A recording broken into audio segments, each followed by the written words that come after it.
Can't stop, won't stop, Rockefeller. Look at, I like this guy's little curly Q. That's sick as fuck. Hey guys, my name is John Doe, and Joe Rogan knows who I am. That means I'm going to be on the Joe Rogan podcast, and I'm going to be on Fighter and the Kid, and I'm going to be on Lex Friedman, and I'm going to be on Your Mom's House. Hey, we want a house tour. Hold on. Tyler Franklin. What up, pimp? And I'm going to be on Your Mom's House. And I'm going to be on the Schwab Show and the Golden Hour. And I'm going to be on Theo Von's podcast this past weekend. And I'm going to be on Joey Diaz's podcast. And I'm going to be on Matt and Shane's Secret podcast. And I'm going to be on Brian Callen's bullshit podcast. And I'm going to be on there with one of those Weinstein brothers. And I'm going to be on Kill Tony. Just because I know who Joe Rogan is. Yo, dog, you know Joe Rogan? You want to be on my podcast? I don't even know him. I've just seen, like, probably, I don't know, a lot of his fucking shit. Oh, dude, you want to be on our podcast? Huh? Dog, just because I've seen, just because I've listened to Joe Rogan's podcast, you want me to be on it? No. You want to be on our podcast. Oh, what's the name of your podcast? It's called The Bullshit Podcast with your mom. Huh? It's called The Bullshit Podcast with your mom. I wonder if you care. I wonder if you think about me once upon a time in your wildest dreams. When the music plays, I hear that sound I have to bar mouth. Once upon a time, I hear that once upon a time. That's just like the sexiest story. I'm the sexiest story of all time, baby. See this? Imagine this slapping your tummy, girl. Why? Why not? Dad bod. Once upon a time. Once upon a time. Doobie doobie doobie doobie doobie doobie. Hey girl, you want a 30 BMI? You want to go belly to belly with a 30 BMI, girl? Why? I can't. I'm so big I can't even be in the UFC anymore. Really? I don't fucking know. It's their fucking problem. I want like Andre the Giant to take on Paul Guagwin or whatever that fucker is. That fucking Croatian dude who was in the NBA. And a 3-way fight with Manute Bol. Why? Why not, baby? What the fuck is the shit? It's the worst. Worst stream ever. This is the worst stream. I thought that I had found a worse stream at one time. It was just a stream that said offline. And I was like, oh, this is more entertaining than that fucking Rabbi who spams everybody.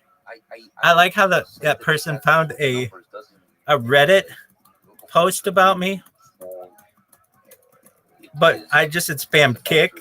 It's like not even the right fucking platform. Good job, loser. Oh, my friend found this. Okay, well, your friend sucks. Do you know that you're just talking? Yeah, I'm just fucking talking because I got to get this fucking, all these stupid ass streams going because it sucks. And life sucks and everything sucks. Everything. That's the way back to nothing. I'm like, oh, wait, this shit sucks. Oh, what is this? What is this fuck talking about? Yo, dog. Yo, dog. Yo. Are you done? Are you done going blah, blah, blah, blah, blah? Yo, look at this athleticism. take what I want from When this the country, music if I plays, control the dictatorship, and I tell them that his power is linked to my ability to my desire to keep in power. So that's why you have a total once disconnect upon between a people in time. power in the Arab and the Muslim countries and the people. Can you speak to 1948? You know, because you mentioned taking land that's not yours. Scooby Dooby. Maybe parallels with Native Americans. There was a war. Remember The once upon Jewish a minority time in your fought that war against several Arab wildest states and dreams. won that war. And your How do we wildest dreams. Yeah, Look at this athleticism, folks. Misconception. You want to talk about athleticism? Here we go. There was this rabbi who was slinging dick like it was going out of style, and everybody knew it. And it was just a matter of fucking days until he was going viral. It could be today. I could be fucking viral during Kill Tony. It could be during Monday Night fucking Raw, and I could be going viral. No one fucking knows. I Look at can't these pull it up moves. right now, but if you look at the Look at numbers this move. of tanks, planes, Anyway, the I gotta take a whiz, those and everybody knows it. fighters came from over. You want to hear my They were song? seasoned It goes like this. and Yo, they dog. actually had Slinging dick like a motherfucker. planes, more tanks, more artillery, more pieces of weapon, more of the all of other combined because the people that I have to fought take with up Egypt, this. and you have to Everybody knows I have many to of those take Arab up countries this. didn't have their independence. And They I didn't have to like poop. heaven, or like a people in Holy Sort of. But in fact, Sort the of, whole idea kind that of. we won It against might be 7 gas. nations. The numbers Everybody were knows totally that different. They were this better equipped, shit they were better sucks. trained, they had like more tanks and artillery and Yo, dog. No one gives a flying fuck about flatworms. I'll give you a flatworm. Sight that thing's thick as a fucking tree trunk. But what do you All do right, with are the you fact that done? the war was won? So, like, Scott if you look Pringle, at the history of the world, you suck dick. there is I wonder why the chip wars fought known as over Pringles land. But I agree with you. This has been the history of humanity. is You might called not hear Pringles. people. It's all about like people taking people. Are and called taking people Pringles. there. But there's The live stream shut down unexpectedly. mostly How about you go fuck yourself? the conquering power. Like for When example, the music they plays, they conquer Union. And that's what the commission finished to go. when the music plays, France, Greece, Persia, Egypt. once Like go upon a and time, expand. So once upon a what is different time. here is exactly what Scooby happened in Australia. dooby dooby dooby A group of people came dooby doo. You like my not to undies, conquer kids? and take the land, Well, not but to really kids, but completely change ladies. it, to replace them and get Boy, them do out. I have a fucking It was whale very tail easy for with you. Egypt because they had Look at this smallpox, there was bitch. no social media, they I don't did even it know where it 100 starts. years, they had Oh, time. here, hold The on. problem is what is I don't- happening right I don't now. know. I agree with you. It might not This be is the that worst new, fucking but we thing. are there and we watch it. And so now we have to confront the realities of war and empire and conquering. Cackneck. Because you know what's the What problem? the fuck we is told ourselves we cackneck? can be better. Nobody knows what After that my shit people is. say, there You was said don't universal Google it? declaration Well, of guess human what? rights. I'm gonna fucking Google it. It means we are going to be better humans. We're not going to kill and take land. We're not going to displace people. We're not going to take people for what they have. There's now laws. There's international laws. There's Chances international. are this is just something that was made And up. now Israel is giving the middle finger to all. So isn't Cack something about the way this whole Means clumsy. thing that we're talking about No one is knows what this us shit as a means. civilization? Bitch, you social so media, cack-handed. in Huh? Nobody in says articles, that. books, If somebody said that to me, I would just be in newspapers. You're a We're just douche. trying to figure you're out a fucking who douche. are we as a people. I think that the shock came from the fact that we Once thought that upon we as a humanity time. have evolved, and now we are what have actually changed Look at is this that we became athleticism. more advanced in effectively eradicating a group of people because of the technology that we have. And the fact that we can do that under the eyes and ears of all the world, and we are watching on our phone, we have a window. We have a window to the world. You know, 1945, people didn't know what was happening. In Japan, what? Well, we heard about Hillary. We miss Marjorie. They launched that, I don't know. We miss Marjorie. We maybe saw pictures of it now, and it's quite edited. But now we see it. We're into it.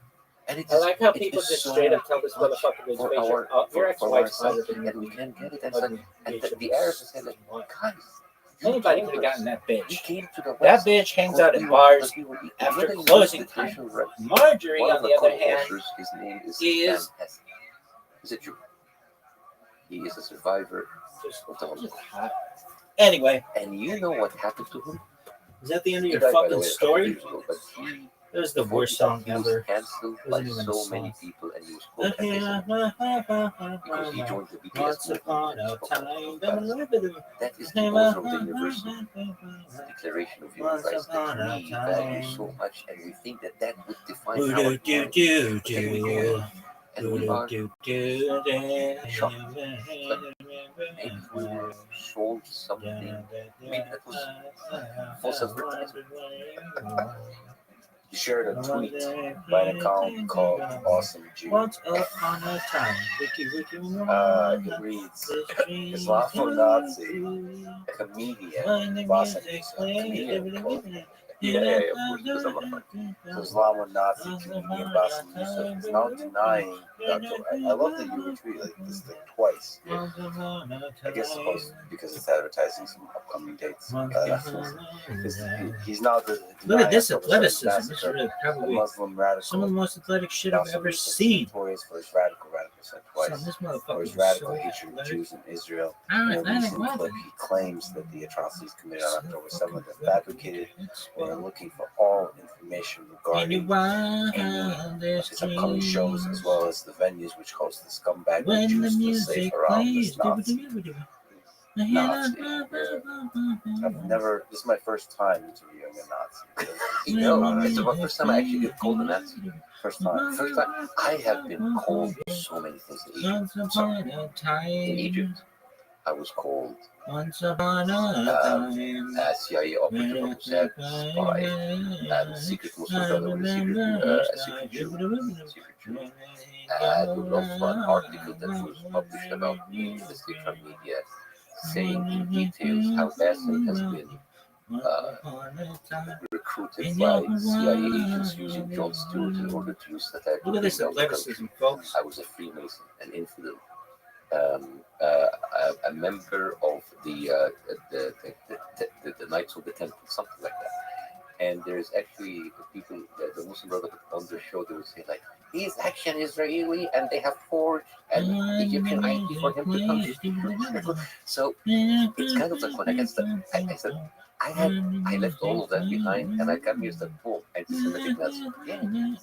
I mean, I really covered everything. I don't know what else. I mean, I think I have, it's kind of like I'm collecting PhDs. I'm just like getting like all of these credits. How do you deal with that? How do you deal with the attacks? And this goes back to the decision to Come on, baby. Somebody talk do about the me. interview with Piers Morgan. Like, how I'm cooler than ice protest. do you like psychologically through all of it? These kind of attacks, Bitch, at we the fucking beginning, heard you tell your stupid but when song. they evolved Stupid. into something else. So, for example, I was like laughing off all of the stuff about calling me this, calling me that. But then when people would come and shred the theater, because it's not the people who are making those accusations that will come to you, it's the people that will hear and see those accusations and act on it. And there's always the fear of You like, can take back all I those mean, fucking. we have in the airport a lot of things that somebody would hear Feathers? something about someone else and go kill him or whatever, like anybody. I So can. there's this, but somehow I want to make fun of it, and it is to When be the called music plays, an Islamo-Nazi. It must be the funniest thing ever. Because that's Islamo-Nazi. Wow, how did you, and a radical Muslim? Once A upon lot of a Islamists hate me. time. They will call me a secular infidel. So it's kind of like, who am I? Maybe I have an identity crisis and I need to be. But let's go to the beginning. Let's go to the childhood. You grew up in Egypt, Cairo, Let's figure out how you came to be who you are. How did you become an Islamic? Yeah, exactly. It's a long journey.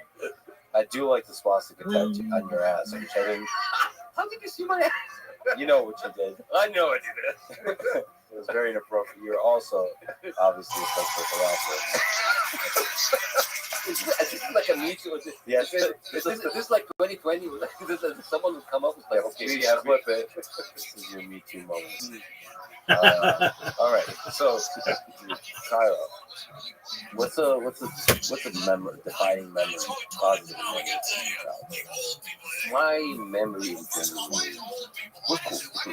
I went to a Catholic school until for primary school, the elementary. But when I was done, it was kind of like a start of a decline into the public education. My parents, they're like either fast working or people. My dad was a judge, my mom was a business professor. And they were like one of the things that they didn't have that much luxury. My dad like drove like a regular like car, a Fiat, which is like the equivalent for the Naga. And I get to hear the audience.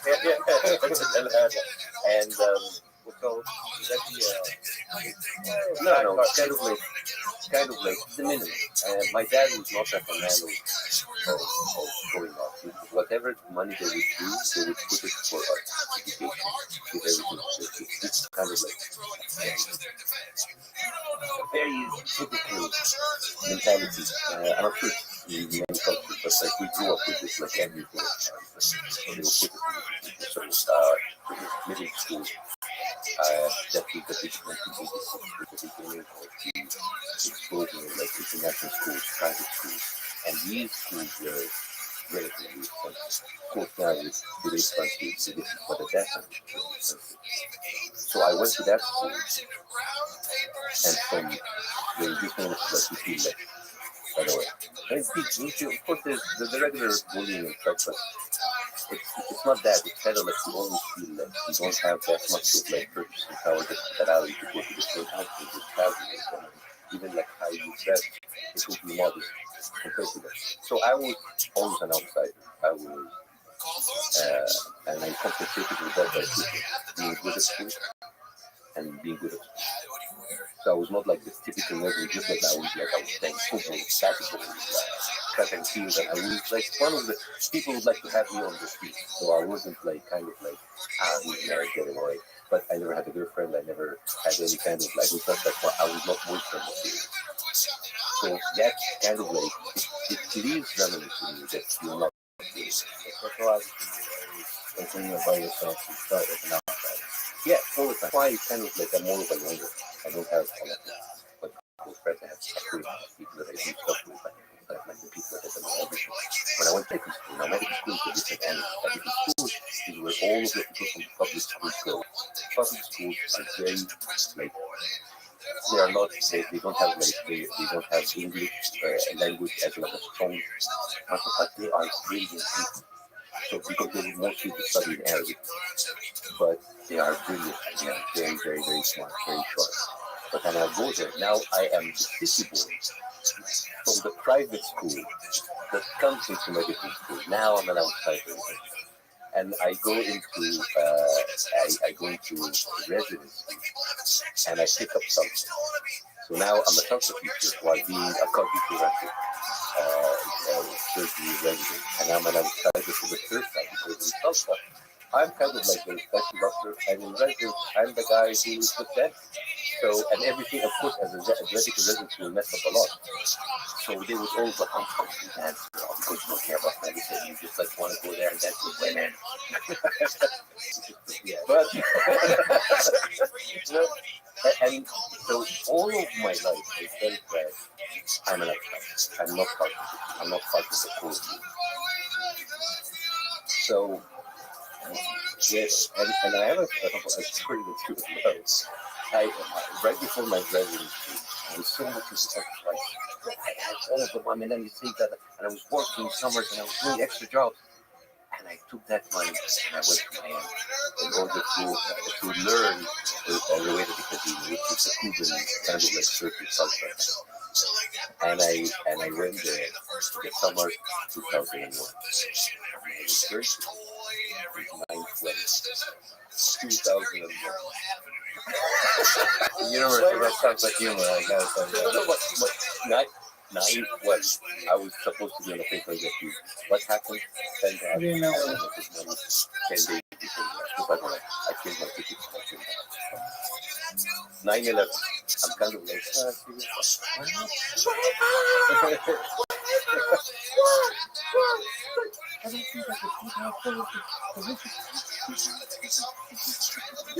what? And I was like, I could have been in Montana. What? 10, 9, 12. And by the way, I was in Miami. They went to the flight in Miami. So, I mean, I had 9/11 written all over. And my wife was like, what? You went to the dance hall? I didn't know that flight is like a main thing. Why stop there? Why did that attract you? Well, what, like, can you explain what thought is? So I mentioned to you offline that I've been doing a little bit of things. Yeah, I let you know some of us like Pachata, when they get some like back in dances, like, you know, so like couple dance in that and I because I and I thought that was my age and the comedy days. I thought about how I was, you know, I didn't have like like my friends went there one day and I gave going to a place which school they get into. No, like the school kids had like this stuff. I think they thought it would be like racist or something to fit the students who get anyway. So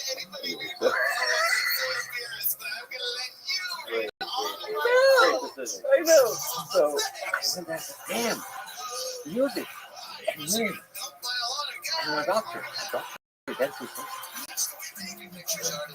We do everything for that. Oh, even power, even money. All the wars we've been talking about. At the end of the day, we are babies. We're terrible people. So, of course, like, I mean, that was like great. And the nerves were so hard. Now, I earn more money than I did in stuff. I know that's part of it. That's hilarious. I know, I was making getting amount of money. Like, huge amounts of money. And I was just like, you know, I would go finish my shift and I go to the Celta. And sometimes I would have like 70 people in my Celta class. Oh, wow. I had like the biggest Celta class in Egypt in the beginning of 2000. And it was fantastic. And it was an outfit because you go there and there's the shift and people die. Damn, it was. Okay. Nothing good. I was fun. There were people better than me, but I have a thing that I like. So you mentioned prostate, so what motivated you to become a doctor? It was actually huge. I mean, there's nothing else you can do with this high grade other than doctor and engineering guys with maths that will be a doctor. What do you expect? You see that as like I in my joke in my show, I said like, hey, if you want to do things, doctor, you or something. If that is the truth that you have. So, years after. You're damn good at it. That's a hard task, yeah. And it's passion. Can I tell you something that I was thinking about? Why did I actually and why did I always choose the hardest thing to do? And I have to tell you, I had an epiphany only 2 weeks. I never noticed that actually. You know, remember when I told you I went to this school and I didn't have that much money? And I didn't have the luxury of time or money to be with those people and do what they do. So by the time I finished school, and everybody was going to university, everybody in my school went to the UP, American education, party time, like, I mean, of course, there's really everything. Yeah, and part of me, now I kind of like, I realize that it's like very, very recent.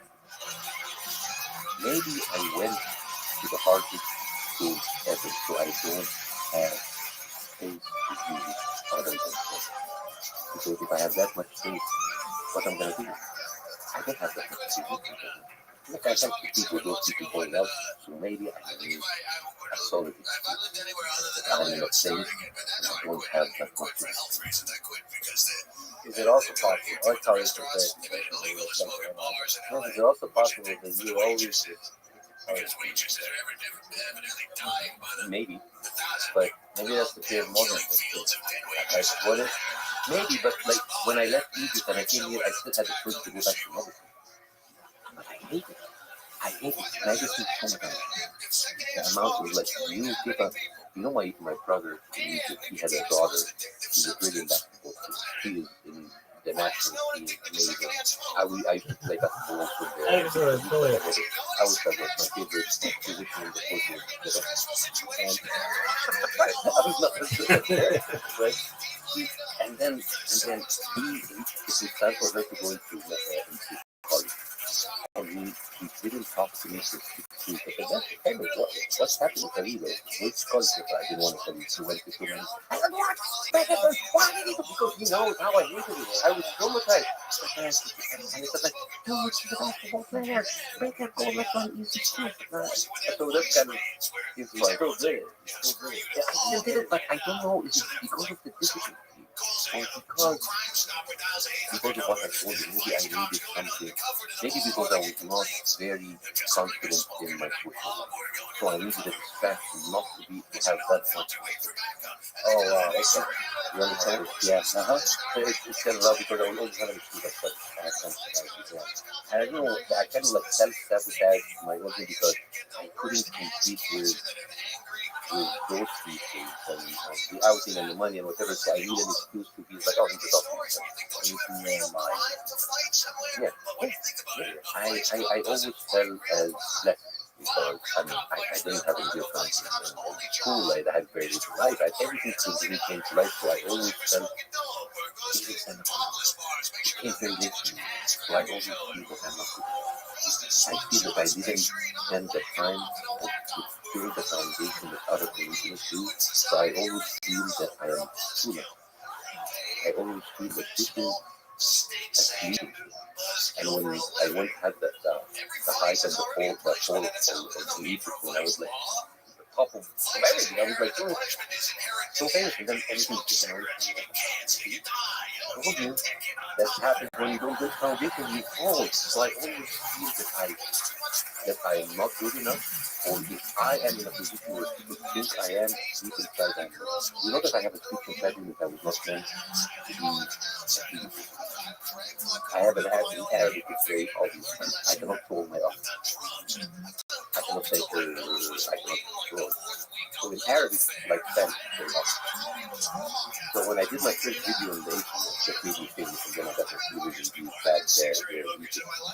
My partner at the time, he took the video and he went to a producer and said, like, are you giving me a guy with a list? He couldn't reach it. That's why when I came on television, I was the first ever guy with a list. I had two things going to me, the list and video. And I was always bullied to these two all the time. So I always felt that. So that's the foundation of like trainers there. Because if you're sitting,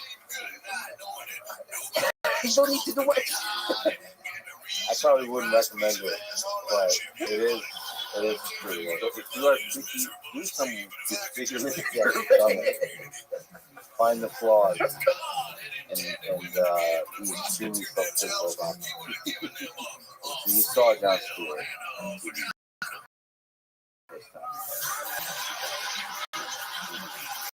How did that feel? I was in the gym and I was running in the treadmill. And at that time, CNN was coming up.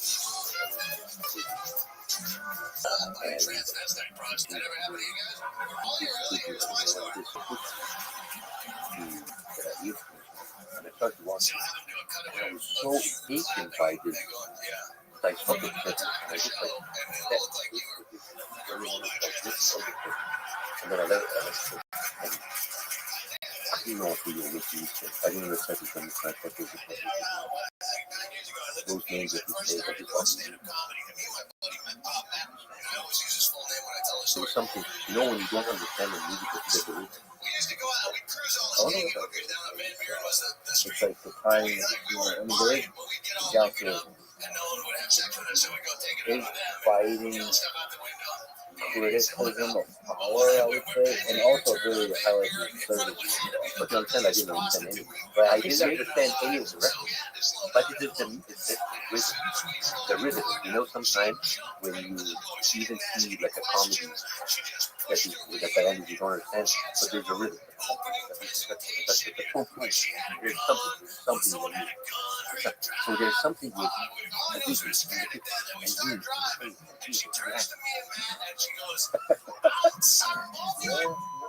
and we had the global side started to kind of like watch every single episode like that. You think we can have this? Then 2011, like I had a friend of mine who was also a YouTube partner for something new at the time. Like, let's do something on the internet. Let's do something. I said, I want to go down to it. Like, Ray Williams down to it. I want it all down that one. That was in there. Yeah, and I you talk about 2011 and what is it? The Arab Spring, what is it? People in America, you know. depends on which side. Did something happen or what? Depends which side of the Asia.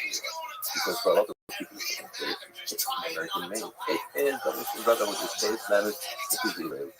Everything else other than people. Oh, but it's a pure introduction. It's a pure. I think we put too much weight on this. I think it is normally in the future that then becomes just maybe used or abused or taken advantage of by other powers, and then it is crazy. But at the time, the Arab Spring didn't start to me. It started to me.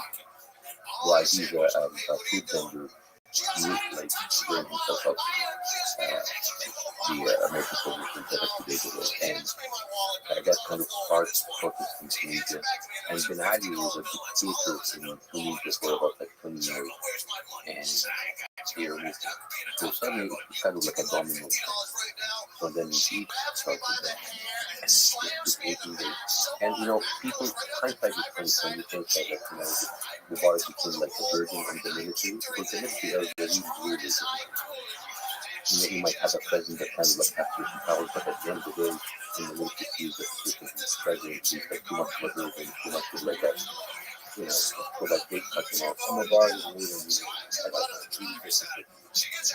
By the way, you know, there was a joke in the Mark Twain speech. I got teary-eyed watching it. It was great. He was like, fucking great. Like, he did when Mark Twain always picked up stories. I mean, the comedy is great in general. And I wanted to go to your show. I definitely will. But that's like a little scroll in tangent. It's just not before starting the celebration. Anyway, bar. Yeah, so, and it's a good like there to like the war had like a good study of the space. You like, oh my god, that a better for 50 seconds. The Middle East is a very close person. It's like we're still warming up, days warming up. And we need to plan ahead. We need to plan our vacations, our careers, our year time. It's just that we need to. So we had kind of like the solstice, 18 days. And we thought, oh, 18 days, we can do that. 18 days. So, but of course, we were naive and we had to carry it through. So, Mubarak was an interim period by the military for 1 year. Then they did elections, which was right on the state for one year, and then the military. And in these 3 years, my truth, I started by kind of like a YouTube video. It became famous overnight. 5 to 6 videos, boom, went out. And at that time, I was waiting to get my clearance to go to theater. I already accepted in a fellowship as a pediatric surgery in a and I said, like, all right, I'm going to do a couple of videos, maybe I'm going to put them on the internet, and maybe after a year or two, after I come back from the fellowship, somebody will come, hey, why don't you write a show that looks like that? That was my name. 2 weeks. I had my first contract. Overnight. The exposure. And over the next 2-3 years, I had 30 to 40 million people watching, 30 to 40 million people watching every episode.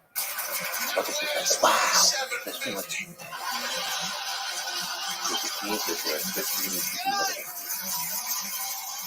he said There's a lot of that. it's unnatural. It's unnatural. When people started to recognize me in the street and take pictures, I was awkward. Like, why do I have a picture? Why? Why is because I didn't feel that I'm worthy enough to be like a reward for someone. And I didn't understand it. I was kind of an ass sometimes because people thought it was arrogance. No, it was confusion. And I remember like my director and my producers and people like they always saw me in a very bad like why are you making films? Like, because this is not natural. This is not natural. This adoration, this love, and this have to end somehow. And because at a certain point you are human. You and people kind of the adoration and the fun and the love comes because they see you saying stuff because you do your job basically. Political satire is basically us making stories. And a lot of people have Rabbi really strong Discord opinions about bots today on politics. So we support give keys that, sorted we out. articulate Yeah, that, not and we gonna give it to happen. them and make them laugh. Can't stop, So for won't them, stop. we Not made a the great thing. job. So why don't you do more? But you are limited. And at a certain time, you can. At a certain time, Why don't you join my great. fucking Discord? Because you're afraid about like if I continue speaking up, not like something will happen to me. I'm kind of like maybe have some protection because I'm vocal. I'm people see me. But what the people around? And I've seen it. So that's why at a certain point, that's it. And I mean, there's a lot of things to say there, but one of the difficult things of fame in your situation is you're not just having fun, you're criticizing power. yeah, and it is loved by the people, but it comes with a price because at a certain price, if the power is too strong and you are not into a situation or a system that allows that gives you that kind of safety, what happens? Folks, if you want to see some What athleticism, happened? unlike you've ever seen in your was- entire life, So when you're in the right height spot. of my faith Why? was This a Muslim fucking rabbi brotherhood was in It's China. like And at that time, they if had their meeting, and I had one show. I had like 1 hour, Dorothy Hamill and they had had sex with channels, 24/7, and they were like, Sugar Ray basically Robinson. It's like we say shit and you say shit and we just say shit. At the top of the Chrysler Building Like we're just better at saying shit back. on July 4th, So basically, they had 1 hour, and 1986. they had like a It's fight just scene that they were like, fucking they're calling me all kind of names, poetry just in like motion. all their enemies, And then I just had 1 hour, and I would kind of like annihilate. Close your eyes. So at a certain point, they would even like kind of be side with the army against the kind of the liberal sectors, whatever you call it. And at a certain point, we kind of like fit everybody. Like kind of like they removed the Muslim brother taking power, and I have to say I admit it. I supported that in the beginning because I had daily threats. I was actually interrogated and arrested under the Muslim Brotherhood. I was in an interrogation for 6 hours, and they were asking all day my jokes, and I used that in my stand-up comedy, describing exactly what happened in 6 hours, and it was so funny. Okay, well, hilarious. But what? Slow down. You were interrogated by The general prosecutor. And it was based because of complaints by the officials in the government. Because the general prosecutor do it has to have a high out mandate to bring that person to question. So they went through kind of official channels. Oh yeah, absolutely. So it's all It was official. It was legal. very legal. So I went there and I had. And it's kind of like a bunch of like insulting Islam, insulting the president, spreading false rumors, and I went there. And it was funny because I go into the building where there's police officers and the judges, and all of them are big fans of the show. And some of them were taking pictures of me. And then I was sitting there, and it was the most ridiculous interview ever because he was asking me about my jokes.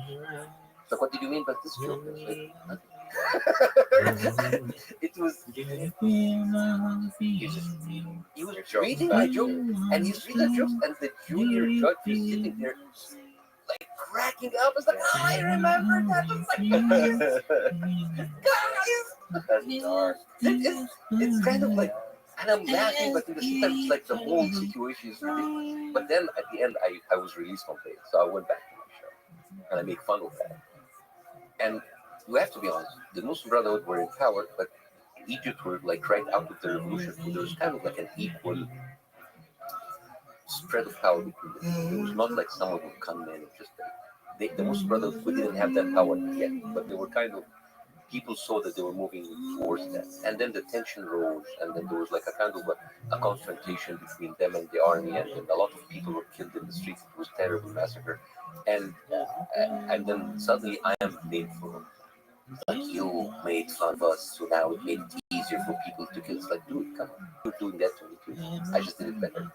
And the fact that you sided with the same people that flipped against you, that's not my fault. Did you criticize the army at all? Yeah, so after that, I did like one episode against the army and I was cancelled the next day. And then I went to another channel, did 16 episodes in a different season, and it was I was walking on eggshells. And then that was cancelled again. And then the production company that was doing my show, that we severed the ties because we didn't have the show. They had their offices raided, had people like having death threats. So I woke up one day, 11th of November 2014, and my lawyer said, like, leave the country right now. There is this legal case that they kind of like they're coming for you. But I said, like, you cannot. It was an arbitration case, and I lost against my the channel that basically canceled me. And it's like, and I told him, but there's no jail time in arbitration. It's like, yeah, till then you'll have to leave. So I jumped on a plane. The verdict was 12 noon, 11 November, 5 afternoon. I was on a plane to Egypt and I went to see back. Was there a worry of non-legal things like assassination? I can tell you something. I was so stressed because of the show, because of everything. Sometimes I would wake up in the morning and I hope that I would come and finish everything because I was so stressed. It's like because I'm too much of a chicken to kill myself. So I would like rather have someone else do it for me. So I was so under so much pressure, and I remember the day that like my show was cancelled indefinitely, the second time under the and I was like, I don't have to worry about what kind of script I have to write next week. Because this, remember when you asked me about like that tweet, but like all of those accusations, it's secret Jew, Zionist, this level, that's what is really, what really leaves a mark is the criticism you could do about Rabbi Discord? you. But so many Rabbi Discord bots. Yeah, certain things. Come get on, you, support that Blue Sky, that team. especially if you have Come on, like, get your shit together. a secret Oh, I'm suspicion. gonna get her. I'm gonna get her. This is You just are. like a jackass. So they got Maybe the I'm not because airports. I was put into that. It's like because that close to your insecurities. Like I Say know my that you name. say that. Yeah. To the brain. You should say the truth out loud. Yeah, coming. What about the weight of the responsibility of speaking truth to power? So, like walking on eggshells. Well, Oh, they push you back. after the Muslim Brotherhood were removed, yeah, for example, like in the military coup happened, it was a very popular coup. Like people love the army. In Egypt, the army is more secret than the Egypt. People love it, but That girl was so fucking with hot. me going against the army, the Muslim Brotherhood was not very popular. They were popular for their own base, but people accepted the fact that we made fun of them. But Sisi at that time he was a god, and I used to go to this high-class club called Isira Club, and this is basically kind of like the kind of upper middle class, upper class kind of people. And during that year of the Muslim Brotherhood, I was the most popular ever. People come, yeah. When the military came in, people were walking to me like pointing their fingers, like, don't speak about this, don't speak about the army. We love you now, but don't you do it like that. So I called John Stewart. He's like, I don't know what to do. I don't know what to do. And at that time, all of the channels were like closed down. All of I was the only one left because it was difficult for them to get rid of me very quickly because I was too popular. It was kind of like piecemealing kind of.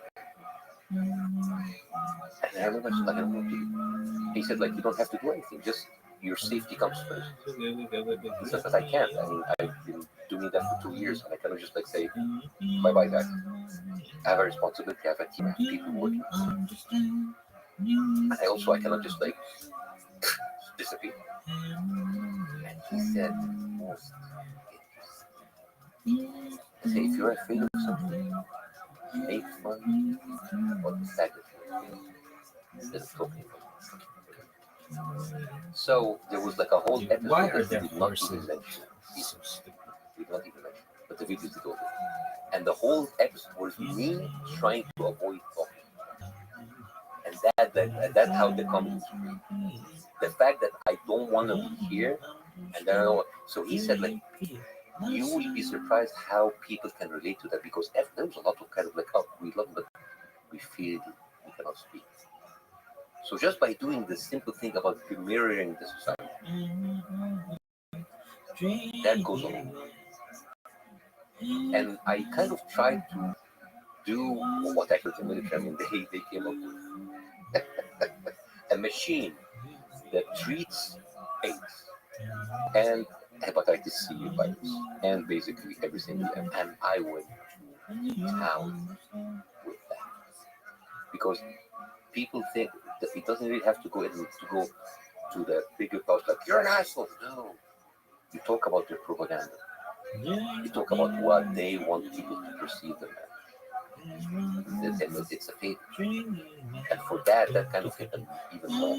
Because what do authoritarian figures do? They work on two things: fear and propaganda. And from that gets the respect. So when you go into their propaganda and expose them, they have nothing else. That's So, all. like, So many you are rabbi walking bots on that today. show, but Well, you're girl, doing it faster. Guess what? You They just will be started. known to, It's fucking flaws early in as the shit. propaganda, the absurdity of the I'm ready to do this all propaganda. fucking So day, bro. And this is why And comedy when is I'm very asleep, guess what? sick because I created the you were bomb. not as hard on them as you were the Muslim brothers. Yes, because of the Muslim Brotherhood, we were like, just like saying shit for each other. But now, the feeling was like here. It's kind of like, how can you do something? Yeah, exactly. That's the art form. Yeah, in the Soviet Union under Stalin, a lot of the criticism came from like children's stories and children's cartoons, doubling windows. That means other stuff. That is the brilliance. That's the brilliance. But everyone knows. Everyone knows. Because you are like putting a mirror. You're mirroring the society. It's fascinating. And that's why I was kind of And that is a scary one, the army. You see that in Ukraine. Everybody supports the army. That's why Zelensky getting rid of the head of the army was a big deal. It's a really dangerous thing because everyone's afraid to say they're supporting the army, especially during war. In that case, and in this case, maybe there's civil war. That kind of thing. I mean, an army during peace is much more sticky. I don't need to fight, but I have all this power to stay. Why is this actually have more? Really? I'm protected. Why does this businessman think that he can get on his private plane and go to Paris? Why I'm here sitting like not having all of this? So, and there's a lot of time on your hand because your job is to go fight. When you don't go fight, and when you have the lack of, that's one of the things I love the United States about is the fact that the army cannot really get power, but they kind of like the army is their power is actually the military industrial complex. Yeah, it's kind of like a different kind of issue. But if you have all of that power, like why am I sitting around just like playing guard for you guys? That's why Iran is terrifying because you have this military that just becomes a police force and turns into war. Yeah. You're you're a famous guy talking shit in the middle of all that. Yeah, and when I left, I went through a very dark side, dark, because all of the insecurities, all of the stuff that had been like put in my head now came to life, and now I'm in America, and I'm a nobody. And now it's like I'll have to do something, have to earn some money. So I started to do something called 5 years ago, and I sucked because I my second language I was new, and now I would go to these comedy clubs with like kids, 21, 22 people, and I'm there with a family to support that. I'm going there to do it for $15, $20, and I was bad. You're Bombing big time, waiting big time, dying up there big time, and I would go back home and I would cry, and then what made it worse is sometimes like a fan, like not a fan, a bunch of fans from Egypt Oh, best music. They come. And then, yeah, just start. That kind of like face of adoration. Yeah. Like those,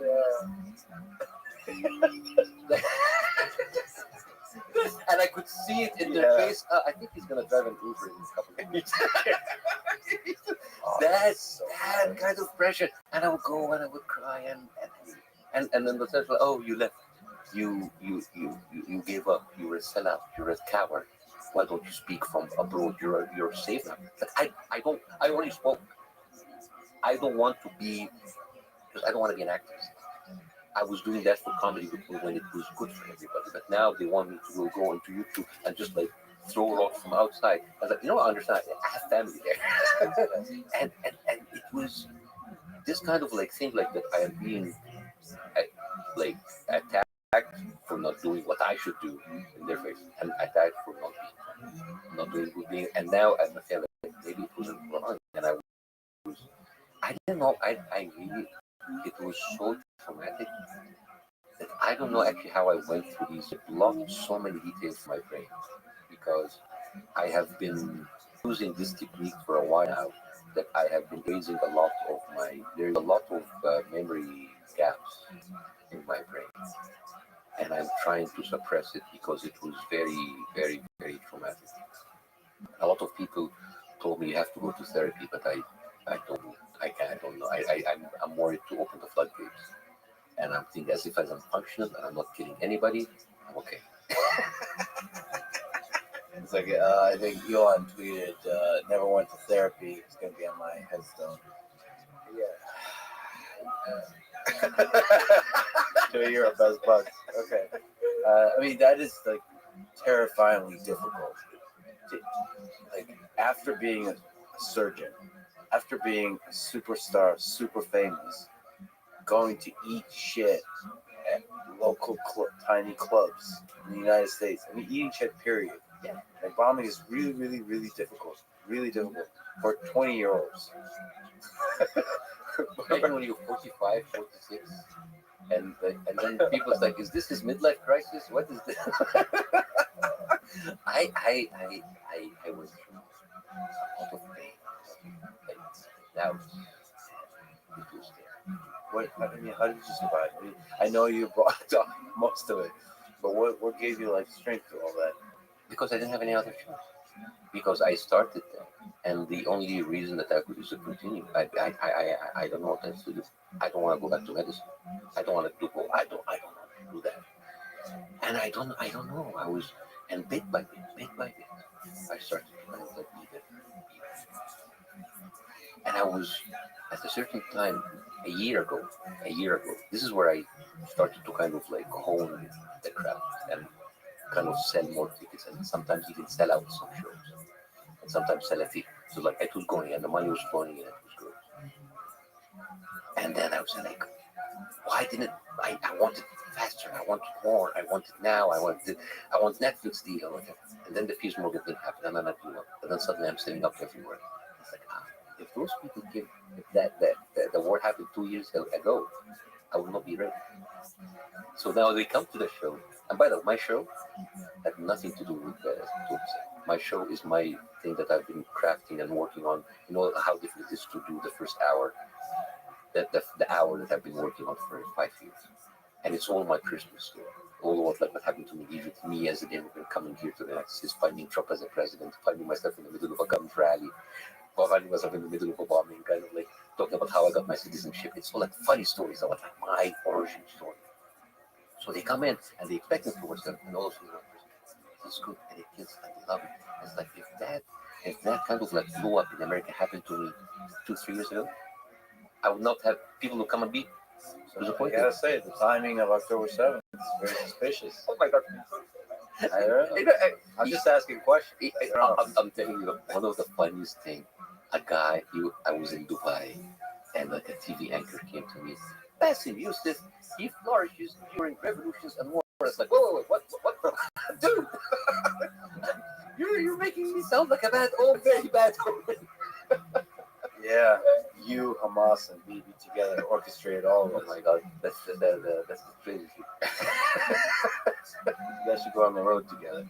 I'm telling you, that phone call is coming. Yeah, but Hamas has to open. And they would really bomb, right? They would really bomb. I love dark humor.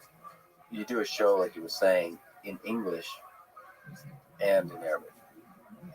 So, and the story is very different. Totally different. Two different stories. I would love to just the language difference because it's the music of the language is also different. So like what's how can you convert it into words? But what's the difference in the music of the languages? Okay. So what about the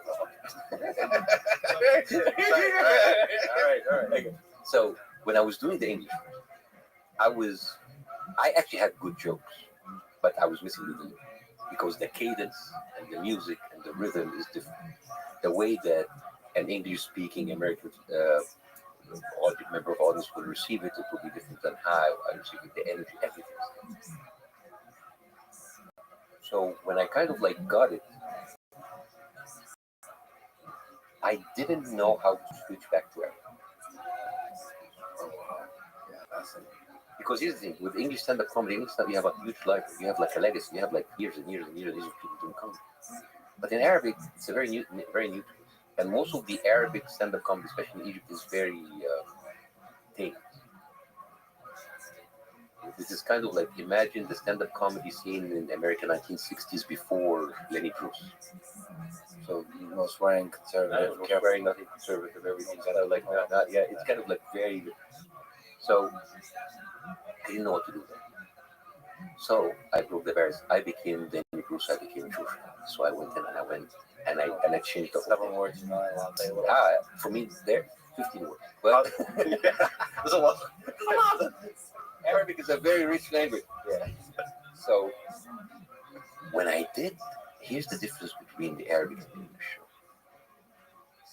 In the English show, surprise, surprise, is a unifying language, even for a group of Arabs. So if I give the same exact show to the same 1,000 audience members in the same theater, and they're the same people, same makeup of like Lebanese, Egyptian, Syrian, Saudis, English will be a unifying language. Arabic is a dividing language because you have 22 dialects, and the dialects are vastly different. And like maybe Egyptians understand a little bit of Lebanese, but not that much. But the references, Algerian, Moroccan, Tunisian, totally different animal. That's like a totally different language. Saudi, Emirati, Kuwaiti, totally different. People understand the Egyptian dialect because it's the dialect of most of the artwork and the movies, but the reference and the everyday street talk might not be understood by them. So now I have to go in and talk to all of these dialects together. So I formed my big part of my show is like, what are you guys expecting of this? This is we gonna do profanity and you're gonna like it. This is the problem with the show as a dialect, and I construct all of these sentences formed of so different words. For example, an iron in any Arab dialect is an iron. In Saudi Arabia, it means ass. That's one example. That's one example. You know. So imagine if you can actually construct sentences having all of these things in one sentence. So I would construct like a whole section of my show about that. So it's really very much about like self-reflection on language and the limits of language it's allowed. And the limits of language. And I tell them part of the show is like, I know what's the problem with me doing Arabic. It's like if this was an English show and I was telling you fucking this, it would be ha ha ha. But if I do one swear word, all of you will scream. Is it because we are? It's not just like about swearing. It's about like there's a lot of philosophical pathways to this. Yeah, there's profanity and people have fun, whatever. But like it is about like how do we treat our language? And I tell them we speak Arabic as Arabs, but it's not the same Arabic. It's crazy, right? And you're doing the show in America also, which is another level. Oh yeah, actually the Arab diaspora in America is some of the best audiences I have. They are like wonderful, and they come from regions. And I did it also in the Middle East, and maybe I'll do like an Arab tour in the Middle East. Which countries would you go to and not? I already did Jordan, Lebanon. I'm doing UAE. I'm doing Kuwait, Egypt, Bahrain. Egypt, I know. Is it personal? Is it worry about your safety. Well, I have the American citizenship right now, so I am relatively safe. There's a block, honestly. There's a block. There's a person. There's so much that happened. I know never badmouth Egypt. This is my country. It has all of my marriage, 40 years of my life. But when you get hurt so much, instead of trying to kind of, I don't want to take revenge. I don't want to like that. I just want to avoid it. Because Egypt gave me so much fame and so much love and so much hate and so much revenge. It was a very tumultuous relationship. Very, very difficult. And and a lot of people tell me, well, don't you miss Egypt? And I tell them every time, Egypt, this is not there. It's not bad or good. It's not worse or better.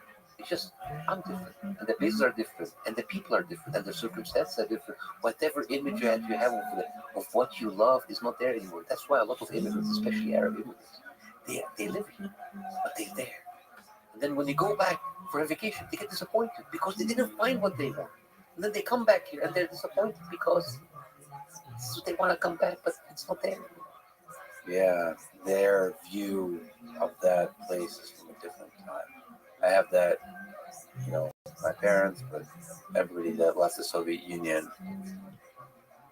I mean, it's a complicated relationship with that. It's sometimes borders on hate, disappointment. In the case of the Soviet Union, perhaps similar to Egypt, is the promises sold when you were younger, and the promises broken by the possibility of what it was supposed to be. With the Soviet Union, I'm sure with Egypt is the same. Iran is the same. So they have a very complicated relationship with that. Yeah. That's why, like, for example, people from Iran, I remember quite well the World Cup that we done in the United States. And the Iranian team will play in America, and there were people in the audience all wearing Iranian. They hate the regime, but they have this kind of connection with the country. Yeah. And this is the whole thing. You can actually love the country and you not have to agree with it. Would you ever perform in West Bank? Because if I go there, I have to go to the Israeli. I don't want to have an Israeli soldier anymore. Yeah, there's a community. Very. Yeah. I mean, I have so many Palestinian friends with an American U.S. passport. Really, they're born, and they talk about the humiliation and the intimidation and the harassment that they go in. It's like, do you want me to try? Yeah, that little bit of a humiliation.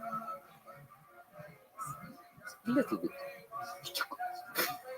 Well, sometimes it's major, but I know. I noticed that being a little bit after a lifetime of that, you can turn to hate towards them. Yeah, resentment. Resentment. And how do you do anything like that? I have a friend of mine. He is from Palestine, from the West Bank. He's American. He was born here, and we talk about. We have, of course, all of this discussion about what happened, and he tells me, in October 11th in the West Bank, and there was a village called Kosra, and on that village, like the settlers went in and on and they sent a message on Facebook, was like, you rats going to get out of your sewers, and we're going to be waiting for you, intimidation through technology. And then they went.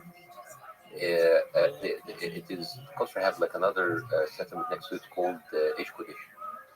Ish Kodesh, they have people there who were training something called Mishmaret Yisha, which is basically the guardians of Yisha. And it's like a paramilitary group that trains other settlers on military combat, give them weapons and do like military drills. And they went there like militarized and went there. And it was actually co-founded by a Jew from Brooklyn, not even and like an Israeli.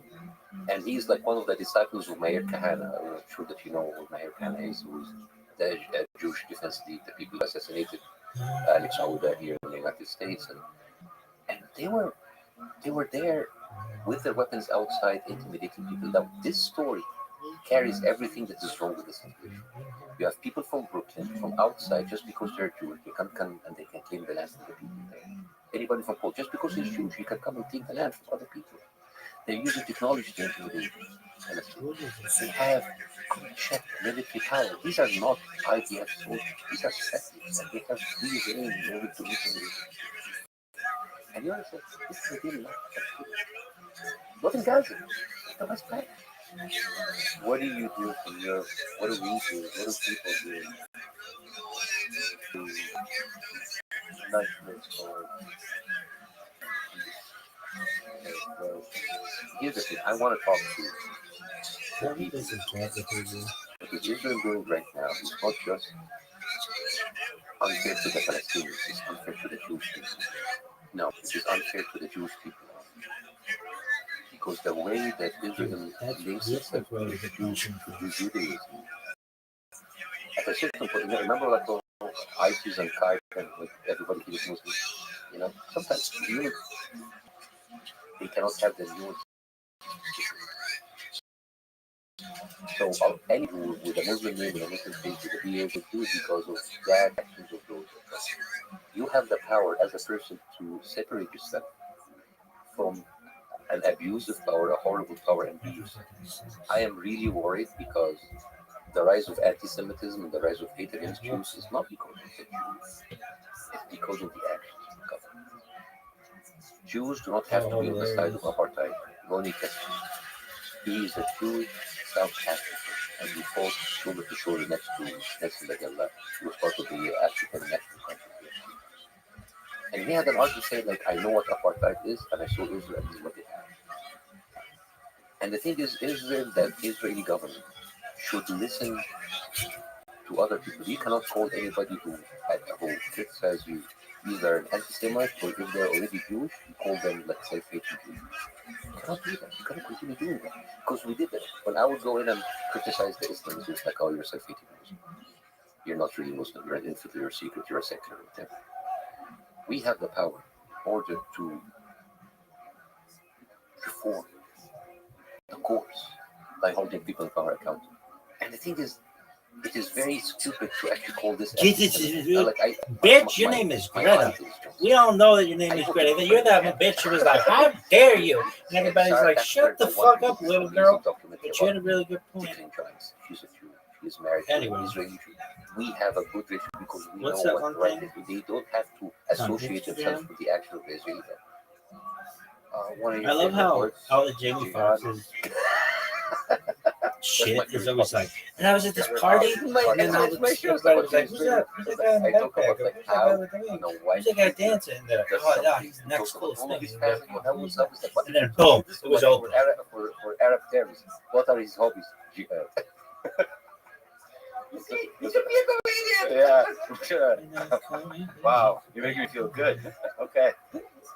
Sam Harris has done several episodes on jihad, and people should go listen to it, even if you disagree with it. But the basic idea that he's proposing is that this idea of jihad and the negative connotation of it, of martyrdom, is a thing that is counterproductive, is destructive to the possible future flourishing of Palestinian people. What do you think of that? There's just the idea of martyrdom. I totally agree, but like people don't wake up in the morning and say like, I want to be free jihad. Think about it. Why would anybody choose to end his life by taking other people with him? His life must be miserable. He must be pushed into that. Nobody chooses death over life willingly. One of the first suicide bombers in the Palestinian resistance were Christians. We don't talk about that. I think he would say that the presence of a story that you can tell yourself when you're in a really shitty place, so you can go to a much better place by sacrificing your own life. Just the fact that the presence of that story is there. Of course, but here's my problem with Sam Harris. Usually people will say have really talking about the Islamic State and nitpicking stuff that makes it put in a bad way. I can go and nitpick everything. There are Jews there, like thing that you open is like speaking on Christians is not hate. All right, they are. I mean, I you can bring me like all kind of videos of Islamic jihadists saying horrible things on YouTube, and I can bring you Jews who live there. They're so like we're gonna have the whole world enslaved for us, and everybody would love to be slave for the Jews. You know, I can use the Talmudic argument that if you tie a man to a tree and he dies of thirst and hunger, you didn't kill that man. And this is kind of the same argument that, we're not killing Palestinians, it's just like killing them, and they were dying by themselves, you know? So it is the nitpicking of a church's narrative, religious narrative, that is separate from the political context and what's happening right now. It's very, very unfair. Because I can read, if you want to have a deep dive into religious text, nobody will do that. And I can bring stuff from the Talmud and the Torah and stuff that is horrible. But like, you know, this is a way again of like distraction. I dare you to talk about religion. Well, you know, the people who killed the Muslims in Myanmar were they Buddhists? Yeah. Well, let's go, James. Okay, I'll find the list and I'll get back. I'll have to find Yeah, the flying monster, the spirits of the flying monster spaghetti. as a person who tries not to use cars when people send me I mean, there's Scientology. All they do is actually buy real estate. I think there's a few books written about the fact that they do other stuff as well. So even there, Mormons sometimes, they're some of the nicest people I've ever met.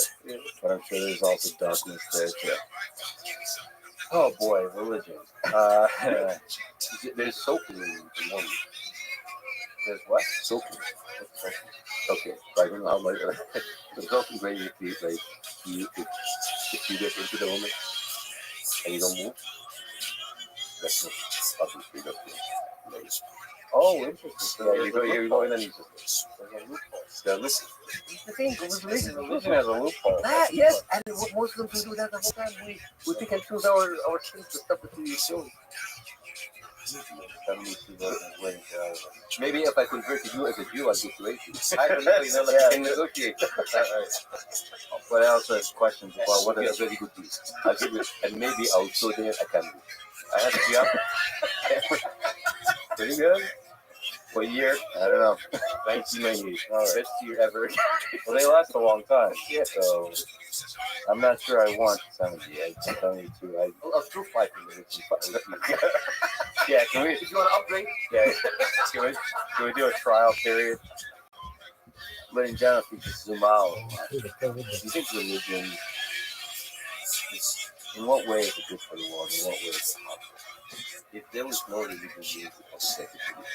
Because think about like the early life. Like you're like a caveman or whatever, and like you see your family members killed, and you say like, "What? I'm gonna be like the sheep or the gazelle, which is like end prepared. I need to have. I am more important. I think I think the development conscious humans like thought that they are much more precious and important than the other animals because they have now intelligence. So my life will not end like that. That was my death would be even more important. There's consequences. There's consequences for it. And then the early man was like all of these like nectar phenomena. They didn't know what to do. They were afraid. So they need to have refuge. They need to have something to take care of. They need to have a reason for it. Because if there is no reason, it's chaos. It's chaos. Terrifying. It's terrifying. It's terrifying. If there's nothing, there has to be a reason. There has to be a reason. There has to be a purpose. There has to be like a cause, something.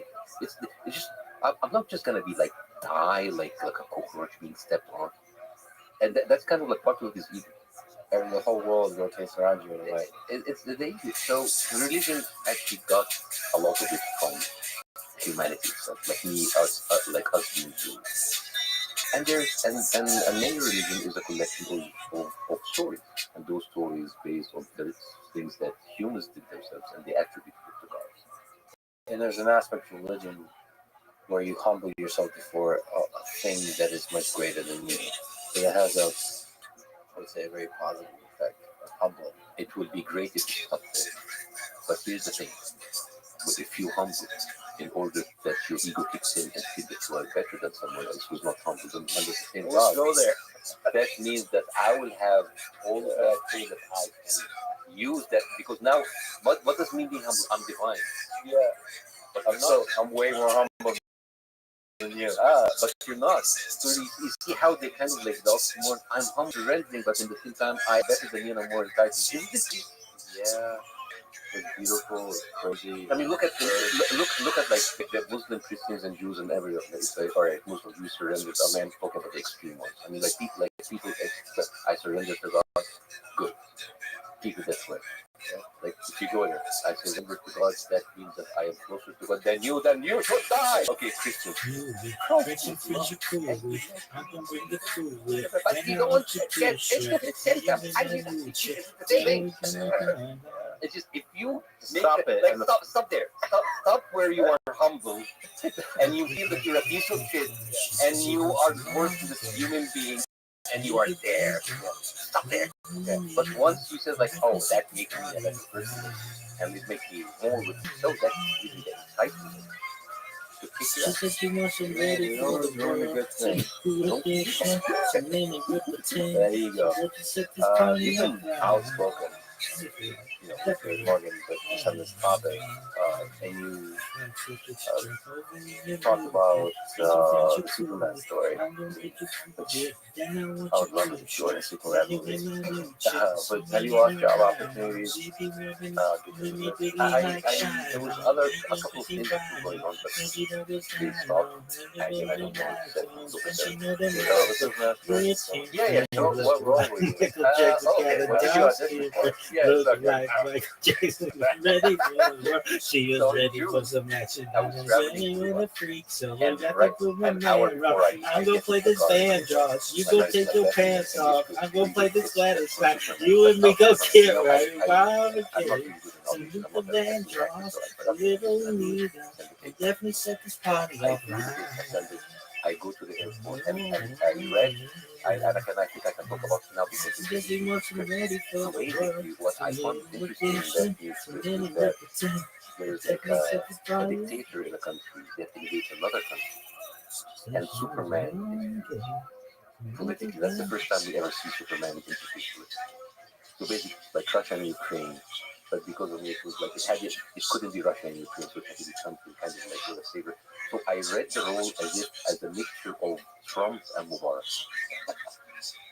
I did this mix of like I got a mix, but also like kind of like the essence of Trump. I went to there like an hour, but being controlled, like what? I never had an audition. I mean, I had a few roles, but not like that. And then I said, like, well, the strike starts like tomorrow, and you need to be on the phone but after the strike, we cannot talk the set after strike, like for the writers and the actors. So, like, I'm gonna be on the phone right now. But once you land, you can have a Zoom call with you. Have a call with you. I am a huge fan. The guy took like something like Guardians of the Galaxy, nobody knew about it. Amazing trilogy. And he is like a really cool guy. I like what he did. And it was like really nice. And he started talking about the movie, and like I talked to people before we were casting it, so I know that everybody's on set have a good time. This is amazing. So in your mind, if you're an actor, what does that mean? You got the part. And he told me, you got the part. Month goes by, strike goes by, October 7th happens, I do Piers Morgan 1 and 2, and then I go to my Australian tour. My manager called me, the strike was over, so I don't have the part. I was sad, very sad for 3 days. And so like, I need to stand up for this. I'm actually doing very well. Alhamdulillah. And then when I went to Chris Como, after I finished the show, he told me, did you lose any opportunity? And that was off record after the show was like concluded. And I said, I talked about Superman, and I found myself when I was talking, I was pissed. I went home and said, why was I? It wasn't meant to be. And I'm living a good life now. I don't need to. So when I was asked again, The next day, two different interviews, BBC and another one along with my friend, I said the story in a different way. I said, I don't have any energy. As a matter of fact, maybe if I was Warner Brothers, I didn't talk about Jimmy, and I thought it was good. If I was Warner Brothers and I'm a Muslim, I wouldn't have a Zionist proposal in my movie. But I want to tell them that when I criticize Israel, I am not a threat to you as a Jew, and we can actually have more in common. I was more of a kind of friend.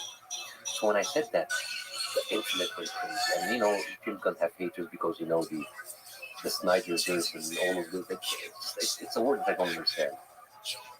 And James Gunn had all of these attacks on him. And I was pissed with how it was handled. I wasn't angry at James Gunn, but I thought it was. So my publicist on Magic listen, stay calm, don't speak. It's better to not talk about it. I said okay. So there's nothing wrong about you, but I see the heat is rising against me. And that is a guy that I had a personal connection even through Zoom. And I didn't like what he said. And then he called me and he explained to me, as I asked him, I actually use have camera tests for people before. Finally, I didn't know that. And then we changed the script and it was the strike, so I didn't call. And I thought to myself, I'm a small actor. I'm not that important for him to call me to say we're gonna change the script. So I still think that the timing sucks and everything. But then I went and I did a video explaining exactly what I'm telling you, because I didn't want to be famous for the wrong reason. Because that would be unfair. Because that was already people wrote that, and I was having interviews. Can you come about this so much? That's it. Because this is a non-issue, and I didn't. And when I talked to James on the phone, I felt how sincere he was. So I didn't want someone to, because of me, will have that kind of attack, because I know what it means to be on the other side of that kind of attack. It's terrible. And it ruins your life and it ruins your day. And nobody deserves to be doing that. And I don't want to be the reason for someone else to go through that pain. And you also said that you don't want to do it. I don't want to. I'm doing great. I'm selling out everywhere. I'm having a wonderful, loyal audience is coming to me. I will be angry about the role of the Superman. Yes, it's great to be in a superhero movie. So what? There's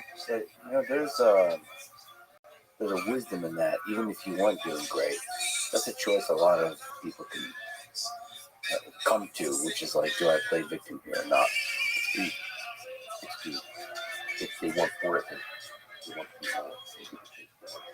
more. And there's so much to go around to be enough for all. But it is great.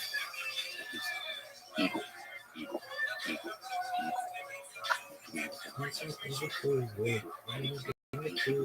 Sorry, I love you. And it is not the right choice. It is not because it is fake. It's fake. It's made up. And I did not victimize myself when I met you. I mean, from the time that I did. Now I speak about it. But in that dark time, I was preparing the airport. I didn't have my American passport yet. I was still traveling with my Egyptian passport. And I was detained in an Arab airport. I was going to be delivered to Egypt. I had shows when I was still starting. I had hecklers being sent to me by the Egyptian embassy and Egyptian consul in New York and in London to curse me and to take videos of that and then send it to state media. And I didn't speak about that because I felt that if I speak about that and feel about that what's going on to me, I will be victimizing. It's if I'm going to be good, I'm going to be good because of what I do, not because of what people's perception of what I'm doing. Yeah, and that becomes slippery slope. And somehow victimizing yourself goes to more victimizing. Yeah. And then you cannot feel that time. You can only exist and thrive if people feel sorry. Yeah, I mean, Israel and Palestine currently both have that temptation. I would always push back when you do the comparison because one of them is not really the same kind of South. So I think that's a big problem. It's very easy to say why Palestinians will victimize themselves, but come on. I've blocked so many is they're victimizing the Jewish people. And I don't think a lot of and I don't think a few more to that count. I don't think they should use the Holocaust and the persecution that happened to Jewish people all through history in order to push an equally oppressive agenda. That is not fair, and it's not good for the Jewish people, and it's basically a disrespect to the memory of the Holocaust. I told you, I want to make a movie about the Holocaust. I do. Because what happened with that kind of engineered torture should never happen again. To you, what Israel is doing is leading to more anti-Semitism in the world. And I think, and I know, can I be a conspiracy theorist for a second? Please, the earth is flat. We all know A this. part of me thinking maybe they are doing that intentionally, because if there's a rise of anti-Semitism and Jews, they will always like point, like, see, they hate us, whatever. Because because you see, if we let go of our might and our strength, we could go back to concentration camps, because you see how the hate. And they are people's. Oh yeah, absolutely. Listen, it's always a big. I believe that humans are easily corruptible and easily repairable, but the corruptible part is much easier. But people could change, but people, power are very dangerous. Very, very dangerous, especially if you have religion, which is power by itself, military might, political support, and money too. That's a very, very dangerous recipe. That, all that said, I do believe in the power of the little guy, the individual, to overthrow the government. I don't know if you heard that the Arab Spring, half. But we're Here's the monk thing. we are American, right? We're American, and How funny is that? Like, like the background. We're Americans. we're Americans. It's like we're Americans. There's one thing about like the power of the little guy that I am very sad about, because you see, I love American power. I consider it my home, and I want my kids to grow up. I'm very grateful for the opportunity that I have in the United States. And I criticize the United States politics, and I criticize it out of love, the same way that I was criticizing what's happening in Egypt out of love. What is worrying for me is how the power of the little man is used. It doesn't matter now who do you vote into power. They will not listen to you. They will listen to the people who paid them. It is very concerning, because I can see the American democracy is turning, not even slowly, very rapidly into an oligarchy. If I'm sure that all of the millions of people who are voting, they don't vote for them. They don't vote for AIPA. They don't vote for the pharmaceutical company. They don't vote for the military industry company. And yet, people come in, still vote, my vote, and they are loyal to those people, not vote. And it is very, very, very concerning. Very concerning. And this is the danger of American American politics and American democracy. It is dangerous because basically the vote becomes just like a ceremony that someone with the more like funding will get to power, and then he's not loyal to you. So the fire, we are in Texas. Everybody's arms. Yeah, but like, what are these arms going to do in front of tanks? Well, you said the American military is unique in this way. Yeah. For now, the tanks are. Well, first of all, I believe Russia has more tanks than the United States. Tanks, I don't know. I'm not an expert in military strategic deployment of arms, but the United States uses different kinds of weapons. So, They have drones and they have the lasers and they have the sitting comfortably behind the screens. It's kind of like, it turns like a big Xbox game. yeah, and they sell a lot of those things to everybody. It's crazy because the defense budget is 68% of American military. It's like almost $850 billion each. But the part with Twista, And most of that weapons, we don't even need it.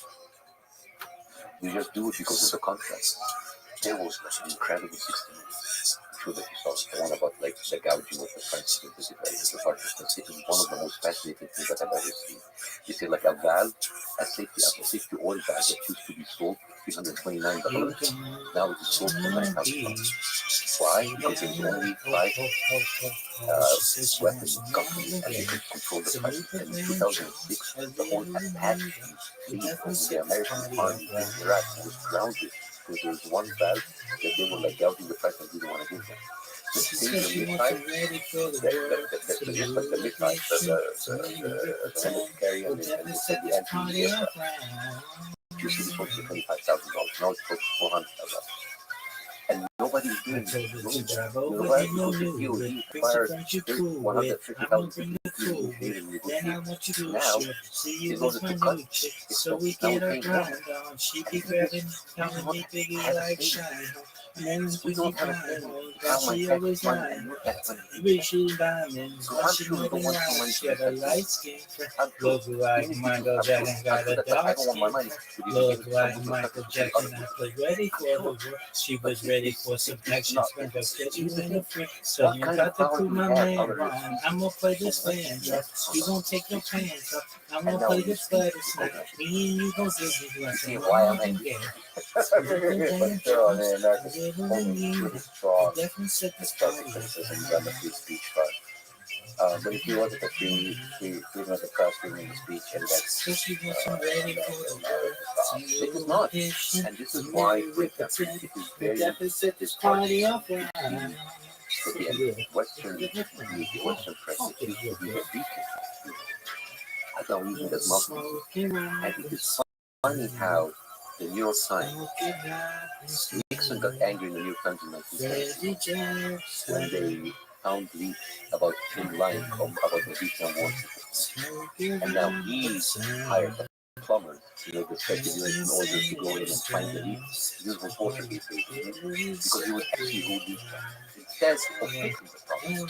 Now the New York Times have published a story about the rape that was a hoax that was written by Anna Schwartz, someone who had no experience. And now, when it was leaked, instead of them correcting themselves, they went in and they had their own investigation. The New York Times in 2003 became the mouthpiece of George W. Bush of the bad idea. And now, as an American, the New York Times becoming the mouthpiece of a foreign country. Why do you do that? This is one of the things that's really different where to find the truth.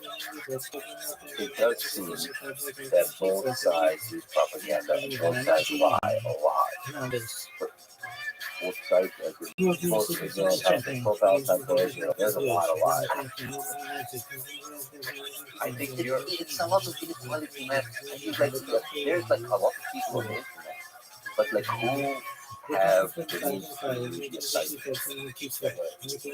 And I'm talking about, yes, thank God, because now it's ridiculous that people, you're comparing BBC, New York Times, Washington Post, Wall Street Journal with just people with a TikTok account. Yeah, who has more power? Now, it is actually very, very fascinating to see that it's like having that power over the people. Because it's important to that's my problem. But you cannot call people with TikTok propagandists what people being paid because they give you the news and they deliver to lie to you. You get that, yeah? They're both problems. Yes, but definitely set this party up because here's the thing. I'd rather have to check that out. It's like the different things that you can buy, all right? But if you have the New York Times being told that it's being exposed to you, and then they get this like UN report, which is like a disgrace, and you just put the title and you don't talk about it. But I'm fine with CNN and Jim Stafford and all of those people like spreading the rape allegations for me. They didn't. I don't even want them to refute it. I want them to bring the Israeli reports saying that they didn't. The Israeli media themselves, they didn't even bother, not once. Is that balanced? That's not. Yeah. So that's why people in TikTok, because they have to take matters in their own hands.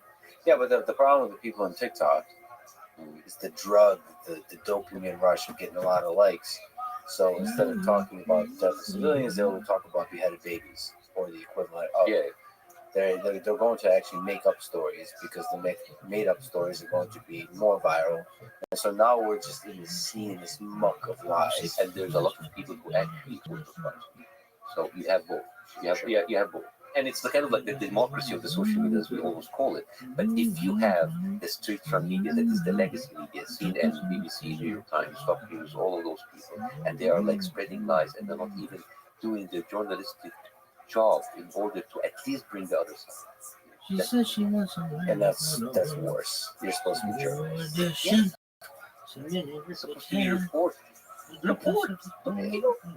Yeah, but I see that this is like a catalyst, an inspiration for the citizen journalist to rise up. This is what you do.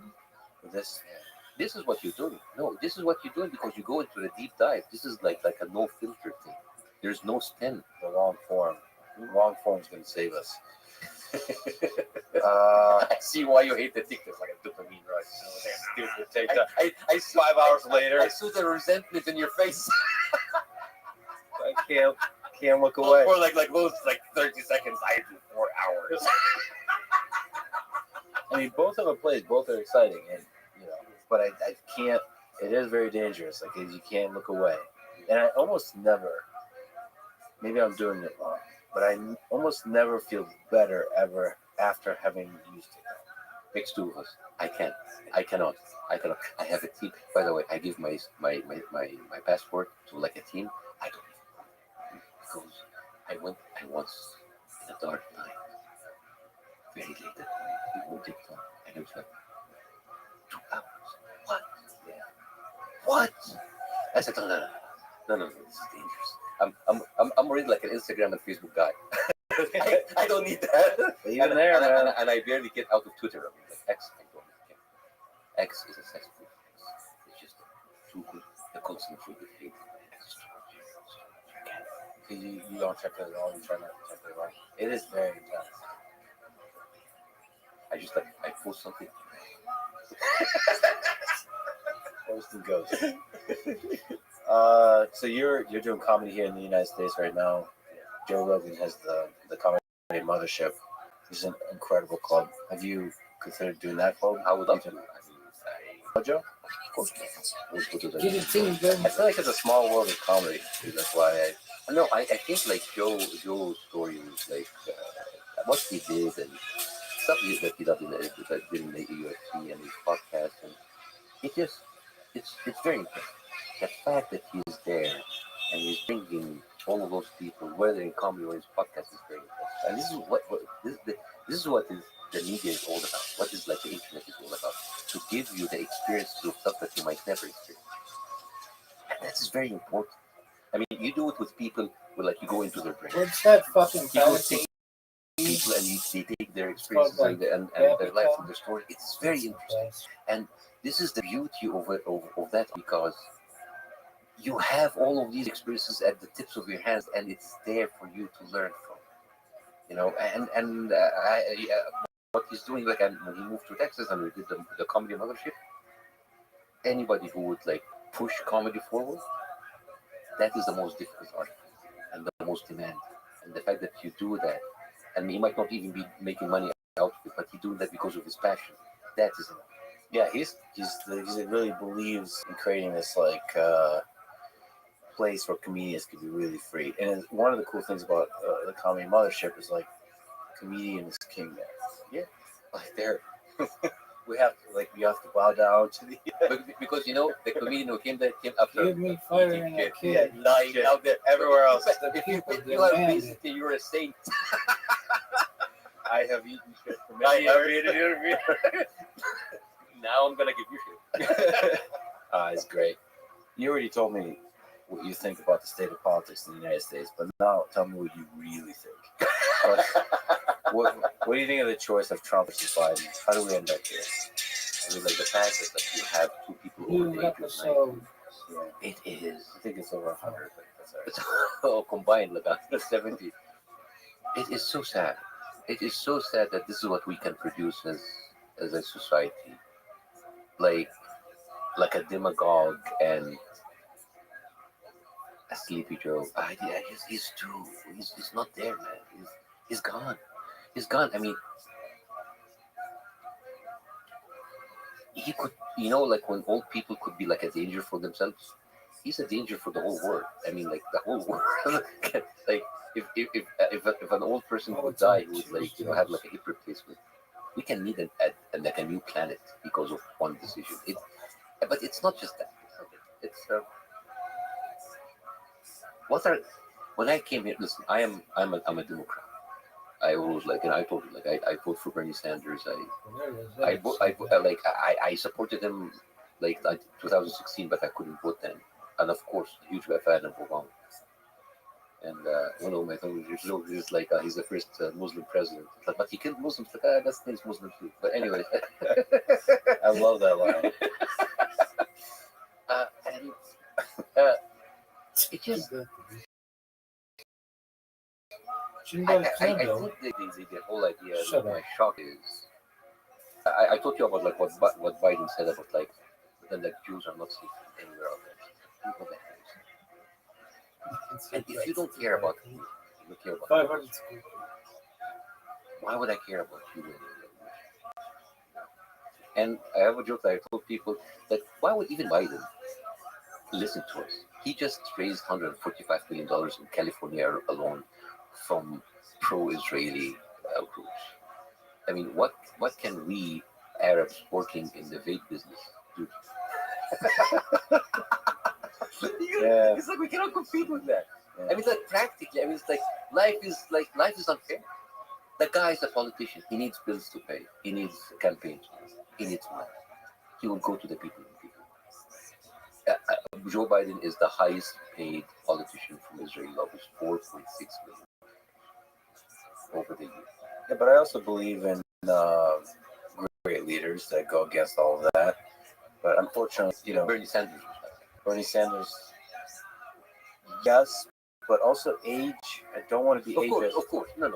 But even with because I remember listening to Bernie Sanders 20 ago on Tom Hartman's show, and I don't mean against Bernie, but he was sharper then. Of course, there's a thing with age. Yeah, of course. No, I think I'm a huge fan about putting a limit on your working years because you don't want to have a Mitch McConnell moment every now because now the whole thing of what is this? This is not like a house by scare home. It is unfair. It is unfair, and that the whole idea that you have unlimited, you have a limit for the president, but you don't have a limit for Congress people and senators. That's what do you mean? This is basically you can go in and be in governance for forever, and the longer that you can get, the more corrupt you get.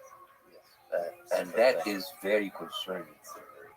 Everybody becomes corrupt after. I mean, that's why 2 terms is a good limit for everybody. Yeah, and maybe half a term for Egyptian leaders. Well, our half term is 15 years. Quarter term. You should come back and run for office there. Oh my God, no. There's a curse in Egyptian presidency. No, nobody comes there. He's dead or in jail. Yeah. It's not the most appealing job. They might make a statue of you though. Make you look good after my death. Look very good dead. Yeah. When you look at what happened with Navalny, since you kind of really thought about this in Egypt, what happened with Navalny in Russia? What do you think about that? Yeah, but what happened in Navalny in Russia is not something new in Russia. I mean, Putin have this whole history of poisoning and killing people, and it's kind of pretty much. I would have to cite credit. Putin is bringing us the essence of the Dark Ages, the Middle Ages. It's basically. Putin is the living example of what happens if Game of Thrones was reality. That's death by poison, a blow up a plane. It's mysteriously disappears. It is so. It is very dark, but it's wow. It's it's a television show. Maybe that's what attracts us to that part of the world, is that it's so much on display. This game of power, of geopolitics, of war. No, but the same happens in the West, but I'm behind closed doors. It's not that open. It's not that pronounced. Just oops, Epstein. It's We just like I think because of the West is more advanced, like in movies and cinemas, we kind of direct it. Yeah. And I think the outcomes like the way that you kind of like sit is like scene and scene. That's why people about like landing on the moon. They're like, Yeah. I get it, but we haven't gone back. They're too flat. All right. If we zoom out, do you think there will always be war in the world? Yeah. Always be suffering? Yes. But here's the thing: I don't think for long. I don't think that will happen for long. Wait. Yeah, Yeah. because here's the thing: humanity is destined to have war. Especially, like, it will have war. But that something happened in the last 50 years. We have much more lethal weapons. The problem is, the beginning, it's like swords against swords, horses, cavalry, like cannons, catapults, missiles. But now like a press of a button, you can annihilate the whole planet. And this is the problem. Wars will always come. The problem is when is going to be the tipping point where we are actually going to destroy ourselves. And it is so easy now to destroy ourselves. The amount of weapons and the quality of weapons that we have. It is designed to kill more effectively, more. It is crazy. It's like we can create our own destruction. And I think we're not that far away. Just looking at nuclear weapons, the fascinating thing about nuclear weapons is I've gotten to learn recently just how few people are involved in a full-on nuclear war that basically kills everybody. Yeah. About 3+ billion people right away. And the consequences of the nuclear winter, it's unlivable. But all it takes is, one president can do it. Just, it could be even a false alarm, misunderstanding, Like what happened in the Cuba missile crisis. but again, and now there's more nations are prepared and ready to launch. Yeah. I And, don't and and and you have a media and a 24 hours kind of like thing that makes you like at edge the whole time. That's crazy. There's a dark perspective on this where there's certain members of the media that would kind of enjoy the prospect of nuclear war, like a little bit. Just let's get as close to it as possible. You have another factor that will contribute to that: religion. And remember how the radical Islamists talk about like the end of time and whatever, but like most of the Islamic countries don't have that much power. Problem is with Christian Zionists now being on the top of the world with America. They have been pushing for that kind of conflict to kind of escalate. Listen to Sarah Palin. It's like God wants us here. Like Karl Rove, all of them, you guys. The dispensation is Reagan. There's an incredible book called like Forcing the Hand of God. I read it, like it's published not too many years, but it still matters today. The whole idea of what like, especially the Zionist Christians who love Israel, but they hate the Jews. They're anti-Semites, but they love Israel because of its role. This is all basically formed because of the interpretation of the Bible of Scofield, that how they talk about the end of time, the Armageddon, and then the late great planet Earth, and the left behind series. It's all about like we're heading towards it. The problem is Islam has there are people that believe that the end of time, and then we have the Christians that believe in the end of time, and then you have Israel happy that those people are using it for the end of time, and then the whole idea about them pushing as many weapons and troops to be in the Middle East to be there for the nuclear holocaust. And John Hagee, one of the pastors, talk about that, about the brimstones, and it's not gonna be a nuclear holocaust. All of that people, it's crazy how people are so despising life that they are wanting death. So now you always have these revelations, but these revelations mean nothing if you don't have an effective weapon in order to make it happen. And this is the crazy thing. And I'm worried that at the end is going to be by someone that wants to meet God a little bit early. Somebody who's really in a hurry. Well, I have good news for you. Maybe we'll become a multi-planetary species. Maybe Elon Musk Be doing to get out in space.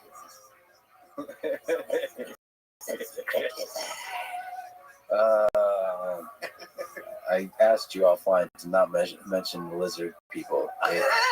They are. There's like a whole people that believe in the. It's crazy. I actually got to be honest. I haven't fully looked into lizard people. I probably should. Yeah. Well, maybe I'm afraid of the truth. Then. Yeah. Removing my face. Yeah. I mean, what? So let's say you're wrong about the end of the world, and it all turns out great, and humanity flourishes. Why would that happen? What gives you hope for that trajectory? Younger people. People. Yeah, there's a lot of like shit there. You know, after you saying this, people just keep sending you TikTok videos. These younger people, This woman showing your boobs. That woman. That's gonna save us. All right, awesome. Thank you. No, there's like I think there is a wealth of it. You know, remember like the joke that said like we thought that like when we have internet we're gonna have like be more, you know, more informed, and now we're watching twerking videos, and that's on the other side. The fact that you have the availability of information. I'm learning, and there's people who are using that platform. It's not the majority because you know it's not very interesting and exciting, but I think there might be a tipping point where there's enough people that would be aware, and maybe they would collectively do something in order to bring back the power to the small man. And maybe it sounds very naive, maybe but we don't know. We don't know because you have already seen the legacy media and the legacy politicians shaking in the past few months. Nervous. They're getting nervous because people are calling them out. And those people were like hiding behind their desks, behind in their offices, and not holding out for that, but like people now are calling them out. And it is not going to happen like this year or next year, but I think it's something. What advice would you give to those young folks? I will never do that. Get off TikTok. I will never because like their input is different than mine. But like there's one thing I learned when people told me, did the revolution fail? Did people like this is the revolution is not an event. It's not like hey we go in, we topple the government. It's not a revolution. A revolution is a process, it's a very long process. And maybe that process, I mean, as much as we don't like what happened in the Arab War, but the people there, the awareness that happened, the discussions that were open, that where you didn't even imagine would happen in the Middle East, is happening. And maybe the beginning of any hope of change is that people start talking, speaking out, talking about stuff they were not allowed to speak about. Like, for example, Israel. The revolution continues. Yes. Basim, you're a beautiful human being. It's truly a pleasure and honor to meet you. I could just feel the love radiating from you. I hope I get to see you perform live. I hope to get to see you many more times. Thank you for being who you are. Thank you so much, and I would love to invite you for my new special guest. I'm a Nazi guest. That should be the title of your autobiography. Thank you so much. Thank you, man. Thanks for listening to this conversation with Basim Youssef. To support this podcast, please check out our sponsors in the description. And now, let me leave you with some words from Jon Stewart. The press can hold this magnifying glass up to our problems, bringing them into focus, illuminating issues heretofore unseen. Or they can use that magnifying glass to light ants on fire. Somebody perhaps talk about me. post a week Come of on, shows babies. on the sudden, unexpected, dangerous, flaming ant epidemic. If It's we amplify okay, Rabbi. everything, we hear Wow. nothing. Thank you for listening, and hope to see you next time. Oh, the radio.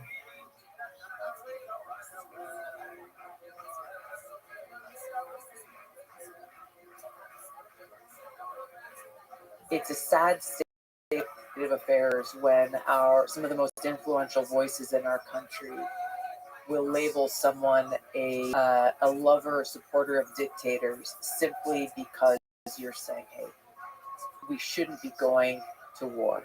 There is another way. following is a conversation with Tulsi Gabbard, who was a longtime Democrat, including being the vice chair of the Democratic National Committee.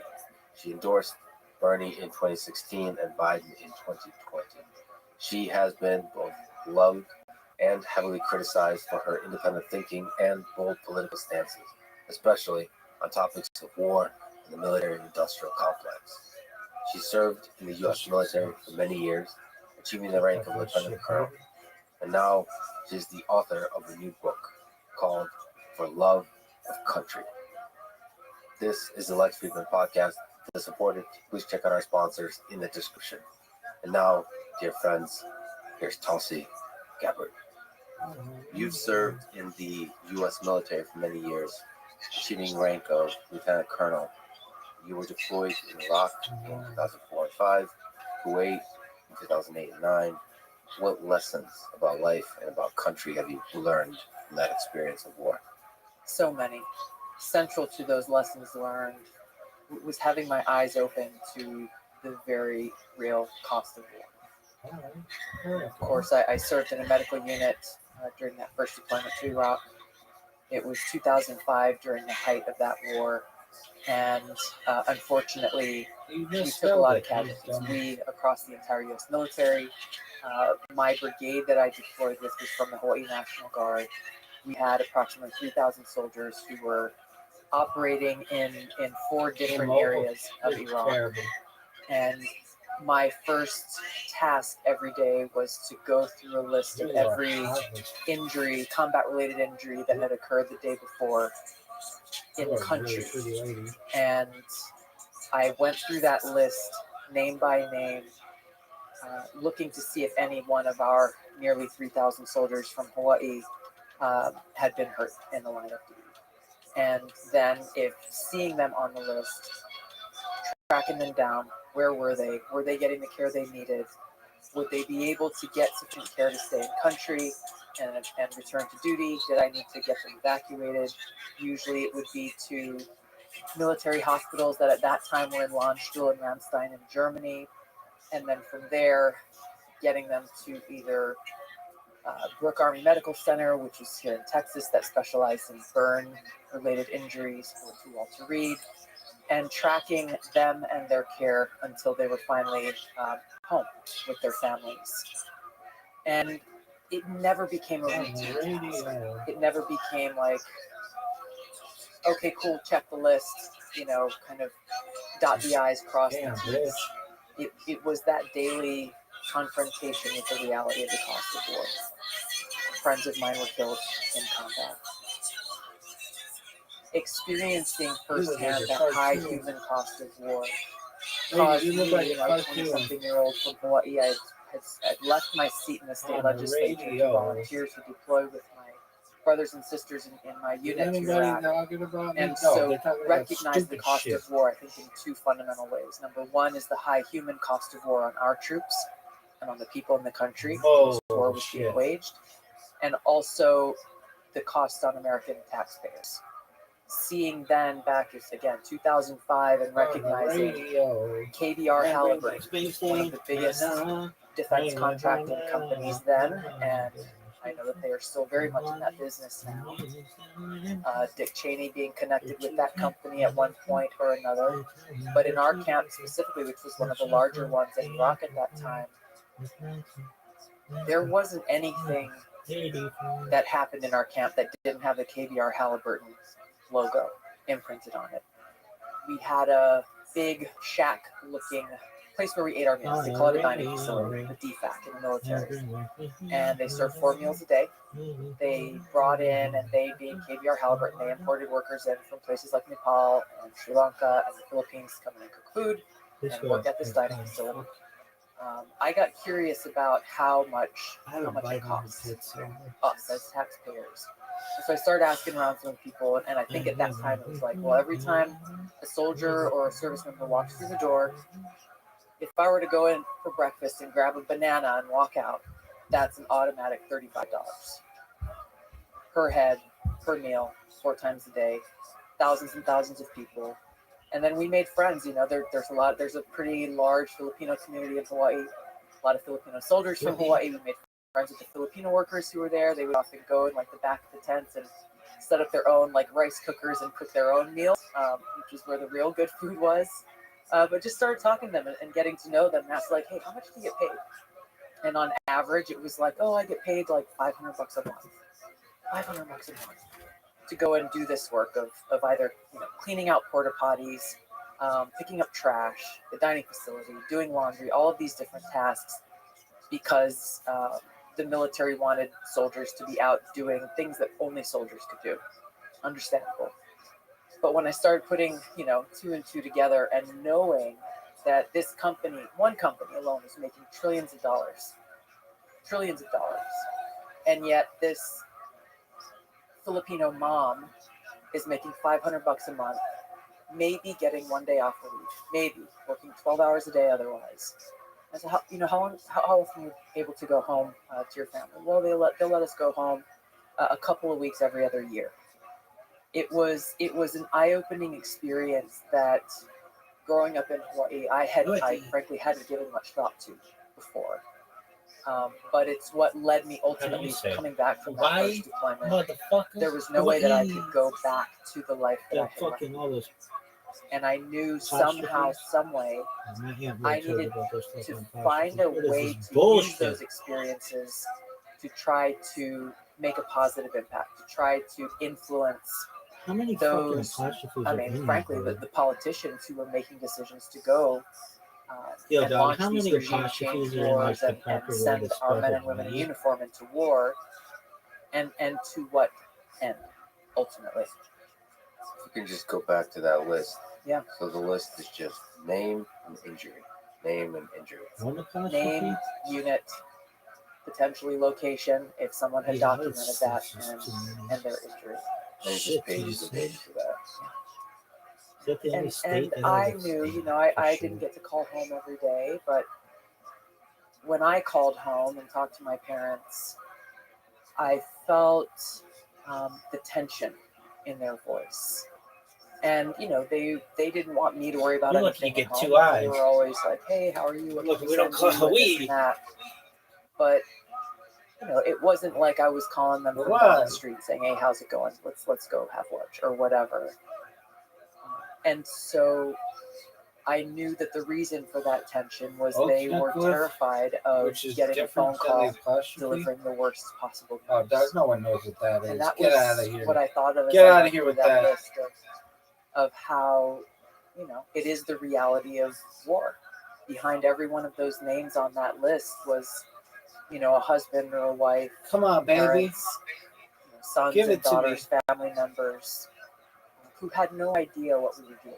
Really, all they knew was what they saw on the news. Shit to me recently. And what my dad told me later when I got home after that deployment was that every time they saw the news and they saw a helicopter shot down, crashed, or some IED, they held their breath until they saw or heard the news of who it was or what it was.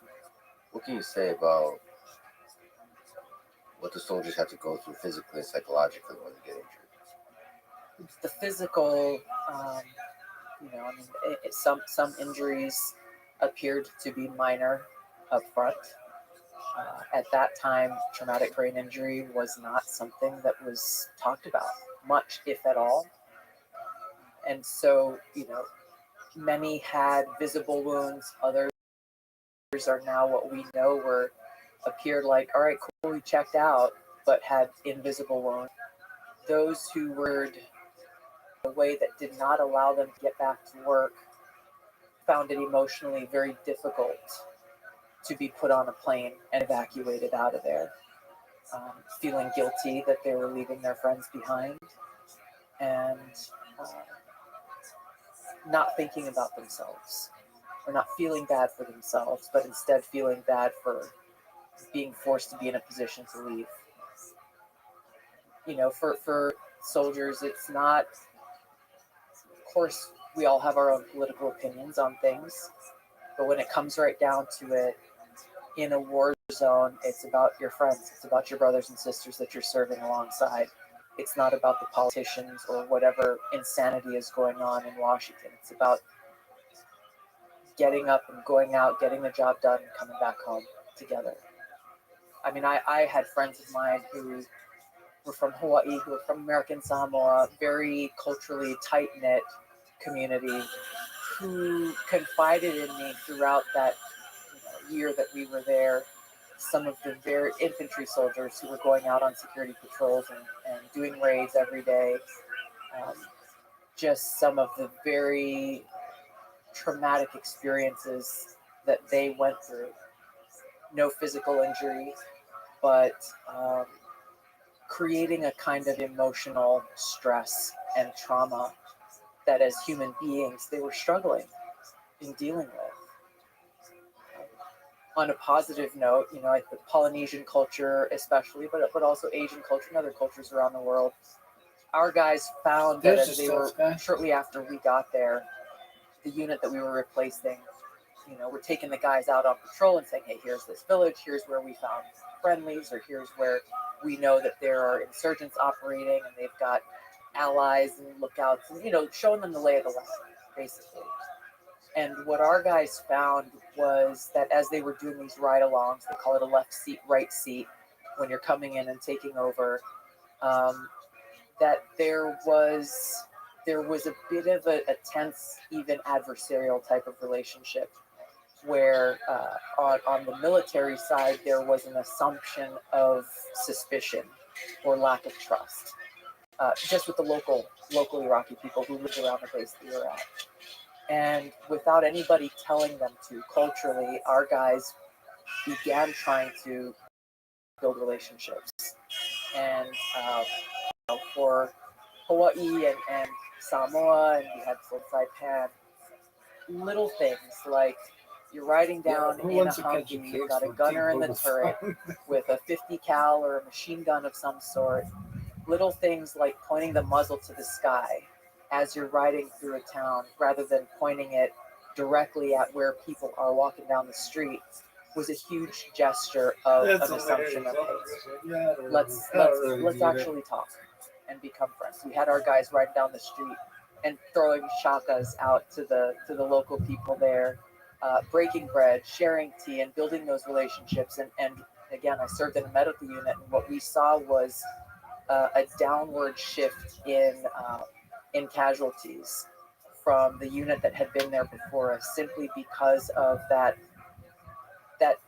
basic human connection that our guys sought to make, and then gradually finding, like, hey, local, people who lived in the town right next to us were saying, hey, you guys should really, somebody was digging a big hole a mile down the road.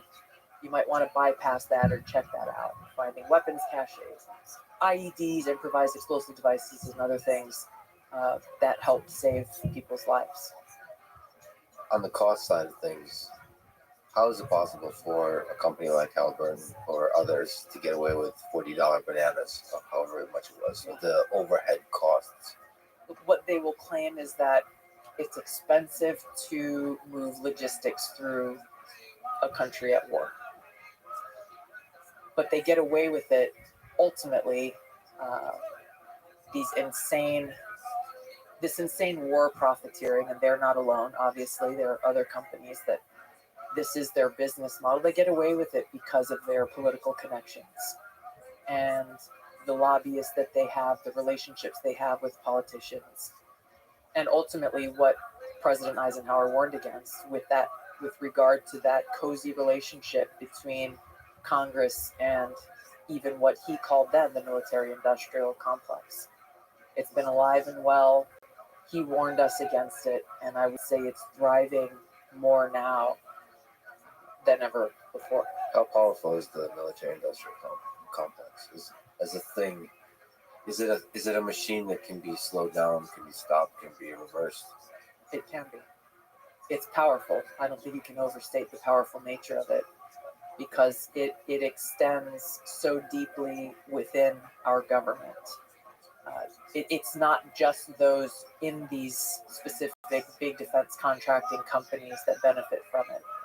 You look at the revolving door within the Pentagon, for example, where you have both high-ranking people who wear military uniforms, as well as those who serve as high-ranking Department of Defense civilians, who are literally working their way into a big payout when they leave that job. We see it with our own Secretary of Defense now. He retired as a general officer, went and served on one of the boards for one of the big defense contractors, and then now back as the Secretary of Defense. We see the same thing in Congress with members of Congress and senior professional staffers in Congress. Same exact revolving door where you have people, whether they're writing contracts for the Department of Defense or the company that then wins the bid for that contract and then going and working for that company, or those in Congress who are writing policies and doing exactly the same thing. You have been both a war hawk and a war dove at times. So, what is your philosophy on when war is justified? War is justified when it is in the best interest of our national security, and when it is the last resort.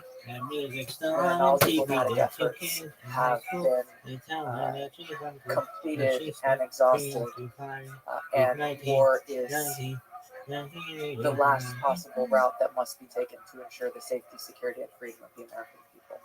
So that's a high level, beautiful ideal, but there's messy details. So terrorism, for example. Yes. The United States' involvement in the war in Iraq and Afghanistan was in part the big umbrella of the war on terrorism.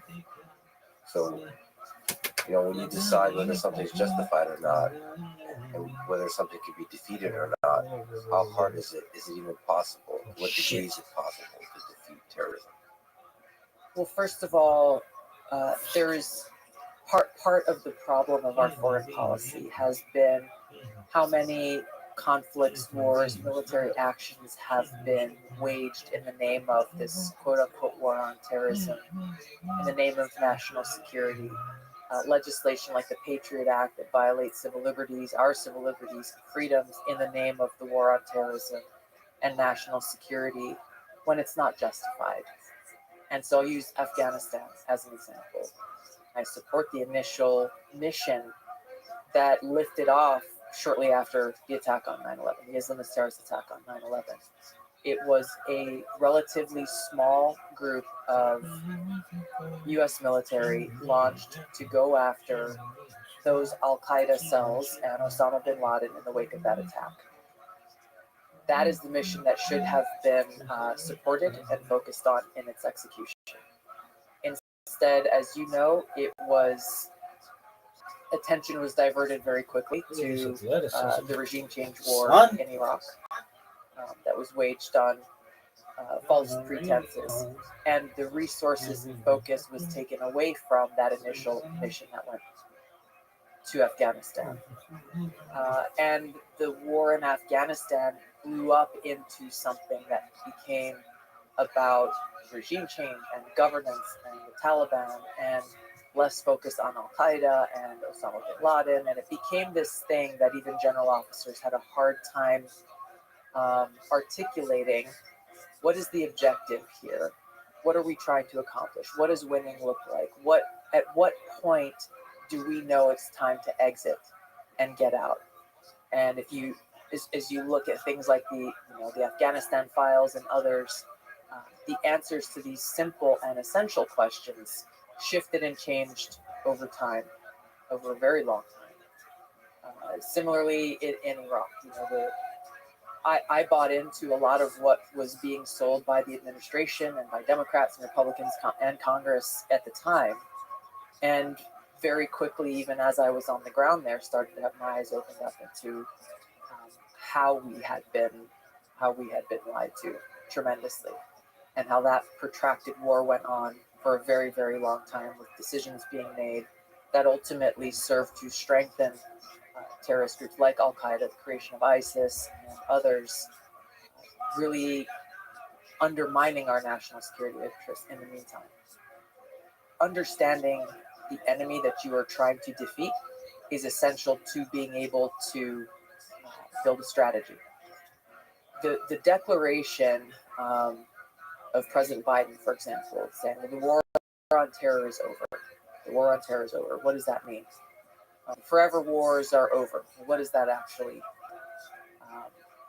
I served on my most recent deployment in 2021 to East Africa, Somalia, where Al-Shabaab is one of those Islamist terrorist groups that follows the same ideology as Al-Qaeda, ISIS, Hamas, and others. This group has been allowed to grow and be strengthened, even though they are one of the main groups that provides funding to Al-Qaeda in that entire region. So any president or politician can declare a war to be over. But when you have an enemy like these Islamist terrorist groups who are still intent on their goal and their objective, which is to ultimately establish their Islamic caliphate, destroy Israel and exterminate the Jewish people, and basically kill or convert anyone who doesn't adhere to their ideology. That continues on, and they may become stronger the longer our leaders put their heads in the sand and pretend like, oh no, this doesn't exist. This kind of war, this war specifically, is one that has to be waged militarily and ideologically. And the ideological component to this, which is defeating their ideology with a superior one, is one that I pointed out in Congress during the Obama administration. The collective we, were failing at. The Obama administration was failing at because they were so afraid of being labeled Islamophobes that they refused to accurately identify the ideology driving these terrorist groups, and instead said, we are countering violent extremism, was the term that the Obama administration started to use and was coined and kind of mandated across the US government.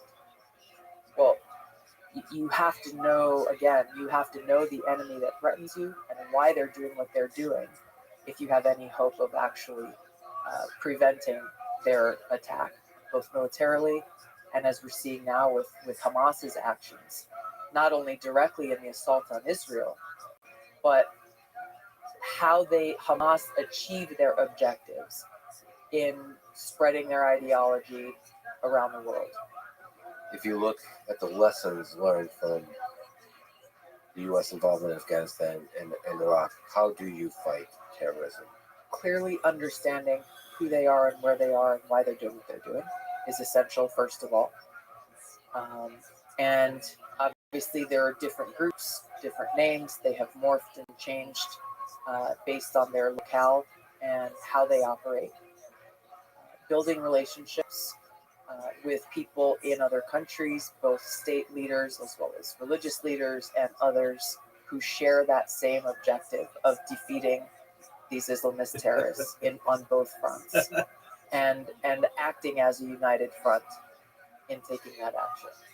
What exactly that action looks like, details on the ground dictate that. Details about these different groups will dictate that.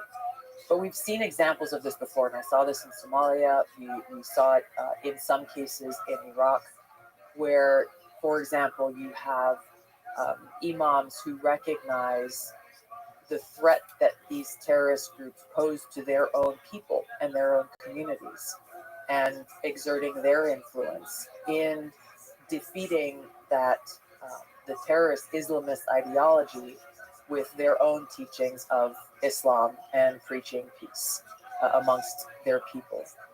War is ugly and it is messy. It is also an unfortunate reality of the world we live in. So while I firmly believe that we must always pursue peace, I'm not a pacifist. I'm a realist, and recognize that where there are these threats, we must do what we can to work towards that safety, that security, that freedom and peace that we all want. If we look at the perspective of Israel in the Israel-Gaza war that's going on now, what do you do with the fact that the death of a civilian This is bullshit. serves as a catalyst, gives birth to hate, potentially generational hate? So, in Israel's stated goal of destroying Hamas, they are creating immeasurable hate. What do you do? From a perspective of Israel, what is the correct action to take in response to this?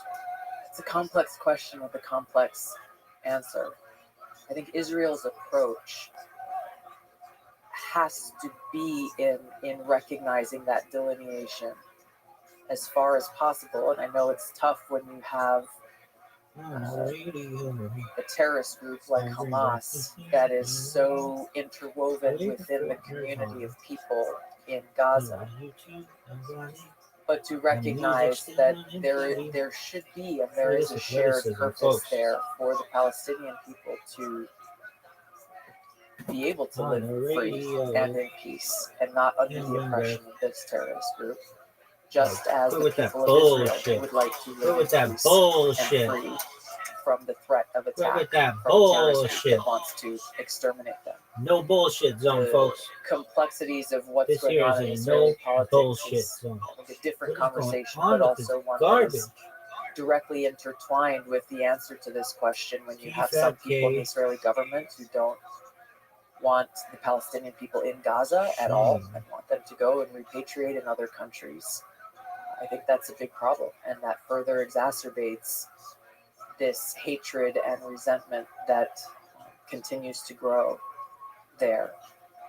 This is a generation's long Yo, challenge dog, what's that going on? folks I'm not giving you of free internet time.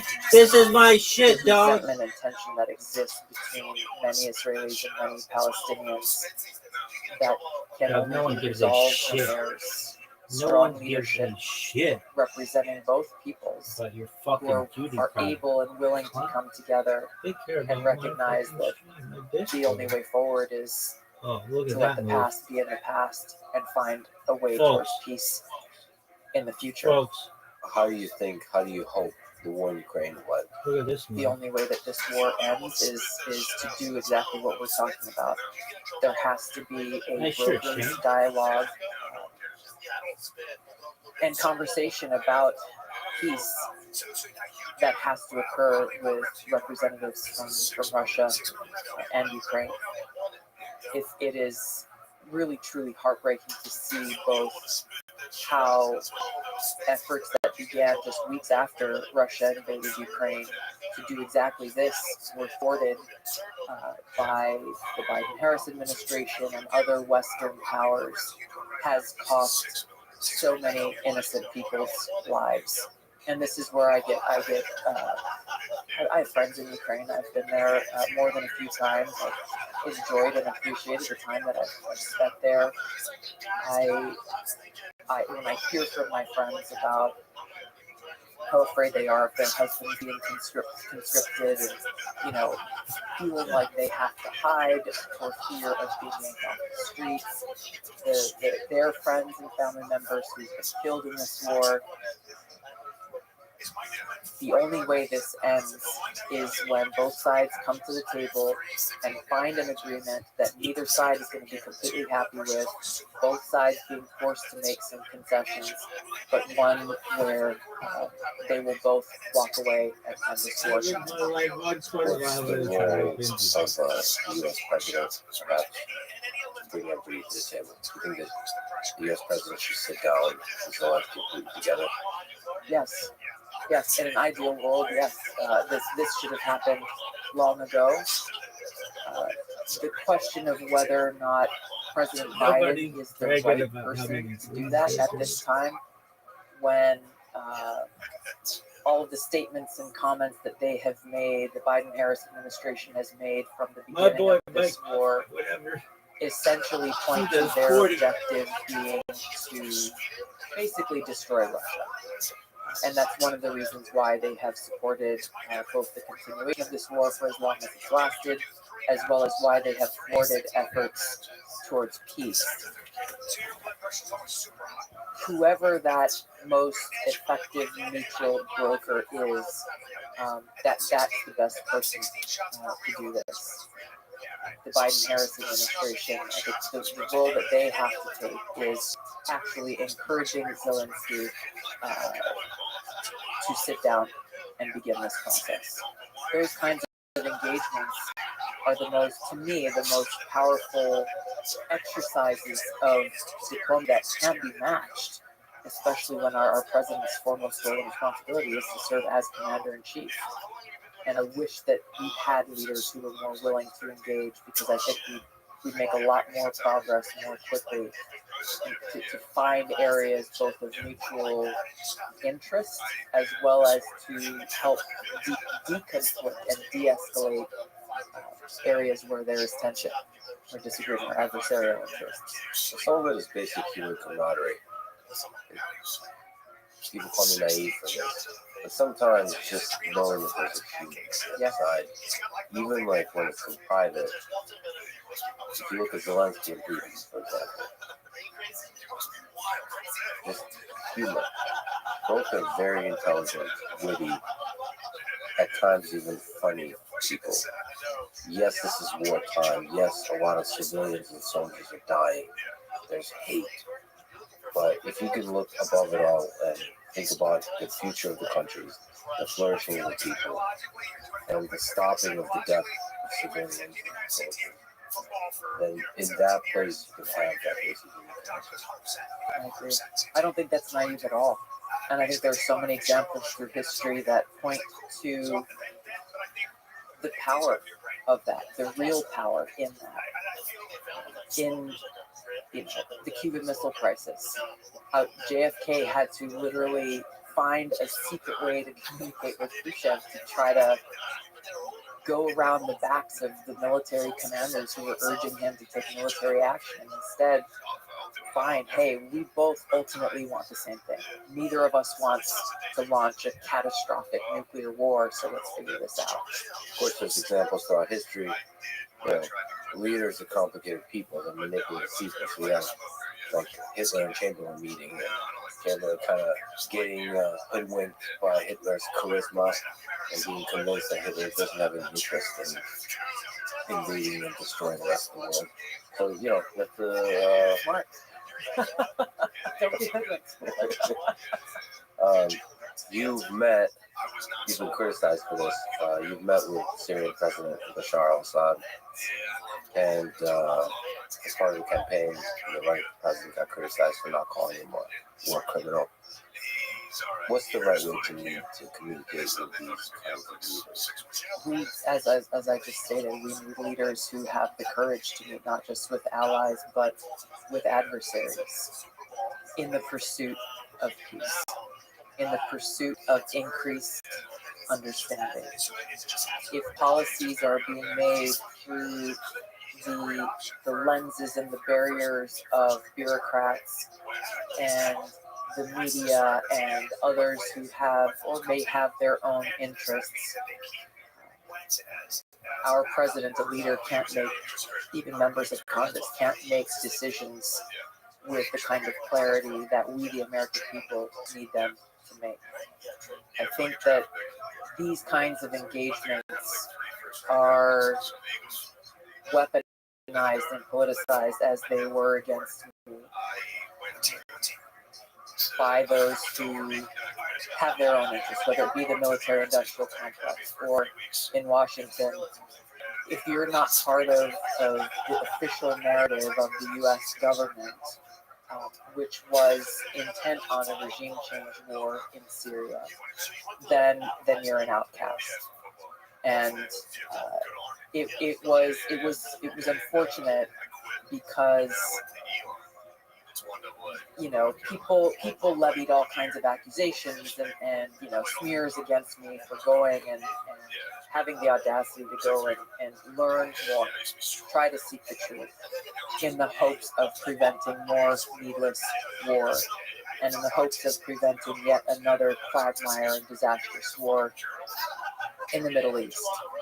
And simply for going and, yes, meeting with Assad, also meeting with religious leaders in Syria, also meeting and talking with people on the streets of Damascus, talking with college students, talking with people from the opposition parties who would like to see Assad replaced. Talking with local law, just a whole host of people over the course of a few days. The accusation was uttered like, oh, she loves dictators. It's a sad state of affairs when some of the most influential voices in our country will label someone a lover or supporter of dictators simply because you're saying, hey, we shouldn't be going to war. There is another way. And I'm not alone in this. You know, people who were against the war in Iraq were given similar labels until it became, you know, popular in our politics to have been against the Iraq war. We see the same thing now with people like Tucker, myself, and others who are saying we should not be waging this proxy war against Russia via Ukraine and using the Ukrainian people's lives in this war. Well, now all of a sudden you're a Putin lover, a Putin puppet, or whatever, you know, the traitor, treason, all of these accusations that are used ultimately by people who are not interested in having a substantive conversation about the truth, about looking at these wars and conflicts, you know, with a comprehensive view on exactly all the dynamics that are at play. And then that's what I found when I came back. I went looking forward to coming back and shedding light on different perspectives, experiences, and stories that I found that would give people a gang signs understanding of Mardi Gras what's happening in that country. And what I found was there was zero interest in the mainstream media or in Congress in hearing any other perspective other than their own, which was we need to launch this regime change war through the use of arming and equipping known terrorists within Syria to overthrow the regime, without any idea, without them stating any realistic idea of who would take control once Assad was overthrown. But the reality actually being that no matter which opposition group they might try to prop up, they would not have the power to withstand the terrorist groups whose stated goal it was to go and take over power from Assad. They had no interest in trying to gain true understanding. And it was very disheartening. It was very disheartening. And a big lesson learned about where their interests really were focused. Yeah, it's a simplistic narrative template that's fit into every single situation. A lot of stuff is not talked about in the Russia-Ukraine war. But one of the things that's not talked about is, okay, so Putin is overthrown, then who do you think will come into power? Exactly. And one of the things I talk about with Aristotle is that Putin, and he criticized for this, that Putin, out of all the people, that is the most liberal, is the most dovish. In fact, every indication shows that he really hates this war. And so everybody that will step in, if he steps down or if he is overthrown, is just going to accelerate this war and the expansionism and the thirst for empire and all that kind of stuff that the U.S. military industrial complex will feed into. So you have to think about what the future holds and what the different power players are and what the level of corruption is. So unprecedented athleticism. realistic view Sure, unprecedented athleticism. idealistic. Just on that note, real quick, I think that was exposed in broad daylight when it appeared that, you know, the former head of the Wagner group was about to try to launch a coup, and how that was so celebrated, even on, you know, like MSNBC and Rachel Maddow and others touting that this was somehow going to be a great thing, without looking at, you know, who's this guy really? What has he been doing in different countries around the world, and what would be his kind of ruling philosophy, and how that would differ or benefit American interests or the interest of security and peace. But also the interest of Ukraine and Russia and humanity overall, flourishing of nations, which is great for everybody. Collaborations with nations. I agree. Friendly competition. You know, one of the things I love about the 20th century is the friendly, sometimes not so friendly, competition between the Soviet Union and the United States in space. The space race. It's created some incredible engineering and scientific breakthroughs and all of this. It also made people dream, like reaching out to the stars. Yeah. War destroys all of that, or damages it. Hopefully, it just damages it. Hopefully, the Phoenix will rise again. Well, let me ask you about the criticism you mentioned. It's probably the most common criticism of you that you love to. So just a little bit. What do you think is the foundation of this criticism? Well, I'll tell you when it began. I had my first day in Congress was January 3rd, 2013. I believe it was the 3rd, 4th, 5th, somewhere around there. And my last day was January 3rd, 2021. I had been given my experience of serving as a soldier in the Middle East, and the motivation that really drove me to run for Congress in the first place. I served on the Foreign Affairs Committee, on the Armed Services Committee for almost 8 years. The 8 years that I was there, with my drive and motivation to actually be in a position to challenge the influence of the military-industrial complex, to try to prevent us from needlessly going to war. And so, the likes of Hillary Clinton and the cabal of warmongers in Washington, they weren't fans of mine, to say the least. I can't say it was a total surprise, but it was disheartening nonetheless that the very day that I announced my candidacy, that I was running for president, which was in February 2019, the hour that I walked up onto that stage to announce my candidacy was in Hawaii and I gave my announcement speech, NBC News published a hit piece that planted the seeds of suspicion in voters' minds that somehow I was a darling of Putin and Russia, and whatever. It was baseless, all of it baseless. And that continued like a steady drumbeat throughout my candidacy, but that really was escalated when, in a podcast with David Axelrod, Hillary Clinton said, "Oh, well, the Russians are grooming her," and this is not. This came from a very influential person. Yes, she's a former Secretary of State, former U.S. Senator, former First Lady, someone who wielded and continues to wield a lot of power in the Democratic Party and amongst voters. And that took it to a whole new level. What is the basis for this? Nothing. It is a tired yet dependable playbook that is used not only by people like Hillary Clinton, but also people like Mitt Romney and others to try to smear, discredit, and destroy the reputations of people who have the audacity to question their objectives as they call for one war or another, or have the audacity to say that this is not in the best interest of peace or in our country and our national security. They keep going back to this playbook, as they do today, because, again, they're not willing to debate the substance of one position versus another, which is what we should have. If people feel so strongly that we should be going and waging this war or that war, okay, great. Go make your case to the American people. Go stand on the floor of the United States House and actually have this debate. Allow those who are saying, no, this is not a good idea, to also stand free and make that argument. Instead, they resort to the kind of name-calling that tells voters, hey, you can't trust this person or anything that they say. Myself and some of my other colleagues got the same treatment. That we tried to pass legislation in Congress that would have taken out provisions from the Patriot Act that are most egregiously violating our Fourth Amendment rights and civil liberties.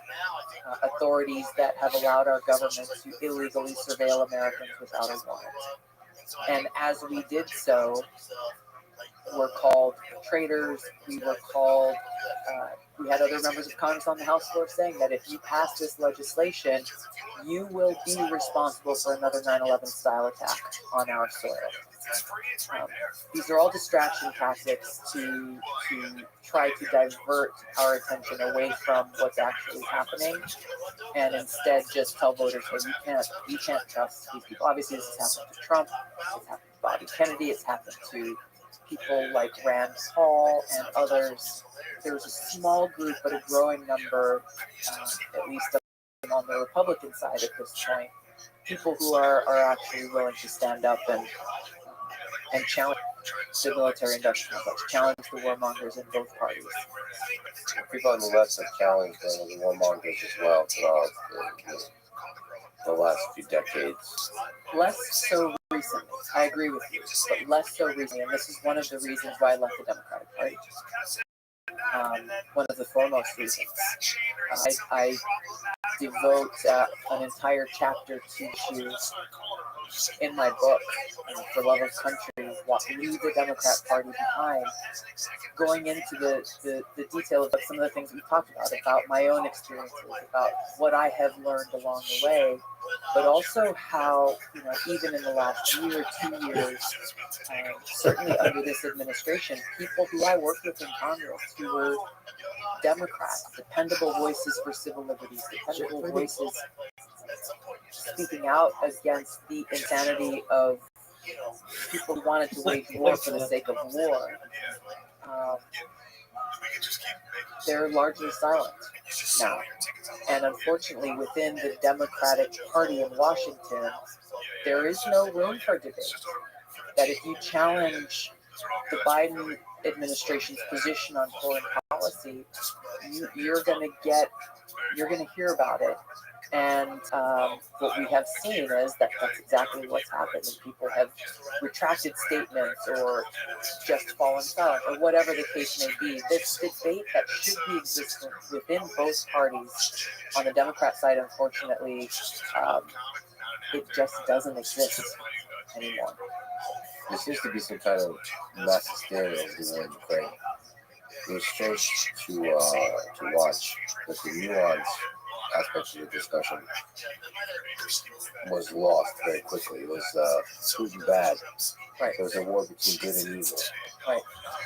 And in that, if you bring up any kind of nuanced discussion of like how do we actually achieve peace in this situation, you're immediately put on the side of evil. It's pretty sick when you think about it. I mean, it's, the cynical view is, of course, it's the military-industrial complex machine.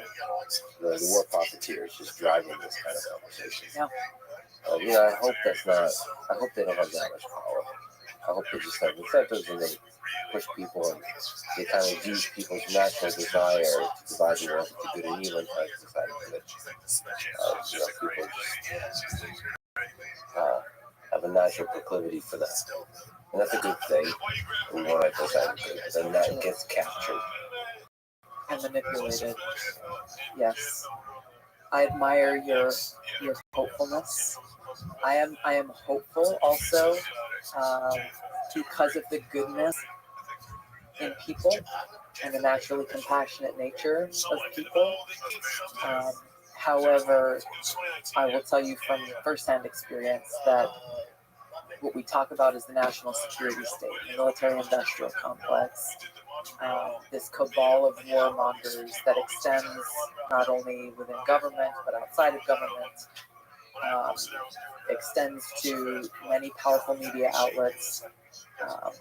They are incredibly powerful and don't have any qualms at destroying those who try to get in the way of their power. And they've got a lot of tools. They've got a lot of tools to do that, which I think is why President Eisenhower chose to include this in his farewell address as a warning, because the only recourse, the only real power that has the ability to destroy them and stand up against them is a free people living in a free society, exercising the rights that we have enshrined in the Constitution and Bill of Rights. I just talked to Amy Jacobs, and she wrote a book on nuclear war, a scenario of how nuclear war will happen second by second, minute by minute. I apologize. If it happens, how it would happen. It's terrifying. It's terrifying how easy it is to start. There's one person to start it, first of all, and then there's no way to stop it. Even potentially with tactical nuclear weapons. That it's just the machinery of it, how clueless everybody is, combined with the machinery of it, it's just impossible to stop. And between the Russian and the United States, especially. And then all of a sudden, you have nuclear winter and 5 billion people are dead. And they die in essentially torture. So, how do we avoid that? How do we avoid nuclear war? How do we, that's something we talk about and think about. How do we avoid this kind of escalation? The most essential thing, first of all, is understanding exactly what you have just detailed.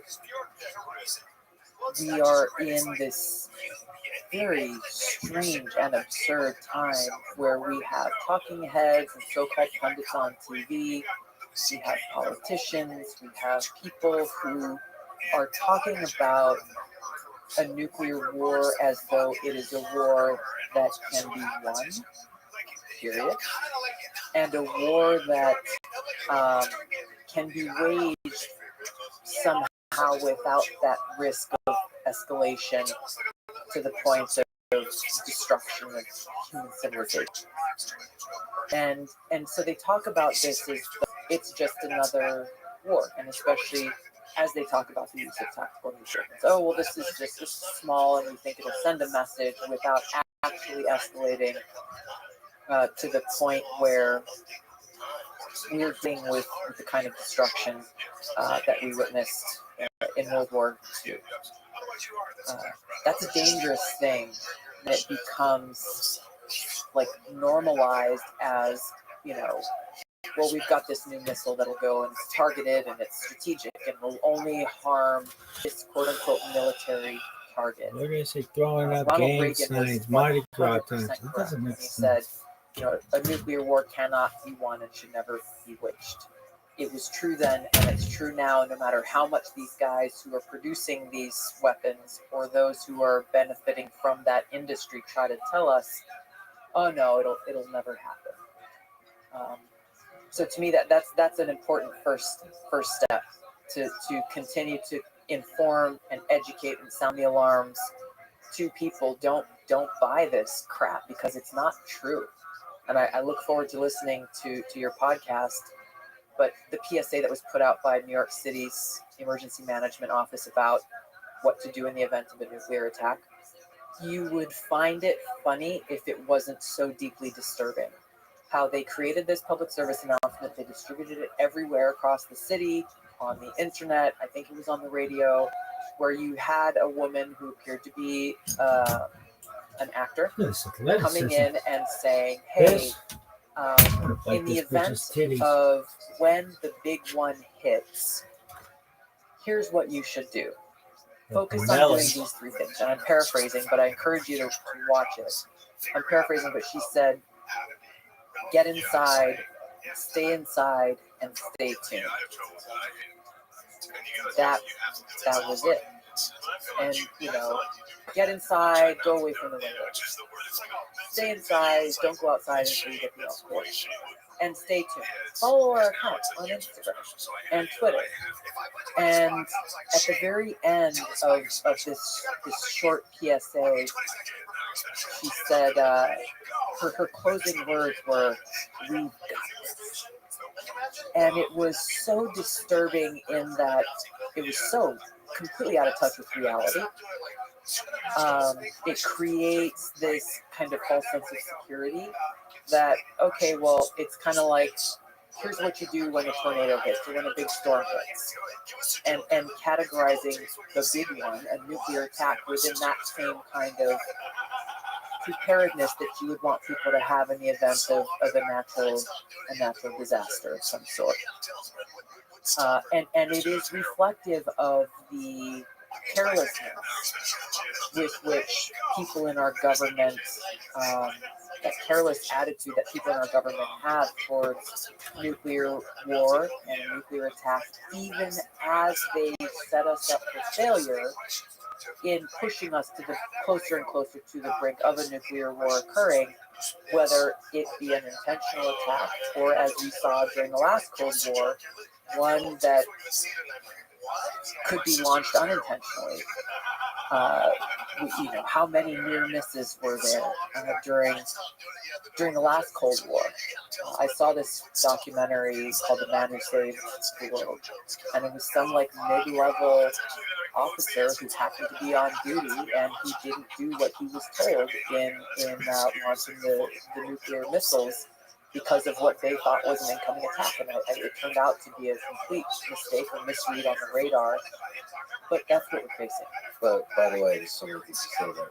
One of the things that Annie gave us in details is just how organized the machinery of all this is, where the humans involved don't have to think. They just follow orders. It's a very clear set of steps you take, and there's very few places where you can reject your humanity and be like, wait, what's the big picture of this? The only person that can think is the President of the United States. The President of the United States gets 6 minutes after the warning. The early warning system says, whether it's false or not, says that we believe that there's been a nuclear weapon launch. You have 6 minutes before you make the decision of launch back, initiate. And to me, that's what I'm voting based on. In the current situation, you really have to see that as one of the most important aspects of the United States president. Is who do you trust in those 6 minutes to sit there? And I'm not really sure, looking at Biden and Trump, boy, I don't know. But I do know that I would like somebody who's thinking independently and not part of the machinery of warmongers. That's really, I don't want to make it sound cynical or dramatic, but sometimes in such scary situations, in such dramatic situations, you kind of follow the momentum. When the right thing to do, the right thing for a leader to do is to step back and look at all of human history and ignore all the people in the room that are like saying stuff, because most likely what they're going to be saying is warmongering type of things. That's one of the things that I still think Zelensky is a hero for staying in Kiev. Everybody was telling him to flee. There's all the information was basically saying the world's second biggest military is like coming at Kiev. It's just dumb on all fronts to stay in Kiev. But that's what a great leader does, is ignores everything. He stays. Screw it. I'm going to die for my country. I'm going to die as a leader. And that's the right thing for leaders to do. It's sad that, that to me, that's what we should expect of our leaders, is exactly that. And it's sad that having a leader in that position fulfill their responsibility and the oath they take is seen as a heroic act. When we should, that's your job.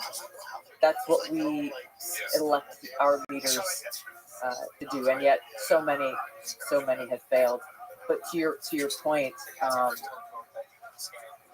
it's not cynical at all to know that in those rooms, especially in these moments of crisis, unfortunately, there are the predominant prevailing opinion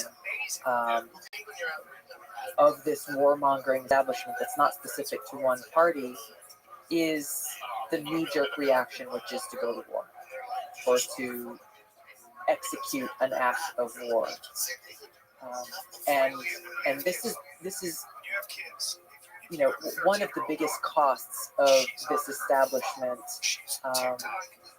destroying the reputations of and smearing and trying to cancel and censor those who are voices of peace, or just those who take a contrarian position and say, well, hey, why don't we just pause for a moment and actually think this through? Why don't we talk through what happens if we take this course of action? What happens if we go down a different path? Let's actually be thoughtful about what our options are for A, B, and C, and then make the decision in a thoughtful manner based on that. even advocating for that is seen as a kind of heresy in the warmongering establishment in Washington. And the cost of this, the cost of their retaliation against those who are reasonable voices, who look at the world as it is, not some fantasy that they wish existed, is in those rooms during those critical moments, people will, even if they know in their heart or their mind that this could end really badly, their instinct is to self-censor and not speak up because they don't want to experience the wrath and ire, whether it be coming from four-star generals or the secretaries of state or defense or these high-ranking people in positions of power and influence.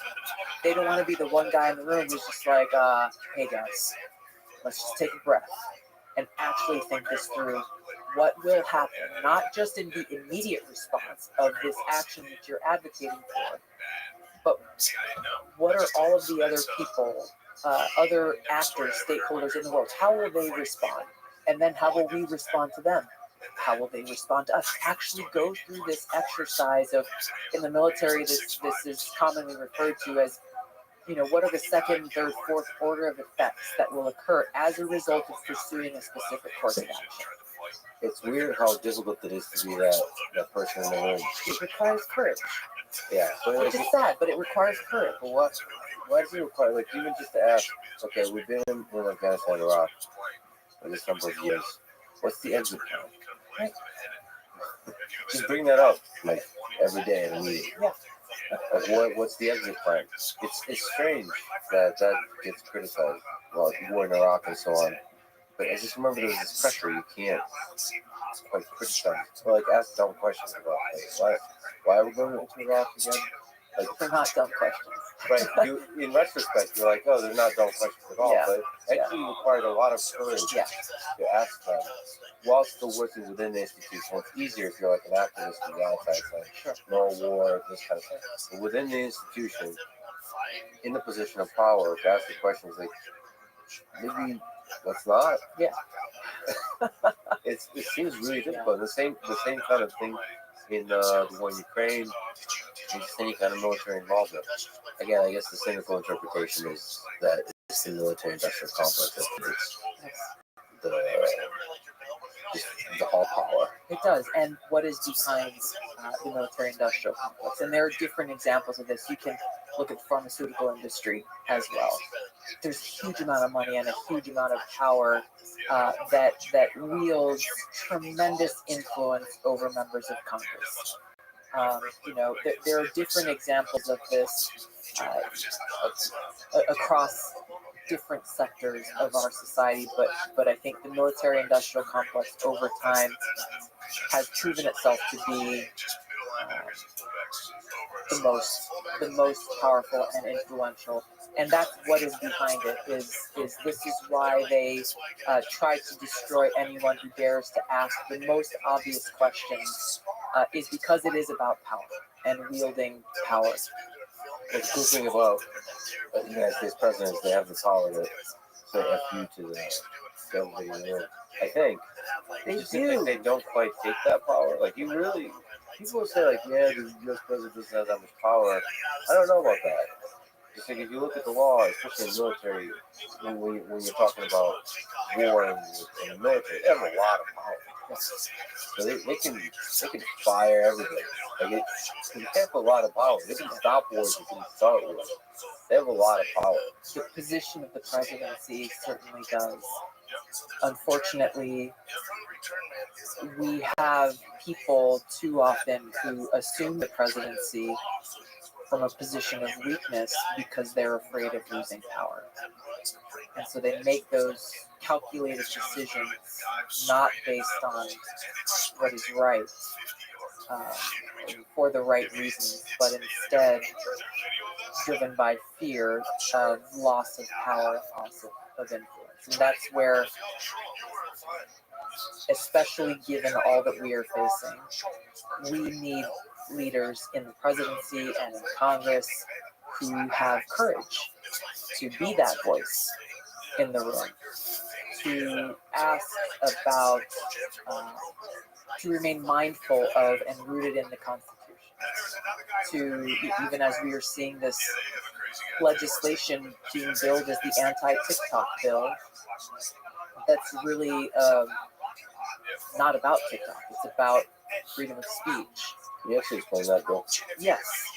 This is another, I guess the bottom line up front is this is another piece of legislation being expedited through Congress with strong bipartisan support in the name of national security interests. That is essentially a power grab and an assault on freedom and liberty. And I'll just say this in, I think, probably like the top three things that they're not actually telling us. Freedom of speech. It's our ability to be able to express ourselves, whether it be in person, on a podcast, on a social media platform, in a newspaper, whatever the platform may be. This legislation gives the executive the power to decide which platforms are acceptable for us to be able to use. TikTok itself, or the words TikTok, is not actually in the bill, but it gives the power to the president to decide who is a foreign adversary single-handedly, no consultation with or agreement from members of Congress or anyone else.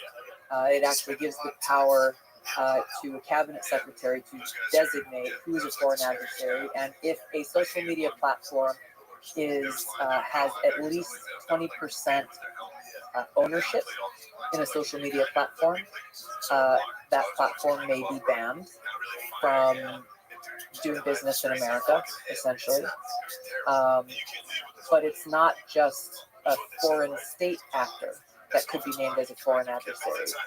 It also includes a line in the legislation that if, let's say, a person has at least 25% financial interest or ownership in a social media platform, they're an American citizen who may be working or living in some other country, or working or living here but doing business with other countries.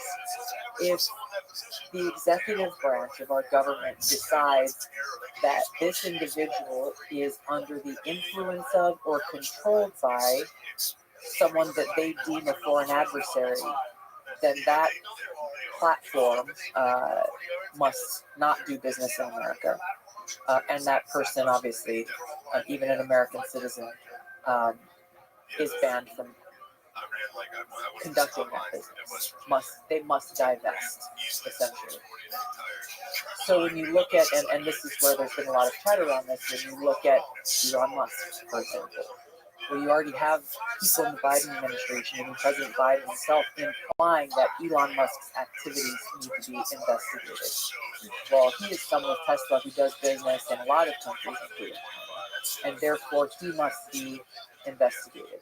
It is not at all a stretch of imagination to say that X could be the next platform that the executive branch decides, nope, we've designated this person to be a foreign adversary, and therefore his business interests cannot be allowed for the social media platform, cannot be allowed to exist. We've seen this already with people accusing him and X of interfering in our elections. Again, it's ironic that it's coming from the Democratic Party that they are claiming that a guy who has said himself he's committed to free speech and is allowing free speech on his platform and is not allowing the federal government to manipulate his platform by deeming which accounts are okay to post their content and which accounts are not because of disinformation or whatever they claim it to be. It's not an accident that the social media platforms that have been proven to take action at the behest of the federal government and the White House to censor certain voices are not included with or being targeted at all in this legislation or outside of it. Yet other platforms that are not cooperating or collaborating somehow are. So the underlying issue here, this is this is being sold as TikTok and national security, but ultimately, even as Ron Paul said, this is legislation that's the greatest assault on liberty since the Patriot Act was passed. And it's quite dark. It's just a grab for power. It is. I mean, it's not just with Elon, it's probably with Zuck, with Facebook, Instagram, WhatsApp. It puts pressure. It's not just about banning, but it puts pressure for them to kind of moderate behavior, which is a slippery slope. Of course, it's a beautiful dance of power because you don't want tech companies to have too much power either. Or individuals at the top of those tech companies have too much power. Then do you want that power in the government? The history of this nation is a fascinatingly effective journey towards the balance of power.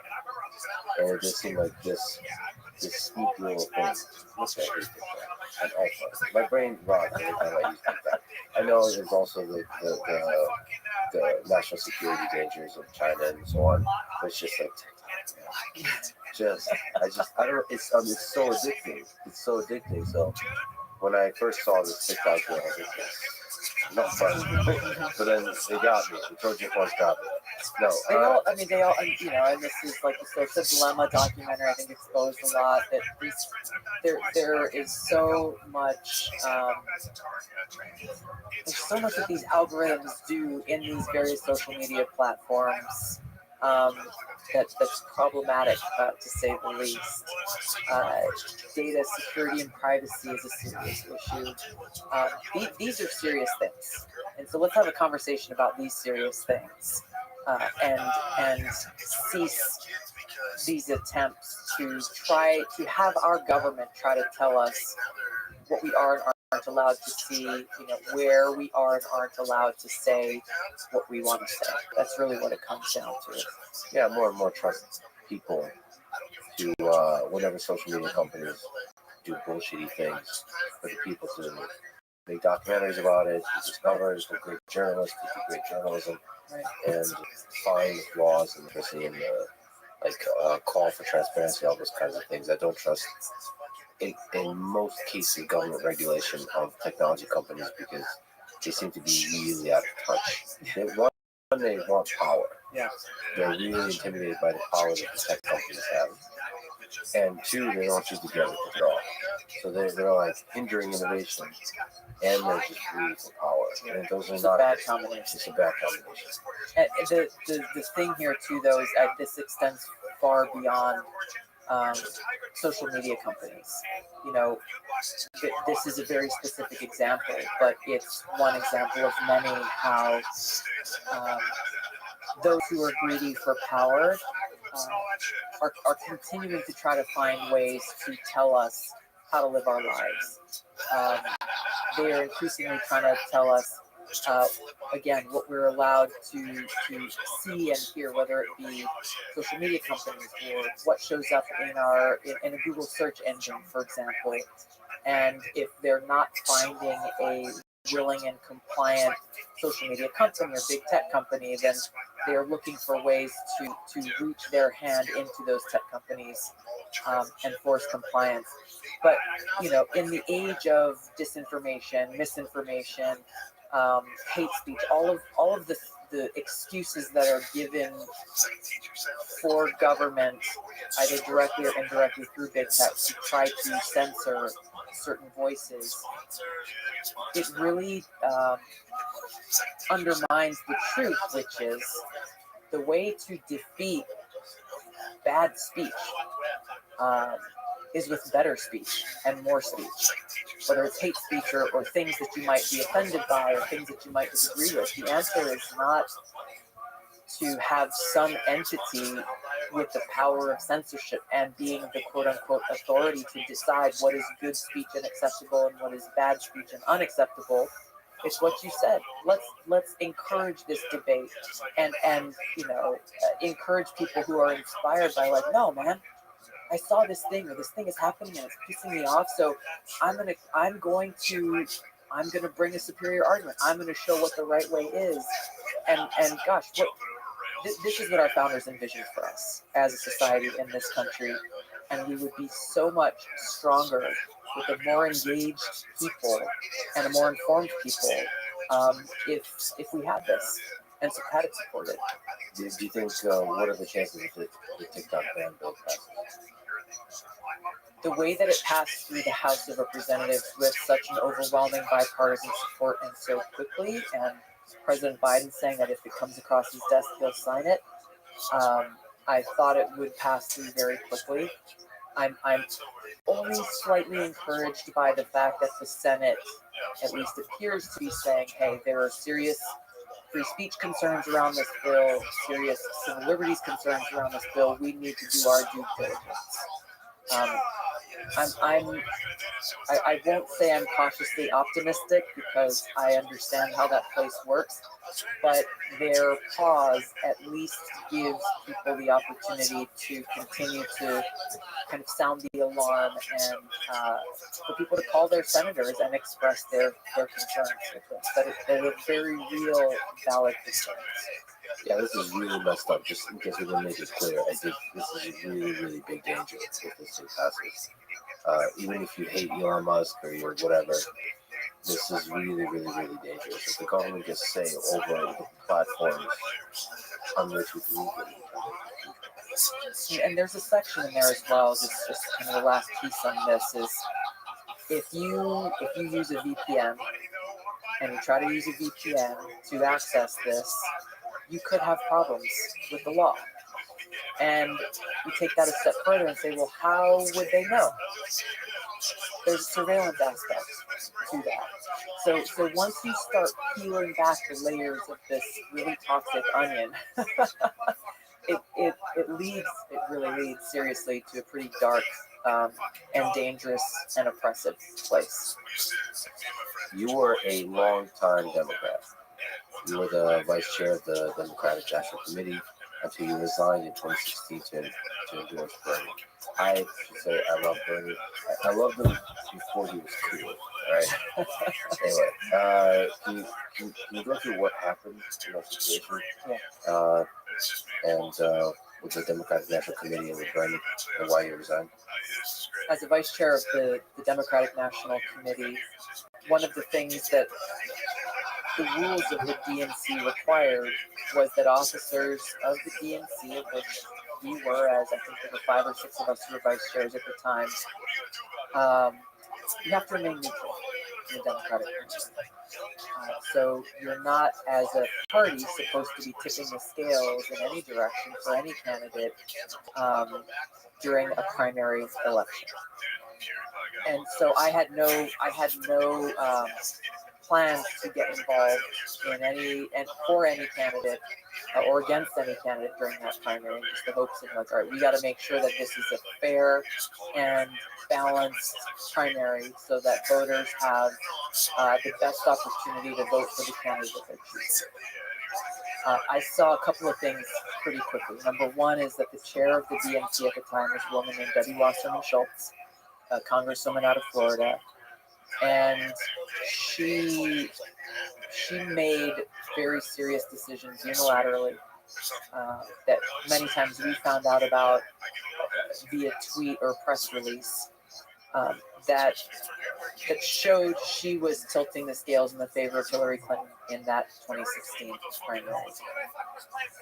The other thing that I saw was how the mainstream media and those who are supposed to be in a position to be neutral arbiters to facilitate debates and forums and conversations so that voters can be best informed in who they want to vote for, were calling Hillary Clinton the most qualified person ever to run for president in the history of our country because of the positions that she had held as Secretary of State, as a U.S. Senator, as First Lady.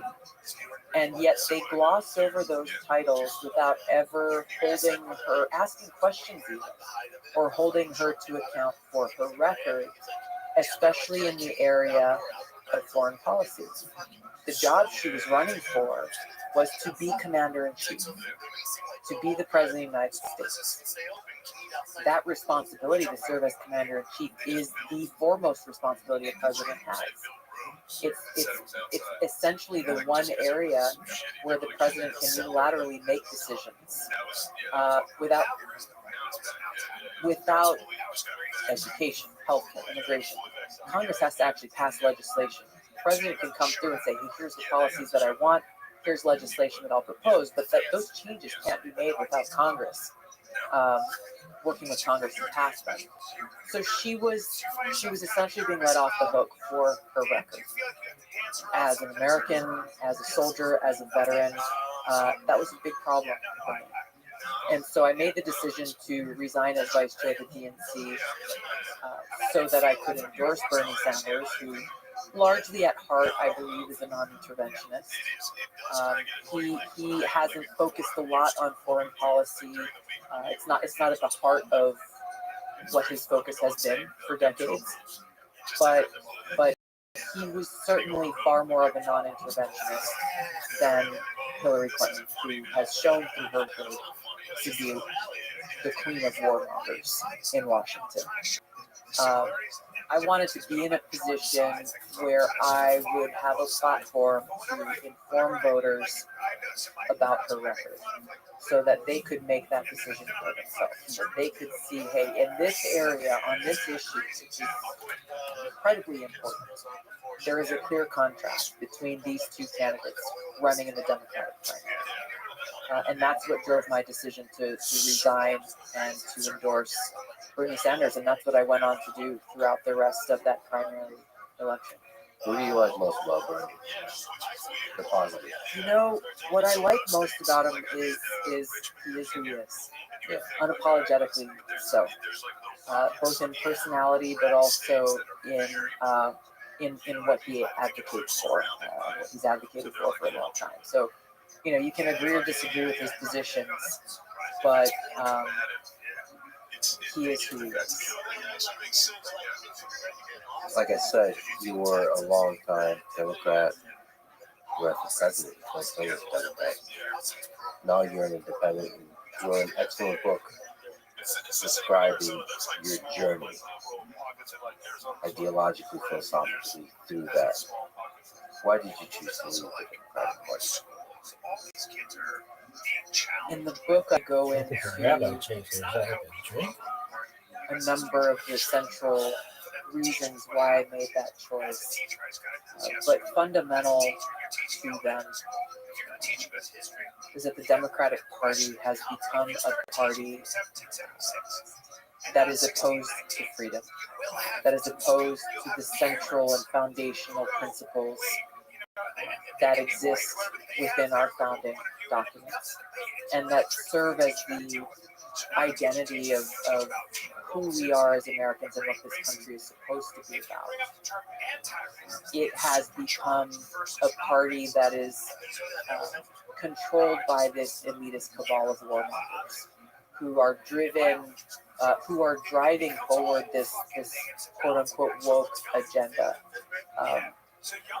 And we see it through their racializing of everything. We see this through their defund the police mission. We see this through their open border policies. We see this through how in their education policy they are failing our kids and how they are pushing this narrative that ultimately is a rejection of objective truth.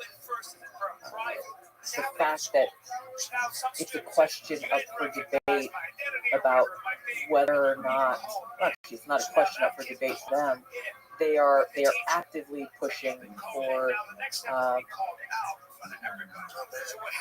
boys who identify as girls to compete against girls in sports. Changing our language so that the word woman, the identity of being a woman, is essentially being erased from our society. And it is the height of hypocrisy and frankly an act of hatred towards women that they are so intent on doing this. And ironic that it's coming from the party that for so long proclaimed themselves to be the greatest feminists and the most pro-woman party in the country. I go into detail around each of these issues and more in the book, but you will see as we go through each of these issues, fundamental and foundational to every one of them is that sadly the Democratic Party has become a party that is so consumed by their desire for power, this insatiable hunger for power, that they are willing to destroy. They are willing to destroy our republic, our democracy, our freedom, so that they can try to hold on to power and do it. So these are just different mechanisms of power. The politics and the warmongering are related to each other in that they're mechanisms of power. You know, you're making it sound like only the Democratic Party is really powerful people. So to you, the Republican Party, I don't know if you've met some of them are also in love with power and are, you know, at times to some degree, politicians in general are corrupt. Sometimes within the legal bonds, sometimes slightly outside the legal bonds. And so to what degree is sort of the Democratic Party is worse than the Republican Party? I don't want to paint a picture of like this kind of beautiful vision of the Republican Party that they're somehow not power hungry. Yeah, I'm glad you brought this up. You know, the book details why after 20 or so years, as a member of the Democratic Party, I decided to leave. But also, and it goes through my experiences and things that I have seen and learned along the way. But I also point out exactly that fact in the book. From the very beginning, with the prologue, is we should not be naive to think that this only exists within the Democratic Party. There are very serious problems within both of our political parties, specifically coming from politicians who are driven by this desire for power and who are so afraid of losing that power that they're willing to do whatever they feel they need to do, which centers around taking away our freedom, because the more free we are to make our own decisions, even if they may end up being the wrong decisions, but to learn from those things and know that we've got to live with the consequences, the beauty and messiness of what a free society looks like. They're so afraid of us because they see us as the people and our freedom as the central threat to their ability to remain in power. I think the difference that we're seeing today is that unfortunately, we talked about this a little bit, how the Democratic Party has become a party where you must walk in lockstep with the leadership of that party, or risk being faced with your reputation being destroyed, smeared, and all of these different attacks. And the reason why they do that is to put people like me, and Bobby Kennedy, and others up as an example, saying, hey, if you step out of line, if you challenge us, this is what we're going to do to you. The Republican Party has also done that, and they also have politicians and leaders who are more interested in feeding the thriving system in the Washington establishment.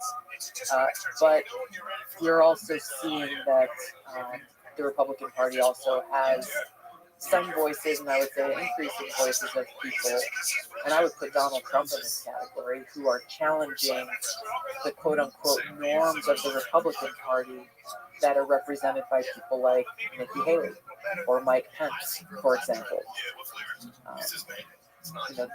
The Republican Party is not a monolithic entity, and it means different things to different people.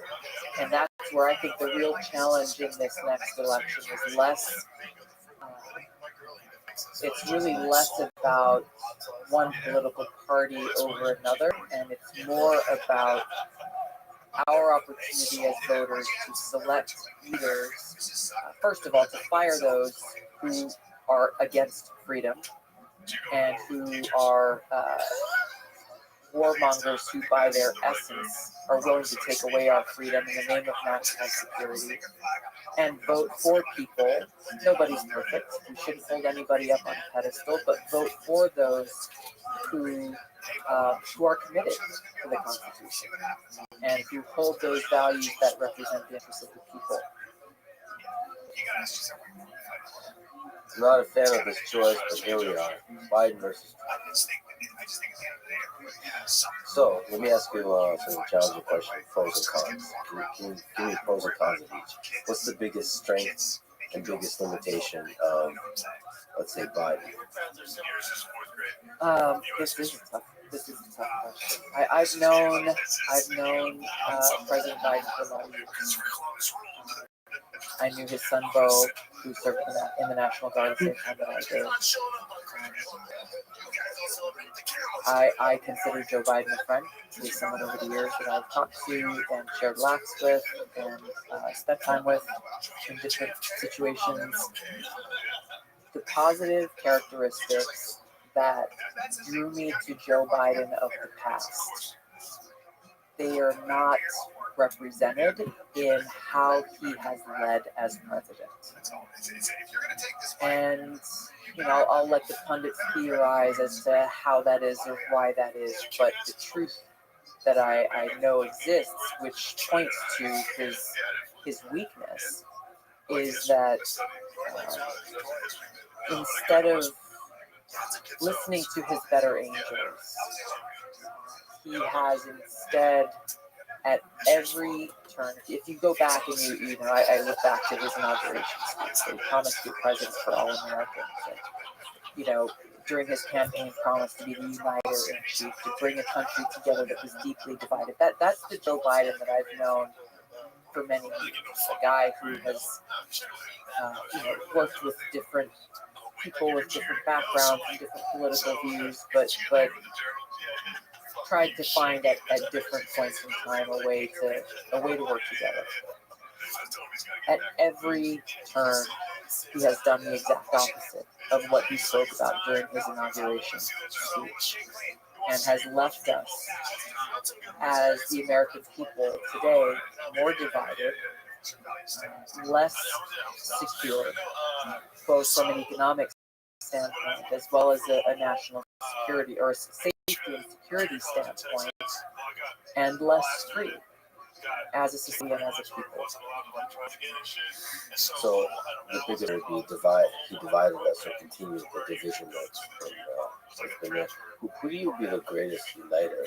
And to me, over the past few decades, Obama. You've been very critical of Obama on the Biden side. So to me, that guy did really good.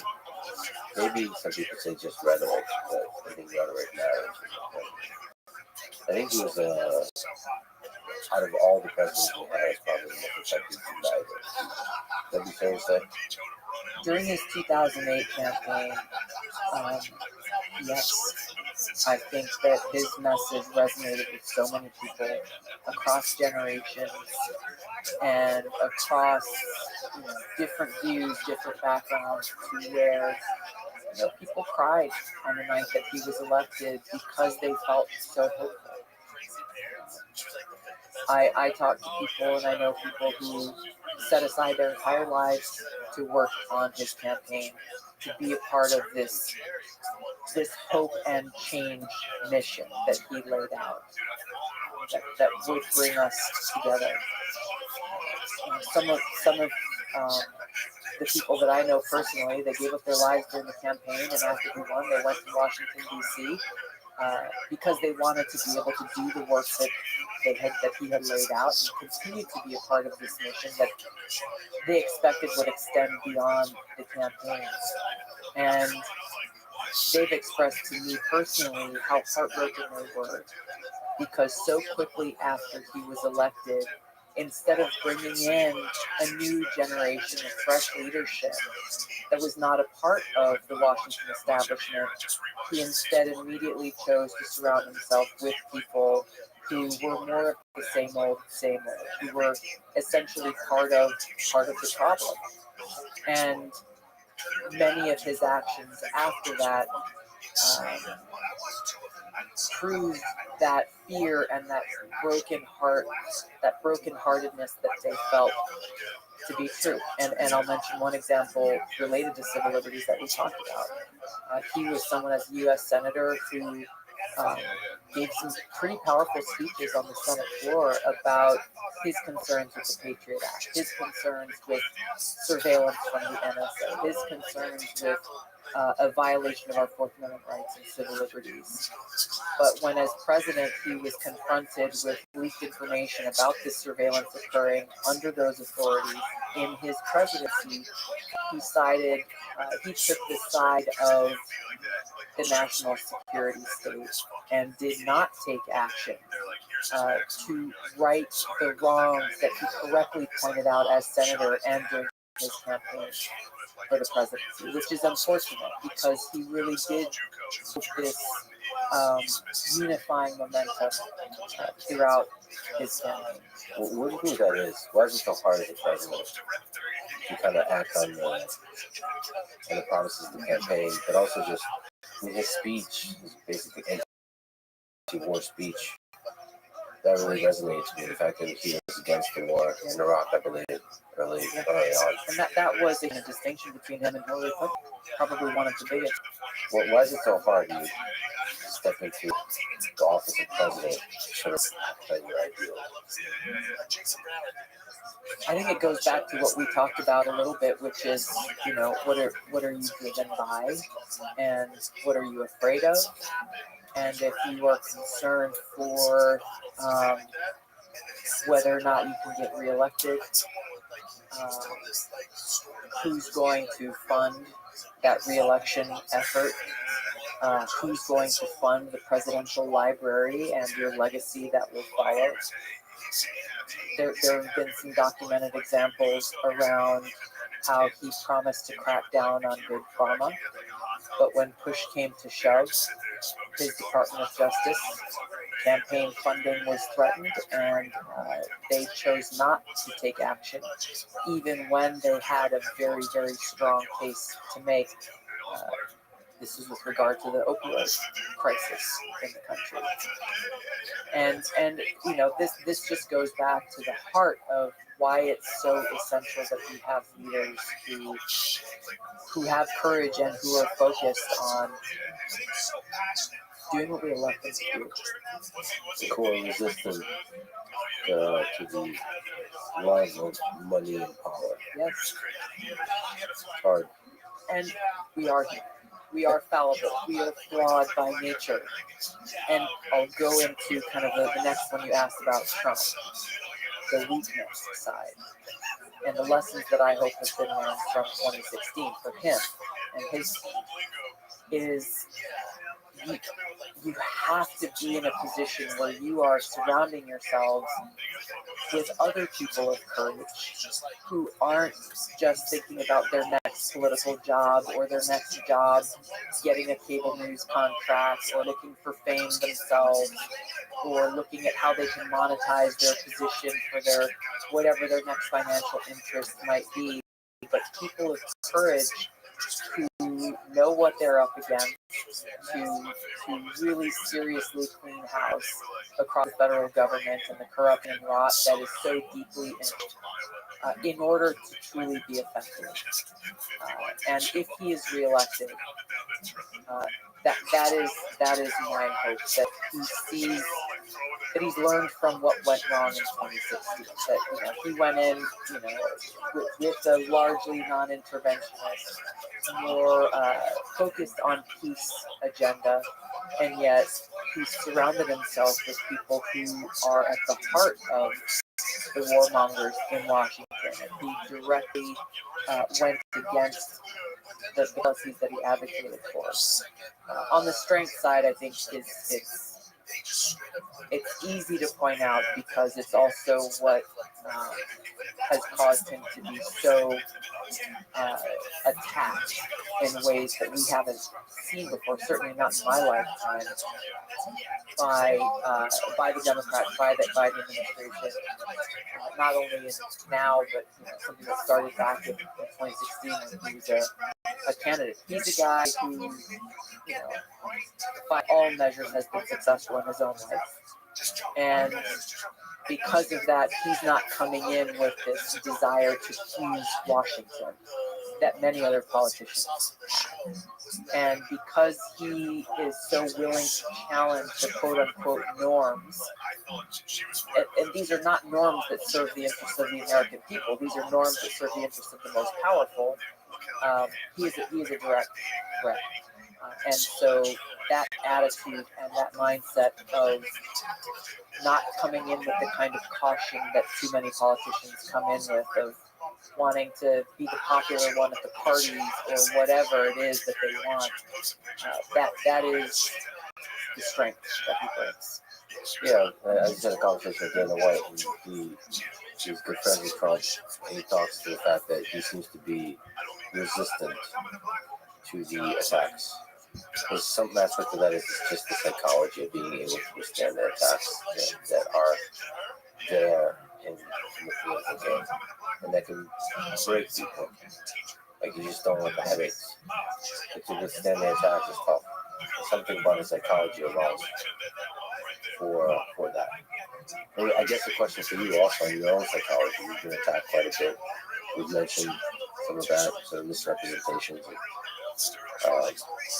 How do you deal with that by yourself? Like, how do you not become cynical or overcompensate the other direction? It really stems from having a clear sense of purpose.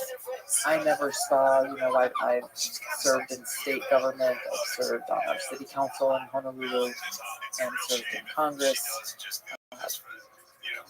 But at no time have I seen this as a quote-unquote political career. I don't have that ladder climbing ambition that a lot of politicians have. My sense of purpose is deeply rooted in my dedication and my desire in my life to be pleasing to God and to live a life of service. And what better way to be pleasing to God than to try to do my best to work for the well-being of God's children.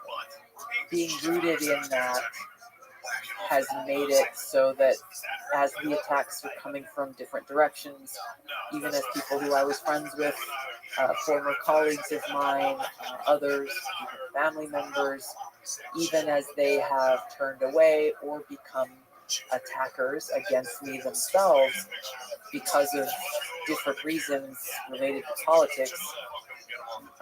Of course, it's a sad thing, especially when it's someone that you know personally and have had a personal friendship or relationship with. But I don't live my life trying to please politicians or please the people who show up on TV or anyone else. As long as I am doing my best to be pleasing to God, that is where I draw my happiness from, and my fulfillment and contentment and strength. So you've spoken about the value of religious faith in your life, of your Hindu faith, and seeing the Bhagavad Gita as the spiritual guide. What role does faith in God play in your life? It's everything. It is central to who I am, what inspires me, what motivates me, where I find strength, where I find peace, where I find shelter, and where I find happiness. And this has been a constant throughout times of challenge, times of darkness, times of heartbreak, times of happiness, in always feeling very secure in knowing that God's unconditional love is ever present. And no matter what else is happening in my life, that God is my best friend. And remaining centered and grounded in always remembering that and meditating upon that truth is everything. The interesting thing about the Hindu God is how welcoming the religion is of other religions. Just It's true. how accepting it is. So in that way, in many ways, it's one of the most beautiful religions on earth. So, like, who do you think God is? In specifically the text, but also you personally, what does he represent? So for Hinduism, it's also exactly there's also like a aspect where it's like a part of all of us. There's like a uniting thing, not a singular figure outside of us. I think one of the things that's most commonly misunderstood about Hinduism that people don't know is that Hinduism is truly a monotheistic religion. That there is one God, and he goes by many names that describe his different qualities and characteristics. And as you pointed out, Hinduism is uniquely a non-sectarian spiritual practice, essentially. It's not a quote-unquote religion that you convert into or you leave behind or whatever the case may be. Bhagavad Gita, a central scripture and text that comes from India, literally means Song of God. And the principles that are conveyed throughout the Bhagavad Gita are applicable to all of us. They are timeless truths that whether you consider yourself Christian or Catholic or Muslim, Jewish, Hindu, these truths are eternal and relevant through all time. So for us as kids growing up, we learned from and had bedtime stories that came from both the Bhagavad Gita and the New Testament. My dad was raised Catholic, my mom was raised Episcopalian, and both of them were attracted to the Bhagavad Gita as they were in their own lives searching for a more personal relationship with God than they had been able to find elsewhere in their own spiritual journeys. And that's where the application of their teachings in the Bhagavad Gita, for example, they talk about Bhakti Yoga. Bhakti Yoga essentially translates into dedicating your life, striving to develop a loving relationship with God. Karma Yoga, there's a chapter in the Bhagavad Gita that speaks about Karma Yoga. Karma is a word that has become a part of the, both karma and yoga become very common terms. But what it really means is trying to dedicate your actions in life that have, in a way that have a positive impact on others, being of service to others. And so for me growing up, I never really understood as a kid the idea of sectarianism, of one religion battling against another, because I knew and understood and experienced that the real meaning of religion is love for God. No matter what name you worship Him by or how you worship, that is the real meaning of religion. And the application of that in life is you asked, how do I see God in a personal way? I know that God is my best friend. God is my confidant. When I am struggling with a problem in my life, or during those quiet moments by myself, where I am anxious or I'm sad, I turn to God for that solace, for that clarity, for that strength to both know what the right thing to do is and the strength to act accordingly, and to constantly strive to further develop that very personal, loving relationship with God. So this is an honor to finally meet you, to talk to you. This is amazing. Thank you. It's so wonderful to be here. Thank you for the honor. Thanks for listening to this conversation with Tulsi Gabbard. To support this podcast, please check out our sponsors in the description. And now, let me leave you with some words from Dwight D. Eisenhower in his 1961 farewell address. A vital element in keeping the peace is our military stout. Our arms must be mighty, ready for instant action, so that no potential aggressor may be tempted to risk his own destruction. American makers, plowshares could, with time and as required, make swords as well. But now we can no longer risk emergency improvisation of national defense. We have been compelled to create a permanent armaments industry of vast proportions. Conjunction of immense military establishment and a large arms industry is new in American experience, yet we must not fail to comprehend its grave implications. In the councils of government, we must guard against the acquisition of unwarranted influence, whether sought or unsought, by the military-industrial complex. The potential for the disastrous rise of misplaced power exists and will persist. Thank you for listening, and hope to see you next time.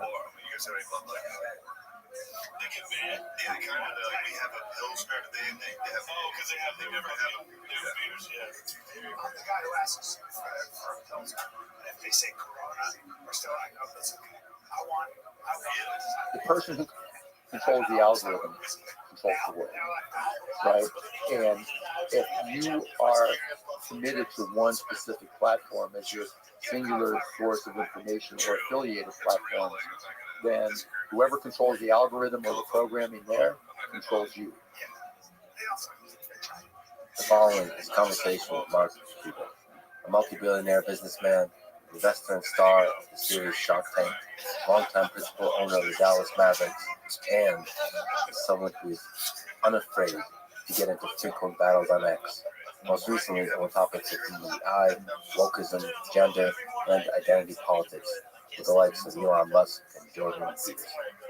This is the Lex Friedman Podcast. To support it, please check out our sponsors in the description. And now, dear friends, it's Mark. You've started many businesses, invested in many businesses, heard a lot of pitches privately and on the Shark Tank. So you're the perfect person to ask, what makes a great entrepreneur? Somebody who's curious, they want to keep on learning because business is ever changing, it's never static. Somebody who's agile, because as you learn new things and the environment around you changes, you have to be able to adapt and make the changes. And somebody who can sell, because no business has ever survived without sales.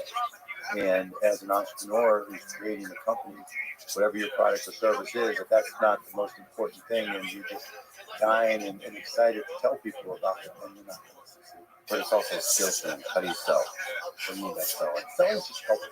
I've always looked at it about putting myself in the shoes of another person and asking a simple question. Can I help this person? My product helped from the time I was 12 years old, selling garbage bags door to door and just asking a simple question. Do you use garbage bags? Do you need garbage bags? Well, let me save you some time. I'll bring them to your house and drop them off. To, streaming. Why do we need streaming when we have TV and radio? Well, you can't get access to your TV and radio everywhere you go. So we kind of break down geographic and physical barriers and, cost plus drugs. What's the product that we actually sell? We sell trust. In the simplistic approach, we buy drugs and sell drugs, but we add transparency to it. And bringing transparency to an industry is a differentiation, and it helps you trust an industry that's highly lacking in trust. Okay, so what's the trick to selling garbage bags? Let's go back there. 12 years old. Is it just your natural charisma? I guess a good question to ask. Are you born with it, or can you develop it? Oh, you can definitely develop it. Yeah, because selling garbage bags door to door is easy, right? It's like 12-year-old Mark going, hi, my name is Mark. Do you use garbage bags? You know what the answer is going to be, right? Can I just drop them off to you, once a week whenever you need them? You just call and I'll bring them down? Sure. So that was easy. But I'm sure you've been rejected. Oh, yeah, of course. Not everybody says, yeah. What was your percentage? I don't remember, but it's pretty close to 100%. Oh, okay. So that's why you don't remember. Yeah, right. Because who's going to say no to a 12-year-old kid who's going to save time and money? But, typically my career where I've started companies, it's to do something that other people aren't doing. whether it was connecting PCs and to local area networks at Micro Solutions. And, the salesmanship was walking into a company and just saying, look, talk to me and I'll help you improve your productivity and your profitability. Is that important to you? And the answer is obviously always yes. And then the question is, can I do the job and can I do it cost effectively?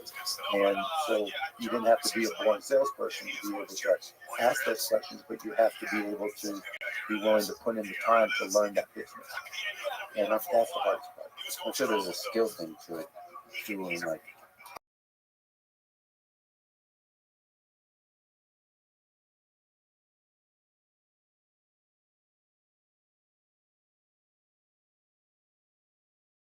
and any type of business, and it'll take me 2 seconds how they make money and how that's make them more productive. And I think that's probably my biggest skill, be able to just drill down to what the actual need is, if any, and then from there being able to say, well, if this is what this company does and this is their goal is, how can I do something new that they haven't seen before, and is that a business that I can create and make money?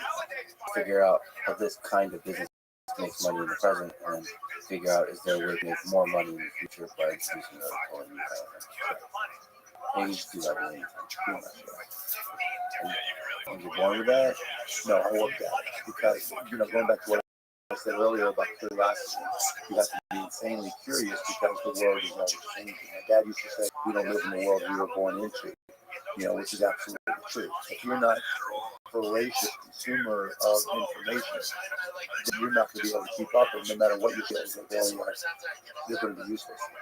What did you learn about life from your dad? My dad did upholstery on cars, got up, went to work every morning at 7 o'clock, came back 5 or 6, 7 o'clock exhausted. And I learned to be nice. I learned to be caring. I learned to be accepting. Just, qualities that I think he really tried to pass on to myself and my 2 younger brothers. Would just be a good human. And I think, he didn't have business experience. So as I got into business, he would just, say, sorry, Mark, I can't help you. I don't understand what you're doing. You never went to either one of my kids to college. You've got to figure out yourself. But he was also very insistent that he worked at a company called Regency Products where they did upholstery on cars. He would bring me there to sweep the floors. Not because he wanted me to learn that business, because he wanted me to learn how backbreaking that work was. He lost an eye in an accident at work. A staple broke. And the only thing he wanted from my brothers and I was to never have to work like that, to go to college to figure it out. You said to be nice. That said, you also said that you, when you were first starting business, you were a bit more of an asshole than you were. Yeah, because I was more of a yeller. I was, I know, really? Yeah. Yeah, what you see on the sidelines, with me at a Mavs game, maybe a little bit, but I also didn't have any patience for somebody I thought wasn't using my kind of common sense, right? Because I was always on the go, particularly when I was younger, just trying to be successful, trying to get to the point where I had independence. And I would tell this to people, either you're speeding up and getting on the train, or, we'll stop and drop you off at the next station, but let's go where you go. Did you have trouble with the hire fast, fire fast part of running a business? Yeah, always, because I hated firing people. Because it meant, one, it was an admission of mistake in the hiring, and 2, the salesperson in me always wanted to come out ahead, and I was always horrible at firing. But I always partnered with people who had no problem with it. So I would delegate that. What's the tricky thing? When you're working with somebody and they're not quite there, and you have to decide, are they going to step up and go to the person that's the right, or they're not? And in that gray area is probably where you have to fire. Yeah, for sure, because, it's obviously a failure somewhere in the process. What did we do wrong? And when I would interview people for jobs, 99% of the people I've ever interviewed, I've wanted to hire, because in my mind it was like, okay, I can figure out how to make this person work, right? And then they wouldn't, and then people at the company would be like, no, you suck at this, and so I always delegated. Yeah, I'm the same. I see the potential of people, I see the beauty of people, which is a great way to live life when you're running a company with different things. And you got to know what you're good at. I was good at I was a ready, fire, aim guy, and I always partnered with people who were very anal, perfectionists, because where I could just go, it would keep me inside the baseline. They would do the due diligence. Yeah, or just the detail work without the eyes and the process. What does it take to take that first week to start a business? That's the hardest part. It really depends on your personal circumstances. Like I got fired. I mean, I was sleeping on the floor, 6 guys in a 3-bedroom apartment, so I couldn't go any lower. So there was no downside. Yeah, there was no downside for me starting a business, and it was just like, I was 25 when we started Micro Solutions, and I just gotten fired, and it was like, look, I'm a lousy employee. I'm going to just start going to some of my prospects that I had in my job and ask them to front that I needed to install some software, and found this company, Architectural Lighting, who put up $500 for me. That allowed me to buy software and have 50% margins, and that's how I started my company. So, like, by way of advice, you say it's a terrifying thing. Yeah, I mean, you've got to be in a position where I get emails and approached by people all the time. What kind of business should I start? That tells me you're not ready to start a business, right? Either you've prepared and you know what you're doing. In the United States, with the American dream, everybody kind of always looks at the stuff and says, I have this idea, right? And then you go through this process of saying, okay, you talk to your friends, your family, what do you think? And that's almost always, it's a great idea, right? Then you go on Google and, oh my God, no one else is doing this, without thinking, 10 companies have gone out of business trying the same thing. But okay, it's on Google, and then people stop, right? Because that next step means, okay, I have to change what I'm doing in my life. And that's not easy for 99% of the people. Some people look at that as an opportunity and get excited about it. Some people get terrified because it's, okay, maybe I'm comfortable, maybe I have responsibilities. And so whatever your circumstances are, if you want to take that next step, you have to be able to deal with the consequences of changing your circumstances. And that's the first thing. If you save money, if you have a job, if you have a mortgage, if you have a family, you got to save money. You can't just buy. They've got to eat and they've got to have shelter. But on the other side of the coin, if you've got nothing, it's the perfect time to start a business. Because this person is a good guy. But in many cases, the decision, as you're talking about, you're going to have to make is to leave a job that's providing some degree of comfort already. So I suppose when you're sleeping on the floor and there's 6 guys, it's a little bit easier. Really easy, right? Particularly when you get fired and you don't have a job. Or you're looking at bartending at night trying to pay the bills. So it wasn't hard for me, but to your point, it really comes down to preparation. If it's important enough to you, you'll save the money. You'll give up, whatever it is you need to give up to put the money aside. If you have obligations, you'll put in the work to learn as much as you can about that industry, so that when you start your business, you're prepared.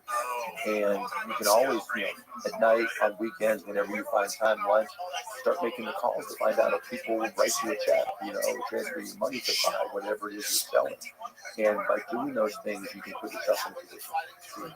It's where people just think, okay, Geronimo, I'm leaping off the edge of the cliff and I'm starting a business. Sometimes that's like the way you do it. There's always examples of any situation. Right. But I mean, go to weather and stuff. Yeah, but if you're going into a new business, you're going to have competition unless you're really lucky. And that competition is not going to just say, okay, let Lecture Mark just kick her ass. And so you've got to be prepared on how you're going to deal with that competition. What do you think that is about America that has so many people who have that dream and act on that dream and start a business?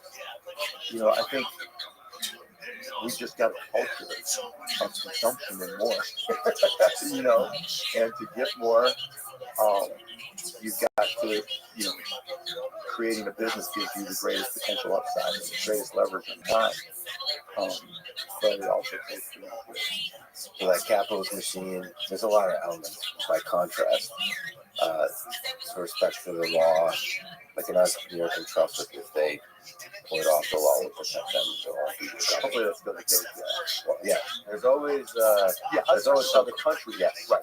So us versus other countries, like Joe Biden of all people said to me, there was at an entrepreneurship conference that he was vice president, we put together, and we had gone up there from a bunch of us in Shark Tank to talk to young entrepreneurs from around the world. And he said to me, Mark, the one thing that separates, I've been to every country around the world, and the one thing that separates us is entrepreneurship. We're the most entrepreneurial country in the world, and there's no one else who's even close. And when you look at the origin of our the biggest companies in the world, for the most part, there's an American origin story somewhere behind that. And I think, that just gets perpetuated on itself. We see those Horatio Allen other stories. We see examples of the Jeff Bezos of the world, Steve Jobs of the world. Those are the types of people we want to copy. Yeah, we want to be really careful and try to really figure out what that is. For sure. We want to protect it, whatever, And that's a lot of the discussions about what's the right way to do government, big government, small government, what's the right policy. There are some culture. That's who we celebrate. One of the things that troubles me is that we don't enough celebrate the entrepreneurs that take risks and the entrepreneurs that succeed. We see like success, especially with the company's wealth, is immediately matched with destruction, criticism. Yeah, it changes for sure because you can go back to 12 years, right? Traditional media dominated, let's say, 2012. That was the peak of linear television. Newspapers weren't as strong, but they still had some breadth and depth to them. And then social media came along, and everybody gets to play in their own sandbox and share opinions with people who think just like them. And it also gives them the opportunity to amplify those feelings. And I think that's where celebrating entrepreneurs really started to subside.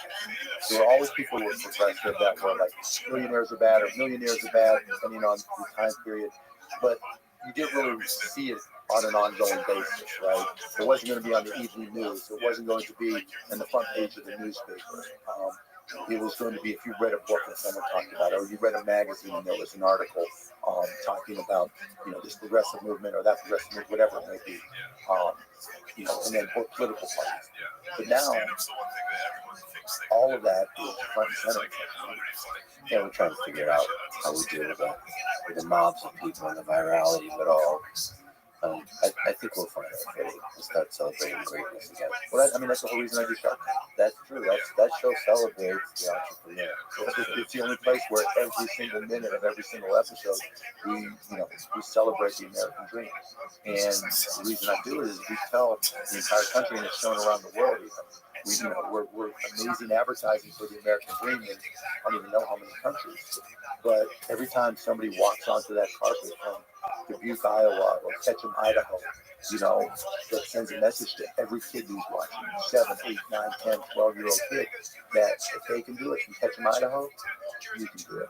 If they can have this idea and get a deal or even present to the Sharks and have all of America see it, you can do it. And I'm proud of that. 15 years of that is it's just been the same. Now kids walk up to me and go, yeah, I started watching you when I was 5 or 10, and I started a business because I learned about it from Shark Tank. And so, I think, we're being it celebrates it and we convey it, and I don't think it's going away, but there are different battles we have to fight. Yeah, I love even when the business idea is not just the guts to step up, To be there. to believe in yourself, to really reach. That's what matters. Because like some of the best business ideas are probably maybe even you on Shark Tank will laugh at. Oh, for sure. No, without question. The good ones, we're not going to recognize every good one, and then sometimes we'll just motivate people to work even harder to get it done because of what we say to them. And that's fine too. There's been great success stories that we said no to. What stands out as like a mental business you can coach them Shark Tank? What's the best one that stands out? There's no best one, right? They're all different. They're all best in their own way, I guess. The stupid ones, and we haven't had any, world-changing, earth-shattering ones, right? Because those aren't going to apply to Shark Tank. They don't need us, right? So we typically get businesses that need some help at some level or another. But there's ones I've passed that I wish, like spike balls. You know what spike ball is? So it's this rebounding net that you can put on the beach, and you have these yellow balls, and you play a game of, it's just a competitive game, but they're killing it. So if you go to beaches in New York or LA, you'll see kids playing it all the time. And it was a fun game that I wish I had done a deal with. There's been others. They passed. They were getting some traction, and they wanted to create leagues, spike ball leagues, and they wanted me to be the commissioner. And I don't want to be a commissioner of a spike ball. You have to kind of have this gut feeling of, will this scale? Will this click? Of course. Yeah, can it be protected? Is it differentiated? Then it makes me think, why didn't I think of that? Or is it just a good, solid business that's going to pay a return to the founder, and may not be enough of a business to return to an investor? Yeah, and I guess the question you're trying to see, will this scale, this promise, will the promise materialize into a big thing? See, I don't even care if it's going to be a big thing, right? Because it's all relative to us. We had a 19-year-old from Pittsburgh, Laney, who came on with a simple sugar scrub. And there was nothing outrageously special about it. I didn't see it becoming a $100 million business. I thought it would become a $2, $3, $5 million business that paid the bills for us. And that was good enough. And 6 months after the show aired, she called me up. She goes, "Mark, I've got $1 million in the bank. What am I going to do?" I'm like, "Enjoy it. Put aside money for your taxes and go back to work." And so it doesn't have to be a huge business. It's just got to be one that makes the entrepreneur happy. Then there's the valuation piece. Right. Do a lot of entrepreneurs overvalue? Of course. Yeah. I mean, that's the nature of it, right? I mean, and that's really where the biggest conflicts in Shark Tank happen. That's in the valuation. They think this is the best business ever. We had one lady, couple that came on, and they had this scraper for cat's tongue, right? Bizarre. One of the most bizarre pitch ever. And they had this insane valuation, and it was on because it was corny and fun TV, not because it was. All right. Okay. There's a lot of cats. Yes, there are. They'll go through very well without me. So how do you determine the value of a business, whether it's on Shark Tank or just in general? It's actually really easy, right? So if you take, just to use an example, a business that's valued at $1 million, and I want to buy 10% of that company for $100,000, then in order for me to get my money back, they've got to be able to generate $100,000 in after-tax cash flow that they're able to distribute. Can they do it or can they not? Right? And if it's $2 million valuation, whatever the valuation is, that's how much cash, after-tax cash, they have to generate to return that money to investors. Or the other option is, do I see this as business potentially having an exit? Right? Do they have some unique technology? Or do they have something specific about them that some other company would want to have? Then the cash flow isn't as, I don't want to say important, but isn't going to guide the valuation. How do you know if the company's going to be acquired? So it's the technology, it's the patents, but also the team. Yeah, it could be any of the above, right? It could be a super product company that I think is going to take off. And how do you know if they can generate money? Well, you made it sound easy. Yeah, I mean, can the person sell? And if not them, can I do it? Or someone on my team do it for them? Do you look at the person? No, for sure. Yeah, what Barbara Corcoran does. She can look at a person and hear them talk for 20 minutes and know, can that person do the job? Can you tell if they're full of shit or not? So one of the things with entrepreneurs, they're kind of, like you said, overvaluing, so they're maybe overselling themselves, but also they might be full of shit in terms of their understanding the market, or also or exaggerating what they think to do, all that kind of stuff. Can you see through that? Yeah, for sure. Just by asking questions. So if they are delusional at some level, for misleading at another level, I'm gonna call them about it. So you get people trying to sell supplements that come on there, and it's cancer or whatever it may be, or this latest fad that increases your core strength without doing any exercise. Shit like that. I'm just gonna pound. I still love that. I still love that trying. No, I mean, give them credit, right? Because they know all of America's going to see it, and they've deluded themselves to believe this story so strongly. I mean, there's a delusional aspect to entrepreneurship, right? Like you just, I see. That's a great question. Do you have to be ambitious and set aside reality at some level to think that you can create a company that could be worth 10, 100, $1 billion, right? Yeah, at some level, because you don't know. It's all uncertain. But I think if you're delusional, that works against you. Because everything's grounded in reality. You've got to execute. You've got to produce. You can have a vision, right? And you can say, this is where I want to get to, and that's my mission, or this is my driving principle. But you still got to execute on the business plan, and that's where most people start. yeah, you have to be kind of two-brained, I guess, if you have to dip into reality when you're thinking about like the specifics of the product, how to design things, how to make the first principles, the basics of how to build the thing, how it's going to cost, all of that. Yeah, I mean, because if you can't do the basics, you're not going to be able to do the bigger things. And at the same time, you've got to be. One of the things that entrepreneurs do that I always try to remind any that I work with on is we all tend to lie to ourselves. Our product is bigger, faster, cheaper, this or that, as if that is a finite situation that's never going to change, right? And there's always somebody, I call them leapfrog businesses. There's whoever's competing against you, if you do A, B, or C, they're going to try to do C, D, and E, right? And you better be prepared for that to come, because otherwise they're out of business too. So you're never in a vacuum. You're always competing against them. It's sometimes an unlimited number of entrepreneurs that you don't even know exist. We're trying to kick your ass. And the tricky part of that is too, you might need to frequently pivot, especially in the beginning. Hopefully not. So you think like in the beginning, the product you have should be the thing that carries you a long time. Yeah, because I mean that's your riskiest point in time, right?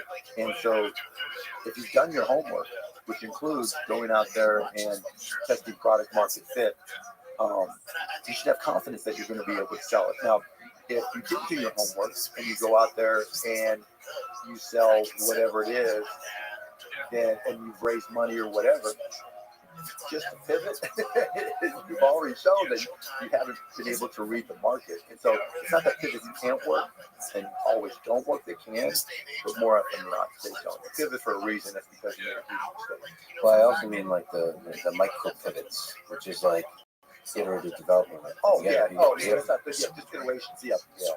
Entrepreneurship, having any business, is just continuous iteration. Continuous. Your product, your sales pitch, your advertising, introducing new technology. How do you use AI or not use AI? Where do you use it? What person's the right person? There's just a million touch points, that you're always reevaluating in real time, that you have to be agile and adapt and change. But especially in software, it feels like business model can evolve really quickly too. Oh, how are you going to make money? Yes, software for sure, because anything digital, because it can change in a millisecond. Speaking of which, how did you make your first building? So my partner Todd Wagner and I would get together for lunch. We were at California Pizza Kitchen in Preston Hall in Dallas, and he was talking about how we could use this new thing called the internet, late '94, early '95, to be able to listen to Indiana University basketball games, because that's where we went to school. And he was like, look, when we would listen to games, we would have somebody in Bloomington, Indiana, have a speakerphone next to a radio, and then we would have a speakerphone in Dallas, and 6-pack or 12-pack of beer, and we sit around listening to the games because there's no other way to listen to it. So I was like, okay, my first company, Micro Solutions, I'd written software, done network integrations, and so I was comfortable digging into it. And so we're like, okay, let's give it a try. So we started this company called AudioNet, and effectively became this first streaming content company on the internet. And we're like, okay, we're not sure how we're going to make this work, but we were able to make it work. And we started going to radio stations and TV stations and, music labels and everything. And evolved to audionet.com, which is only audio at the beginning, to broadcast.com, in 1998, which was audio and video, and became the largest multimedia site on the internet. Took it public in July of 1998. It had the largest first day jump in the history of the stock market at the time. And then a year later, we sold it to Yahoo for $5.7 billion in Yahoo stock. And I own, right around 40% of the company, give or take. So after taxes, There's a lot of questions there. So the technical challenge of that, you're making it sound easy, but you wrote code, but still, in the early days of the internet, how do you figure out how to create this kind of product of just audio? a lot of iterations, right, like we talked about. We started in the second bedroom of my house, set up a server. I got an ISDN line, which is 128K live, and set up, downloaded Netscape server, and then started using different file formats that were progressive loading and allowing people to connect to the server and do a progressive download. So the audio, you can listen to the audio, but with downloading onto your PC. It was super choppy, so you're trying to figure Oh yeah, for sure. It was buffer. It wasn't good, but it was it still was good enough because it's the first. yeah, because there was no other competition, right? There was nobody else doing it. And so it was like, okay, I can get access to this. And then there were some third-party software companies, Zing, Progressive Networks, and others that took it a little bit further. So we partnered with them, and I started going to local radio stations where literally we would set up a server. Right next to it, I had a $49 radio, the highest FM radio that I could find. And you take the output of the audio signal from the radio with these two analog cables, plug into the server, encode it, and make it available from audionet.com. Then I would go on UUNet bulletin boards, I would go on CompuServe, I would go on Prodigy, I would go on AOL, I'd go wherever I could find bodies. And I'd say, okay, we've got this radio station, KLIF in Dallas, it's got Dallas sports and Dallas news and politics. And if you're in an office or you're outside of Dallas, connect to audionet.com, and now you can listen to these things on demand. And that's how we started. And it started with one radio station, and then it was 5, then it was 10, then it was video content, then the laws were different then, so we just literally go out and buy CDs and post them and just let people listen to whatever music.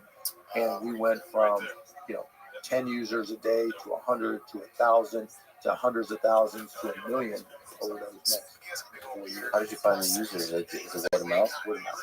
Just word of mouth. So the thing you were focusing on is getting the radio station.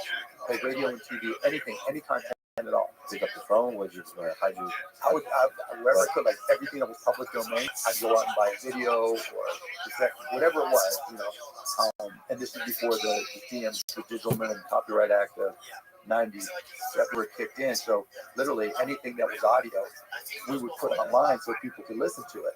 And if you think about somebody at work, you didn't have a radio most likely. If you did, you think it was like you definitely didn't have a TV, but you had a PC and you had bandwidth available to you, and the companies weren't up on firewalls or anything at that point in time. So our in-office listening during the day were just hilarious. Because whoever's sitting next to you, what are you listening to, right? And that was started it. And then, in early '98, we started adding video and just things, and we had ended up with thousands of servers. There's no cloud back then, and just pulling together all those pieces to make it work. But where we really made our money was by taking that network that we had built and then going to corporations and saying, look, it's 1996, 97, 98, and to communicate with your worldwide employees, what they would do is they would go to an auditorium that had a satellite uplink, and then they would have people go to like theaters or ballrooms and hotels that had satellite downlinks, and then would broadcast, the product introductions, whatever. And so we said to them, look, you're paying millions of dollars to reach all your employees when you can do it. Pay us $500,000 and we'll do it just on their PCs at work. So we did, when Intel announced the P90 PC, we, charged them $2 million or whatever to do that. When Motorola announced a new phone or a new product, we would charge them. And so we used the consumer side to do a proof of concept for the network. And then we would take that knowledge and go to corporations, and that's how we made our revenue. And there's some selling there with the corporation. Yeah, a lot of selling there, but we were saving them so much money. Yeah. And they were technology companies. They wanted to be perceived as being leading edge. Yeah. And so it was How much technical savvy was required? You said a bunch of servers. Like, at which point do you get more engineers? How much did you understand could do yourself? And then also, once you can't do it all yourself, how much technical savvy is required to understand enough to hire the right people to keep building and innovating? I did all the technology, and then we hired engineer after engineer after engineer to implement it. And so, from putting together a multicast network to software to just all these different things. Was this like a scary thing? Like, It was terrifying, right? Because as we were growing, trying to keep up with the scale, and literally we're buying off-the-shelf PCs, and then server cards as the technology advanced, and hard drives, and things would fail, and we would have to, we didn't have machine learning back then to do an analysis of, how to distribute server resources. So, like there was a time when Bill Clinton and all the Monica Lewinsky stuff happened. They released the audio of their interviews with him or something like that, right? And I knew at that point in time when that was released, everybody at work was going to want to listen to it, right? Yeah. So we had to take down servers that were doing Chicago Cubs baseball, right? And just make all these on-the-fly decisions because we didn't have the tools to analyze or be predictive. But yeah, it was all technology driven and marketing. The acquisition by Yahoo, you tell the story of that, but also in the broader context of this internet bubble. This is a fascinating part of human history. So on the acquisition side, we were the largest media site on the internet. It wasn't close. There was nobody close. We were YouTube, and relatively speaking, we would be 10x YouTube relative to the competition. There was nobody there. And so it became obvious to Yahoo, AOL, and others that they needed a multimedia component. And we had the infrastructure, sales, all that stuff. And so Yahoo, when we went public in 98, or right before I think it was, they made an investment of like $2 million, which gave us a connection to them. And then after we went public, they decided they needed to have multimedia. And so in April of 99, we made a deal, and then July of 2000 is when it closed. And can you explain to me the trickiness of what you did after that? Oh, which is the collar? Yeah. Okay, so when we sold to Yahoo, we sold for $5.7 billion in stock, not cash. And so I looked at, after Micro Solutions, when I sold that, I took that money, and initially I told my broker I wanted to invest like a 60-year-old man because I wanted to protect it. But then he started asking me all kinds of questions about all these technologies that I understood, like networks I had installed. We had become one of the top 20, let's say, systems integrators in the country. At one point in time, we were the largest IBM Token Ring installer in the country. It was crazy, right? Banyan, Blast from the Past. So these Wall Street bankers, or analysts rather, that were the big analysts at the time, would call me up because they would ask my broker, what does he know about this product? And I knew them all, what was working and not working, right? And so the ones that worked, I say that it's working, I see the stock, they say something, the stock would go up $20, right? So I'm like, well, my broker's like, you know this better than they do, you need to invest. So I started buying and selling stocks, and this was in 1990, and it was just killing it. I was making 80, 90, 100% a year over those next 4 years, to the point where a guy came in and asked to use my trading history to start a hedge fund, which we did, and I sold within 9 months. It was great, right? But the point being, as it goes forward, so when we sold to Yahoo, I already had a lot of experience trading stocks, and I had seen different bubbles come and go. The bubble for PC manufacturers, a bubble for networking manufacturers. They went up, and then they came straight down after the hype, or somebody just leapfrogged. And so when we sold to Yahoo, I was like, I've got a B next to my name. That's all I need or all I want. I don't want to be greedy. And I'd seen this story before where stocks get really frothy and go straight down. And I knew that because what I had was in stock, I needed to find a way to call it and protect it. So understanding stocks and trading and options and all that. My broker and I, we went and shorted an index that had Yahoo in it. And so the law at the time was you couldn't short any indexes that had more than 5% of that stock in it, right? Of anyone's, of the Yahoo stock. And so I took pretty much $20-some million, everything I had at the time, and I shorted the index. This is fascinating, by the way, because it's based on your estimation that this is a bubble. Or just might not want you to be greedy. Sure. So the foundation of this kind of thing is you don't want to be greedy. Yeah. I mean, how much money do I need, right? You know, where other people were saying, oh, I think you can go up higher. I went on CNBC and I told them what I had done, and they were like, and Yahoo stock had gone up significantly from the time I had called it. And one of the guys, Joe Kernan, was on there. Don't you feel stupid now that Yahoo stock has gone up, X% more? I'm like, yeah, I feel real stupid sitting on my jet. But so there is some fundamental way in which bubbles are based on this. Oh, for sure. Yeah, and I'd seen it before, right? Like I just.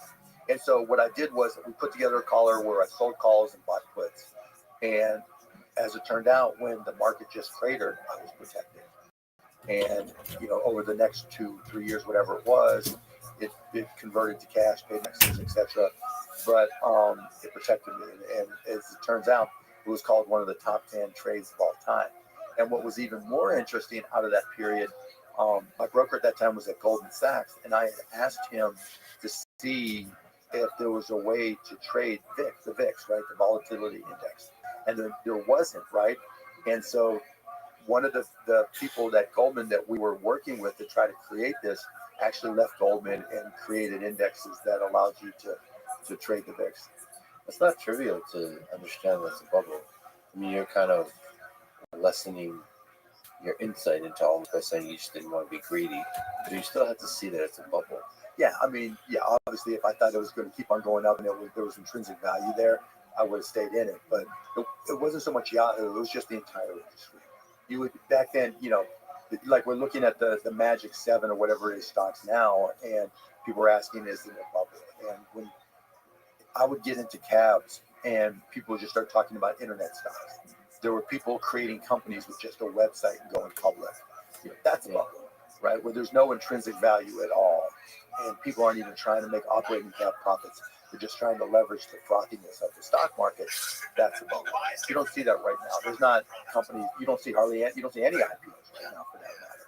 So, I don't think we're in a bubble now, but back then, yes, I thought we were in a bubble, but that wasn't really the motivation. Do you think it's possible we're in a bit of an AI bubble right now? No, because we're not seeing funky AI companies just go public. If all of a sudden you see a rush of companies who are skins on other people's models or just creating models to create models that are going public, then yeah, that's probably. But that said, my 14-year-old that was bragging about buying NVIDIA, with me and his routing for that, he tells me the order I placed it, and he's like, oh yeah, it's going up, and I'm like, yeah, we're not quite there yet, but that's one thing to pay. Yeah, we're flirting with it. Yeah. You said that becoming a billionaire requires luck. Yeah, I mean, there's no business plan where you can just start it and say, yeah, you definitely. You can, if I had to start all over, could I start a company that made me $1 million? Yeah, because I know how to sell and I know technology, and I've learned enough over the years to do that. Could I make 10 million? Probably 100 million. I hope so. But $1 billion, just something good has got to happen. Timing. The internet stock market was going nuts right when we started. And that certainly I couldn't predict or control. It's like AI right now.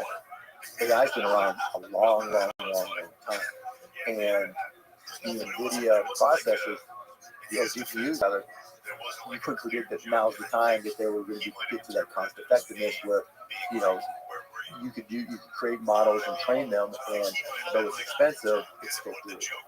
We had ASICs, right, for custom applications, and we had CPUs that were leading the way, but GPUs were more for gaming and then crypto mining, and now all of a sudden they were the foundation for AI mining. So I think luck being essential to becoming a billionaire is a beautiful way to see life in general. First of all, I personally think that everything good has ever happened to me because of luck. I think that's just a good way of being. It's like you're grateful. That said, there are some examples of people that you're like, they seem to have done a lot of, they seem to have gotten lucky a lot. Mm-hmm. You know, you mentioned Jeff Bezos. It seems like he did a lot of really interesting, powerful decisions for many years. But he's really able to raise a lot of money. People were really dismissive of him because they weren't they weren't profitable, and we were in an environment where it was possible. I mean, what about somebody you get sometimes feisty with on the internet, Elon? Who can even look at Zuck and Bill Gates and Warren Buffett? But Zuck was just trying to get laid, right? And it took off, and he wrote some good. Aren't we all? Right, at some level, right? Yeah. Human civilization. Right? But yeah, so more power to him, right? You can't take anything away from him. But yeah, Snapchat, same thing. Took off. Apps didn't take off in 2007 when the iPhone came out. Apps took off in 2011, 2012. And if you were there with the right app at the right time, and even Facebook, in 2004, the bubble had burst, and the price for computers had fallen enough, and kids in school all needed computers or laptops. If he had tried to do something like that, 5 years earlier, I mean, too young, but 5 years earlier or 5 years later, so Friendster might have been the ultimate, or MySpace. Friendster, I remember Friendster. But MySpace, I had a MySpace account, and that was before Facebook. Yeah, the timing is important because it's the details of how the product is built, the fundamentals of the product. That's what gets you to when the opportunity is there, right? That's what allows you to take advantage of that opportunity and kismet of it all, right? You've got to be, because it wasn't like any of the people I mentioned, there weren't others trying the same thing, right? You had to be able to see it. You had to be able to visualize and put together a plan of some sort, or at least have a path, and then you had to execute on it and do all those things at the same time and have the money available to you, because it wasn't like, whether it was Google or Facebook, they raised a shitload of money. It wasn't bootstrapping it. And raising money is not just about sales, it's about the general feeling of the people with money at that time and proximity. Oh yeah, sure. Chuck wasn't at Harvard, and he was at Miami of Ohio University, or he was at Richland Community College. Same idea, same person, same execution. And I believe power individuals to find to realize their potential no matter where they come from. But I agree 100% with that. Right? Luck is required. Yeah, I mean, scale is the only delta is scale, right? We're not all blessed with the access to the tools we need to hit that grand slam. But then also, billion is not the only measure of success, right? Absolutely not, right? Because everybody defines the success in their own way. How do you define success, Mark? Waking up every day with a smile, excited about the day. People say, well, when you get that kind of money, does it make you happy? And my answer always is, if you were happy when you were broke, you're going to be really, really, really happy when you're rich. But you got to work on being happy when you're broke, I guess. Well, you're just being happy, right? If you were miserable, in your job before, there's a good chance you're still going to be miserable if that's just who you are. It's a pretty good definition of success. How do you reach that success? What with advice? We talked about my dad, my parents. I never looked at my dad and said, okay, you're not successful. He busted his ass, and when he came home, we enjoyed our time together, right? There was nothing at any point in time where I felt like, oh, this is miserable, we're awful, we don't have this, we don't have that. We celebrated the things we did have, and never knew about the things we didn't have, and so I think, you have to be able to find your way to whatever it is. It's not always about the smile. The smile on the outside, it could be a smile on the inside. Yeah, whatever it is, right? Whatever makes you feel good. The struggle, even the struggle with your dad, the really, really hard work can be a fulfilling experience, because the struggle leading up to them seeing your kids. Exactly right. Right, because that was my dad's plan. Right, seeing 3 kids go to college, be successful, you know, be able to spend time with them, and that was the other thing. You know, he really made me realize is the most asset is money. It's your time. That's why, you know, from a young age, I wanted to retire because I wanted to experience everything that I possibly could in this life. And, you know, he got joy from us. I get joy from my kids. And that's the most special thing you ever can have. Beautifully said. You have made some mistakes in your life. Yeah, a lot of One of the bigger ones on the financial side, we could say, is Uber. Yeah, we call that not doing something. Yeah, it wasn't a mistake. It was just, I mean, it was a mistake. But just tried to, yeah. You know, I always try to look at mistakes, the things you did that didn't turn out, as opposed to things you did do. You know, the negative. But what can you tell the story of that? And maybe it's just interesting because it's illustrative of like how to know when a thing is going to be big and not, and what is the fundamental bit, how to take the risk and not. So the backstory of that is Bill Gurley came to me and said, Mark, there's this guy, Travis, that has this company, which is a peer-to-peer networking company that I think you can help. And so I invested and we spent a lot of time with Travis. And it's funny because back then, that was like 2006. I was an investor at Fox.net with Aaron Levy, and but there were 3 of them. There'd be emails between, you know, where I introduced them, we were talking these emails, and they'd all gone to be advocate success. Right? But so Red Swoosh had its issues, you know, because I was looking at the peer as kind of stealing with from the internet providers when bandwidth was a scarce commodity. And so, you know, what Travis did with that, though, was great. You know, he convinced gaming companies he wanted to do downloads of the clients for those games to use his peer-to-peer on Red Swoosh. And, you know, he busted his ass, and I think he sold it for $18 million. So he did well. And so it was natural for him to come to me, and I still have the emails, you know, and ask me about Uber Cab. And I thought, okay, this is a great idea. I really, really like it. I said, you're going to, and he showed me his budget, and I think they were raising money at $10 or $15 million or whatever.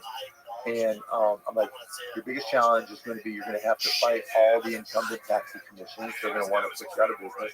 That's going to be a challenge. And I think you don't have enough money designated for marketing to get all that done. And I said, I'd invest, but not quite at that valuation. Right? Never came back to me. Yeah, I mean, there's some lessons there connected to what you're doing now. We'll talk about drugs. It's like looking at an industry that seems like there's a lot of complexity involved, but it's like hungry for revolution, and we capture that. Yeah, for sure. Right? They were dominated by an insulated few. They were not very transparent. You didn't know the intricacies. They were very, very politically driven. And oh boy, incestuous network. And you know, and like I told him, Travis, the best thing about you is you'll run through walls and break down barriers. The bad thing about you is you run through walls even if you don't have to. You know? Yeah, and there's you kind of see, is it possible to raise enough money? Is it possible to go on this? Is it possible to break through? And it's kind of a fascinating success story. Uber. I think he tried to go too big. He had too big an ambition, which cost him in the end. Not financially, personally, but just, you know, in terms of being able to stick it out with them. But, you know, that's what makes him a great entrepreneur. Well, it's a fascinating success story. You have like certain companies like Airbnb just kind of go into this thing that you take for granted and change it up. Just change it. Yeah. Belinda Johnson, who worked as our general counsel at broadcast.com, was Brian's GC and chief operating officer. So yeah, they had a smart team. And they believed in it. I mean, it's a beautiful story. It's like, all right, all the things that annoy you about this world, like they're inefficient and just seem like see, I probably would have said no, like a lot of people did to Airbnb, because I'm like, I don't want people sitting sleeping in my bed. I would have too. I was like, this is not gonna work. I've done like couch surfing and stuff, and it didn't seem right. It didn't seem like you could do this at a large scale. To monetize it, yeah, he did. Worked hard too. in 2000, in January, you purchased a majority stake in the NBA team Dallas Mavericks for $285 million. So at this point, maybe you can correct me, but it was one of the worst performing teams in franchise history. How did you help them? I had this big tall guy named Dirk Nowitzki, and I let him be Dirk Nowitzki, right? And I got out of the way. But I think more than anything else, there was the turnaround on the business side, and then there was the turnaround on the basketball side. And on the basketball side, I just went in there immediately and said, whatever it takes to win, that's what we're going to do. Back then they had 3 or 4 coaches that were responsible for everything. And I was like, okay, we spend more money training people on PC software than we do developing the most important assets of the business. So I made the decision to go out there and hire like 15 different development coaches, 1 for each player. And everybody thought I was just insane. But, it sent the message that we were going to do whatever it took. And the guys believed that winning was the goal as opposed to just making money. Attitudes changed, efforts went up, and the rest is history. So they asked you for the business share of the Yeah. And then on the business side, the first question I asked myself was just business. And I really didn't know the answer immediately, but within the first few months, it was obvious that the entire NBA thought we were in the business of basketball. We were not. We were in the experience business. When you think about sporting events that you've been to, you don't remember the score, you don't remember the home runs or the dunks. You remember who you were with. You remember why you went. Oh, it was my first day with the girls, now my wife, or I went with my buddies and we grew up on the person in front of us. My dad took me, my aunt, my uncle took me. Those are the experiences you remember. And once I conveyed to our people that this is what we were saying, that what happened in the arena off the court is just as important as what happened on the court, if not more so. Because if mom or dad are bringing the 10-year-old, you have to keep them occupied because they have short attention spans. And so, I would get into fights with the NBA, put aside the refs, but getting into fights in the NBA, I would say NBA nothing but attorneys, right? Because they had no marketing skills whatsoever. And to their credit, they realized that was a problem and started bringing in better and better marketing. So part of the selling is you're selling the team, selling sport, selling the people, the idea, all of it, like just the experience. So have you ever been to an NBA game? Miami Heat. You remember walking into the arena and you feel the energy, right? That's what makes it special. Yeah, the energy is everything, especially playoff games. Right, for sure, right? And even a regular season game, right? Even against the worst team, that's where we get, because the tickets tend to be a little bit cheaper on the resale market. That's what parents will bring their kids, and so you hear kids screaming the entire game. And the parents are thrilled to death, right? They got to do something with their kids. The kids are thrilled to death because they got to see basketball, an NBA game, and scream at the top of their lungs. And, if it turns out to be a close game and that ball's in the air, and if it goes in, everybody's hugging and high-fiving people you've never seen before in your life. And if it misses, you're commiserating with people you've never seen. That's such a unique experience. That's unique to sports. And we never sold that. And that's exactly what we sold. I have to say, just going to that game turned me around on basketball because I'm more of a football guy. So basketball was good. Oh, wow. Okay. It's fun. It's different, right? Yes, the energy in a stadium is completely different than the energy in the arena. You can, in the stadium, too, if it doesn't have roof, it's hard to bottle that energy. You feel it, and you see, I got from Pittsburgh, so there's terrible towels and people screaming defense and everything at Steelers games, but in an arena, the energy level is indescribable. So how much of it is the selling the tickets in person, but also versus what you see on TV? So when you're owning a team, do you get any of the cut for what's shown on TV? Yeah. So there's a TV deal that's done with either a local TV broadcaster, and we get all of that, or a network broadcaster like ABC, ESPN, TNT, whatever, and then we get one. So what role does the TV play in that? It keeps fans. So when the team is doing really well, it's easy, right? There's more viewers, we're excited. And when you're not, there's still going to be hardcore fans and general fans, kids. What about the personality of the people in the stands? clearly you're part of the legend of the team. Because you're literally there going, Yeah, screaming, the whole game, right? Yeah, it's funny, the way I am here is how I am, 24 hours a day, unless there's a Mavs game. Yeah. And for whatever reason, that's where I let out all that stress and frustration. But yeah, I mean, it's not so the fans, the sixth man, right? We need fans to bring that energy and, amplifying that as much as we can is important. You've had a beef recently on Twitter, on X, over DEI programs. What to you is the essence of this? I wouldn't call it a beef, right? It's just It's a bit of fun. Yeah, it's fun for me, right? I just, it's his platform. He gets run it any way he pleases. He pays for that right. And so I have total respect for whatever choices he makes, even if I don't agree with them. But because it's his platform, people are less likely to disagree with him. It's really somebody who's got a platform themselves. And so when we start talking about DEI and it's just de facto racist and this stuff that I just think is nonsense. I have no problem, sharing my opinion. And if he disagrees, okay, you can disagree. I don't care. And it's fun to engage, but he doesn't really engage. He just comes back to smart comments. Yeah, in your comments, well, you do for this comments. Yeah, a little bit.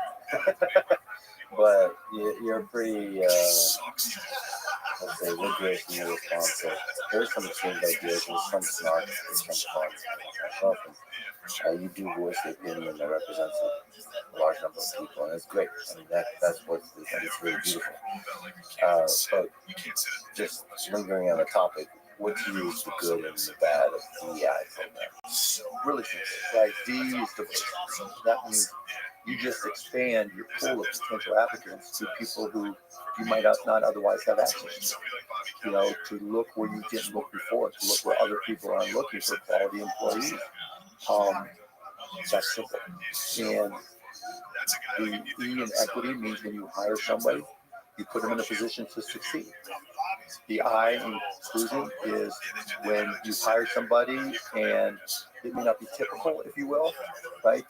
You show them some love and give them the support they need so they can do their job as best they can and feel comfortable and confident going to work. So that's a beautiful idea. When it's implemented poorly, perhaps, or in a way that doesn't reach that ideal, do you see, maybe when it's quota-based, do you see that it can result in essentially racism towards Asian people and white people, for example? There's a lot to unpack there, right? So first, you can't do quotas. They're illegal unless you're, and I'm not the lawyer on this subject, but unless you're trying to repair something that's happened in the past, like some discrimination.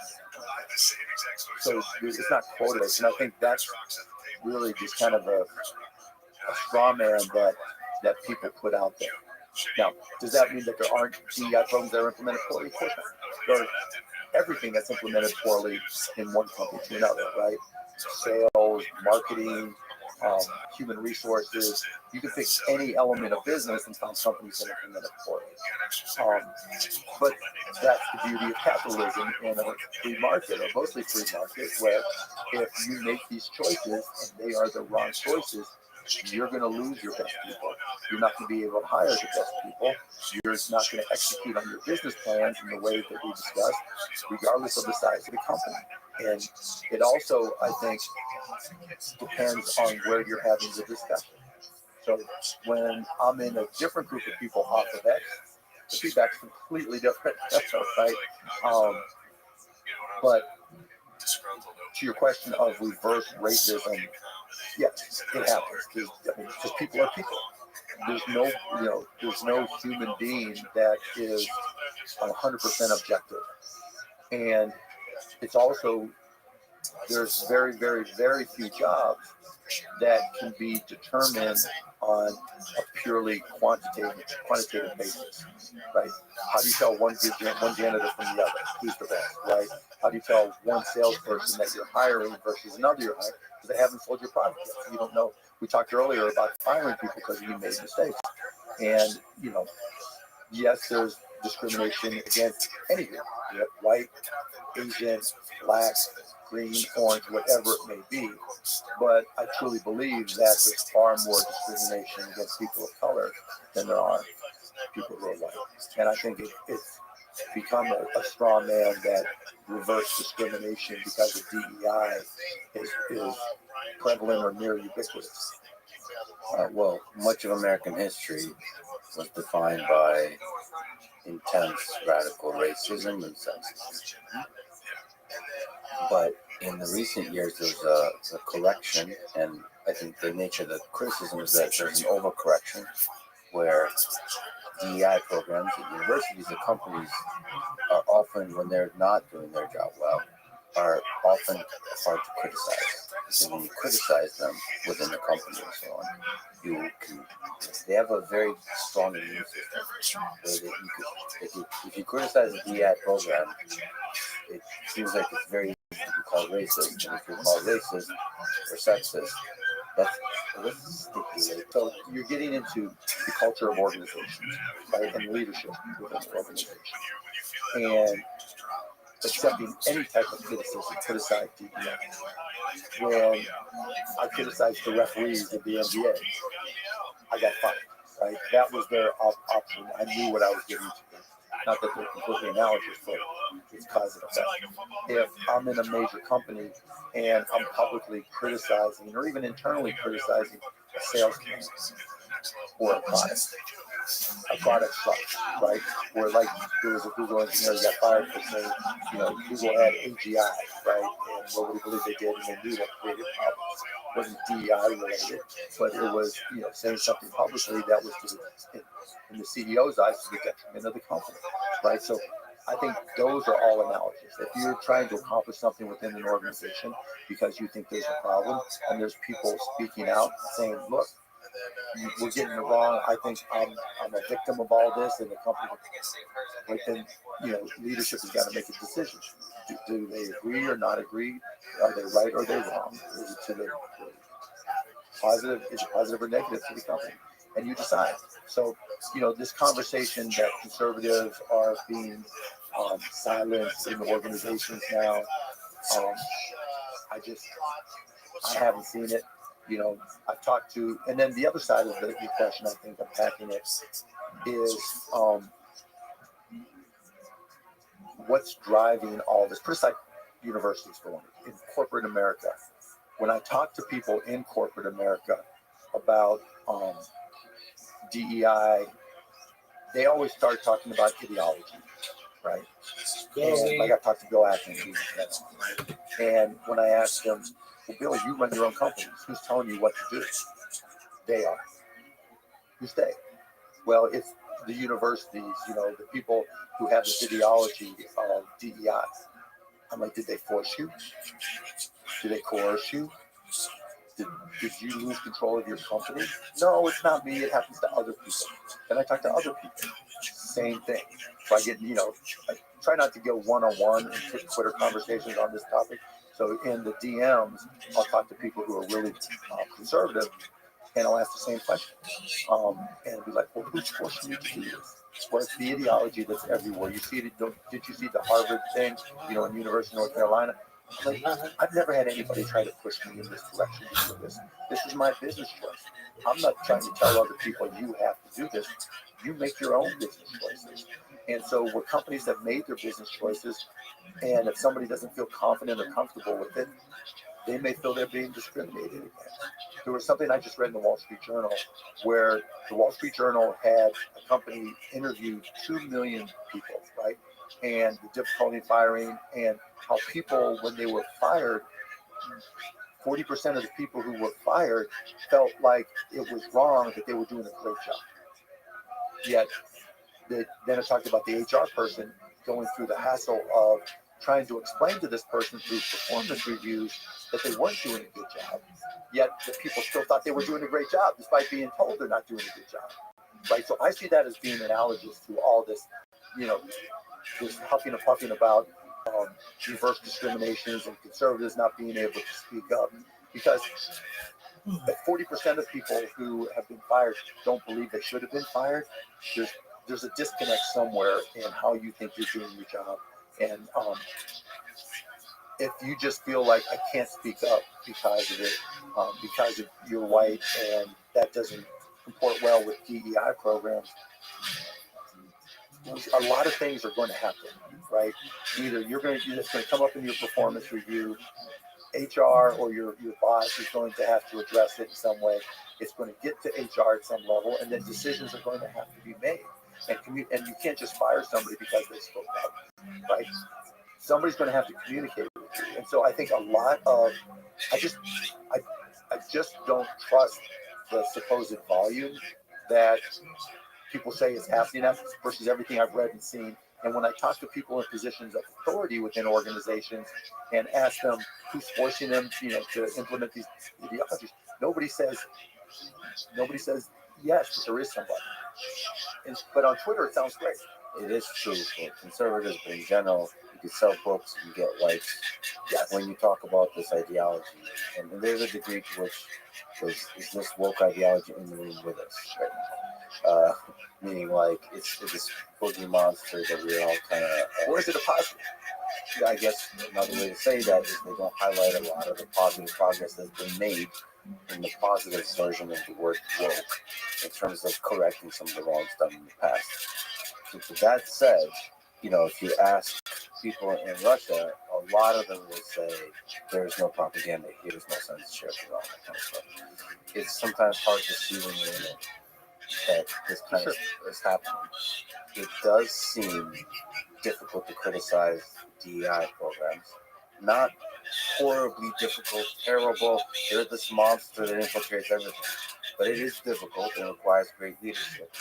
So where have you criticized it and been condemned? Academic or academic? Yeah. Academic, that's two different worlds. Companies and academic, yeah. Two different worlds. But I also think it's not, I really want to point my finger at the failure of leadership, of basically firing mediocre people, like people that are not good at their job. The problem to me is DEI's defense mechanism, like immune system, is so strong that the shitty people don't get fired. So the vision, the ideal of DEI is a beautiful ideal.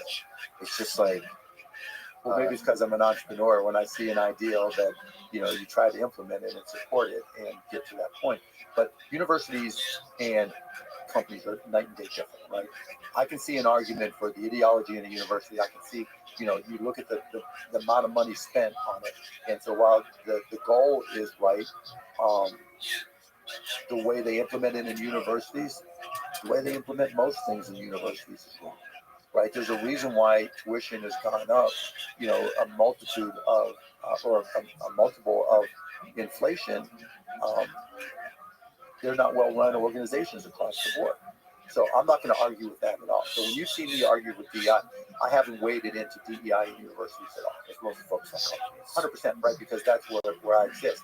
But at the same time, like I read Christopher Ruffer's book, where he talks about the genealogy of wokeism and ideology, but then he gets to the point, and I hope I'm remembering this now, where he says that the response to it is decentralized activism, if you will. That's not the word he used, to try to counter that DEI.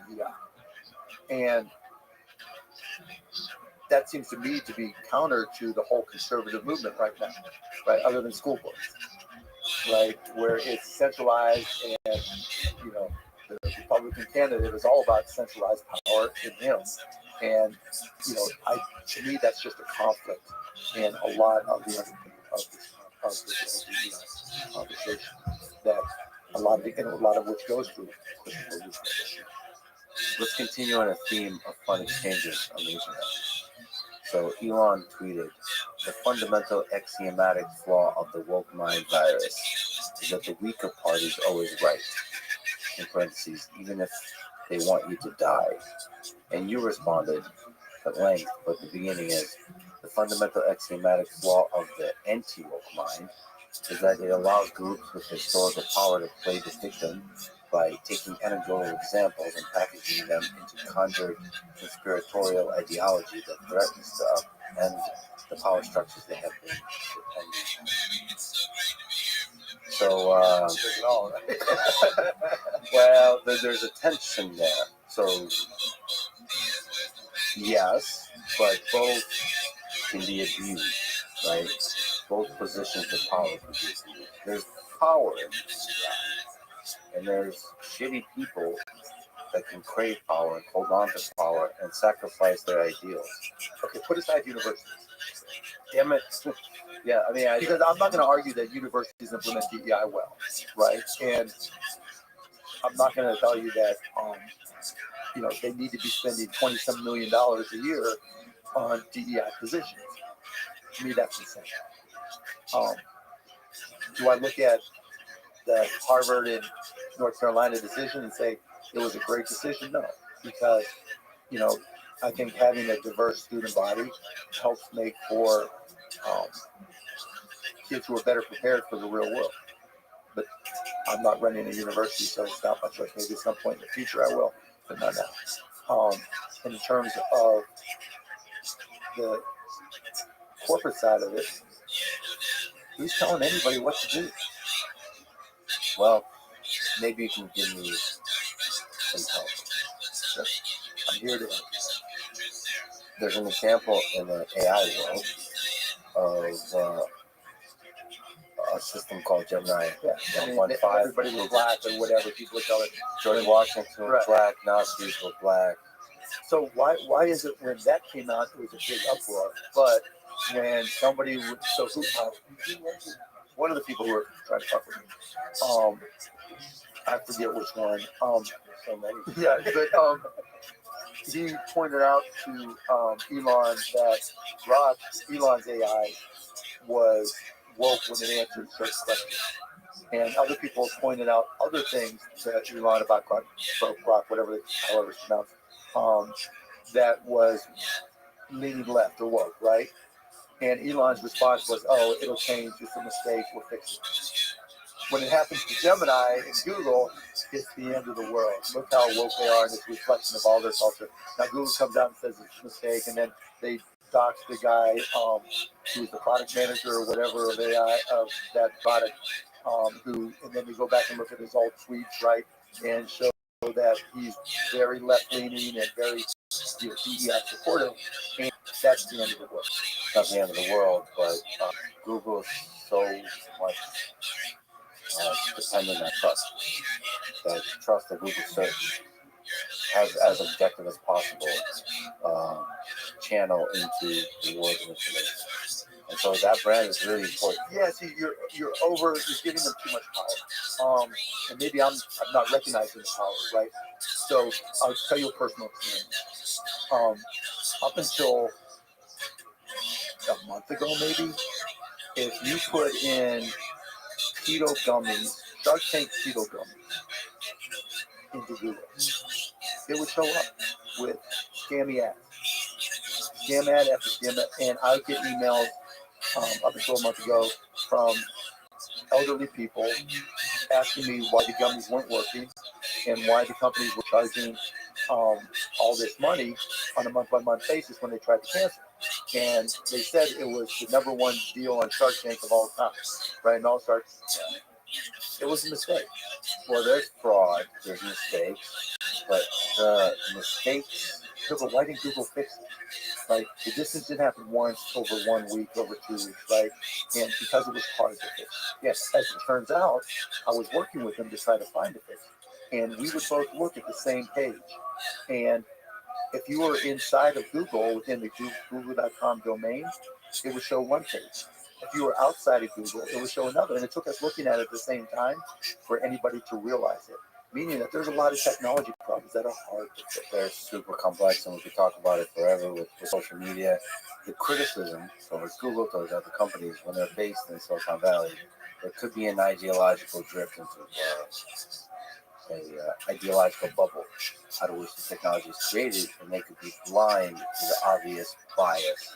But billions of customers who are not going to. So what you're saying is the free market stops with artificial intelligence, that people don't pay attention and respond, that Google doesn't listen to the responses, that people inside of Google will ignore their own best financial interests and even their own best personal interests because they know they're going to get doxxed now on by Elon and others. And so I just don't see that.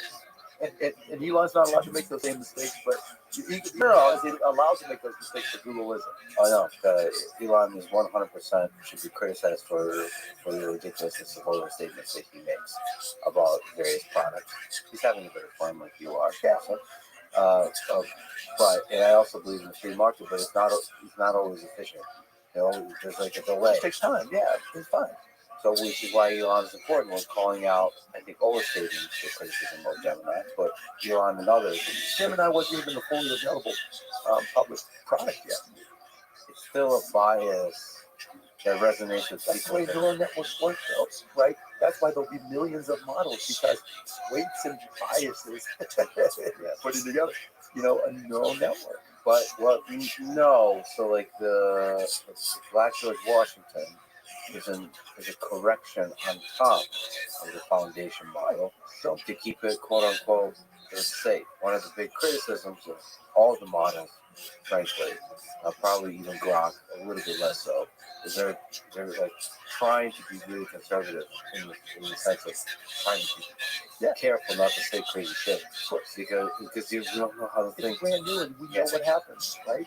And they do it on the front end with prompts, and they try to do it on the back end with the neural networks that are underneath them, right?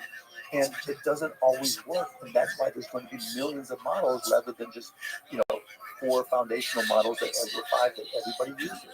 Well, I guess the main criticism is you want to have some transparency of all the teams that are involved, and that this kind of the degree there's a left-leaning ideology within the companies, it doesn't affect the product. But that's the beauty of the market. Yeah, that's where the market corrects it, right? And not only from the outside, because everybody is going to test it. Like when YouTube first came out, well, not first, when after Google bought them, there used to be different commands you could give it, right? There were line prompt commands that you could give it, and you could find all the nasty porn that got loaded before they kicked it off, right? And it was just the nastiest shit ever. And even now, to this day, if there's some horrific, tragic event, somebody's loading it up, right? No, I know that's not direct to your point of internal influence to the output, right? But people on the outside are going to check for that now, right? It's almost like the new bug contest, right? To try to find bugs in software.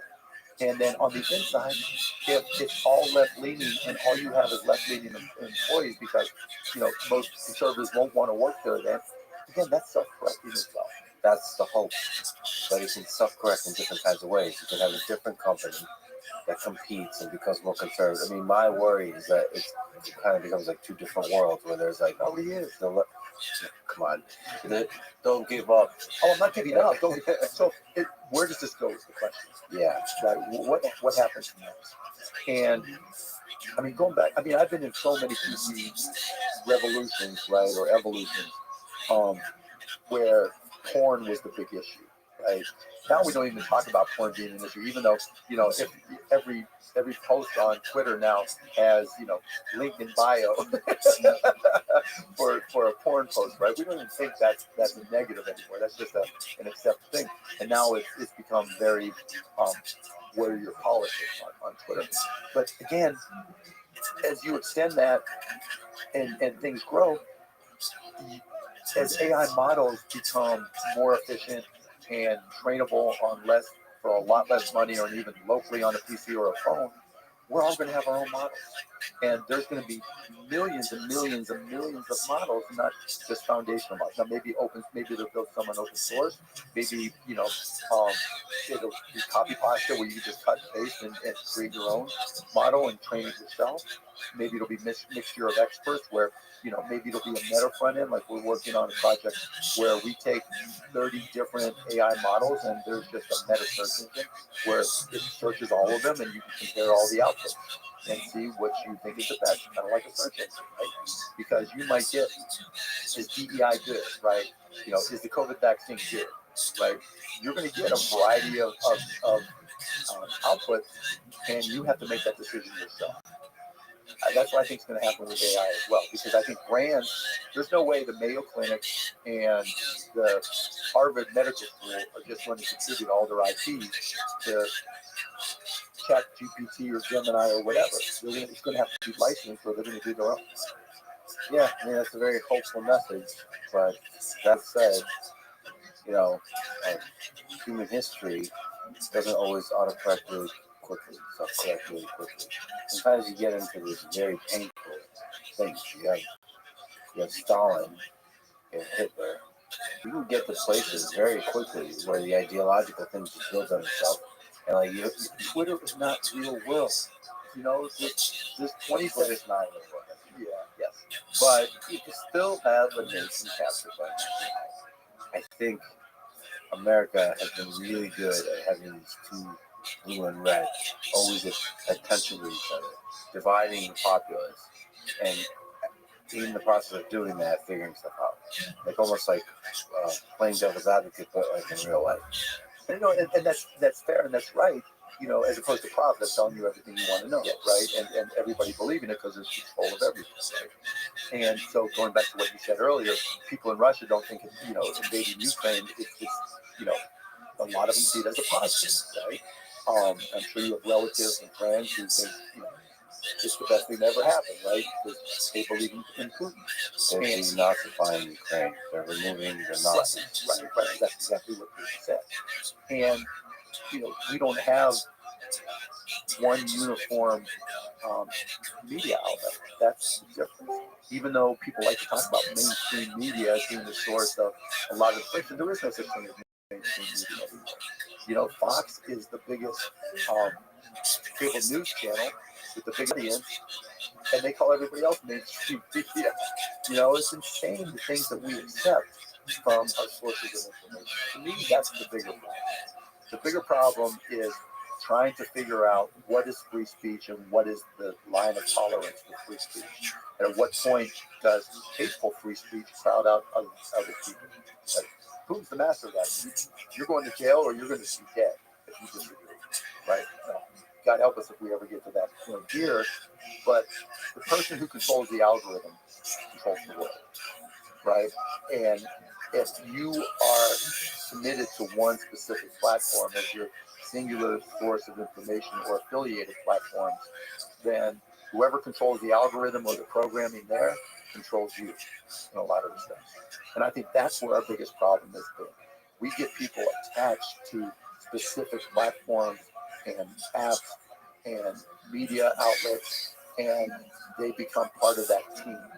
And they identify as such, and either you're part of the team or you're not. And that to me is the fundamental problem. It's not woke ideology, because I never felt any pressure to make the choices that I've chosen, and including diversity, equity, and inclusion. And I've never forced anybody or told anybody to do it. I just said, here's my experience. Whenever I talk to people, we talk about the woke ideology. No one ever got forced. I mean, if you look at Dylan McDermott, right? If there was a way to gauge the number of impressions that she had, right, and where they sourced from, I'd be willing to bet any amount of money that 90% plus of the impressions and discussions of Dylan McDermott were on right-wing media. Several things, actually, let's even go there. You got in a bit of a beef with, again, fun, with Jordan Peterson. That's the guy. So the topic there was the gender transition and Dylan Mulvaney. Can you explain the nature of the beef? I mean, it's an interesting claim you're making, and most of the people are concerned about this are conservative. Yeah, it's just the point is that if you look at impressions, like when you run an ad, you're curious about impressions and who sees it, right? But if you look at the impressions related to Dylan McDermott, I would, like I just said, I'd bet 90% or more were conservative media. And, I don't know how many followers she had, 250,000 followers or whatever when the Bud Light ad came out. And if it weren't for Kid Rock shooting, guns, shooting at Dylan McDermott Bud Light cans, she'd be long forgotten. Yeah, but most of the people that care about censorship are going to be free speech advocates. So, like, most people that care about Putin suppressing speech or anybody else suppressing speech are going to be like libertarians. So there's probably an explanation for that.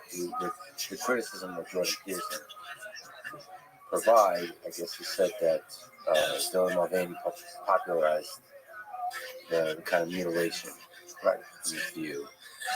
It can affect just a very serious life-changing process that a person goes through, and when that's applied to a child, it can do a lot of harm to a person. But my point still holds. I don't know how many kids were following, and you can look at the followers list. It's not like it's hidden, right? Back then, if they had 250,000 followers, and now we're on TikTok, where he might get 50-some thousand views or likes, right? I don't know how many views, but likes. I've never seen any evidence that Dylan McDermott influenced people to transition to gender. As he transitioned to her, it was documented on TikTok over the course of the year. And again, when you go back and look at the views on those TikToks, it wasn't like enormous. Yeah, but the trend starts, right? It could be, what worries people is for young kids, there to be a trend of, especially when you feel like an outsider, you feel not yourself, less than yourself, all this kind of stuff that kids like. That if it becomes popular enough, there's a trend to gender transition without needing to do that. It's just part of the trend. That's the worry. That's a big stretch, right? To think that all the things that have to happen before you transition gender, right? And I'm not saying kids might identify, find it cool or, in the moment, expedient, if you will, dress up as the other thing, right? But to go through the actual physical transition, and I don't remember what the numbers were that I read, but I do remember that the latest numbers that came out transitioning were from JAMA, which is a medical association, that said from 2021 to 2022, the numbers went down. But the bigger point is there are no numbers for 2023 when post Dylan McDermott. So there's no way to know if the assertion is true, even marginally true. Now you can easily suggest it, right? But you can say that about any social media influencer, right? Kids are dying because, it's just like when people accuse Trump of potentially influencing people to, inject bleach into their veins. You can't, that's a big old leap to say that because, Trump says it, that people are going to start injecting. And then they find somebody who actually did, and it's like, oh, it must be true. This is a trend now. I'm just not buying it that there aren't enough roadblocks in the way. Now, I'm not saying it never happens, right? And to me, that you should have to wait until you're 18 to actually have any surgery to transition. And if your parents approve it earlier, then you can have a conversation with your doctor. But you're suggesting that everybody in that process to go to transition, a minor, is corrupt. That the doctor, the sociologist, the psychologist, all the people involved, the hospital where the surgery is happening, the insurance companies that are paying for it, they all have been corrupted by this. I just don't see it. Well, not corrupted, but people like this back to the DEI thing. So it could be pressure. And we are trying to operate. So think about all the people complicit to do an operation. It's not complicit like evil complicit. No, it is evil complicit, right? Because somebody in hospitals right now, they won't perform abortions because of state law. In Alabama, they stopped IVF treatment immediately after that ruling by that judge, right? QAnon. Does they think that they're not going to pay attention to the possible consequences of being the hospital that does transgender, that gives doctors operating rights there, and not be aware of the risk associated with it and double check? To me, that's just insane. They're risking their entire business and livelihood and personal relationships for not checking that this 14-year-old, boy who wants to be a girl and vice versa is there waiting for the surgery. I just in America.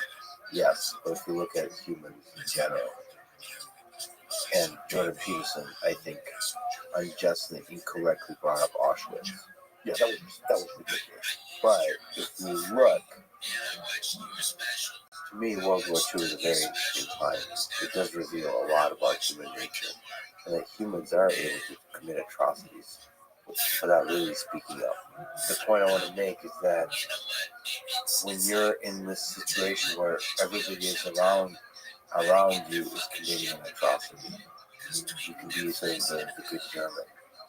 And Yeah, but I mean, human nature is such a, but that is in a time of war. yeah, but it's still human nature. It's interesting to remember that War, when you feel like there's nationalism, patriotism, everything that comes up. Russia, right? You know, the moms of the kids sent to Ukraine who didn't come back in Russia feel certainly different than the everyday Russian who's just taking, whatever information is available from a unified controlled media. But we should remember human nature. It's interesting. I'm not dismissing human nature at all, but there's a difference. I think that human nature, self-preservation, influences those decisions. There's nothing about self-preservation involved in DEI, wokeness, transgenderism to compare it to Auschwitz. That comparison is almost always, probably always, is insane. Comparison between anything and the Holocaust.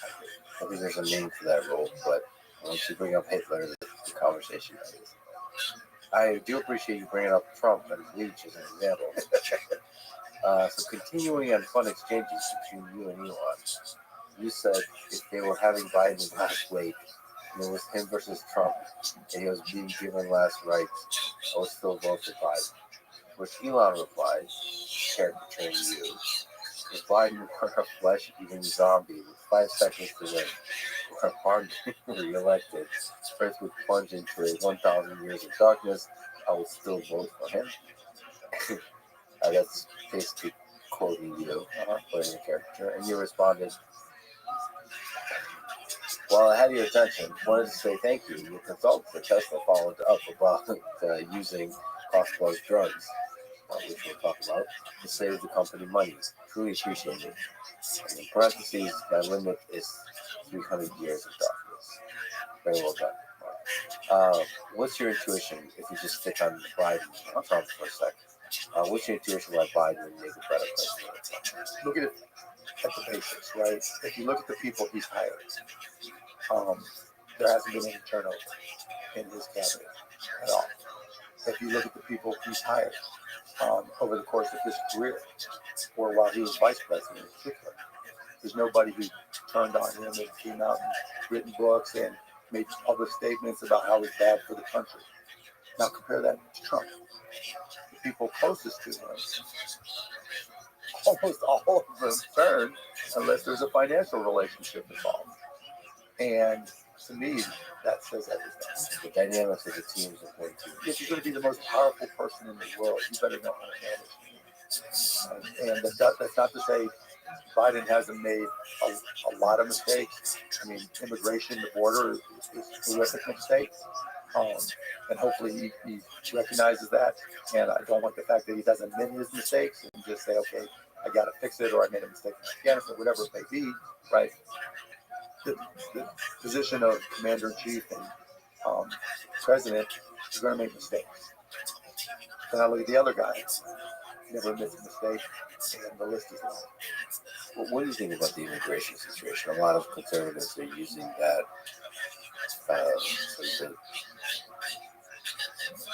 the theory is that the reason it's happening is because That's for Biden. Yeah, you can't be an illegal immigrant.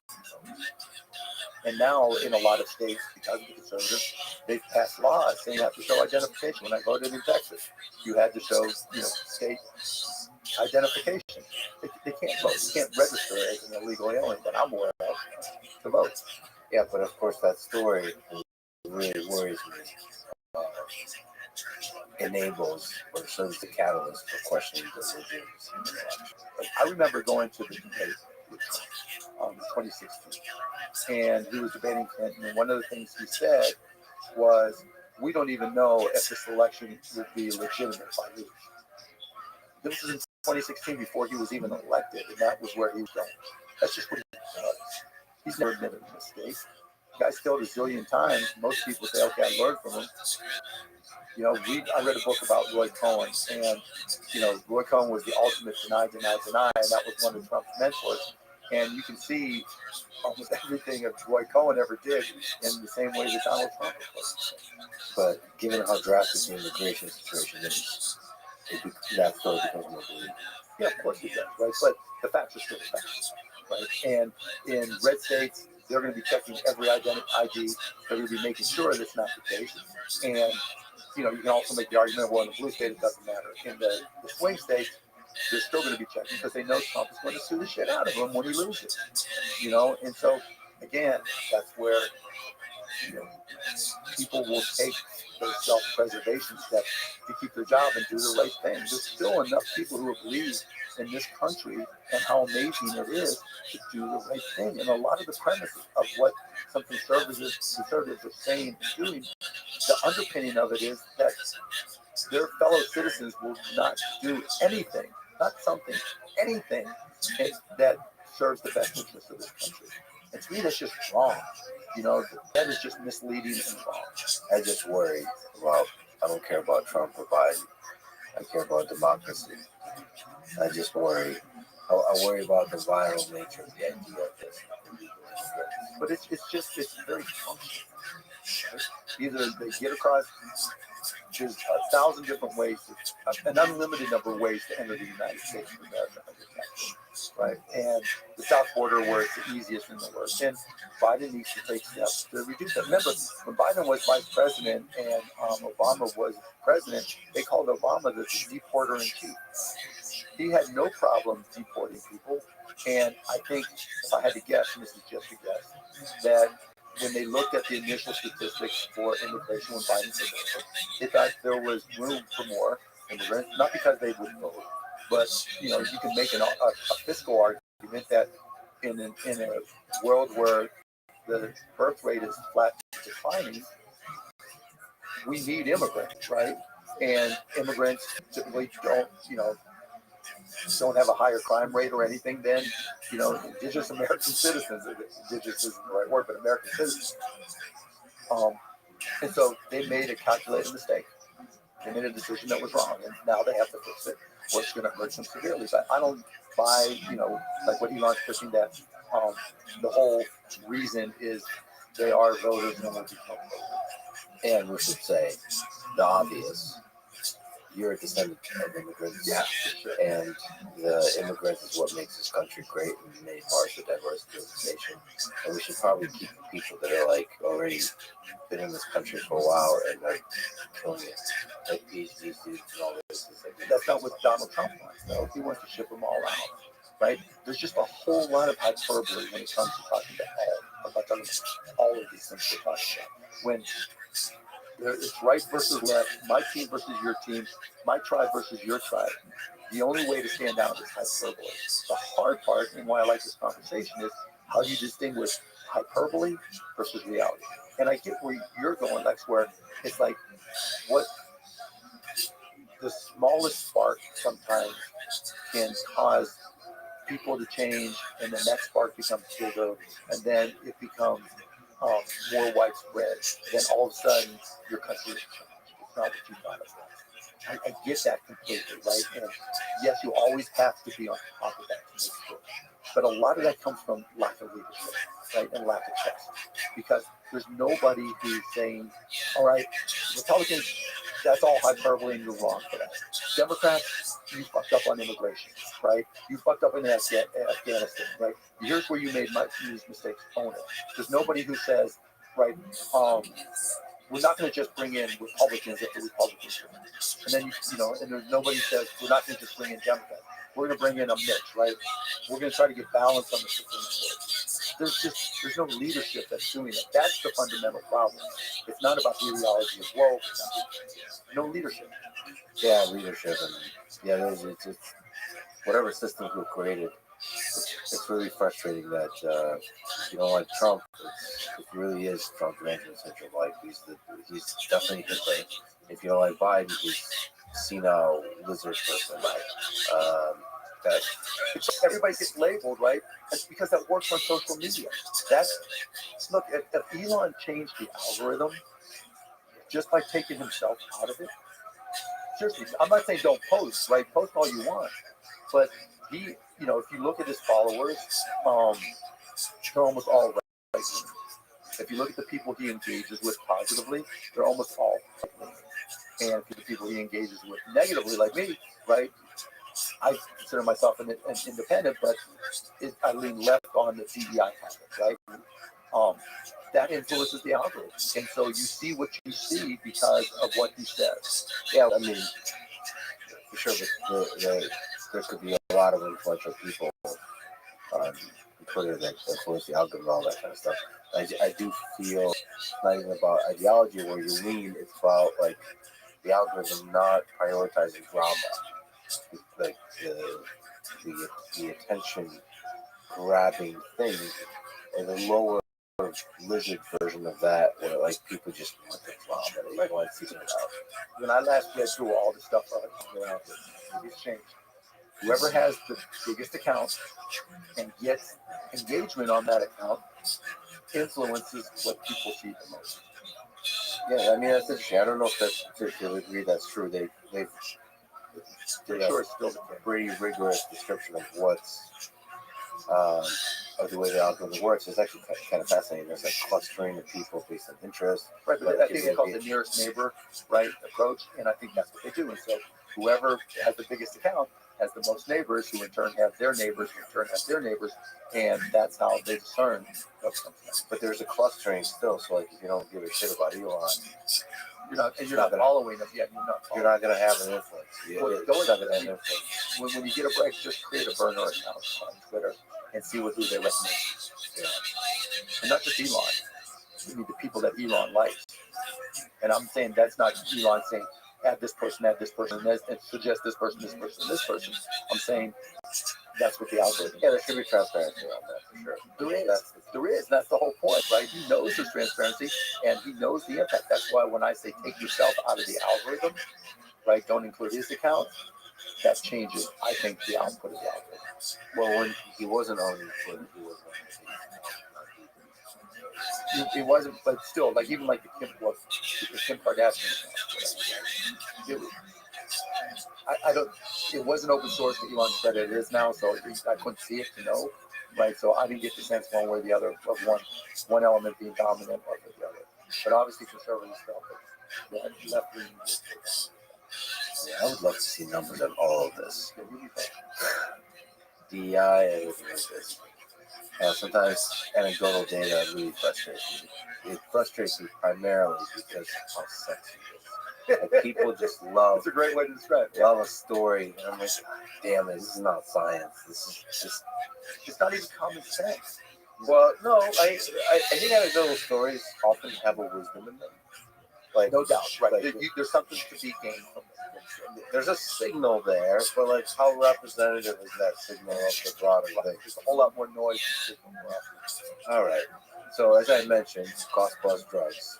There's so many questions I can ask you, but what's the big question? What's broken about our healthcare system? There's no transparency. And when the lack of transparency leads to lack of trust. And when you can't trust the healthcare system other than maybe your doctor, that's a broken system.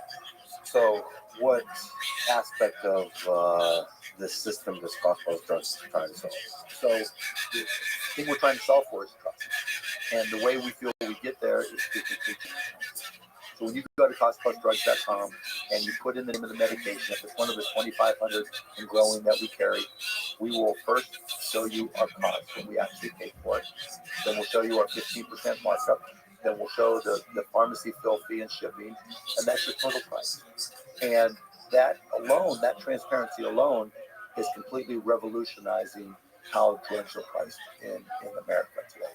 And it's led to, research being done comparing our pricing to CMS, and ours being cheaper, than even the government is negotiating, et cetera, et cetera, et cetera. And so just that transparency alone has had an impact and saved millions of people hundreds of millions of dollars and more. Maybe it results in more transparency in other parts of the system. Correct. Seeing the business unit.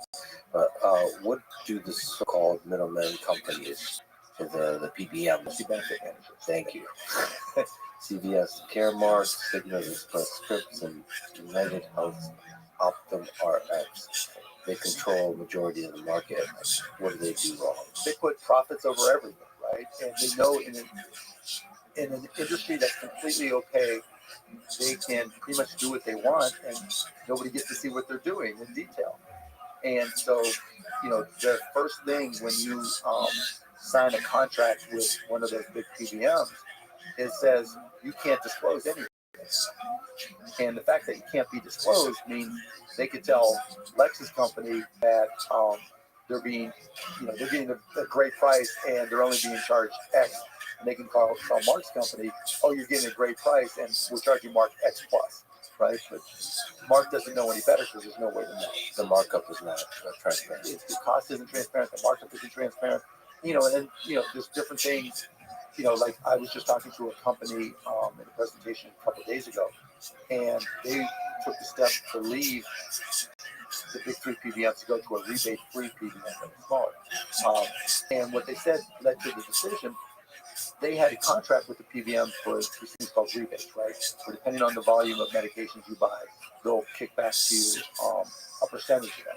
And as it turns out, when they compared what was contracted for to what they actually got, they were getting underpaid every single year. They just don't care, right? They'll take products. There's a drug called Humira, right? And it is the #1 revenue drug in the country. And there's also a biosimilar, multiple biosimilars, but one we carry called Usimry. And Humira, the pre-rebate price is about $8,000 a month. And after rebates, depending on the size of the company, it'll be anywhere from $3,000 to $6,000 a month. You can go to get your doctor to prescribe that biosimilar, Usimry, and you pay $594. But those big three PBMs won't allow their clients to get Usimry because they don't get a rebate from Usimry. So they'd rather keep a drug on their formulary, even though their patients would save, the customers would save a lot of money, rather keep a drug and exclude another because they'll make a lot more money. So the CVS Caremark spokesperson doesn't respond to you, Phil Glando, with the usual language that so deeply exhausts me, but I was wondering if there's any truth to it. Employers, unions, health plans, and government programs work with CVS Caremark precisely because we deliver for them. We have drug costs, better health outcomes, and broad pharmacy access through our true cost advantage and choice formulary initiatives. We are the leading agents of change, innovation, and transparency in the market. That's a whole lot of nothing. So they are not transparent. Call them up. You go to Cost Plus Drugs, we'll give you our price list of all 2,500 plus drugs, the actual cost, and what we sell it for, because it's just plus 15%. Call up any of the big three companies and ask them for the same thing. They're going to laugh at you. It's so bad, in fact, if you do business with them right now and you just ask for your claims data, meaning, how many people use Humira that we're paying, what are we paying for? They won't even give it to you unless you really, really scream and yell at them, and then they'll charge you and take 6 months to get. So like when we moved away from them, we wanted to get what our claims data was to understand what we were going to be facing. They wouldn't give it to us until like 6 months later. I forget the exact month, and then they charge us for it as well. Our own data. On the CEO front, you said that CEOs don't understand healthcare coverage. It's costing them big. What's the connection between Cost Plus Drugs and companies? So I can speak for my own, and this applies to all companies, bigger companies that self-insure, because we self-insure. When we started Cost Plus, I finally said, okay, it's time for me to understand how I'm paying for my healthcare for my employees and their families. And the first thing I looked at was a lot of these companies use employee benefits. And it turns out I was paying $30 per employee per month, which was millions of dollars a year. And they were just sending us to the companies that paid them the biggest commissions. Like, how fucking dumb am I? Right? So I'm like, okay, we'll cut that. And then I looked at our medication, our prescription deal that goes through the PBMs that we were using and that the consultant connected us with. And I took a list of, this is early on in cost plus drugs, list of the generic drugs that we sold that cost more than $30 that the Mavericks also had purchased, right? We were able to get that claims data. And it turns out we spent $169,000 with that PBM, one of the big three PBMs, and it would have cost us buying from cost plus drugs $19,000. And that's just a simple example. Then I looked at the insurance side of things, right? We self-insure, so there weren't premiums per se, but we were getting charged $17.15 per employee per month just to use the network that they put together for us, providers, hospitals, or whatever. And I'm like, all right, are there companies that won't charge us to put together these networks? There's a lot of them. And those insurance companies and those PBMs are also responsible for determining what claims, what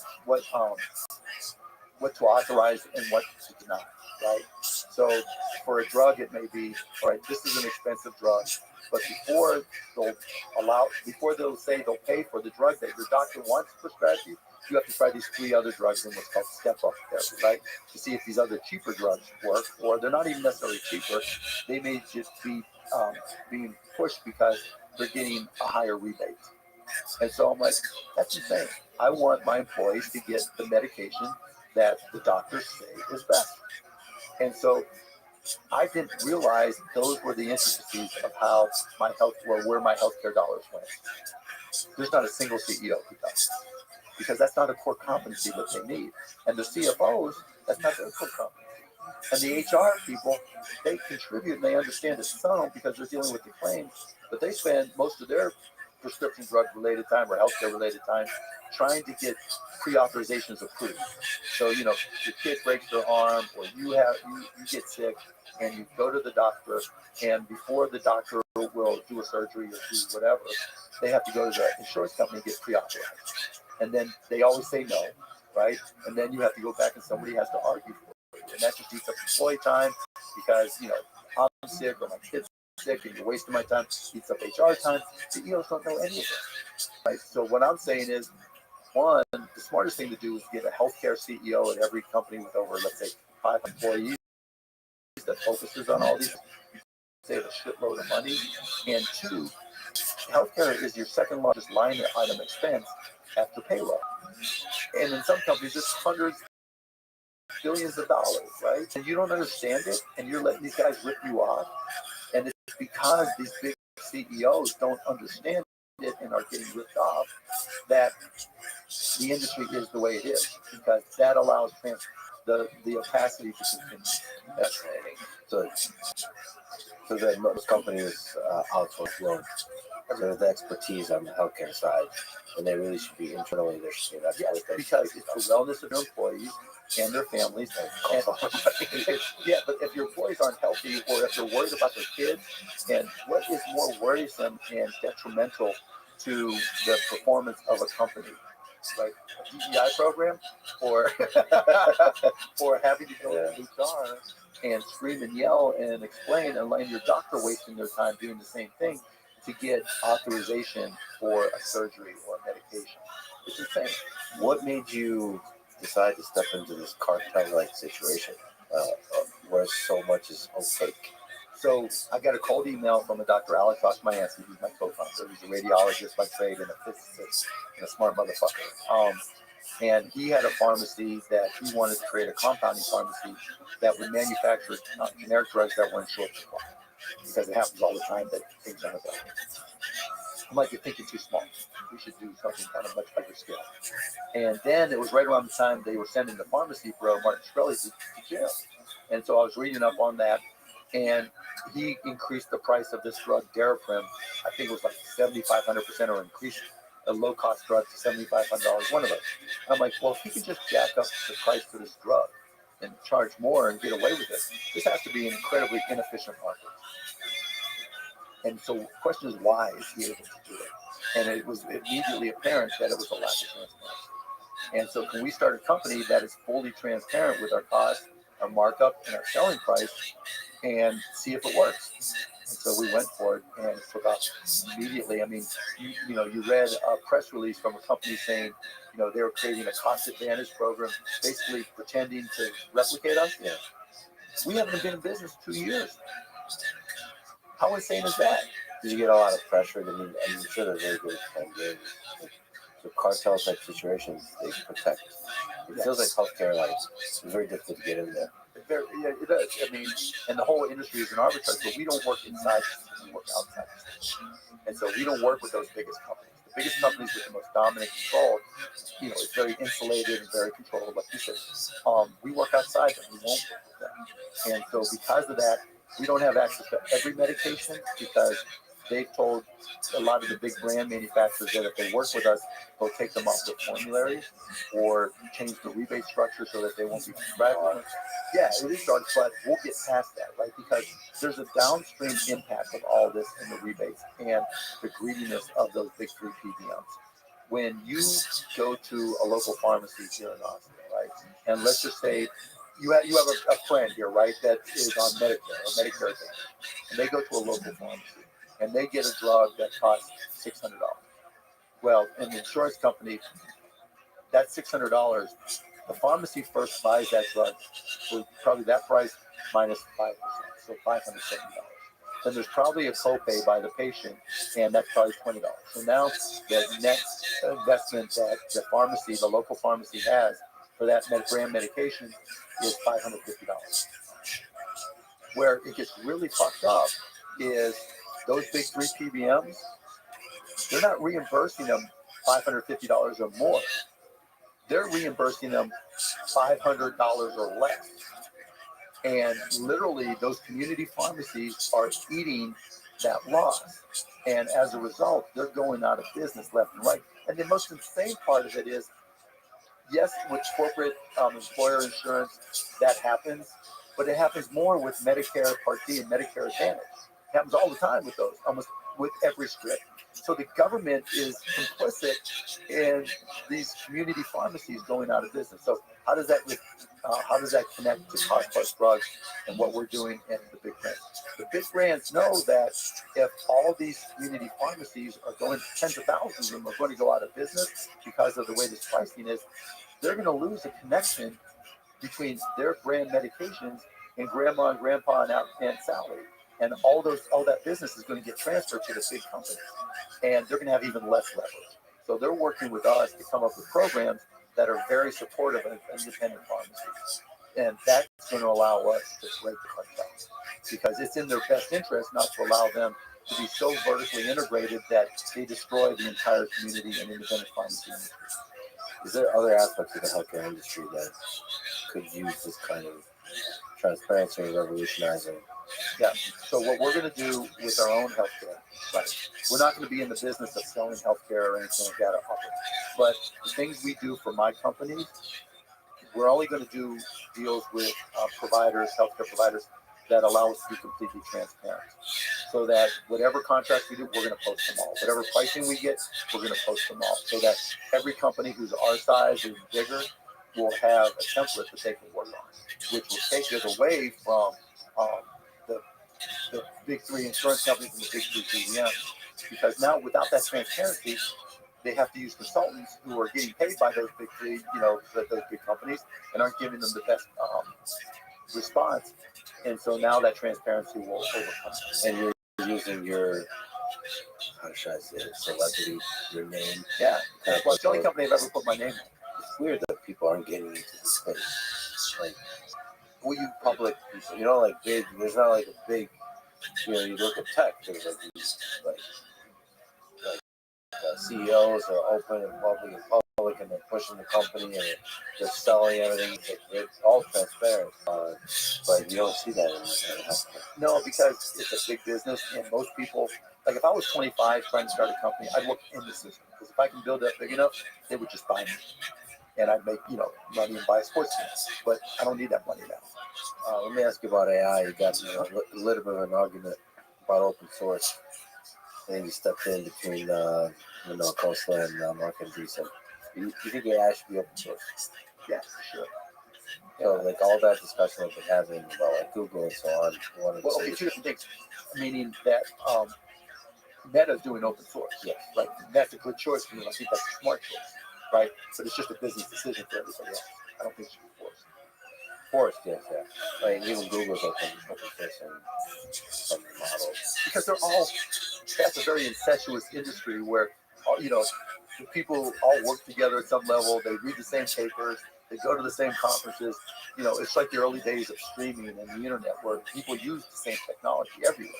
And now they just try different things, and you get one smarter, a couple smart people in one company like Anthropic, right? And they do things a little bit better, and the model efficiency gets better.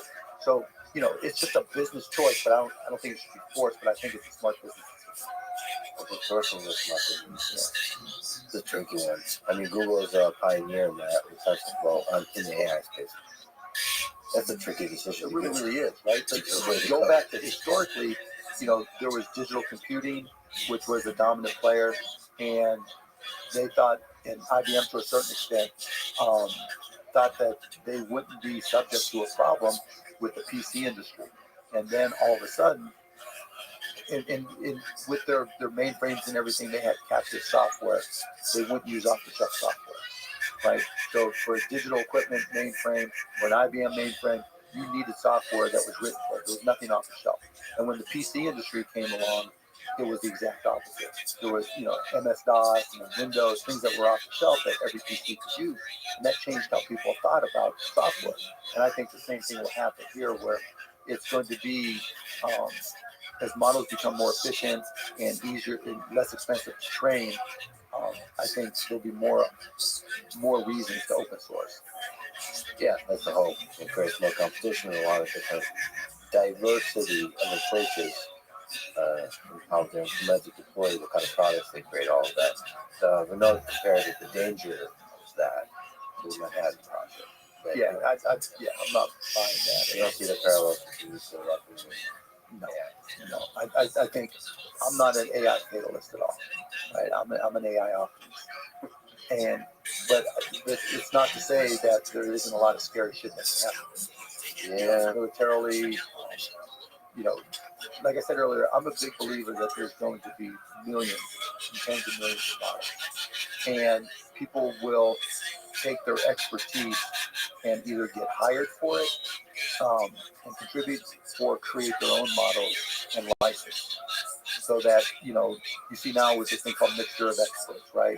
Where you connect things and people can take their expertise and will be able to take that expertise and retain it in a way that they want to retain it. So, I don't think there's going to be one medical database. I told this to people at a couple of big companies that were doing healthcare initiatives. Branding is so important in the healthcare space, for hospitals, the Mayo Clinics, the MD Andersons, they're huge brands.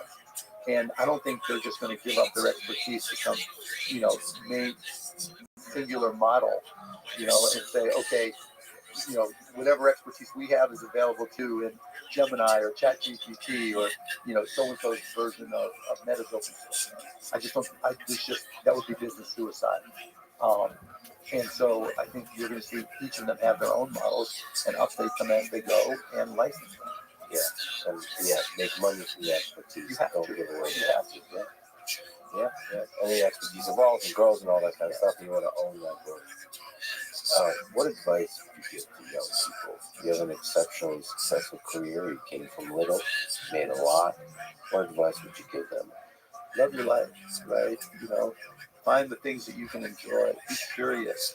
You don't have to have all the answers when you're 12, 15. I get emails from 13, 15-year-old kids, right? What do I do? What do I do, right? I feel like I'm being held back. Like at 15, you feel like you're being held back.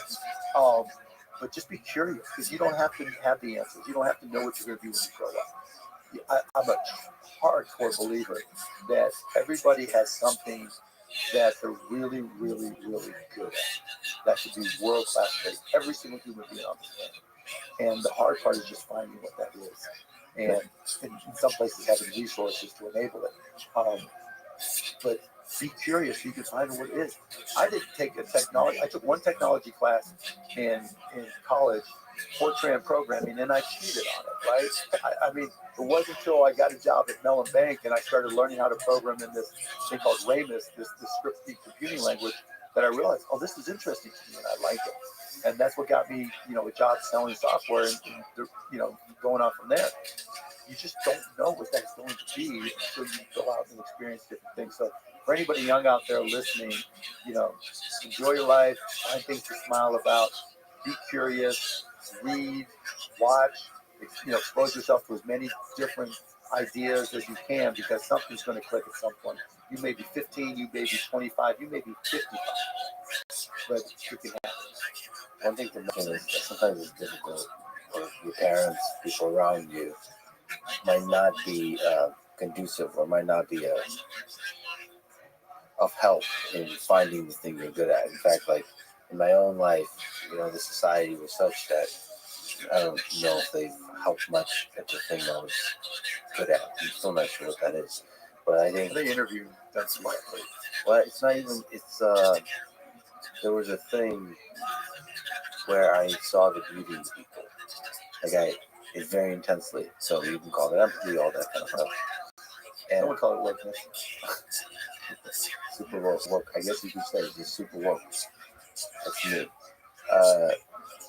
And but in the education system I came up in, it was very hard mathematics, science and so on. It didn't notice that whatever that was. And mean that you have to keep the flame going. You have to try and find your way and see what that's useful. And the others around you might not always notice it, so it might take time. So it can be lonely. You can really have to find the strength to believe yourself. Oh, sure. And I'll tell you one quick story. 1992, I went to Moscow State University to teach kids how to start businesses. Because I had sold micro solutions and travel, and I took Russian in high school. My whiskey was not going to show. Good enough to remember that. Yeah, right. Yeah. But it was interesting to me, and I bring it up because just they didn't know what the word profit meant, right? But at the same time, I would go around and meet people, and it was this entrepreneurial, like right after the Soviet Union fell, entrepreneurship went through the roof. And a lot of it was mafia driven, but it was, people found that spark, because I think that is natural.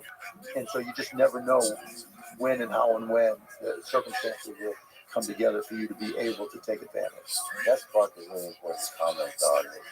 In Russia and Ukraine, I think the system kind of suppresses that spark somehow. Because you said you saw the natural entrepreneurship, but there's not the entrepreneurial spirit once you grow up in both the nations I mentioned. There is. No, I believe it, right? I mean, trained, but there's something about the system that kind of, be reasonable, there would be no reason for me to go over to do what I was doing if it was otherwise. So that's the thing that really can help a country flourish. It's going to be interesting with Ukraine if they're able to survive this, right? Because as horrific as it is, as you saw across Europe after World War II, the rebuilding creates opportunities. Rebuilding creates opportunity, but first the war has to end. How that ends, I don't know either. It's a really complex path. What gives you hope about the future? Just looking at your guys, just talking to them and seeing their spirit, their friend spirit. And obviously we're blessed just to be, right? It's not the same for everything, but I do, I get emails that I respond, don't respond to all of them, but from 13, 14, 15-year-old kids around the world, because Shark Tank's shown everywhere, asking me business questions, and it's just like they took the time. They were that curious and that interested. And I see it when I talk to schools, when I go to different groups, that spark in kids' eyes that there's something bigger and better and exciting out there. And that's not to say there's not fear, climate and any other number of things, but that's the beauty of kids. And I think Gen Z really embodies that. And to me, that's just really exciting. They dream big, they see the opportunities for making the world better. It's cool to see young people and with that in their eyes, that dream, and I can be the one to do it too, which is It's funny because when I go talk to like elementary school kids, like one of the things I do, I said, okay, let's look around. You see that light there? One day that light didn't exist. Then somebody had the idea, then somebody created a product out of it, and now your school bought that. You see that chair? Chairs didn't always look like that. Somebody had that idea. Why not you? So when you walk out and when I make you ask yourself, why not me? Why can't I be the one to change the world? Thank you for that beautiful, wholesome message, and thank you for talking today, Mark. You're fun to follow. I'm a big fan of yours. So you're also an important person in this world. I really appreciate everything you do. Well, I appreciate it. Thanks for saying that. Like, keep on doing what you're doing. This is great. I really enjoyed it. Thanks for listening to this conversation with Mark Cuban. To support this podcast, please check out our sponsors in the description. And now, let me leave you with some words from Oscar Wilde. Imagination was given to man to compensate him for what he is not, and a sense of humor was provided to console him for what he is. Thank you for listening, and hope to see you next time.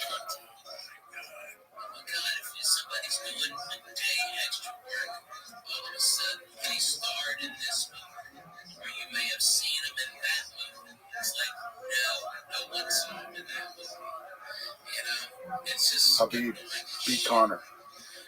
He was on FaceTime before he even made it to the locker room. Trump, sitting president, ex-president, watching all the fights, calling wants to talk about the fights. Valentina Shevchenko, every time she goes home, she meets the president. The list goes on and on and on. The most powerful, Elon Musk, Zuckerberg. I mean, the list goes on and on and on. The most powerful people in the world are all obsessed with fighting. Following the conversation with Dana White, the president of the UFC, a mixed martial arts organization that revolutionized the art, the sport, and the business of fighting. And Dana is truly the mastermind behind the UFC. This is the Let's Treatment Podcast. And support it, please check out our sponsors in the description. And now, dear friends, here's Dana White. Do you remember when you saw your first fight? I think so. I remember being at my grandmother's house. I think it was an Ali fight. And all my uncles were going crazy during the fight. And there was this buzz and this energy in the house that I liked at a very young age. And I'm pretty sure that was my first fight. Ali was something special. Yeah, incredible. I mean, when you look around, not just here in the office, but at my house, Ali and Tyson are everywhere. Would you put Ali as the greatest of all time boxer? Well, I would put Ali as the greatest all-time human being. I mean, when you, it's easy as a fight fan to focus on him as a fighter, but when you focus on him as a human, and you think about what he meant at that time and place, the things he said, the poems he came up with, just the overall brilliance of Muhammad Ali. The guts to have the strength, mentally, physically, and emotionally, to go against the grain at the time that he did it. It's a very dangerous time for him to be who he was. Yet, because of how smart he was and because of his personality and how if you sat down with him, you could be the biggest racist on the planet. It's hard to get in the room with Ali. Yeah, he's all love, humor, all of it. 100%. And had the guts in the ring and the guts to take a stand. And it was hard. He might be one of the all-time greatest humans. You know what I mean? Just an impactful, powerful human being who happened to be a great boxer. And sometimes the right moment meets the great human being. That's important. I agree with you. And he was the right guy in the right place at the right time. And he's also a guy who used his platform for all the right things. So that might have been your first fight. But when did you fall in love with fighting? The art of it, the science of it? Yeah, I would say I really fell in love with it. So I was a senior It was 1987, and Hagler Leonard happened. And I watched that fight, and I taped it. And I watched that fight like a million times. I was a huge Hagler fan. And I liked Sugar Ray Leonard too, but I was a huge Hagler fan.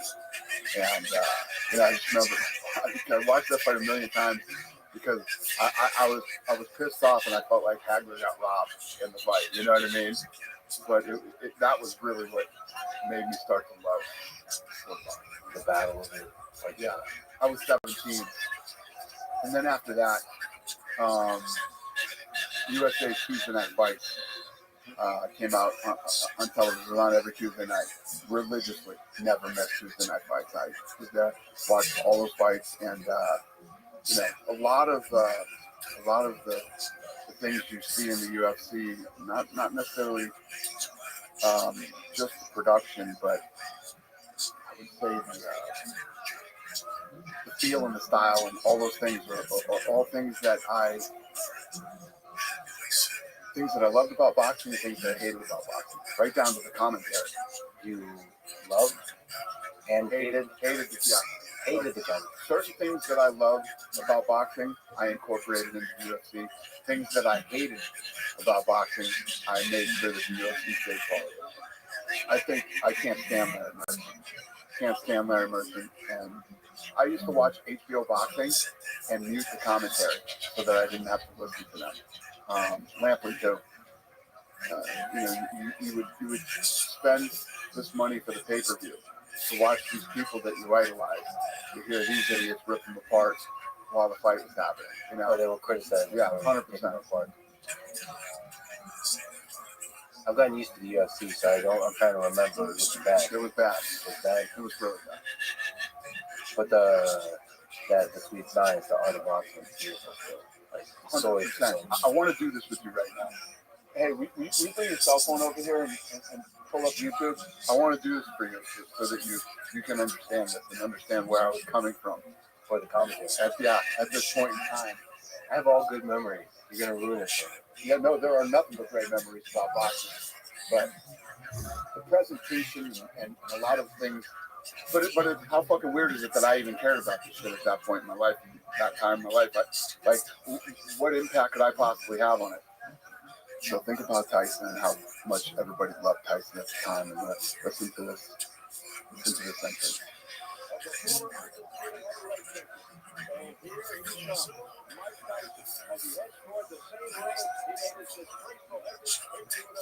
Wow, I'm the baddest motherfucking walk-in of all time, by the way. Right? So what this guy should be doing, and this is one of the Albert brothers. Yeah. Shut the fuck up. Yeah. Stay out of the way. Yeah. Maybe build them up. Or don't say anything. Just let you finish. That's why we watch it. Yeah. That's why we paid our money. You don't need to say anything.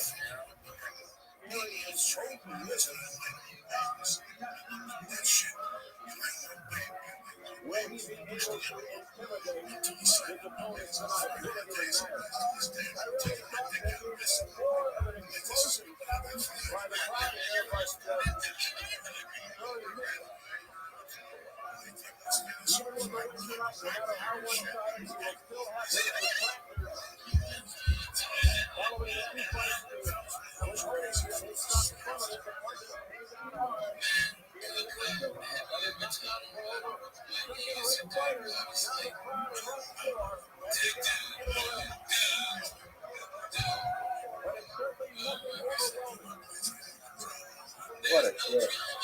You're right. I didn't remember that. You're right.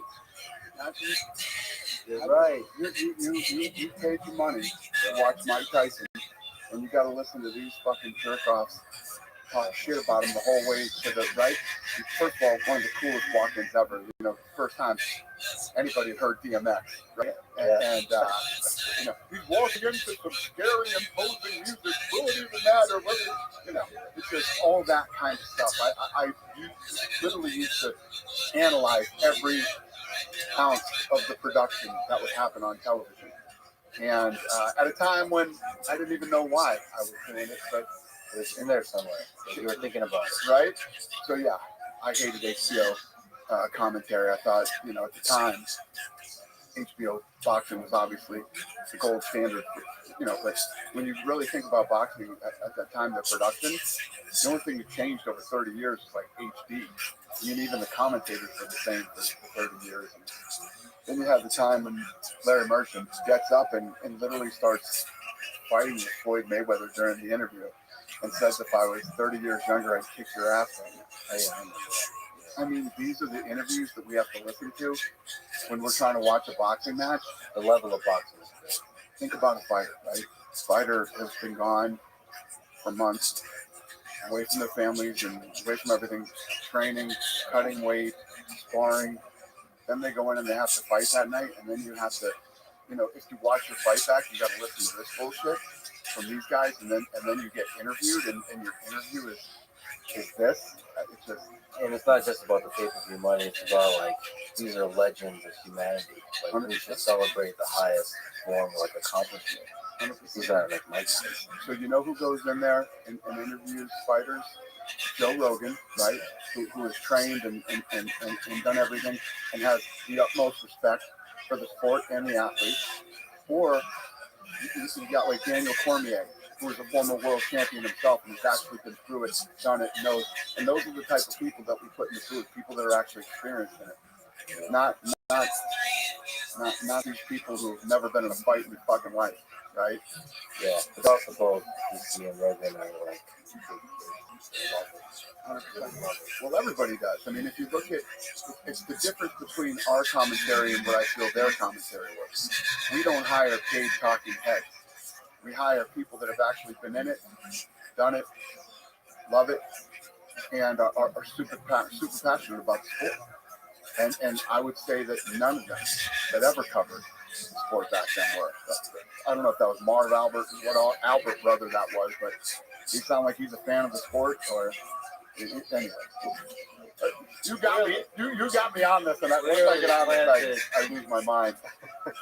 Maybe we wouldn't have a UFC if they didn't fuck it up so bad for the Tyson. It would be different. You're not wrong. You're not wrong. It would be different. There's no doubt about it. All those experiences growing up being a boxing fan helped create what the UFC is today.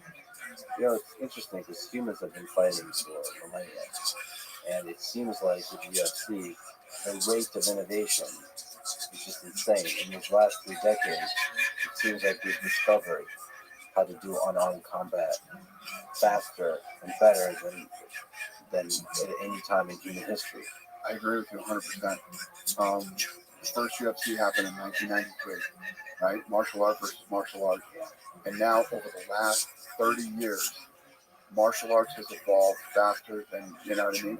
And like you just said, combat sports, fighting, whatever you want to call it, martial arts, it has evolved so much in 30 years, more than the last 300 years. What did you think when you saw UFC 1? I remember everybody talking that this fight was going to happen and there's going to be no rules and all this other stuff. And then we ended up at some guy's house that night in Boston and watching it. And it was happening, and it was fun, and it was exciting, and everything else. And then I sort of fell off after that. The first one I watched, but I was too big of a boxing fan. Plus, once grappling started taking over, and by grappling meaning the wrestling and the jiu-jitsu guys that just laid there, I completely lost interest. It's funny that I'm having this conversation with you right now because I was out last night with my friends and we were talking about because one of my buddies who's a host here in town just did jiu-jitsu for the first time yesterday. Yeah. And he was like, did he get his ass kicked? Yeah, but when you first go in, our first jiu-jitsu lesson, me, Lorenzo, and Frank, was with John Lewis. And I remember thinking, holy shit, I can't believe that I'm 28 years old, and this is the first time I'm experiencing this, that another human being could do this on the ground. It is such an eye-opening, mind-blowing experience when you do it for the first time, and then you become completely addicted to it. And, we were training 3-4 days a week, trying to kill each other, and me and the Fertittas, and that's how we fell in love with the sport. I think that the first time that you do jiu-jitsu, it's like the red pill and the blue pill in the Matrix? Do you want to believe that this is the world that you live in, or do you want to see what the real world is like? This is a real red pill. It really is. You realize, holy shit, all that shit talking I've been doing about me being a badass, you realize you're not. You get dominated by another human being, you realize that. And I mean dominate. I mean completely treat you like you're a little kid. And then we had the opportunity to roll with a lot of different guys at the time, whatever. And we don't have a good relationship at all. But I'll tell you this, Frank Shamrock came in one day, and Frank Shamrock had me side support. The pressure that this guy put on my chest made me tap. Felt like there was a car on my chest. And with zero effort from him. It was absolutely effortless. And when you train with somebody that's at such a level when you're not, it is the most humbling, mind-blowing experience you can have, especially as a man, but as a human being. You remember, this was fun, you remember like what your go-to submission was? Yeah, so, when we first started out and started doing it, I had a pretty good guillotine. So I catch a lot of people in guillotines. And you're okay being on bottom? So like, yeah, I was okay with bottom. Yeah, I was okay with being on bottom. I was comfortable there. But you know what I never liked? I never liked the, like we started fucking around with the gi in the beginning. That's how we started. And then once I took the gi off, I felt like I had no submission because I couldn't grab onto anything. So after that, I went all no gi. And it's fascinating because no gi has become big now, and there's a lot of interesting people. Like I train with Gordon Ryan, and it's like the level there is just fascinating. It's become like a science, and it looks like fighting. It looks more like fighting as opposed to with the gi. Sometimes it doesn't quite look like fighting. Right. And I feel like it's transferable to actual MMA fighting. No gi stuff or street, yeah. Right? I mean, if you start off in your first year, you're in a gi, and then you gotta hope guys got like winter jackets on or something happened in the street. In my opinion, and all the jiu-jitsu fucking people crazy over this, but in my opinion, no gi is way better than gi. That's what I also do judo. So in this scenario, if you're comfortable on the feet, and you can clinch and you can throw. Because most of us wear clothing, especially in Boston. So if you're comfortable on the feet, you can still do well there. The problem with jiu-jitsu is most people are not comfortable on the feet. The sport is jiu-jitsu. Most people kind of want to get to the ground as quickly as possible. So what do you think of hoist at that time? Like an early, what? Because it blew a lot of people's minds. There's more to this puzzle. 100%. And the fact that you had these guys like Ken Shamrock that were jacked, right? And you had all these wrestlers or the big massive guys that they had in the different weight classes. And this skinny little dude like Hoist was out there beating everybody. I mean, if you look at the way the Gracies played that, you couldn't have had a better advertisement for Gracie Jiu-Jitsu at the time. But also for MMA, because there's a lot of surprising elements. A lot of people's prediction was wrong.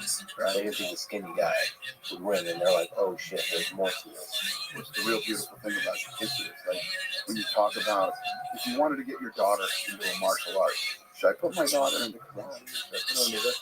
You put your daughter into jiu-jitsu 100% because it's not about size or strength. It's about technique.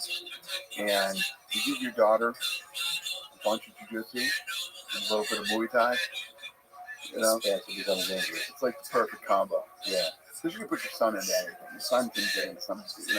Boys are going to learn how to fight and they're going to do whatever. But girls are different. And the other thing, this is the biggest selling point for jiu-jitsu for women. A woman, no matter how big, how small, can put a guy to sleep and bring that up. What's the origin story of the UFC as it is today, as you've created it? You and Lorenzo, your brothers. It started with John Lewis, and seeing him. Frank and I were out one night at the Hard Rock, and John Lewis was there. He's like, "Oh, that's that ultimate fighting guy," and I was like, "I know him." And Frank's like, "I've always wanted to learn ground fight," and I said, "Yeah, I'm interested in it too." So we went over, we talked to John Lewis, made an appointment to wrestle with him on Monday. Yeah. and we told Lorenzo, and Lorenzo came with us, and that was the beginning of the end. I mean, we started doing jiu-jitsu and started to meet a lot of the fighters. And we were like, at the time there was a stigma attached to sports. These guys were, despicable, disgusting human beings, which is the furthest thing from the truth.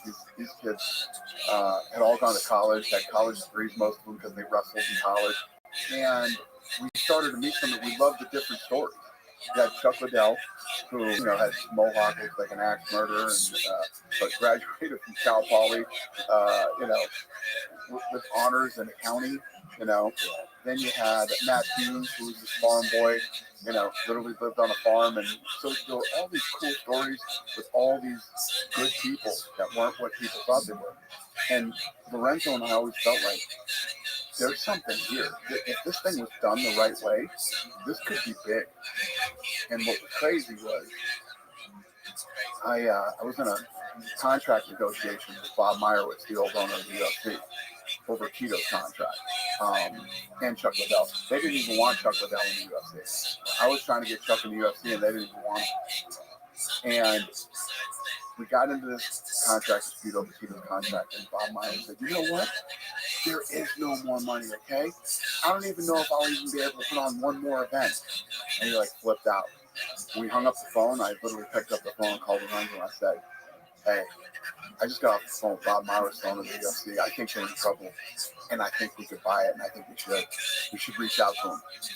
So Lorenzo called Meyerowitz, and I don't remember the timeline, but within the next 2 months, we ended up owning the UFC for $2 million.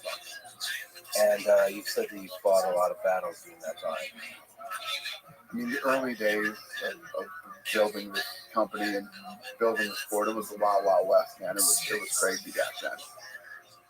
I was literally at war every day with all different types of people. Plus, traditionally, there's bad people that are involved in fighting, man. Lots of bad people. And we had to sit that for the first 7-8 years. In general, there's like corruption and people sitting there thinking just about as much of a business. Let me tell you about this. I want to say, I don't remember exactly where. It was in Amsterdam. I mean, MMA promoters were like car bombing each other, and then the other guy shot up the other guy's house with machine guns, and that's the kind of shit that was going on. I'll tell you the story. So, Affliction. Do you remember Affliction? Yeah. There was a guy. I want to say his name was Todd Beard or something like that. This guy used to text me every day when they started their MMA thing, telling me he was going to kill me. Legitimately going to kill me. You punk motherfucker. I'm going to fucking kill you. You don't understand who I am and what I've done. This and that. I think this guy would get drunk or do drugs every night or whatever his deal was. This guy would call me, text me, and threaten my life every day. I used to go, fuck you. He said fuck you. Oh, yeah. But yeah, I mean, that's just the type of shit that went on in the early days. Because this guy who was one of the owners of Affliction, not a good human. Let's put it that way. What about the business side of it? Tough to make money in this business. Yeah, we weren't making money. So, trying to build this thing, corrupt guys that worked for In-Demand pay-per-view at the time. We're not good dudes. And that thing was a fucking total monopoly. God, I wish I could remember his name right now. He used to run In-Demand. He was a fucking bad guy. Then he comes over and starts running DirecTV, who we always had a great relationship with. And he's the reason we left DirecTV and said, fuck it, we'll just go streaming then. Yeah, I don't remember his name. I'd have to ask Lorenzo. So in general, in this whole space, there's a lot of... Yeah, everybody you deal with is dealing with a lot of different forces, and your hands are in a lot of different businesses. From the venue business to the merchandise business to the video game business, the pay-per-view business. The list goes on and on of all the different types of the production business of all these different. When I first started this, we had a production team that was the production team that was in it before we bought it. So there was this incident with Phil Baroni, where Phil Baroni, he did an interview with him, and Baroni flips out in the interview when they're interviewing him and goes crazy. And I thought it was awesome. So I'm like, we're going to leave this in. We're going to leave this interview in. And the production guys were arguing. They're like, we can't leave this in. This is totally unprofessional. And I was like, this is what we're doing. We're gonna do this and clip it like this and do it like that. We're sitting in the venue that night, and I lean over to Lorenzo because the fight's coming up. I go, wait till you see this fucking interview with Baroni. They didn't fucking do it. They didn't do it.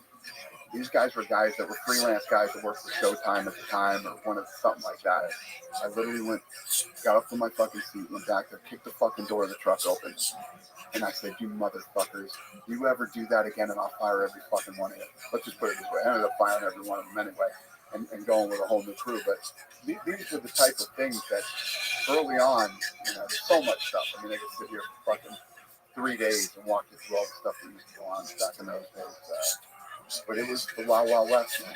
But how did you know how to deal with all this mess? First of all, to fire people that aren't doing a good job, all of that. Like, how did you do that? How did you? Well, that's the thing too. I mean, getting it in the early days, there was 2 employees, me and another girl that worked for me for my company before I started doing this. And then we slowly started to bring people on. We started to build a team. Then before you know it, we had 10 people. I mean, we used to do our Christmas parties back then too. There'd be 8 to 10 people at our Christmas party, But a lot of it is you learn as you go. You know what me and the Fertitas knew about production when we bought this UFC? We had I want to say we had 2 or 3 weeks to pull off an event. This is what we knew about production. Really, jack shit. So we had to dive in and we had to learn it. We had to figure it out. We knew what we wanted. We knew what we liked. We knew what we were looking for. It's just about building a good team. And I think that's one of the things, if you want to talk about what I've accomplished in the last, 25 years of my life, I've been really good at building teams. Already have the vision of what you want the final thing to look like, and then build a team that can bring that to life. 100%. Well, you have to have the vision. Without the vision, there's nothing. So that's sort of what I do. I am the vision part of this thing. We're going to open a PI in Mexico. We're going to do this. We're going to do that, and then you build a team to come in and help execute. A lot of people that do fighting promotions fail. You succeeded. Again, long hours. What's the secret to your success? People were just looking back over the years. Well, the secret to success, I would say, first of all, is passion and consistency. You have to love what you do. You have to get up every day. And I get here every day at 9:30 in the morning. When we sold in 2016, a lot of people in the company made a lot of money. They all took off and they retired. Yeah. Right? Other than the Fertitas, I made the most money. I'm still here. I get here at 9:30 every morning. Last night I left here at 8:30. And I don't know how late I'm going to be here tonight, but I love what I do. I get up every day and grind. I work just as hard now as I did back then. The difference between back then and now is I don't have to do a bunch of what I don't really like to do, like budget meetings. I don't like budget meetings. I sat through enough fucking budget meetings, horrible budget meetings, horrible. We're losing, millions of dollars a year, and I'm in these budget meetings. So I get to pick and choose what I do these days. Back in the early days, you don't get to pick and choose. You have to be involved in everything. So costs, you're just looking at costs. 100%. You literally go through line by line every fucking number in the company and where does the money go and how can we save costs? How can we do this better? How can we, they are brutal and they're multiple times a week, and probably helps you deeply appreciate how much this shit costs now. 100%. Well, you have to know that. In the early days, when you start your business, you have these people who, when I hear them say, what, I want to work for myself. I want to create my own schedule, and I want to do all the other things. It's just, if that's your thought process going into it, you're never going to be successful. You have to pay attention to every single detail of the business early on. You're involved in everything. There's no days off. There's no birthdays. There's no fucking Christmas. There's none of that shit. I literally moved the birth of my second son for a chocolate elf fight. We had a chocolate elf fight coming up, and they're like, yeah, your son's going to be born on this date. I'm like, yeah, that's not going to work. We're going to have to take him earlier. So they literally gave my wife a C-section and took my son early. You're all in. Yeah. And the fascinating thing, like you said, you said that you could care less about money. You're doing this for the love of it. Yeah. I was doing this when I was broke, and I'm doing this now when I'm not broke. I'm doing this because I love it, and I feel like there's so much more to do, and this is truly my passion in life. It's like the Sphere. We're doing the Sphere. Why? Why would I do the Sphere? It's going to cost me a bunch of money. It's really challenging. Most people think it can't be pulled off, and you're looking at weird angles, different things going on inside other than the fight and all this other stuff. But yeah, I'm doing it because it's awesome and it's challenging and it's hard. And I think that if anybody can do it right, it's us. So why not take that challenge? It's actually why I'm here. I'm going to the Sphere for the first time because I'm hanging out with Darren Aronofsky, who put together this thing that's in there now. And I can't believe you're thinking of, I don't know how you're going to solve that puzzle. There's many puzzles to solve for this one. Many puzzles. So how can you speak to that? Like what are interesting challenges that you're encountering? Yeah, so there's a lot. So you have the octagon, right? And then behind it is the world's biggest screen ever, right? So what is the theme? How do you program it? First of all, it's super expensive to shoot and format for the Sphere. Angles. We were talking about today. I just had a big meeting today about the Sphere this afternoon, and making sure that all my departments, all the details that I want, all start to come together here in the next 2 weeks. I want the creative, the commercial. I have some goals. I will tell people as we get closer what I'm looking to achieve with this, other than putting on one of the greatest, most unique sporting events of all time, and probably the greatest combat sporting event of all time. But yeah, there's challenges. There's a laundry list of challenges for this thing, and not to mention the fact that it's on Mexican Independence Day, and we're going to weave in the whole history of combat in Mexico. But the production, it's hilarious that you're just talking about knowing nothing about production. And now it's tackling the Sphere. The hardest production effort Ever. And that'll be live? It'll be live. It'll be live on pay-per-view. It'll be live in the arena, and it will also be a movie theater. Nice. So we'll be showing at the Sphere later too. Like really try to ESPN's doing a doc on it. Nice. The making of the Sphere. Yeah. Do you feel good about it?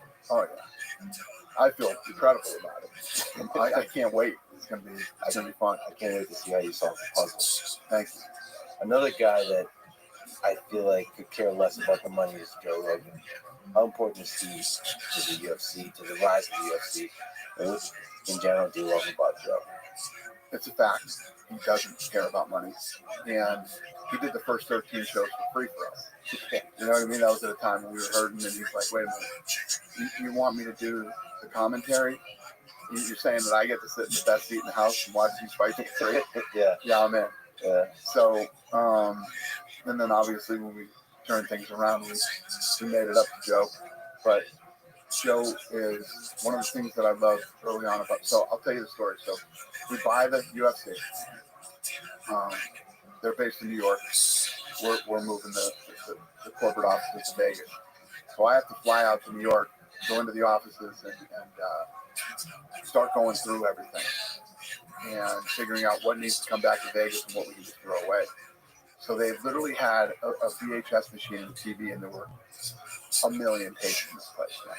So I didn't know what tapes were. These definitely we have to keep, or these we don't need. So I just sit there and go through every single tape. And I popped in a tape, and there was an interview on the Ivory Keenan weigh-in show. right? The oldest Wayans brother, and he had a talk show at the time.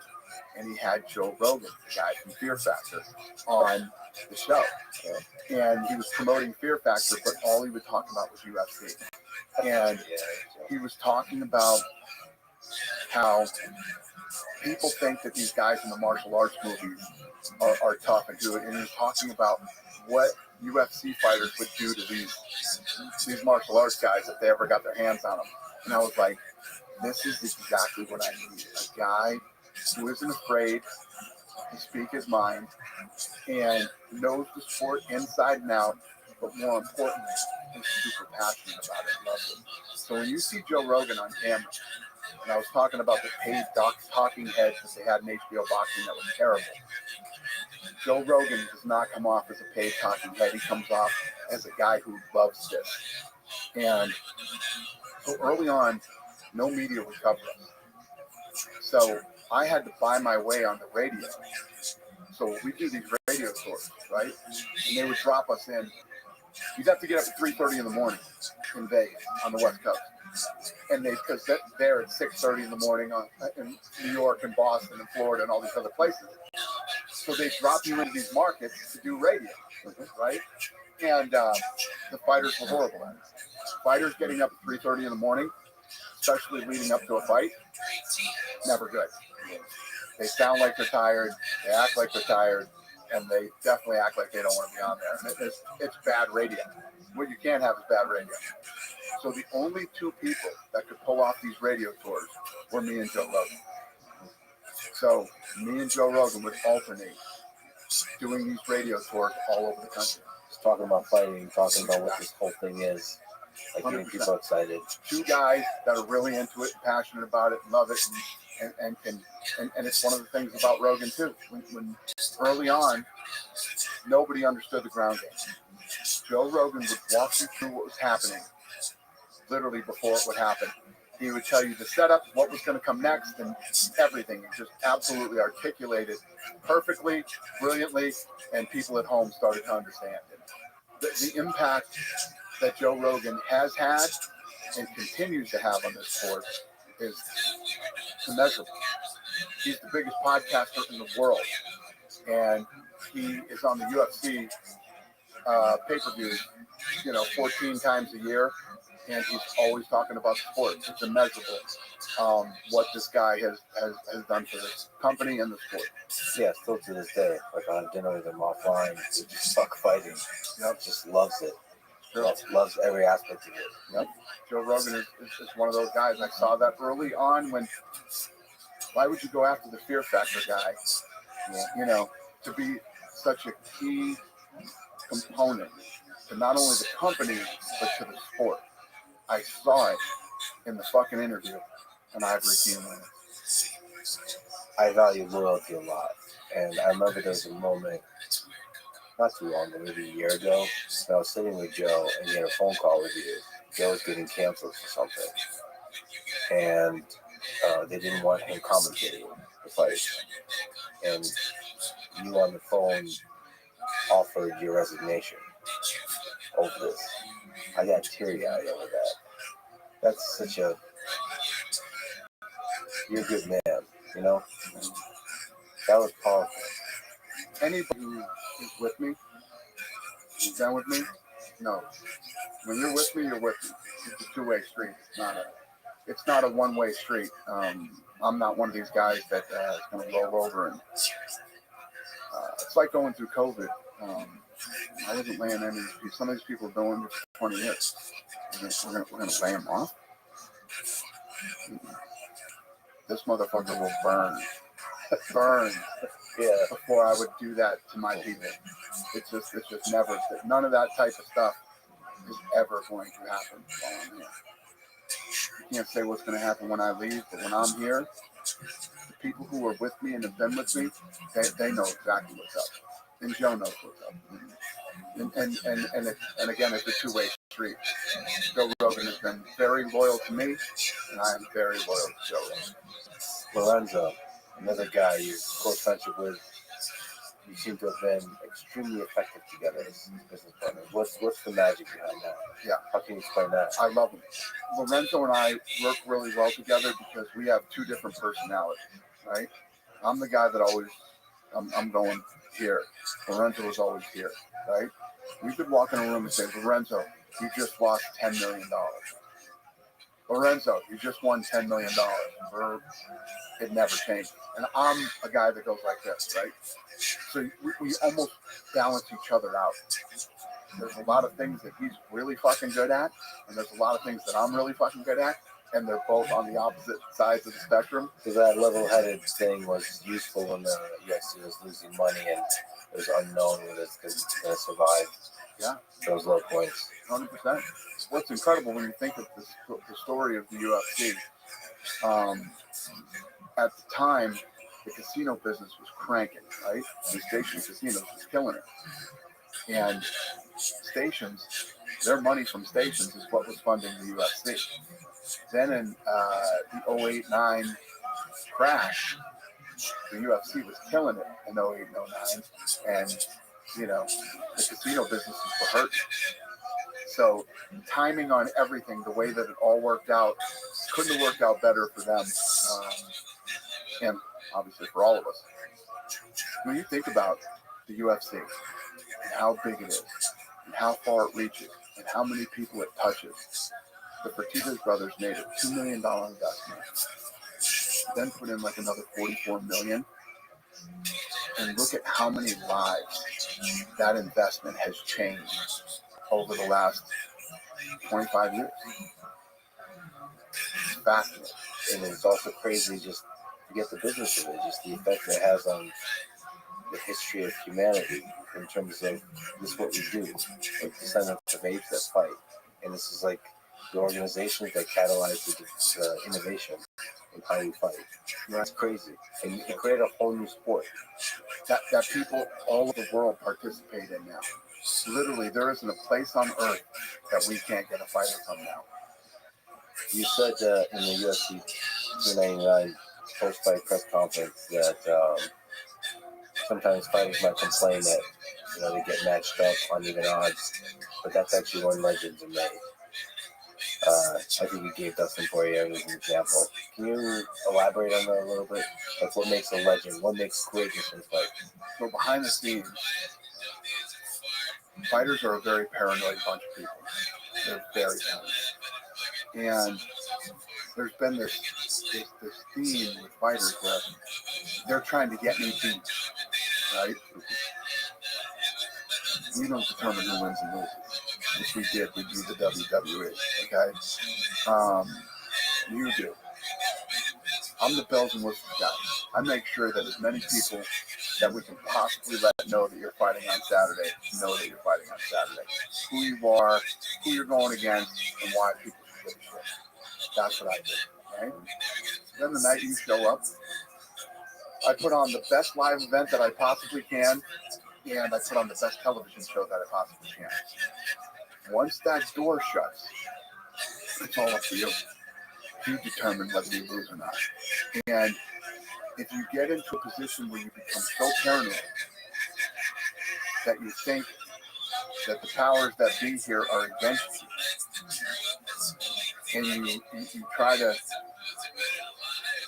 steer yourself away from certain fights, and that's one of the big things that happens in these other organizations. In these other organizations, the inmates run the asylum, right? So if they don't want to fight bad enough, these other companies don't push, and they don't do this. And we put on the best possible matchups that we can make. And in this business, you might be an older fighter, but if you're still ranked in the top 10, there's young guys coming for you. Killers. Young killers are coming out, and they want your position, right? So you, being the veteran that you are, have to prepare yourself to go in. And, everybody was saying when we made that fight with St. Denis that Poirier was in big trouble. That's awesome. That helps build the entire thing. And then Poirier goes out and does what he did that night. That's what makes fucking legends. It's interesting because, like, sometimes being the underdog is a really good thing for the long-term story of who you are as a fighter. Especially when you're a big name, and a name that people recognize, a name that people know, you know? And they're like, oh, man. I remember Israel Adesanya and Sean Strickland. 100 out of 100 people knew for a fact that Israel was going to win that fight. Yeah, here comes Strickland. And we could go on for days with this, you know what I mean? That is what creates legendary moments, legendary fights, and it's what builds stars and legends. I mean, arguably, Conor McGregor with Jose Aldo. Yep. Conor McGregor with a bunch of people in the beginning. People said he couldn't wrestle. People said he wouldn't be able to defend the takedown. Blah, blah, blah. Nate Diaz against Conor McGregor. You know what I mean? And Conor McGregor against Khabib. Underdog, probably. But if you won, there's an opportunity to win. If you won, that's legend for me. He's now in the conversation for the greatest of all time, without argument. And if you look at the way that Khabib ran through so many people, Conor hung in there, you know. Yeah. And it could have been made a fight of it. It could have been. What do you think about that matchup? It's one of the great matchups we've made. Conor McGregor versus Khabib. Yeah, I mean, at the time, I was incredibly criticized for putting together the spot that had the scene with the bus in it. Yeah. You know the fucking media, but they were saying that I was pandering to the violence that happened. And I'm telling you a story. Telling you a story of how we got here and how big this fight is and how bad the blood is between these guys.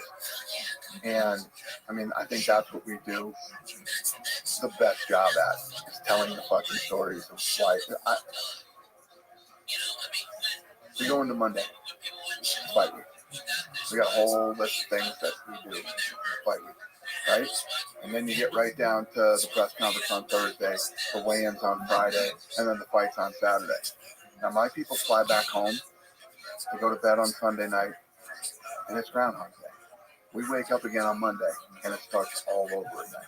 Every weekend, every Saturday for a year. So there's lots of stories that need to be told. There's lots of, when you think about what I compete with, whatever takes your attention on a Saturday night is my competitor. You're always trying to build a foundation for great stories. And like, if the fighters step up, they step up and they can together create greatness. That's exactly right. So when we are online, like when you get to the UFC, I mean, you just saw it with MVP. You're going to see it with Taylor Harrison and so many others that have come from other organizations, and they get here. They notice immediately the difference between fighting here and fighting wherever they were before. It's not even comparable to the impact it has on you when you leave whatever organization you're with and you come to the UFC. And I think that it gives them a sense of, holy shit, I can really, I mean, MVP when he came, I mean, there were probably more people at the press conference than any fight he'd ever fought in Bellator, you know what I mean? And you feel that energy and you feel the difference of the impact of being here. And I think it takes a lot of these guys to another level. Yeah, just the aura of it, like, this is where you're supposed to step up. Yeah, it's the way people feel about TED Talk. Give a lecture. Right. This is your moment. You get 15 minutes and you better say some interesting shit. Yeah, and Taylor Harrison, by the way, is a badass. I can't wait to see what happens. She was walking around with a sleeveless shirt and that fight. Holy shit. She's jacked, man. It's crazy. 2-time Olympic gold medalist. Man, you don't fuck with those people. You win a medal, you're made of something special. Especially in judo. Yeah. Especially in American judo, where it's not, you don't have many training partners that are great. You That's what I'm saying. Fucking work for it. Ridiculous question, but who's in the conversation for the greatest of all time? You talked about John Jones, but what are the metrics involved here? He's never been beaten. He destroyed everybody at light heavyweight, which at the time was the toughest weight class in the company, in the sport. And then he moved up to heavyweight, won easily at heavyweight. And we look at a guy And you look at what he was doing outside the octagon at the same time, which shouldn't be part of it, shouldn't be part of the equation. But when you do, wow. John Jones, there's no debate. Nobody can debate who's the greatest of all time. It's absolutely positively John Jones. He's never lost. No, he's never been beaten in the octagon ever. So that's one of the metrics, like pure sheer dominance. But there's others, right? You could losing sometimes is a catalyst for greatness. I don't disagree. But when you've never lost, right? It's just you've never lost. We've never found somebody. And all the other thing is that you have to factor in too is longevity. How long because sometimes with a lot of these guys, the sport passes them by. You get younger guys that are faster, this, that, and the sport evolves. Nobody's been able to beat John Jones. Oh, and the other thing that you mentioned is, when you said dominance, it's true. If you're this guy that has unbelievable power and he's just going in, you're just fucking knocking everybody out. And nobody's ever pulled you into the deep water before.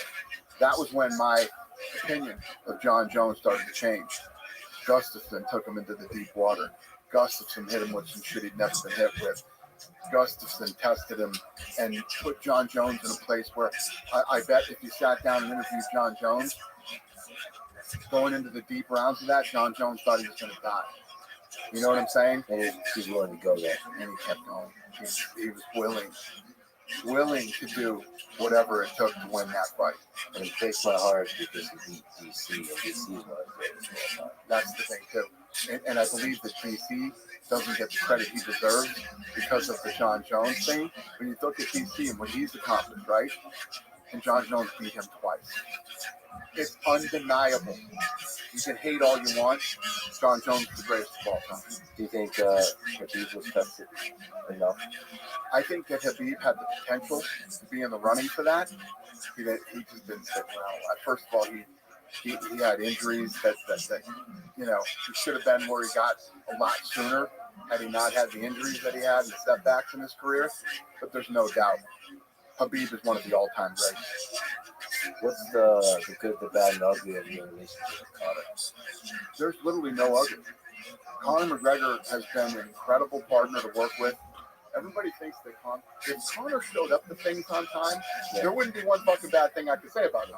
You know what I mean? Only being late. If you fucking said, put a gun to my fucking head, right? Said, don't lie, motherfucker. Tell me all the bad things about Conor McGregor. I'd say the guy doesn't show up on time. That's it. If Conor McGregor showed up to shit on time, sometimes he does. Sometimes he does. He's been a great partner. If you look at what a huge superstar he became, the fights that he was involved in, I'll tell you what Conor McGregor never did. He never walked in a room and said, Conor, this guy just fell out. We want you to fight this guy. And he's like, no way, I'm not taking this fucking risk.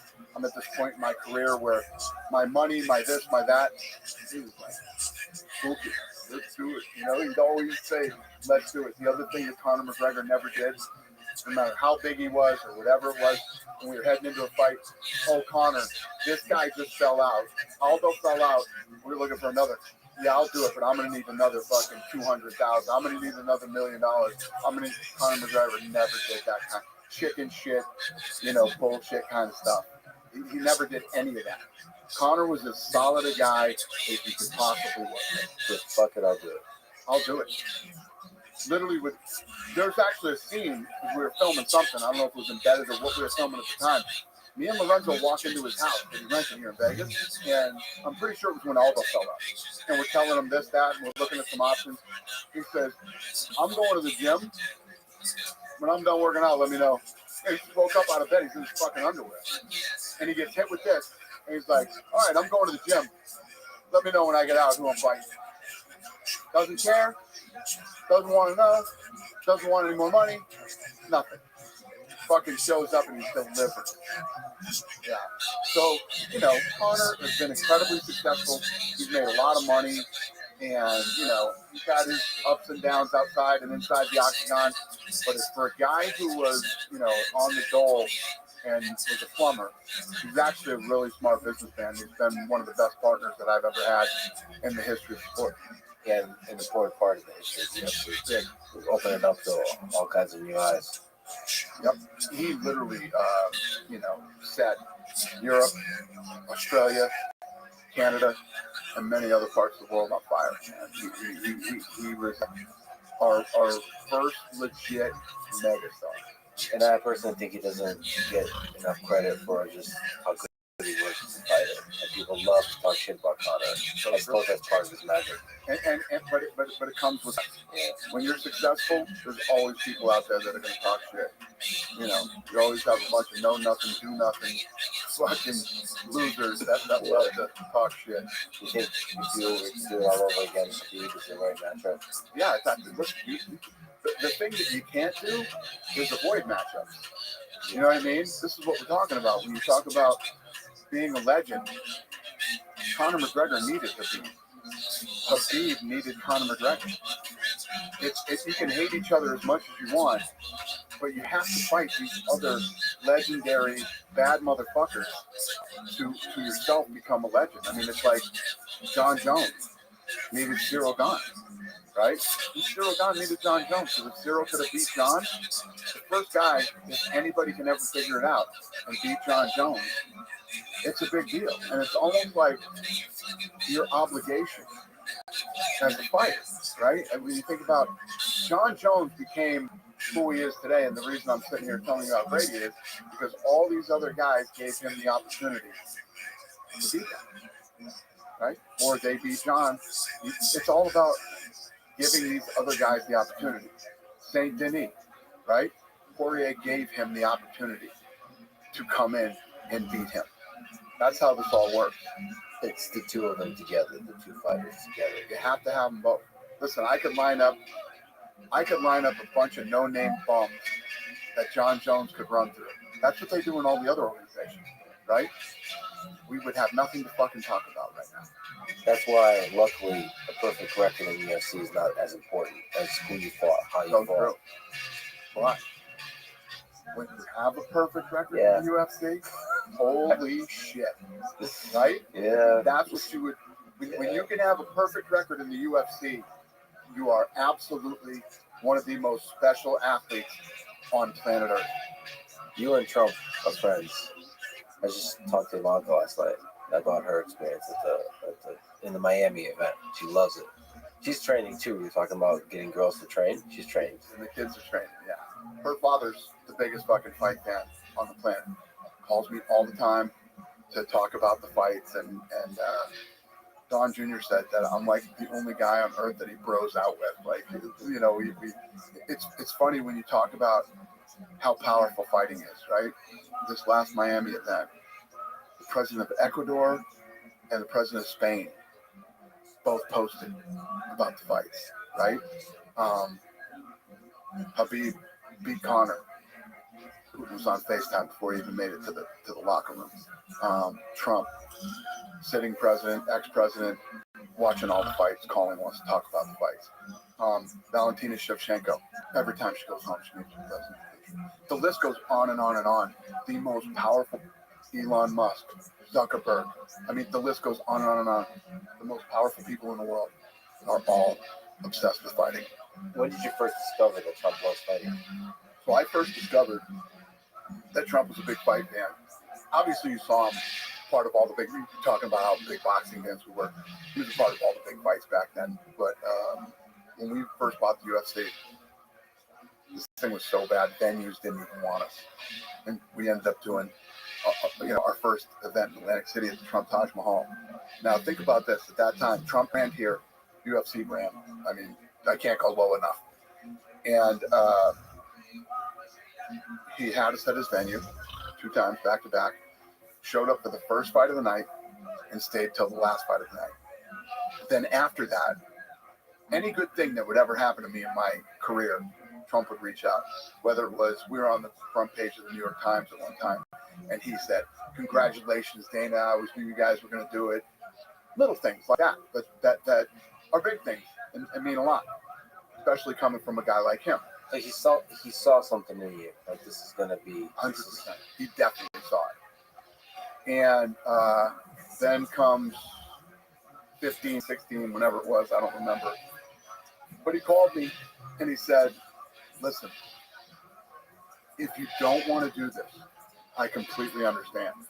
But I would be honored if you would speak at the National Republican Convention for me. And I'm not a very political guy, you know what I mean? And everybody told me not to do it. Do not do this. But I was like, why would I not do this? This guy's been great to me, you know, and I did it. And our relationship is just like, you know what I mean? I consider Donald Trump to be one of my very, very good friends. Any favorite stories? I mean, there's so many stories. I mean, once he won the election, like I'd be at work and I'd be down the hall, was in the matchmaking room, whatever, and my secretary tell the president's on the phone. Fucking come running down the hallway and grab the phone, and he'd want to talk about the fight that was coming up, or the fight that happened. Or I'd be in my car and I'd answer the phone. It's like, hi, this is the White House. We have the president of the United States on the phone. You know, that's a trip when that first starts happening. And then just to sum him up, this is the kind of guy that, you want to talk about a fighter, this is the most resilient human being I've ever met. If you see the shit that this guy's going through publicly every day, and I'll call him on the phone as a friend and be like, hey, you good? How you doing? Unfazed. Like nothing's going on. And he'll start talking to me about this and that and all this other shit. One time. There's only one time. I've never talked about this publicly, but one time I called him and he was not good. He was a mess. I've never heard him like that, and I've never seen him like that when Ivana died. The only time I've ever seen him like that. Obviously, as soon as I heard it, I reached out, and I have never. Look at all the stuff that's gone on with Trump, all the bad stuff that they say. They're trying to attack him. They're trying to ruin him. Unfazed. I called him that day, and it's the first time I've ever seen that guy busted up and not good. But that says something that's the only time. 100%. That guy is, walking through fire. He will walk through fire. He's an absolute savage. Do you think he wins the presidential election? I don't know, man. It's going to depend on how this goes. Politics is the most dirtiest, scummiest thing on planet Earth, man. And who knows how this is all going to play out. It's all dirty. It's all ugly. And, you know, obviously, I'm rooting for him and I'm behind him, and I hope he does. What's dirtier, the fighting game in the early days or politics? There's nothing dirtier than politics. Nothing. There's literally nothing dirtier. It is the dirtiest thing on planet Earth. Another guy who doesn't seem to be fazed by the fire, I've gotten to know him, is Elon. I have to ask you, it's a bit of fun. You were part of thinking about putting together this effort for Elon. I trained with both. I did a phone call with Elon and you. When we were training on the mat. Yep. You really think that could have been a good fight? It would have been the biggest fight of the night. The spectacle. Two of the most powerful, wealthiest men in the world, right? Lots of guys talk shit and go back and forth and sue each other and do all this stuff. These two guys were literally talking about facing each other in the octagon and fighting. There's nothing, and they're in a business that's looked at as geeky. You know what I mean? They're tech nerds. They're this, they're that. These are two dudes that were willing to throw down and fight, and you know as well as I do. There's a lot of public speculation about this. I was taking serious real time and working on this thing. I mean, I had projections, I had numbers, I was looking at venues, I was on the phone with the fucking Coliseum in Italy. You name it, I was in it. These guys were serious, and this was something that was really going to happen. And I'll tell you right now that in the short amount of time that it was going down, it was fun. I was having a blast. What do you think about Tyson? Tyson's fighting Jake Paul. I love Mike Tyson, and I'm not a fan of anybody fighting at our age. But he's a grown man, obviously, and you know he's going to do what he's going to do. But at least I know. I talked to talked to his wife a couple days ago, and he's taking it serious and he's training for it. And, so we'll see how it plays out. Why do you think he fights though? Like, what is that about? Is there a broader lesson there about fighters? Well, about great fighters? I think that Mike Tyson is actually one of those unique guys who has crossed over any of these other boxers from his era. They have no way of making money other than fighting. Mike Tyson has made a lot of money outside of fighting. I mean, Tyson still has that aura. You could be at a restaurant and he walks in and you're like, holy fuck, Mike Tyson's here. He still has that type of aura and energy in a room. And he makes lots of money outside of the ring. I think that he ends up getting these offers that he can't refuse. Oh, you think it's financial? But how much? I mean, that's a good question to ask. You work with a lot of fighters. So how many of them is it about money, or how many is it about the fact that your love of fighting? Well, the guys that get into it for the right reason are the guys who get into it for the right reason. Because you want to be the fighter, right? And when you're in it for that reason, right, you love it and you want to be looked at as the best ever, and you have the talent, the money happens, right? Then you have other guys who get in. Believe me, I've dealt with fighters who just wanted to be famous and just wanted to make money. You know what I mean? And it is what it is. It's your life, and you live it the way that you want and do your thing. But the ones that are beloved are the guys who really want to be fucking great, and they're the ones that are remembered. And I mean, when you look at Tyson in his early years when he came up under Cus D'Amato, I mean, he was a student of the game. He loved everything. He became completely infatuated with the fight game. Then he became such a massive superstar. It's almost like the whole thing starts to turn on you. All the things that come at you at a young age, and that kind of money. And it's tough. It's tough to navigate and get through. And you say something like that, people are like, oh, poor him. He had fucking $100 million. He couldn't. At that age, and with all the shit that people talk, and all the things that you got to put up with, and the fame. A lot of people deal with fame. Some people handle it really well, and some people don't. And the perfect example of that was Forrest Griffin and Stephen Bonner. They fought that unbelievable fight on The Ultimate Fighter. Everything blew up after that. Forrest dealt with fame really well, and Stephen did not. That was a special fight. It really was. What do you think attracted people to that fight? So that was a big leap for you. It was everything. Is that right? It was everything. Why do you think people loved that fight? What attracted people to that fight? Why did it change everything? Well, what happened that night, the rest of the show was a disaster. We had the co-main event and the main event. Diego Sanchez ran through Kenny Florian in second. Oh my God, that was terrible. And the fights that led up to that weren't anything to talk about either. Then Stephen and Forrest got in there and just went toe to toe in this unbelievable slugfest live on free television when cable still mattered. And what I heard was at the time, you had people picking up the phone going, are you watching this show? Like the numbers just started climbing. Then you got a razor thin decision who's going to win. You got the crowd stomping their feet. It sounded like a train was going through the place, and everybody's chanting one more round. Me and the Fertitta brothers get together and we talk. We're going to give them both contracts. So we give them both contracts, and the place erupts. It couldn't have been a more perfect fight at the most perfect time, and it all came together. It's almost like this was meant to be. You know what I mean? Yeah. So we've had so many problems with Spike TV at the time, right?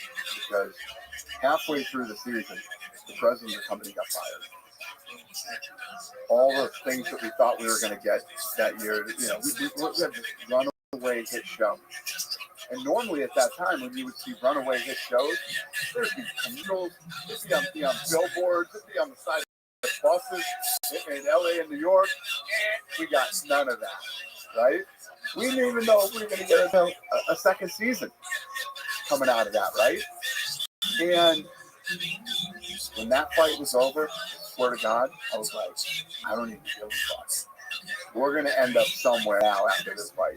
And we didn't even make it out of the building that night. The fight guys did the contract with us in the alley on a fucking napkin after the fight. So You already saw the magic of the fight itself. that happened and all the shit. And at that time, I didn't know what the ratings. It's not like we were streaming and we could see what we had no idea, but I knew. I knew. What is it? It's like just two people being willing to stand toe to toe and just go to war. And when you think about what was at stake, there was a car. Remember the Kia? The winner got a Kia, right? That's what was the fucking, right? And Stephen and Forrest, the will to win. They both wanted to win that fight so bad. It was bigger than the Kia. Forrest drove that Kia to like 200,000 miles. The biggest mistake he ever made was not doing a fucking commercial with Forrest Griffin about that car. Forrest Griffin loved that car so much he drove it. I think he still has it. It's got like 200,000 miles on it. That car. I mean, you couldn't have a better fucking commercial than that. And we reached out to him too. I said, Kia should know about this. Yeah. They fucking blew it. You got a bunch of, you know how those guys. Yeah. Are in the business world. They don't fucking get anything.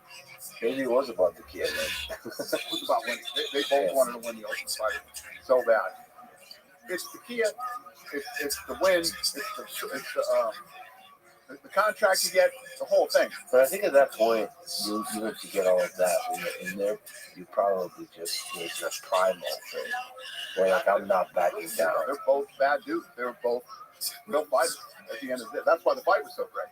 Yeah. You know what I mean? You just throw it all the cautions you win and just like, those are some of the greatest moments in the UFC too. When the technique is not kind of falls apart. And you're just like, well, fuck, because you're in those deep rounds that you've been through a war. Now it's all about heart and dogs. Who can dig deeper? Who's got it? Who wants it? Who wants it? I mean, we all know when that moment happens in a fight. When you see that both of these guys are fucking exhausted. And for people that are watching this, people that don't know a lot of, everybody thinks they know a lot about fighting. 99.9% of the people out there don't know fucking jack shit about fighting or what it takes to do what these people do. But when you get into those later rounds, the fatigue sets in. And then fatigue makes you start to fucking doubt yourself. And then you start to wonder, can I even make it through the rest of this round? And then you start to think, am I going to fucking die right now? And these kids dig fucking deep. And they just, like you said, all the other shit flies out the window. And now they're just on fucking autopilot. The fight wins. Those are definitely the best fights you'll ever see in any combat sport. I mean, that saying is true. Like the exhaustion is college and it's all. I mean, there's something about because I compete a lot in jiu-jitsu. There's violence being hit too, but even just exhaustion, it makes you question everything. It just takes you this weird place where your brain starts to think you're going to die for sure. Your brain starts to think, like, why am I doing this? All these excuses, all this stuff. And then the truly heroic action is to say fuck it in that moment and just get in there. When you think about these fights that you see in the UFC, men and women get to this point where they've been in the dogfight, yet they keep fucking going and you keep trying to win. You can't imagine what's going on inside their head, you know, self-doubt and all these other things that come into play when exhaustion sets in, and they fucking power through it. Yeah, those moments, sometimes they don't have a glorious knockout at the end, but your decision in the third round or the fifth round to still keep pushing forward, not running. That doesn't matter what happened. That is a person winning a battle over themselves. So true. It's so true, and it happens every fucking weekend. It's so impressive. I say it all the time. The people that are involved in this sport are this much of the population. The people that make it to the top 5 are incredibly unique specialty in games. It's fucking awesome. You love gambling. I do. What's the biggest win you're gambling? Maybe psychologically, if not financially. Well, 2 things. I won $1 million hand one night, happened one time. $1 million hand one night at Mandalay Bay. And then one summer, I beat Caesar for $12 million throughout the summer. Yeah. And then a pretty good run right now too. Blackjack. What's the biggest loss? Biggest loss was I would call this the biggest loss for many different reasons. This is what, you live and you learn in life, and you figure things out as you go along. But one night I'm over at the Rio. They got big suites over there, so I go over there with some buddies, and we got one of those suites, and we have some dinner, and we start drinking. Right? So we're having some drinks, dinner, and blah, blah, blah. Starts to ramp up, having a good time, and I make my way down to the high limit room and start gambling. And I continue to drink, having a blast. I end up leaving and going home that night, and I lost like 80 grand. Right? So I wake up the next morning, I'm like, fuck, those motherfuckers got me for 80,000 last night. Da, da, da. So I'm at work the next day, and the host up there calls me and he says, hey, Dana, are you coming back? Do you still need the room that you guys got for your 80? And I said, no, I don't need the room, but don't get too comfortable with my fucking 80 grand. I'm coming back for it. Yeah. Dead fucking silence on the other end of the phone. And he's like, Dana, you lost $3 million. What the fuck are you talking about? I only have $1.5 million credit line. He goes, yeah. You made us call the GM of the hotel, and you started calling him a fucking pussy and da da da da. And I went, yeah, no, that sounds like something I would do. Yeah. So that's the real number. That was the real number. And then there's been a lot of cases where people are in Vegas and they're like, I lost all this money, and they were giving me free drinks, and I drank too much, and I was taken advantage of. No, you stupid motherfucker. Man up. You got fucking drunk, right? They didn't. Alcohol is free, but you don't have to fucking drink it. You know what I mean? And this was a huge learning lesson. So I never drank again when I was playing cards after that night. But yeah, when you ask me, that's the one that stands out in my head the most as far as having a bad loss. And then, of course, I said call the GM, and I started calling him a pussy at 3 o'clock in the morning. So that is something I would absolutely do. How do you deal with those types of life? Do you, when you gamble, maybe it's a try to fight it too, do you love winning or hate losing? They go hand in hand. So the way that I play is, I live in Vegas. So 2024 is a war. I go to war in 24. Okay? All these nights that I play are little battles inside the war that I will fight in 24. Now, at the end of the year, we will tally up all these little battles and see where I stand on wins and losses. And there's lots of talk out there about my gambling, places that I've been kicked out of and things like that. And I do pretty well. But it's what I like to do. I don't gamble in a way that I would ever hurt myself or hurt my family. Or I'm sure you've heard the Norm Macdonald story. Norm Macdonald lost like his entire personal wealth 4 times or something like that. That's not going to happen to me. So you manage it, so just psychologically you're able to. So when I win, it's always great to win. Winning is a great feeling in business, in sports, in life, and definitely in gambling. Losing is never fun, but it's part of the game. You know what I mean? If you want to be in the game And it's sports, it's business, or whatever. There's going to be wins and there's going to be losses.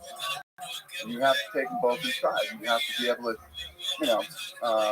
there's a lot of people, when you gamble, right, and you lose, then you go into a deep, dark depression. I've seen this with guys who do it.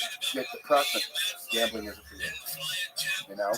If you are the type of person that's on social media, when people say horrible things to you, and you get depressed, and that you shouldn't be on social media. You know what I mean?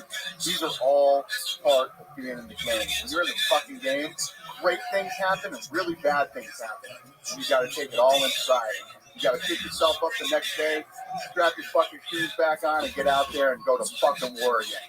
That's how it works. That's some goddamn shit right there. All right. I love that motivation. It's the truth, though. Yeah, it's the truth, though. Listen, every day when you get out of bed, life's standing right there to kick you in the fucking face. Could be anything. Could be you get up and you walk downstairs, you got a fucking flat tire, and you're late for work, and you got this thing. Life is going to throw all kinds of crazy shit, right?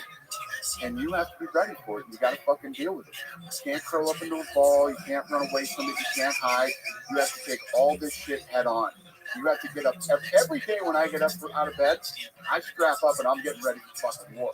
Because I know I'm coming in here. I know a bunch of bad shit's going to happen that I'm going to fucking deal with. And if that's not bad enough, when I finally get out of here, I'm probably going to go to the casino. And then I'm going to get into another fucking war. You know what I mean? I thrive in chaos. I actually love chaos. Everybody talks about retiring. Fuck that shit. What am I going to do when I retire? What would I do? I like to go to war. I like to battle. I like to win. Sometimes I lose, but then I have to come back from the boss. And I love to build brands. I love to set short-term and long-term goals and then knock them all down. This is just the stuff that excites me. And whether it's business or gambling or I like being a fan of things too. Like I like live music, so when I find a band that I like, I get excited to go watch the band live. Or Celtics game, I love the fucking Boston Celtics, and I love going to the games and watching. This is the year. Hopefully, we're gonna fucking win it this year. These are all things that make me happy and excite me in my life. And it's funny because there's this post that I post maybe 3-4 nights a week. I also love this city. I can't tell if the city of Las Vegas was built for me or I was built for this fucking city, but I love it. And there's this turn on Summerlin Parkway, right? Every night it starts. And from there you can see the entire fucking city. And it's all fucking lights and badass. And I'm usually driving home after a fucking incredible day, right? This amazing day and this unbelievable fucking life that I have. And I have this moment of gratitude. Every time I take that turn, and I'm like, God damn, I love this fucking city. And just every night when I go home, I'm just so happy and grateful for this life that I have. You're grateful, you're celebrating, even if the day is full of shit, you're full of problems you have to solve, all this, you're still able to put that behind you. I love that too. I love problem solving. I love taking things that seem impossible. What's the shit on more than this fucking company right here? Power Slap, right? Yeah. This thing's a fucking beast. It's an absolute beast. In 13 months, that's the most successful thing I've ever been a part of. And I love every fucking minute of it, especially the negativity. I love negativity. I eat that shit for fucking breakfast, man. I love it. What's your favorite movie about Vegas? Yeah, it would have to be Casino. No doubt about it. You ever see a movie that changed your life, that actually impacted your life in some way, shape, or form? Oh, which one? That's a good question. That's a thing.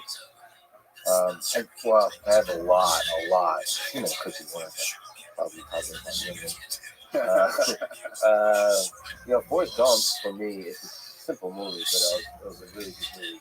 So it reminds me, because I've been really fortunate in my life, like over and over and over. I don't think I deserve any of it. So I just always felt like Forrest Gump when I finally saw it. It really connected with me. It was like, okay, this universe works in weird ways. And stuff just materializes. You just kind of be good to people, like put that good karma out there, and it happens to you.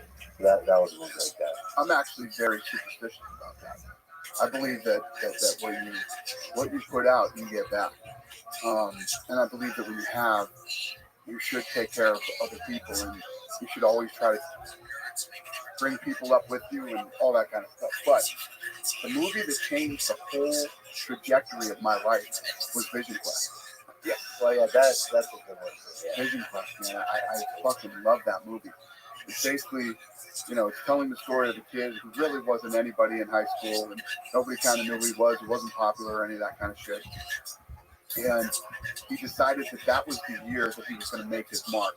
And he was a good wrestler at 178 pounds, but he was going to move down to 160 something to take on the scariest guy and the whatever. But there's all these little things in the movie that really lay out what life is all about. One of the parts is he's in a class and he's talking about, the teacher's talking about some poem. And he says, what does this poem mean to you? Well, this little girl's walking through, the park, and all the leaves are falling off the trees, and she realizes that she's going to die someday, and that a lot of people think they have all this time, so they fucking waste it, and they never go out and do what they really set out to do or accomplish or do anything great in their life. That's one meaning. Then he's got the guy that he works with at work. He's cutting weight, and his nose is bleeding and all this shit. And this guy keeps going, why the fuck are you doing this? Pick that thing up and eat it like a fucking man. This is ridiculous. I don't know why you're doing this to yourself, blah, blah, blah, blah, blah. So then when he meets the girl, and he gets to the point where he feels like he wants to quit, right? Where does he go? He goes to that guy's fucking apartment, because he knows when he shows up at this guy's apartment, he's going to go, oh, fuck this shit. No, he went to work. He went to work to talk to him, and he wasn't at work. He took the night off. So he shows up at the fucking house, that shitty little fucking apartment that the guy lives in, and the guy's putting his suit and tie on and shit. He's like, they should be called in sick. What's going on? He's like, yeah, aren't you wrestling this guy tonight? He's like, yeah, but why would you? You're going to get docked a nice pay, and all of a sudden he says, you know what, man? Then it all gets laid out. I get goosebumps from telling you this fucking part. Hey, like, yeah, what he's saying about, I'm fucking cooking in an overnight hotel fucking thing, and I live in this shitty apartment. A human being can lift himself upside down and backwards and kick a ball into a fucking net, and the whole stadium goes crazy. This guy runs around, and I'm sitting here in my fucking apartment alone, and I start crying. Yeah, I start crying. So the guy who's been shitting on him the whole fucking time actually really respects him for what he's done and sees what this kid is capable of doing and all this shit. This fucking movie spoke to me on so many different levels. And I think it's probably the most underrated movie of all time. When you really break down the meaning of what this movie is about, and it fucking really spoke to me. That's probably the greatest movie on one-on-one combat. I would agree. Absolutely. I would agree. Yeah. And especially if you can really hear the messages that it's giving you in this movie. It's funny. They just did like this, and I saw this after the fact. It completely fucking pissed me off. They did like the 25-year or the 30-year thing. It was filmed in Spokane, Washington. They showed the movie in a movie theater there, and the cast members came out and spoke about it. I would have fucking flown there for that. Are you kidding me? I'd have been there in fucking 30 seconds to go up there and be a part of that. That movie literally changed my life.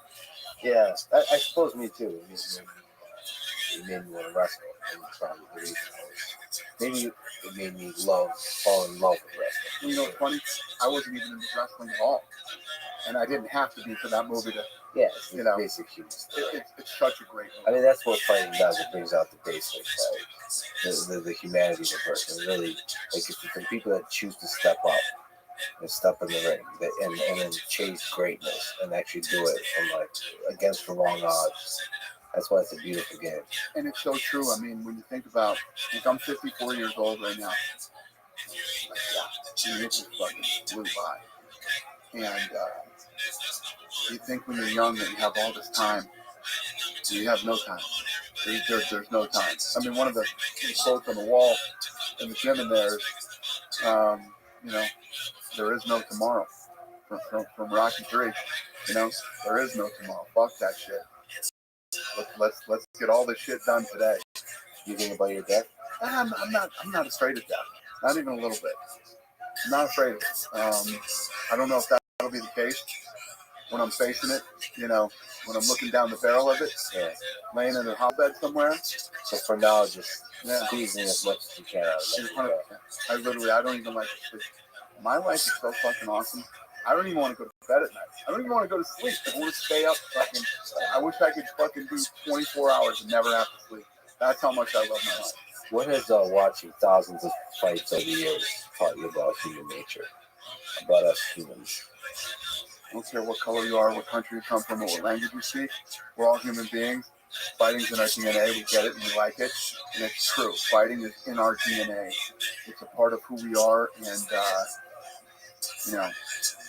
no matter where you are, if a fight breaks out, it creates this fucking energy, this buzz, this sense of fear.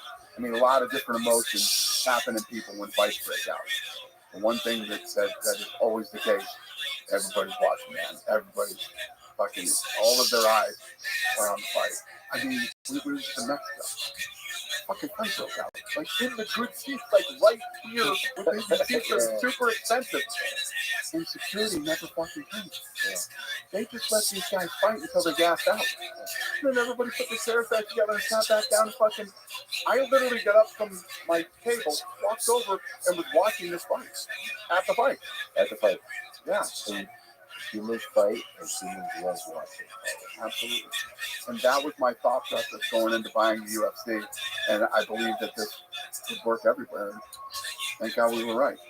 Well, man, thank you for bringing this very human thing of fighting, the art of it, the science of it, the heroic stories, the vision quest stories of it all. So, really appreciate you talking about it. Thank you. Pleasure, buddy. Thank you for the kind words. Thanks for listening to this conversation with Dana White. To support this podcast, please check out our sponsors in the description. And now, let me leave you with some words from Muhammad Ali. Impossible. It's just a big word thrown around by small men who find it easier to live in a world they've been given than to explore the power they have to shape it. Impossible is not a fact, it's an opinion. Impossible is not a declaration. It's a dare. Thank you for listening, and hope to see you next time.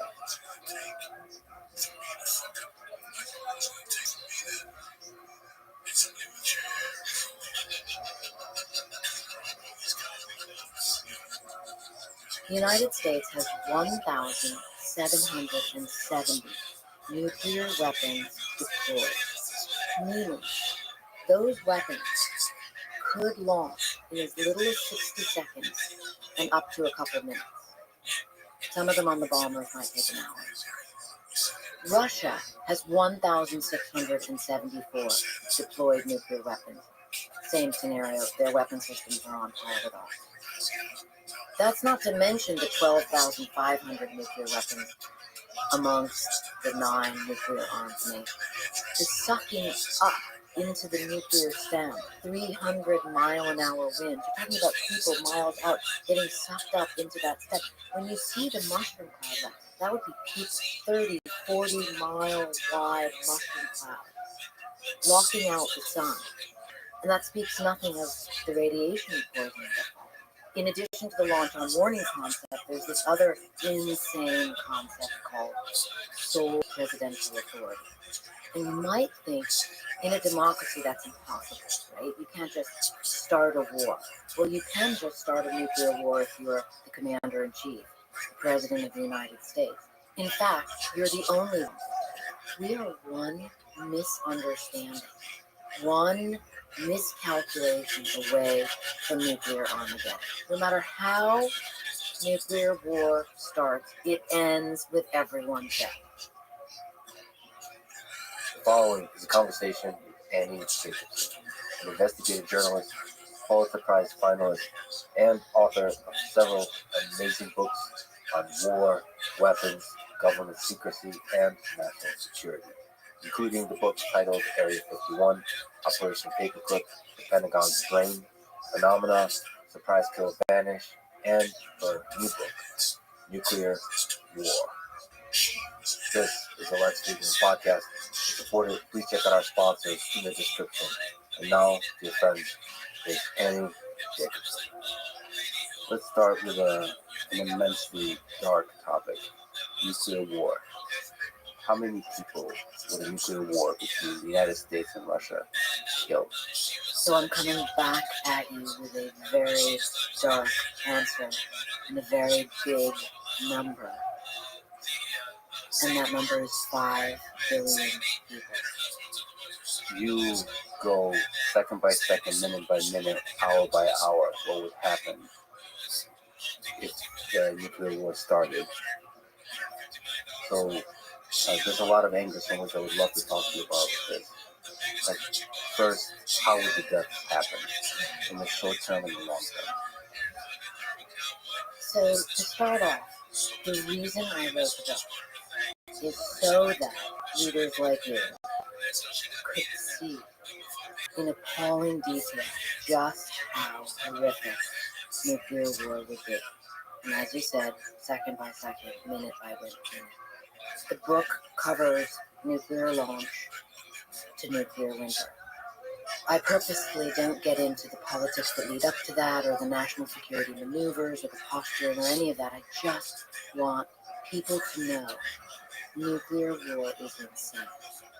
And every source I interviewed for this book, from Secretary of Defense, they're all retired, nuclear subforce commander, Stratcom commander, FEMA director, except on and on, nuclear weapons engineers, they all shared with me the common denominator that nuclear war is insane. You know, first millions, then tens of millions, then hundreds of millions of people will die in the first 72 minutes of a nuclear war. And then comes nuclear winter, where the billions happen, starvation. And so the shock power of all of this is meant for each and every one of us to say, wait, what? This actually exists behind the veil of national security. And I don't know if, most people do not think about nuclear war on a daily basis. And yet hundreds of thousands of people in the nuclear command and control are at the ready in the event it happens. But it doesn't take too many people to stop it. In the words of Richard Garland, who was the nuclear weapons engineer who drew the plans for the Ivy Mike thermonuclear bomb, first thermonuclear bomb ever exploded in 1952. Garland shared with me his opinion that all it takes is one nihilistic madman with a nuclear arsenal to start a nuclear war. And that's how I begin this narrative. What are the different ways it could start? Like, literally, who presses a button? And what does it take to press the button? So the way it starts is in space, meaning the U.S. Defense Department has an early warning system, and the system in space is called Civils, a constellation of satellites that is keeping an eye on all of America's enemies, so that the moment an ICBM launches, the satellite in space, and I'm talking about 1/10 of the way to the moon, that's how powerful these satellites are in geosync. They see the hot rocket exhaust on the ICBM in a fraction of a second after it launches. A fraction of a second. And so there begins this horrifying policy called launch on warning, right? And that's the U.S. counter.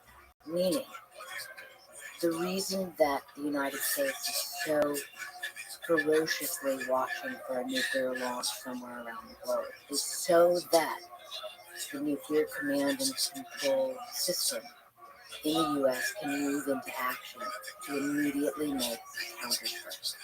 Because we have that policy, launch on warning, which is exactly like it says. It means the United States will not wait to absorb a nuclear attack.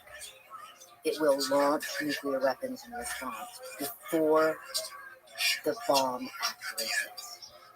So the president, as part of the launch on warning policy, has 6 minutes. I guess can't launch for 6 minutes, but at 6-minute mark from that first warning, the president can launch.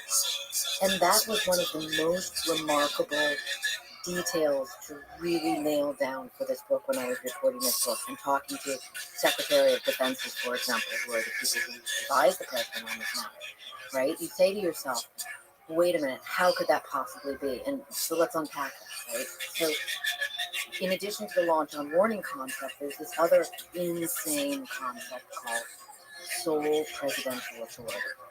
And you might think in a democracy that's impossible, right? You can't just start a war. Well, you can just start a nuclear war if you're the commander-in-chief, the president of the United States. In fact, you're the only one.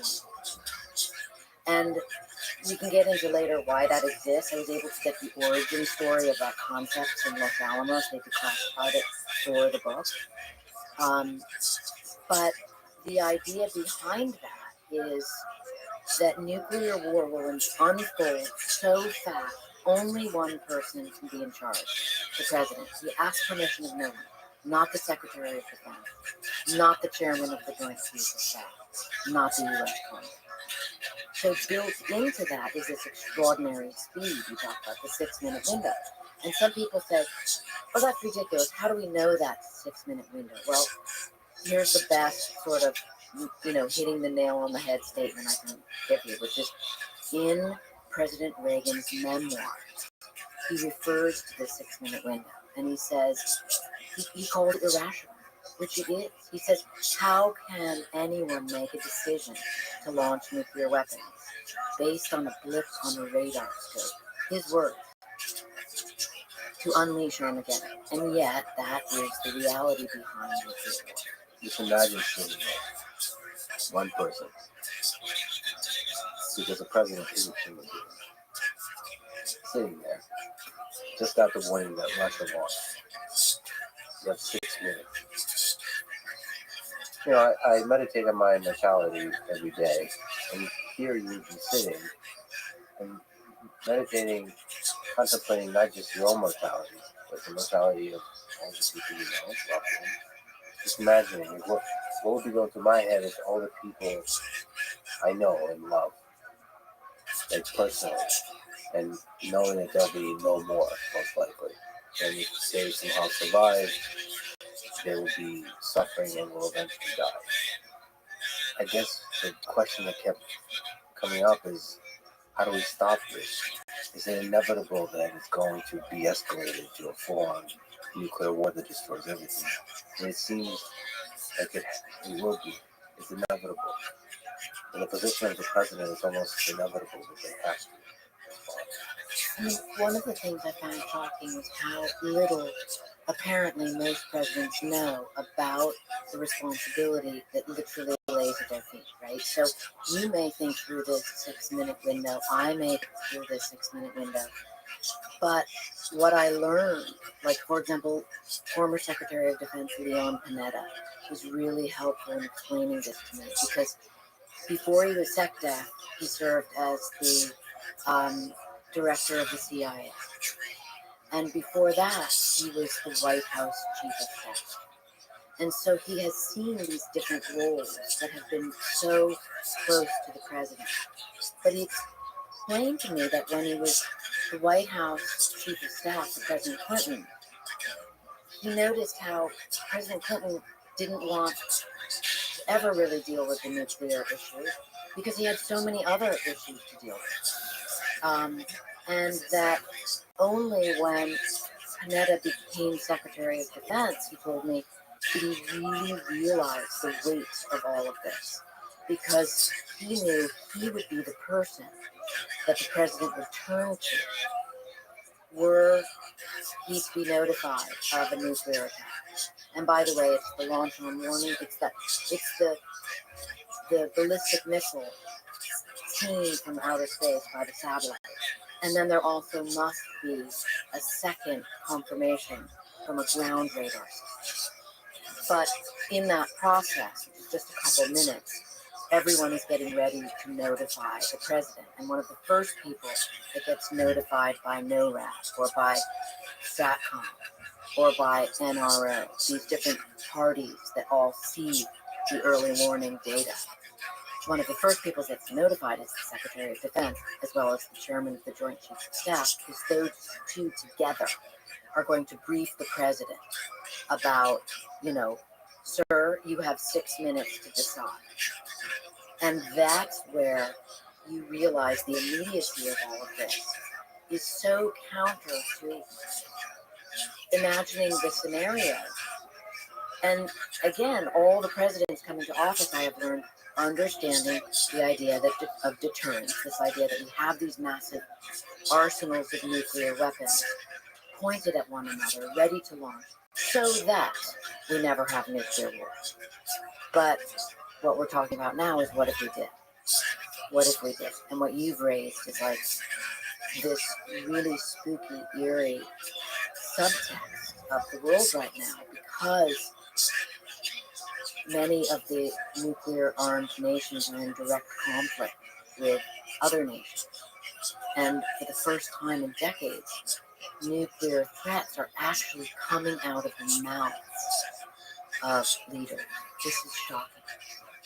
So, deterrence, the polite implied assumption is that nobody will launch, and if they did, we would launch back and everybody would be dead.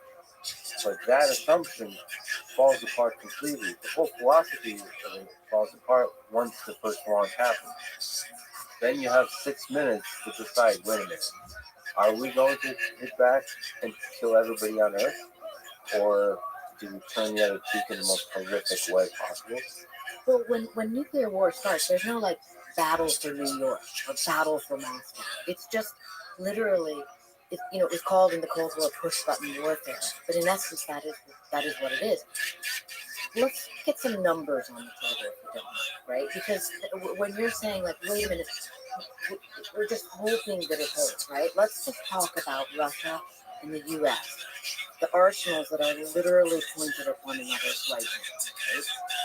So the United States has 1,770 nuclear weapons deployed, meaning those weapons could launch in as little as 60 seconds and up to a couple minutes. Some of them on the bombers might take an hour. Russia has 1,674 deployed nuclear weapons. Same scenario, their weapon systems are on par with ours. That's not to mention the 12,500 nuclear weapons amongst the 9 nuclear armed nations. But when you think about those kind of arsenals, just between the United States and Russia, you realize everything can be launched in seconds and minutes. Then you realize the madness of math, that this idea that no one would launch because it would assure everyone's destruction. Yes, but what if someone did? And in my interviews with scores of top-tier national security advisors, people who advise the president, people who are responsible for these decisions that they have to make, every single one of them said it could happen. They didn't say this would never happen. And so the idea is worth thinking about, because I believe that it pulls back the veil on a fundamental security that if someone were to use a tactical nuclear weapon, oh well, it's just an escalation. It's far more than that. If you use of a tactical nuclear weapon, maybe you can draw the line between a tactical and a strategic nuclear weapon. That could be a catalyst. Like, that's a very difficult thing to walk back Oh my God, almost certainly. And again, every person in the national security environment will agree with you, right? Certainly on the American side. Strategic weapons, those are like big weapons systems. America has a nuclear triad. We have our ICBMs, which are the silo-based missiles that have nuclear warhead in the nose cone. And they can get from one continent to the other in roughly 30 minutes. Then we have our bombers, B-52s and B-2s, that are nuclear capable. Those take travel time to get to another continent. Those can also be recalled. The ICBMs cannot be recalled or redirected once launched. That one's a particularly terrifying one. So, land-launched missiles, rockets with the warheads can't be recalled. Cannot be recalled or redirected. And speaking of how little the president generally know, as we were talking a moment ago, President Reagan in 1983 gave a press conference where he misstated that submarine launch ballistic missiles could be recalled. They cannot be recalled. So that gives you, here's the guy in charge of the arsenal if it has to get let loose. And he doesn't even know that they cannot be recalled. So this is the kind of misinformation and disinformation and you know, UN Secretary General Antonio Guterres recently said, when he was talking about conflicts rising around the world, he said, we are one misunderstanding, one miscalculation away from nuclear Armageddon. So just to sort of lay down the previous point of tactical nukes, so you're describing strategic nukes, land launch, bombers, submarine launch. What are tactical nukes? So that's the triad, right? And we have the triad and Russia has the triad. Tactical nuclear weapons are smaller warheads that were designed to be used in battle. And that is what Russia is sort of threatening to use right now. That is this idea that you would, you know, make a decision on the battlefield in an operational environment to use a tactical nuclear weapon. You're sort of upping the ante. But the problem is that all treaties are based on this idea of no nuclear use. Right? You cannot launch. And so what would happen if the line is crossed is so devastating to even consider. I think that the conversation is well worth having among everyone, you know, that is in a power position. How, as you know, the UN Secretary General said, this is madness, right? This is madness. We must come back from the brink. We are at the brink. Can we talk about some other numbers? So you mentioned the number of warheads. So land launch, how long does it take to travel across the ocean? From the United States to Russia, from Russia to the United States, from China to the United States, approximately how long? When I was writing an earlier book on DARPA, the Pentagon Science Agency, I went to a library down in San Diego called the Giesel Library to look at Herb York's papers. Herb York was the first chief scientist for the Pentagon, for DARPA, then called ARPA. And I had been trying to get the number from the various agencies that they, to answer, like, what is the exact number and how do we know it? And, like, does it change? And, you know, as technology advances, does that number reduce? All these kinds of questions, and no one will answer them on an official level. And so, much to my surprise, I found the answer in Herb York's, like, dusty archive of papers. And this is information that was jealously guarded. I mean, it's not necessarily classified, but it certainly wasn't out there. And I felt like, wow, Herb York left these behind for someone like me to find, right? And what the process that he wanted to know, the answer to your question. And as the guy in charge of it all, so he hired this group of scientists who then and still are in many ways like the Superman scientists of the Pentagon, and they're called the Jason scientists. Many conspiracies about them abound. I interviewed their founder and have interviewed many of them. But they whittled the number down to seconds, okay? Specifically for Herb York, and it goes like this, because this is where my jaw dropped, and I'm like, wow, okay? So 26 minutes and 40 seconds from a launch pad in the Soviet Union to the East Coast. And it happens in 3 phases. Very simple and interesting to remember. Then suddenly all of this makes more sense. Boost phase, mid-course phase, and then terminal phase, okay? Boost phase, 5 minutes. That's when the rocket launches. So you just imagine a rocket going off the launch pad and the fire beneath it. Again, that's why the satellites can see it, right? Now it's becoming visual. Now it makes sense to me, right? 5 minutes, and that's where the rocket can be tracked. And then imagine learning, wait a minute, after 5 minutes, the rocket can no longer be seen from space. The satellite can only see the hot rocket exhaust. Then the missile enters its mid-course, 20 minutes.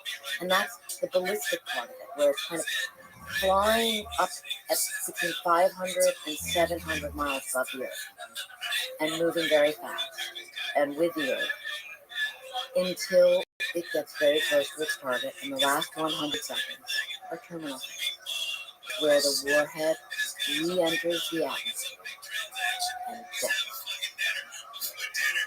26 minutes and 40 seconds. Now, in my scenario, I open with North Korea launching a 1 megaton nuclear warhead at Washington, D.C.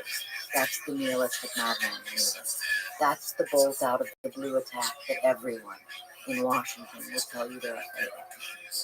And North Korea has a little bit different geography, and so I had MIT Professor Emeritus Ted Koestler do the math. 33 minutes from the launch pad in Pyongyang to the east coast of the United States. You get the idea. It's about 30 minutes.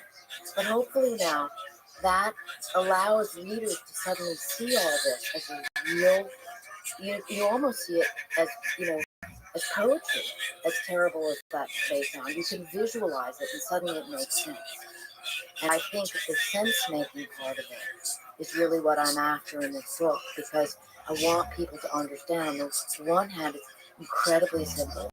It's just the people that have made it so complicated. But it's one of those things that can change all of world history no matter what. We just don't, as a human civilization, have experience with that. But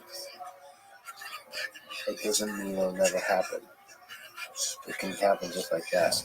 I mean, I think what you're after, and I couldn't agree more with, is like, why is this fundamentally annihilating system, a system of mass genocide, as John Rubel, in the book refers to it?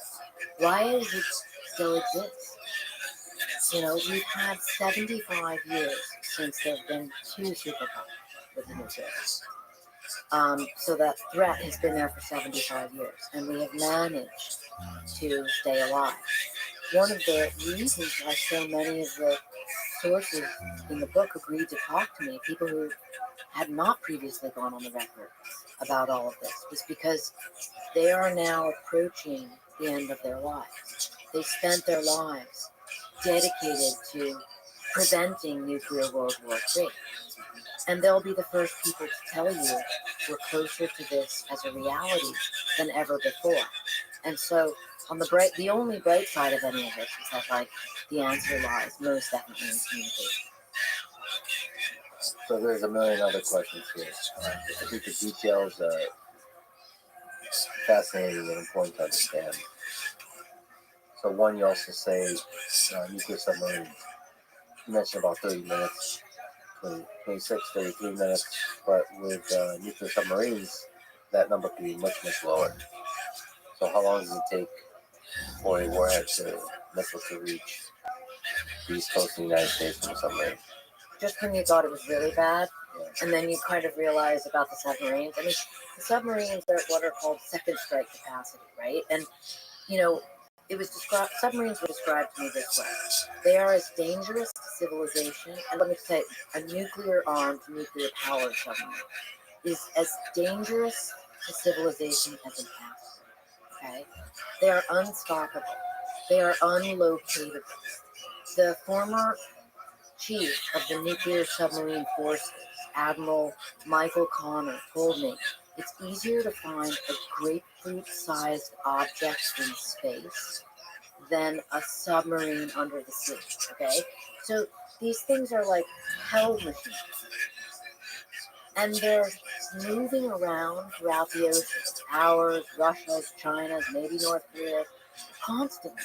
And we now know they're sneaking up to the east and west coast of the United States within a couple hundred miles. How do we know that? Why do we know that? Well, I found a document inside of a budget that the Defense Department was going to Congress for more money recently and showed maps of precisely where these submarines, how close they were getting to the eastern seaboard. So wait. So nuclear subs are getting within 200 miles.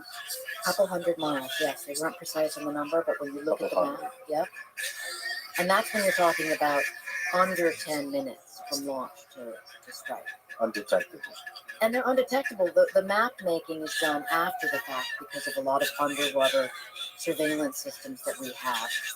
But in real time, you cannot find a nuclear submarine.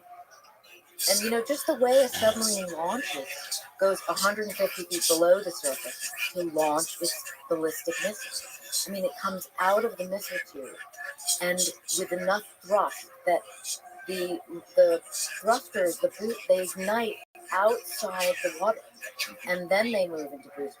And so the technology involved is just stunning and shocking. And again, trillions of dollars spent so that we never have a nuclear war. But my God, what if we did?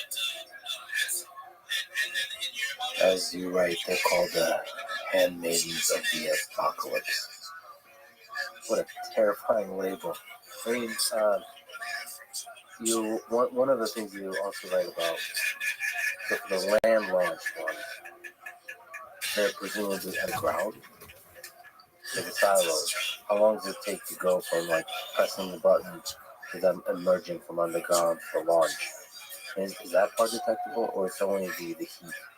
So what's interesting about the silos, America has 400 silos, right? We've had more. But we have 400 and they're underground. And they're called Minutemen, right? After the Revolutionary War heroes. But the sort of joke in Washington is they're not called Minutemen for nothing because they can launch in 1 minute, right? So the president orders the launch of the ICBM. ICBM stands for Intercontinental Ballistic Missile. He orders the launch and they launch 60 seconds later. And then they take 30-some odd minutes to get to where they're going.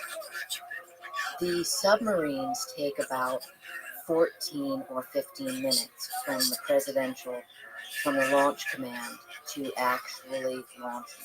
And that has to do, I surmise, with the location of the submarine, its depth.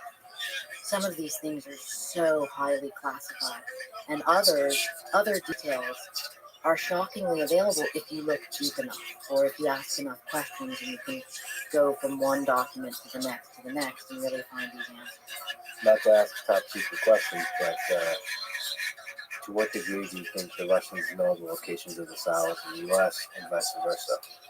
Lex, you and I can find the location of every silo right now. They're all there, and before they were there on Google, they were there in maps because we're a democracy and we make these things known. Okay. Now, what's tricky is that Russia and North Korea rely upon what are called road mobile launchers, right? So Russia has a lot of underground silos.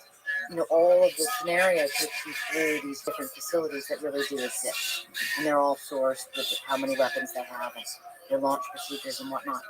But in addition to having underground silos, they have road mobile launchers. And that means you have one of these giant ICBMs on a 22-axle truck that can move stealthily around the country so that it can't be targeted by the U.S. Defense Department.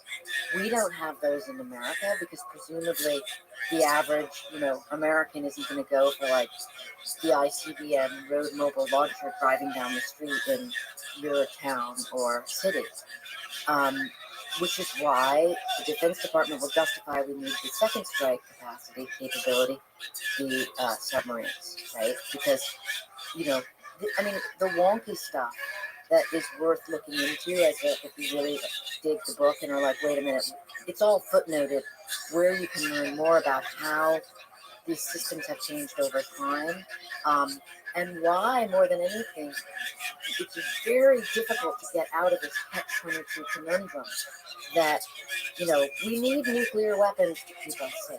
That is the real enigma, because the other guys have them, right? And the other guys have sort of more sinister ways of using them, or at least that's what the nomenclature out of the Pentagon will always be when anyone tries to say we just need to really think about full design. You've written about intelligence agencies. How good are the intelligence agencies on this? How much does CIA know about the Russian launch sites and capabilities and command and control procedures and all of this and vice versa? I mean, all of this, because it's decades old, is really well known. If you go to the Federation of American Scientists, they have a team led by a guy called Hans Christensen who runs what's called the Nuclear Notebook. And he and his team every year are keeping track of this number of warheads on this number of weapon systems. And because of the treaties, the different signatories to the treaty all report these numbers. And of course, the different intelligence community people are keeping track of what's being, revealed honestly and reported with transparency and what is being hidden. The real issue is the new systems that Russia is working on right now. And that will lead us, we are kind of moving into an era whereby the threat of actually having new weapon systems that are nuclear capable is very real because of the escalating tensions now. And that's what CIA, I would guess, is doing most of its work right now. So most of your research is kind of looking at the older versions of the system, and presumably there's potentially secret development of new ones. Which violates treaties. So yes, that is where the intelligence agencies. But at a point, it's overkill, literally and figuratively, right? People are up in arms about these hypersonic weapons. Well, we have a hypersonic weapons program. Falcon, Google Black Swift, right? This is Lockheed's doing. DARPA exists to create the vast weapon systems of the future. That is its job. It has been doing that since its creation in 1957. I would never believe that we aren't ahead of everyone. Call me, over-informed or naive, one or the other. That would be my position, because DARPA works from the chicken or the egg scenario, that once you learn about something, once you learn Russia's created this, Typhoon submarine, which may or may not, be viable, it's too late if you don't already have. We'll probably talk about DARPA a little bit. One of the things that makes me sad about Lockheed, many things but one of the things is because it's very top secret, you can't show off all the incredible engineering going on there. The other thing that's more philosophical, DARPA also, is that war seems to stimulate most of our, not most, but a large percent of our exciting innovation in engineering. And so, but that's also the pragmatic fact of life on Earth, is that the risk of annihilation is a great motivator for innovation, for engineering, and so on. But yes, I would not discount the United States in its ability to build the weapons of the future, nuclear included. Again, it's terrifying. Can you tell me about the nuclear football, as it's called?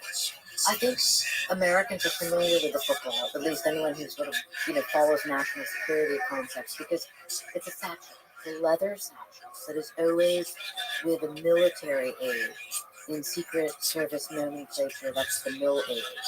And he's trailing around the president 24/7, 365 days a year, and also the vice president, by the way, with the ability to launch nuclear war in that 6-minute window all the time, okay?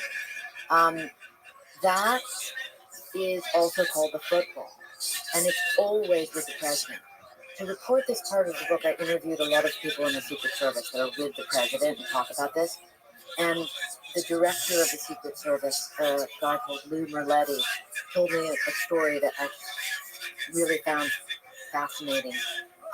He was also in charge of the president's detail. President Clinton was before he was director of the Secret Service.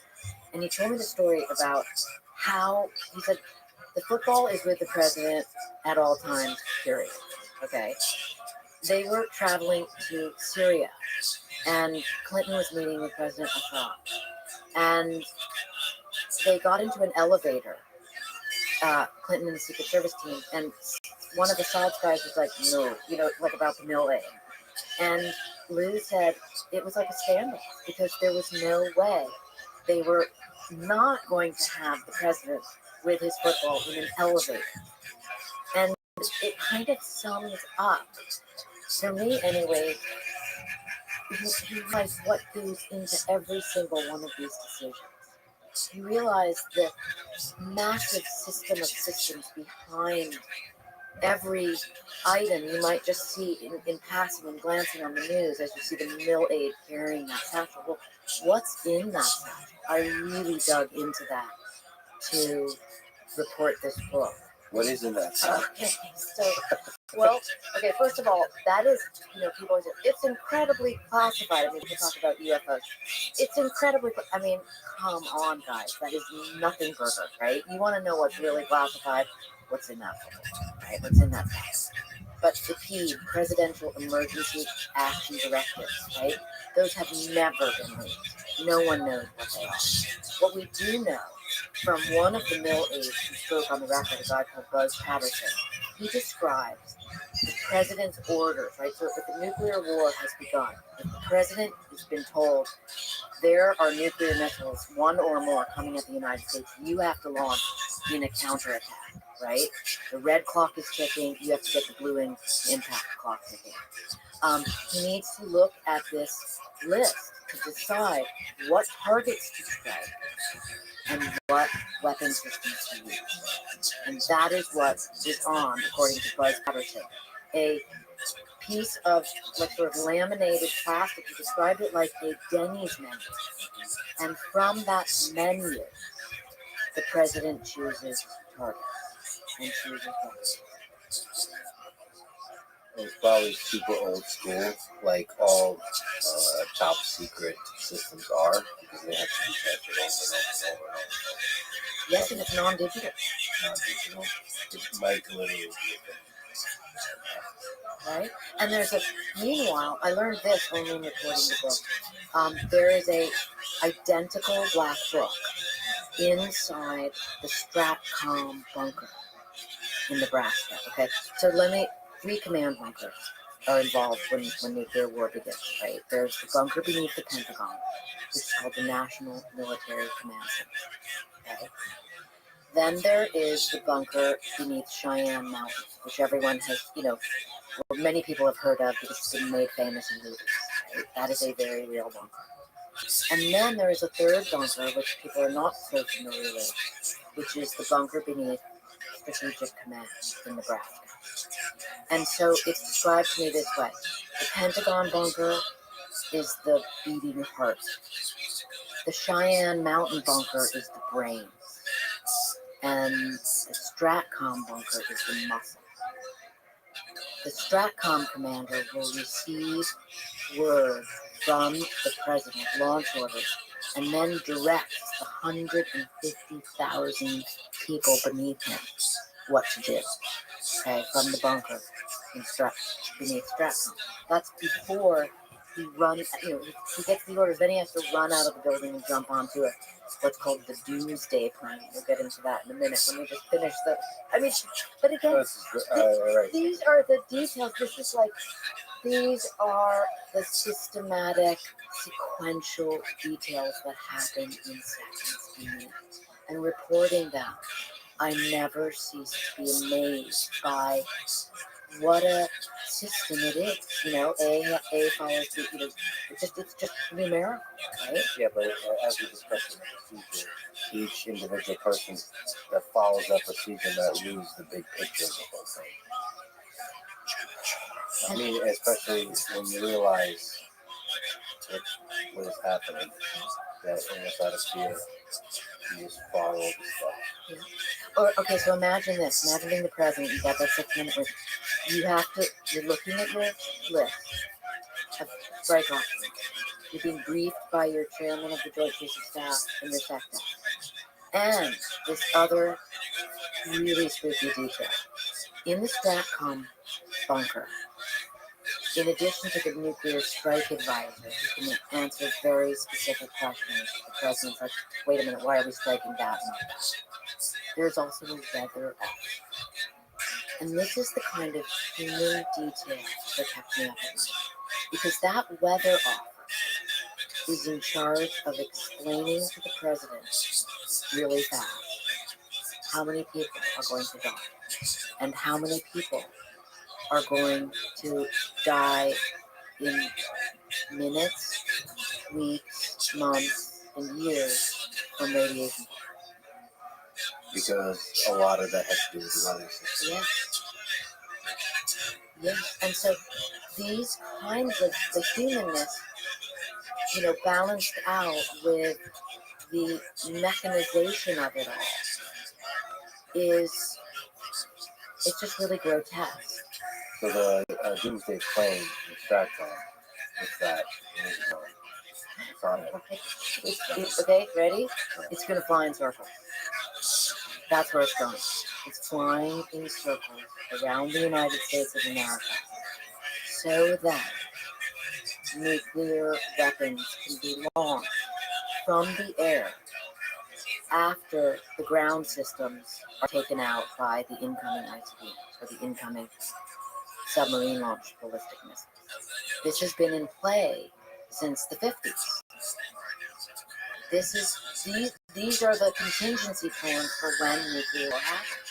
So again, going back to this absurd paradox, nuclear war will never happen. Mutual assured destruction, that is why deterrence will hold. Well, I found a talk that the deputy director of StratCom gave to a very close-knit group, where he said, yes, deterrence will hold, but if it fails, everything unravels. And think about that word, unravel, right? And the unraveling is, the Doomsday plane law. StratCom commander jumps in. He's in that plane. He's flying around the United States. And he's making decisions because the Pentagon's been taken out. At 9/11, by the way, Bush was in the Doomsday plane. And Bush had to make decisions quickly, but not so quickly, not as quickly as he would have needed to have done if there's a nuclear launch. I mean, 6 minutes. It basically happens in 3 acts. There's the first 24 minutes, the next 24 minutes, and the last 24 minutes. And that is the reality of nuclear weapons. What is the interceptor capability of the United States? How many nuclear missiles do you stop? I was at a dinner party with a very informed person, right? Like somebody who really, should have known this. And this is what I was considering writing and reporting this book. And he said to me, oh, Annie, that would never happen because of our powerful interceptors. Okay, well, he's wrong. Let me tell you about our powerful interceptor system. First of all, we have 44 interceptor missiles, total, period, full stop. Let me repeat, 44, okay? Earlier, we were talking about Russia's 1,670 deployed nuclear weapons. How are those 44 interceptor missiles going to work, right? And they also have a success rate of around 50%. They work 50% of the time. There's 40 of them in Alaska, and there are 4 of them at Vandenberg Air Force Base in Santa Barbara. Okay? And they are responsible at about 9 minutes into the scenario, right? After the ICBM has finished that 5-minute boost phase we talked about. Now it's in mid-course phase, and the ground radar systems have identified, yes, this is an incoming ICBM. And now the interceptor missiles have to launch, right? It's essentially shooting a missile with a missile. Inside the interceptor, which is just a big giant rocket, in its nose cone, it has what's called the aptly named exo-atmospheric phobia. Okay? There's no explosives in this. It's literally just going to take out the warhead, ideally, with force. So one of them is going like Mach 20. And the speeds at which these two moving objects hurtling through space are going is astonishing. And the fact that interception is even possible is really remarkable, but it's only possible 50%. Is it possible that we only know about 44, but there could be a lot more? No, impossible.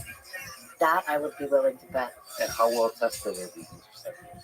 Well, that's where we get the success rate that's around 50% because of the test, right?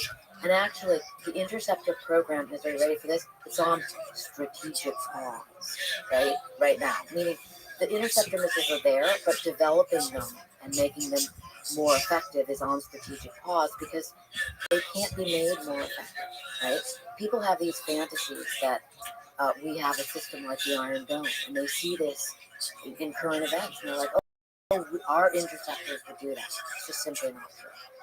Why can't an Iron Dome-like system be constructed nuclear warheads? We have systems I write about called the THAAD system, which is ground-based, and then the Aegis system, which is on, vessels. And these are great at shooting down some rockets, but they can only shoot them sort of one at a time. You cannot shoot the mother load as it's coming in. Those are the smaller systems, right? The tactical nuclear weapons. And by the way, our THAAD systems are all deployed overseas, and our Aegis systems are all out at sea. And again, reporting at it as I see, what? You have to really hunker down. Are we sure about this? People really don't want to believe it's an actual fact. After 9/11, Congress considered putting Aegis missiles and maybe even THAAD systems along the west coast of the United States to specifically deal with the threats against nuclear-armed North Korea. But it hasn't done so yet. And again, you have to ask yourself, wait a minute, this is insanity.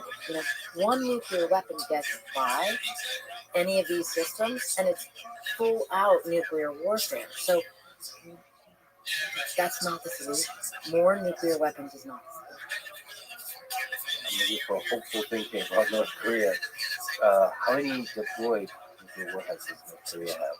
So does the current system, as we described it, the interceptors and so on, have a hope against the North Korean attack? The one that you mentioned people are worried about.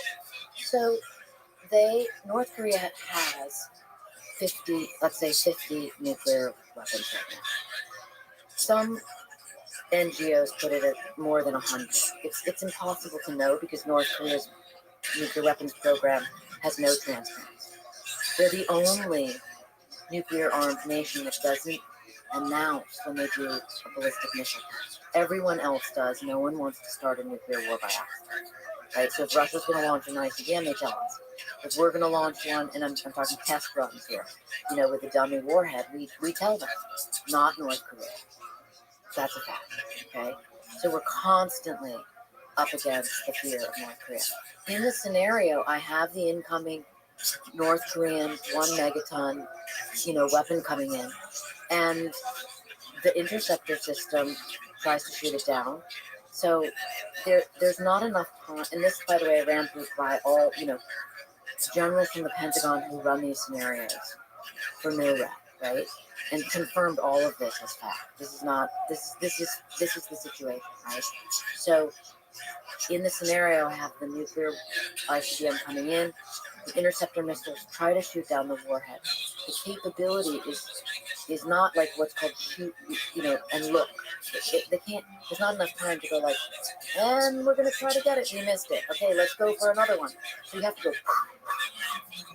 right? So in my scenario, we fire off 4, which is about what I was told was 1 to 4, because you're worried about the next one. You're going to use up 10% of your missile force, your interceptor force on one, and all 4 miss. And that's totally possible. Right. How likely are mistakes, accidents, false alarms, taking as real, all this kind of stuff in this picture? So, like, you would kind of assume the detection works correctly. How likely is it possible? Like, anyone, you describe this long chain of events that can happen. How possible is it just to make a mistake, a stupid human mistake? There have been at least 6 known, like, absolute, like, oh my God, close calls. How, thank God this happened, scenarios. One was described to me with an actual personal participant, former Secretary of Defense, Bill Perry, right? And he described what happened to him in 1979.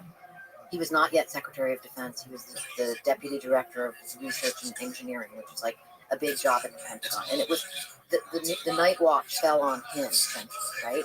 And he gets this call in the middle of the night. He's told that Russia has launched not just ICBMs, but submarine-launched ballistic missiles are coming at the United States. And he is about to notify the president that the 6-minute window has to begin, when he learns it was a mistake. The mistake was that there was a training tape with a nuclear war scenario. Right? We haven't even begun to talk about the nuclear war scenarios for the Pentagon. An actual VHS training tape had been incorrectly inserted into a system at the Pentagon. And so this nuclear launch showed up at that bunker beneath the Pentagon and at the bunker beneath Stratcom, because they're connected, as being real. And then it was like, oh, whoops, it's actually a simulation test.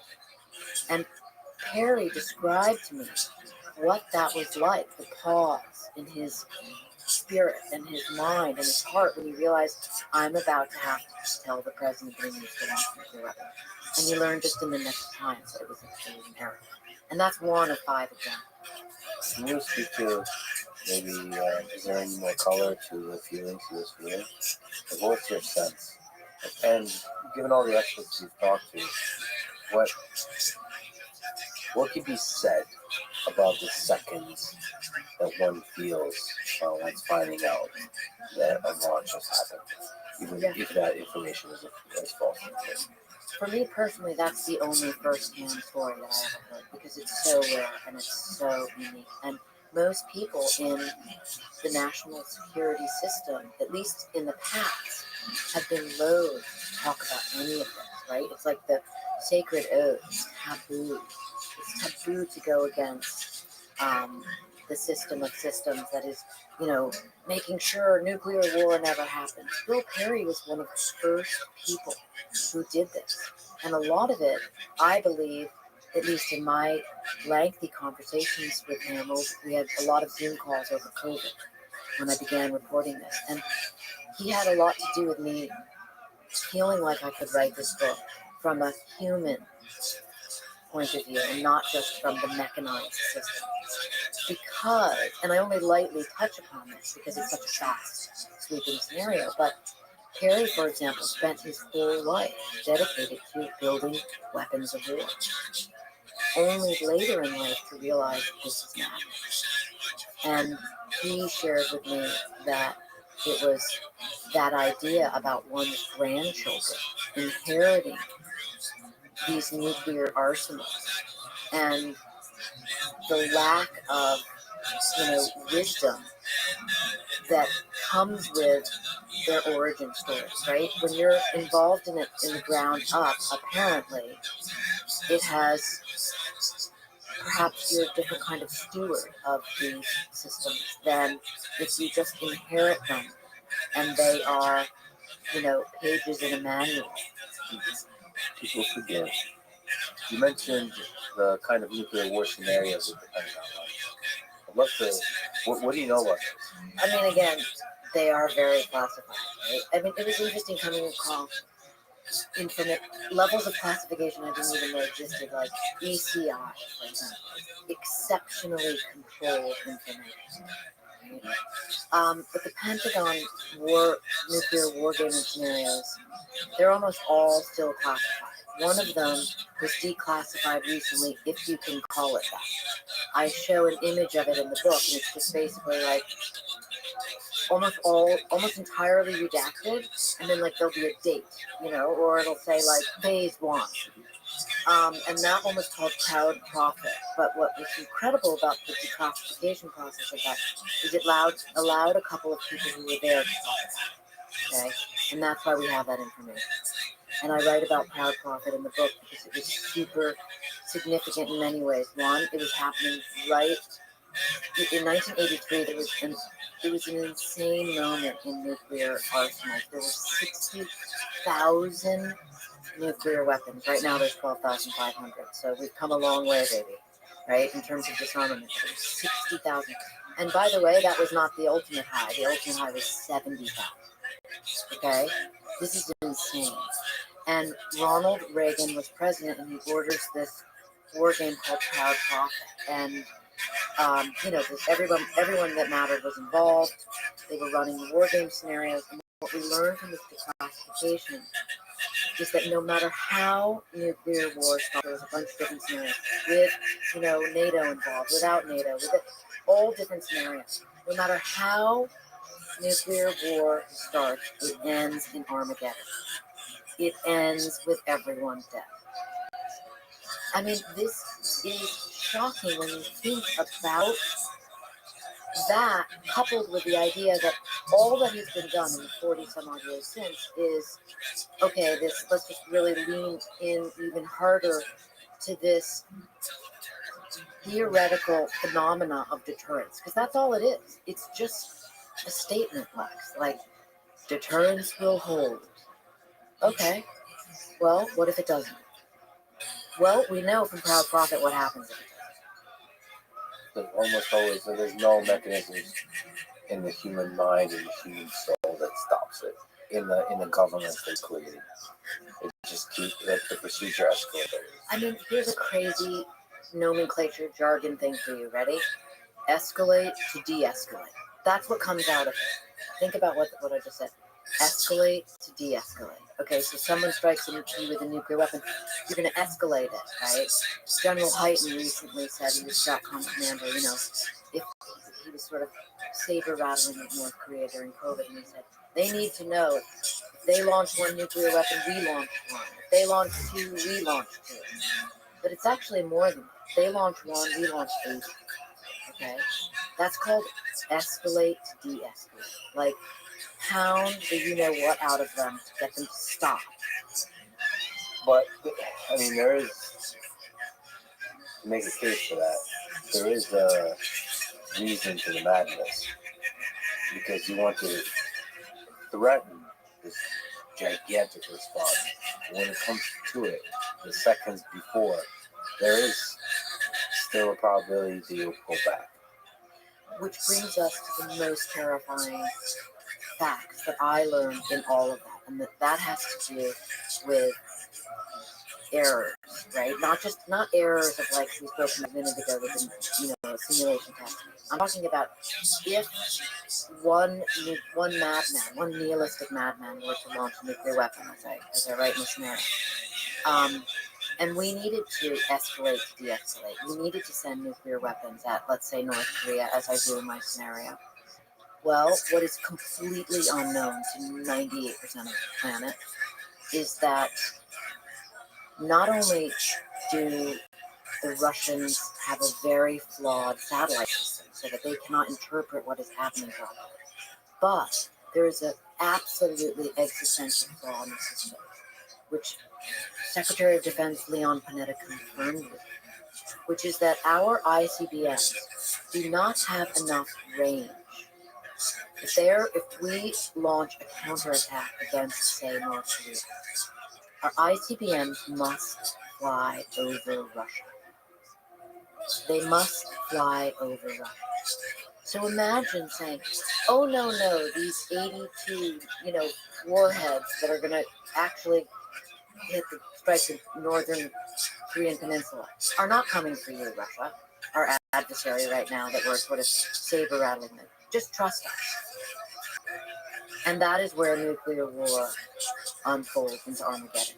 And that hole in national security is shocking. And as Panetta told me, no one wants to discuss it.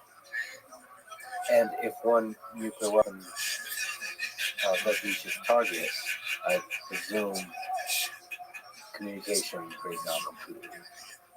Or there's a high risk breakdown of communication. Well, let's back up. We are both presumptuous to assume that communication could even happen prior to. And let me give you a very specific example. During the Ukraine war, okay, perhaps you remember, I think it was in November of 2022, news reports erroneously stated that a Russian rocket, a Russian missile had hit Poland, a NATO country, right? It turned out to be a mistake, but for several hours, this was actually the information that was all over the news. Breaking news, okay? 36 hours later, the chairman of the Joint Chiefs of Staff, General Mark Milley, gave a press conference and talked about this and admitted that he could not reach his Russian counterpart during those 36 hours. He could not reach him. How are you going to not have an absolute Armageddon-like furor with nuclear weapons in use if people can't get on the phone during a ground war? I'd like to believe that there's people in major nations that don't give a damn about the bullshit of politics and can always just pick up the phone. Sort of very close to the top, but not at the very top, and just cut through the bullshit of it in situations like this. I hope that's true. I doubt it is, and let me tell you why. Neither you nor I are political, from what I gather, right? So I just write about POTUS, President of the United States. You have no idea what my politics are because they shouldn't matter. No one should be for nuclear war, or no one should be for nuclear, national insecurity. Yes, you want to have a strong nation, but once you get into politics, then you're talking about sycophants. And the more a political leader becomes divisive, becomes polemic, the more his platform is predicated on hating the other side, either within his own country or with alleged enemy nations. The more you surround yourself, as we see in the current day, with sycophants, with people who will tell you not only what they think you want to hear, but will help them to hold on to power. So you don't have wise decisions. Long gone are the days where we had presidents who had advisors on both sides of the aisle. That's really important because you want to have differing opinions. But as things become more viperous, both here in the United States and in nuclear-armed nations, all bets are off at whether your advisors are going to give you good advice. Who are the people around the President of the United States that give advice in this 6-minute window? How many of them, maybe you can speak to the detail of that, but also to the spirit of the way they see the world? How many of them are warmongers? How many of them are kind of big picture, peace, humanity type of thinkers? Well, again, we're talking about that 6-minute window. So it's not exactly like you can, let me put a pot of coffee on and really tell me what you think. And we can strategize here, right? You have your secretary and your chairman, maybe the vice chairman. And, okay, we haven't even begun to talk about the fact that at the same time, these advisors also have a parallel concern, and that's called continuity of government. Okay? So while they're trying to advise on the nuclear counterstrike in response to the incoming nuclear missile, they have to be thinking, how are we going to keep the government functioning when the missiles start hitting, when the bombs start going off? And that is about getting yourself out of the Pentagon, let's say, getting yourself to one of these nuclear bunkers that I write about at length. So how much can you ask of a human? Right? It comes down to a human. Secretary of Defense is a human. And imagine that job while trying to advise the president.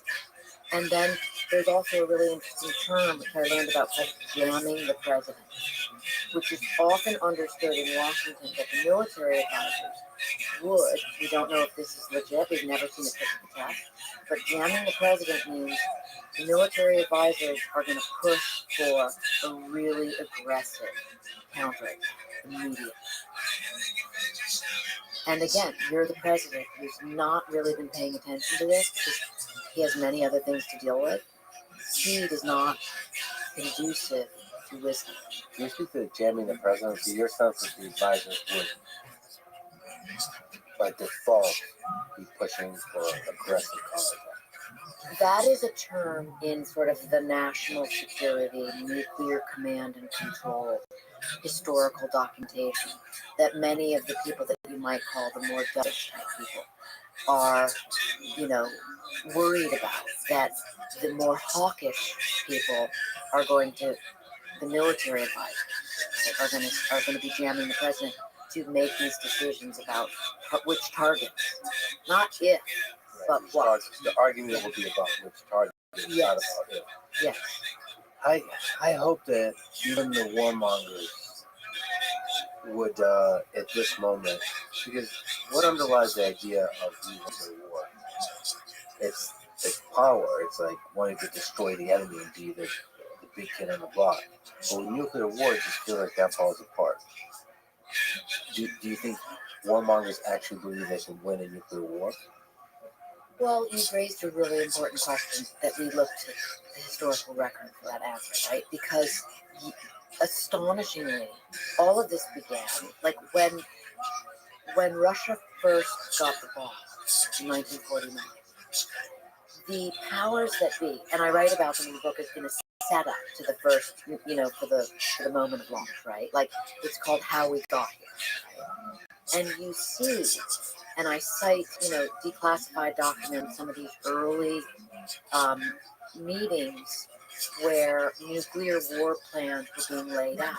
And absolutely, back in the 1950s, the generals and the admirals that were running the nuclear command and control systems believed that we could fight and win a nuclear war, despite hundreds of millions of people dying. This was the prevailing thought. And only over time did the kind of concept come into play that no, we can never have a nuclear war. It's the famous Gorbachev and Reagan joint statement. A nuclear war cannot be won and must never be fought. But before that, many people believed that it could be won, and they were preparing for that. Not to be political and not to be ageist, but do cognitive abilities and all that kind of stuff come into play here? So if so much is riding on the president, is there tests that are conducted as a regular training procedures on the president that you're aware of? Do you know? I don't think that has anything to do with ageism.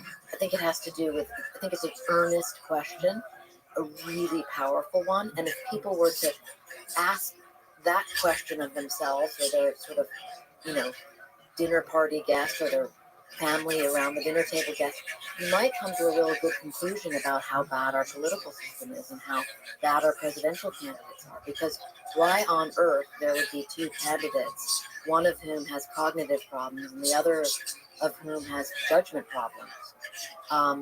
These are the two biggest issues with a nuclear launch: judgment and cognition. And so where's the, young-ish, thoughtful, forward-looking, wise, dedicated civil servant running for president? I know that sounds, fantastical, but I wish it weren't. So that's one of the things to really think about voting for president is this scenario that we've been describing, these 6 minutes. Imagine a man or woman sitting there for 6 minutes waiting for a coffee. But I think about that issue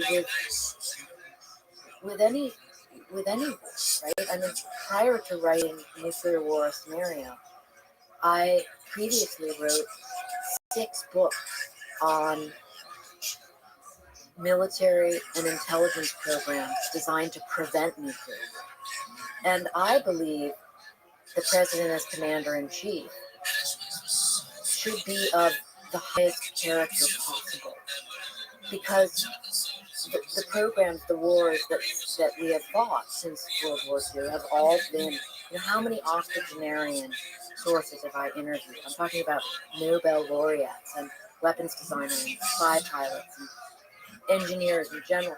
They've all said to me with great pride, we prevented World War III, nuclear World War III, right? And that idea that the commander-in-chief and everyone within the national security apparatus should be making really good decisions about about war. It's the oldest cliche in the world that, the wars are fought by the young kids. And it's not a cliche, it's true.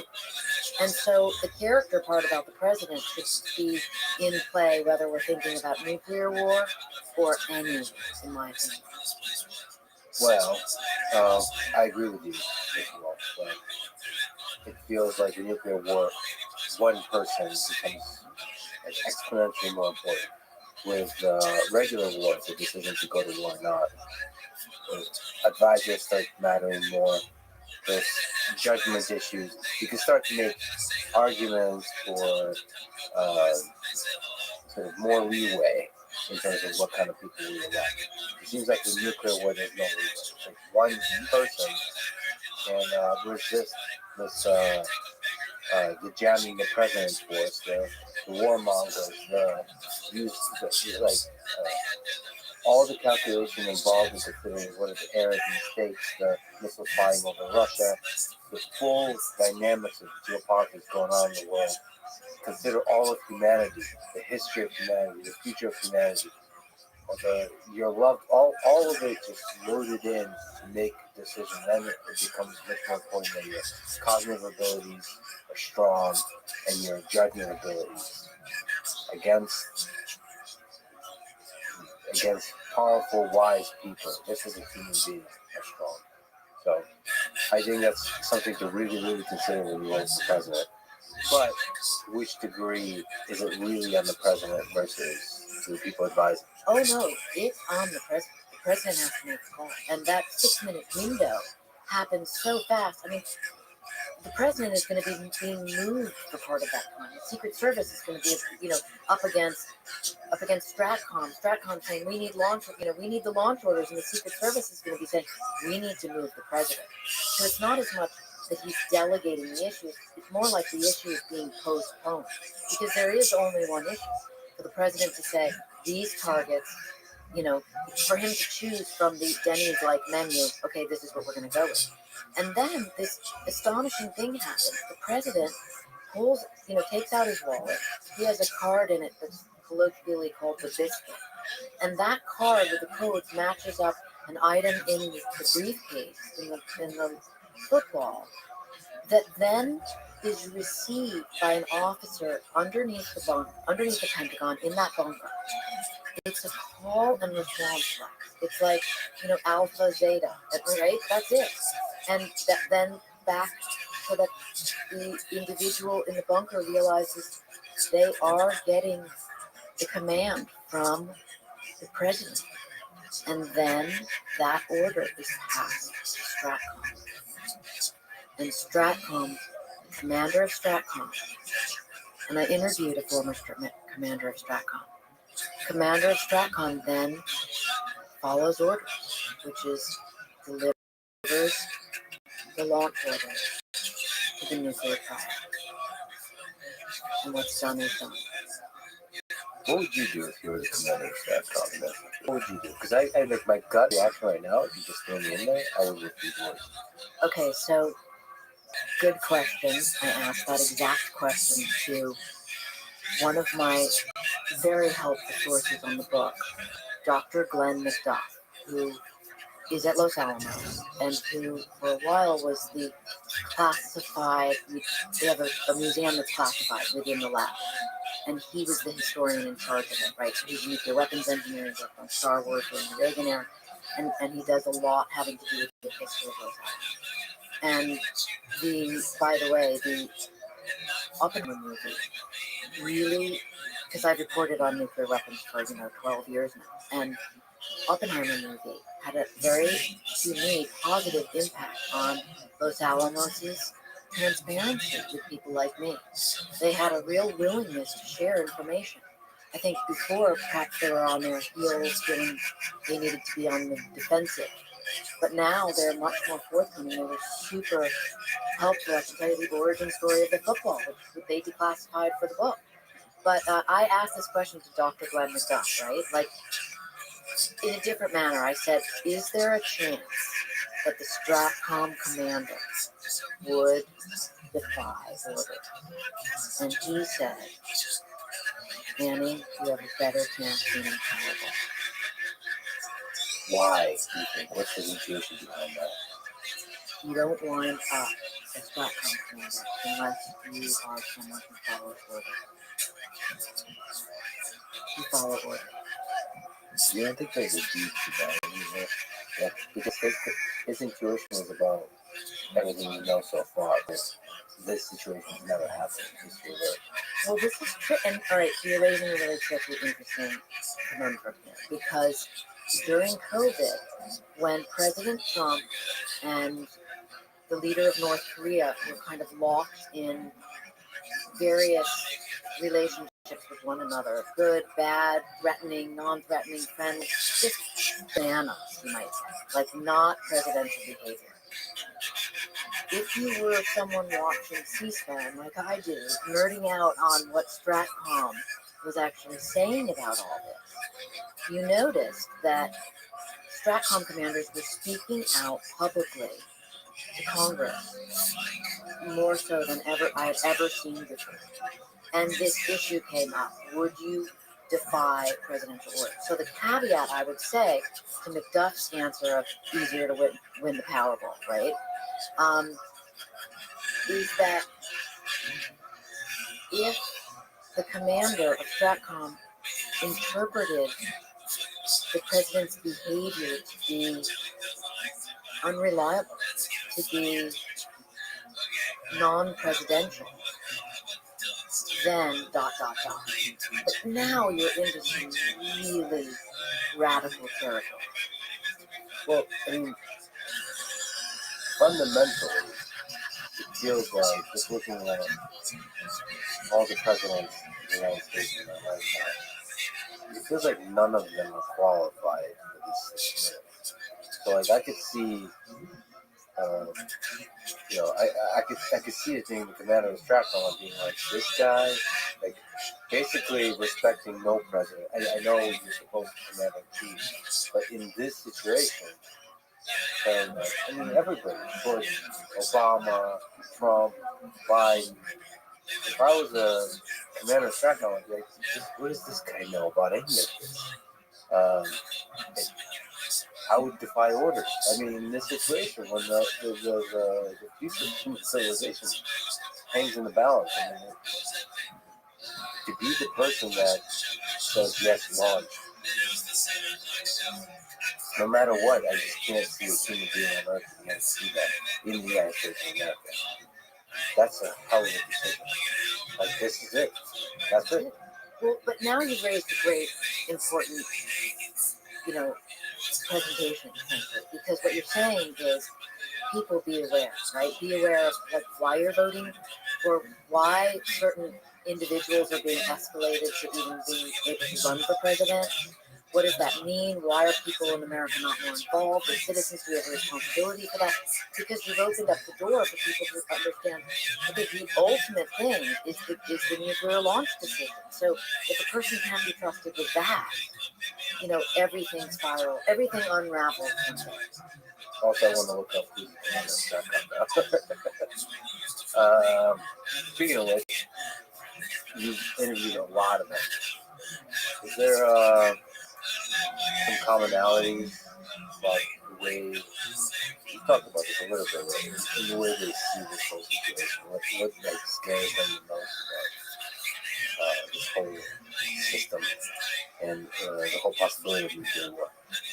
I first learned about nuclear weapons from a guy called Al O'Donnell, who appears in my earlier book, because I interviewed him for over a period of 4.5 years, because he was an engineer who actually wired nuclear bombs in the 1950s. He was a member of the Manhattan Project in 1946, worked on Operation Crawford, the first explosions of nuclear bombs after the war ended, after World War II ended, and went on to arm, wire, and fire 186 out of the 200 some odd atmospheric nuclear tests that the United States did before this was banned.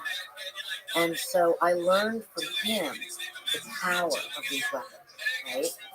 And I learned from him this very almost nationalistic idea about how important it was to have nuclear weapons. And while I learned a lot about his human side, I also saw the side of him that was very Cold War warrior, right?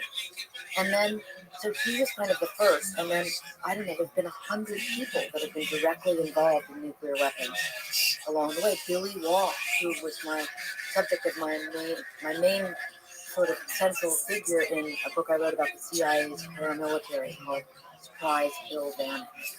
And Waugh halo jumped a tactical nuclear weapon into the Nevada test site with a small team, almost unknown to anyone, right? Only recently declassified. And so his position was like, tactical nuclear weapons may end up being used. So I'm trying to speak here to the scope of different people I have interviewed over the years, right? And what has happened is as I've gotten closer to the present day, in arrears, there seems to be a growing movement from some of these Cold Warriors off the position of nuclear weapons make us great and strong toward something must be done to reduce this threat. How much do you know, in the same way that you know about the United States, how much do you know about the Russian side? Maybe the Chinese side, India and Pakistan, all of this, like how they're thinking differently. Yes, well, for that you want to go to the experts, right? So for Russia, for example, there's a guy called Pavel Pedvik, who is probably the West's top expert on Russian nuclear forces. He works in parallel with the UN. He also studied in Moscow. And he interviewed, so my information comes from him, right? Like, you do all the footwork to know what questions to ask, and then you take the very specific questions to him. And I learned from him about how the Russian command and control goes down.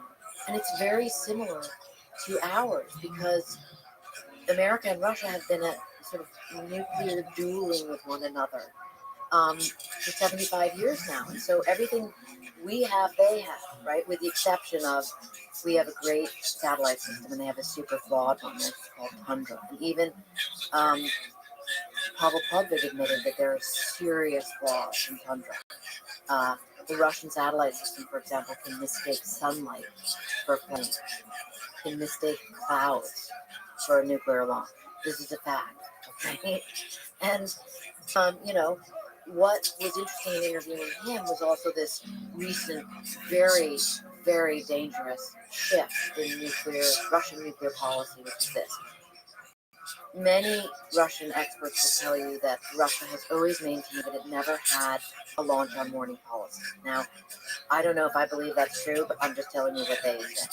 And this is coming from the generals, the Cold War generals in Soviet Russia, said, oh, no, we would wait. They're kind of playing the noble warrior. We would wait to absorb a nuclear attack until we launch, okay? So many American, experts will tell you that that's just posturing and propaganda. But that was their official position, and that changed just 2 years ago when Putin gave a speech, and he said that their position had changed, that they will no longer wait to absorb an attack, that once they learn of, how did he phrase it? He called it like the trajectory of the missile, right? Which is a way of we're talking about parity, the same way we see the missile coming over in mid-course. Putin made that same statement and said we would win. What do you know of the way Putin thinks about nuclear weapons and nuclear war? Is it just something to allude to in a speech, or do you think he contemplates? I don't know, but if I had to guess, it would go like this. I would look at his background, and he comes from the intelligence world, right? So my experience in interviewing old-timers who have spent decades working for the CIA, or even NRO, or NSA, I know the way they think, and having spent hundreds of hours in it, right? And then I know the way that, military men think. And it's very different, right? So Putin's not a military person per se. He's an intelligence officer. So what would concern me there, if I have to guess about his mindset, has to do with paranoia, right?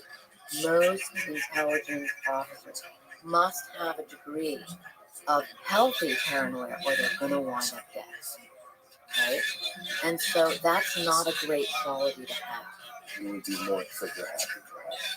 Yeah, so you would be more prone to respond to erroneous signals.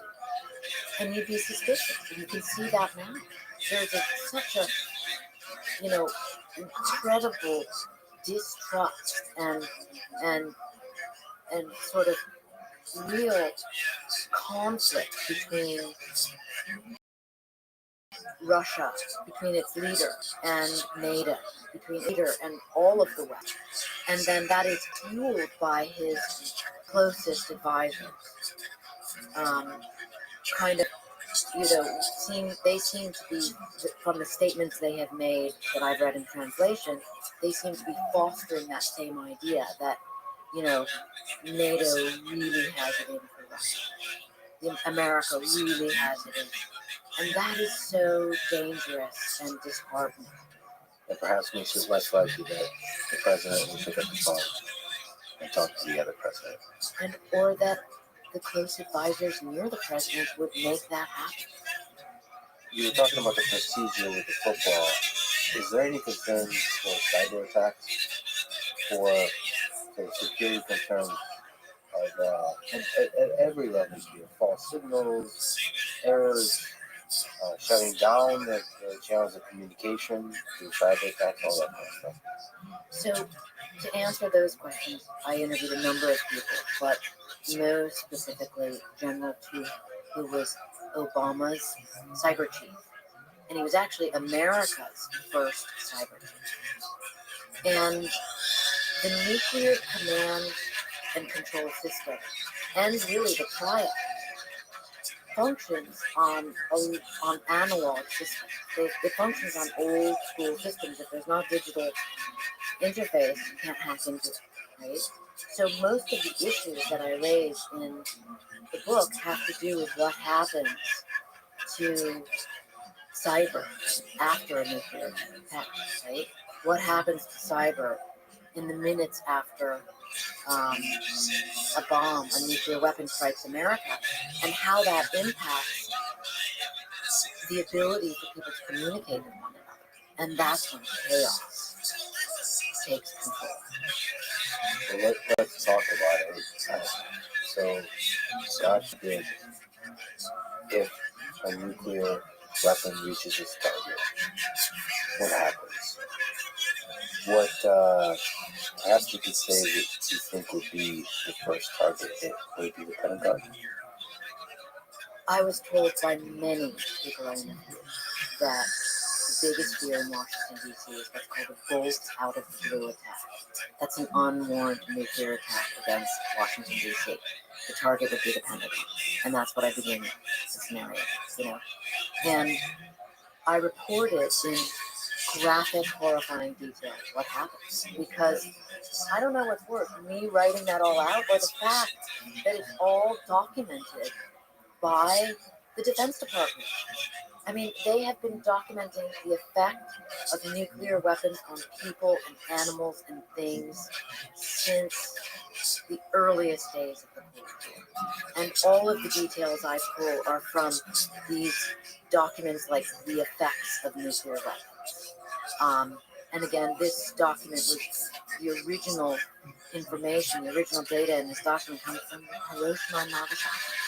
Right? It was all classified. And then it was built upon by those 200 some odd atmospheric nuclear weapons tests we did.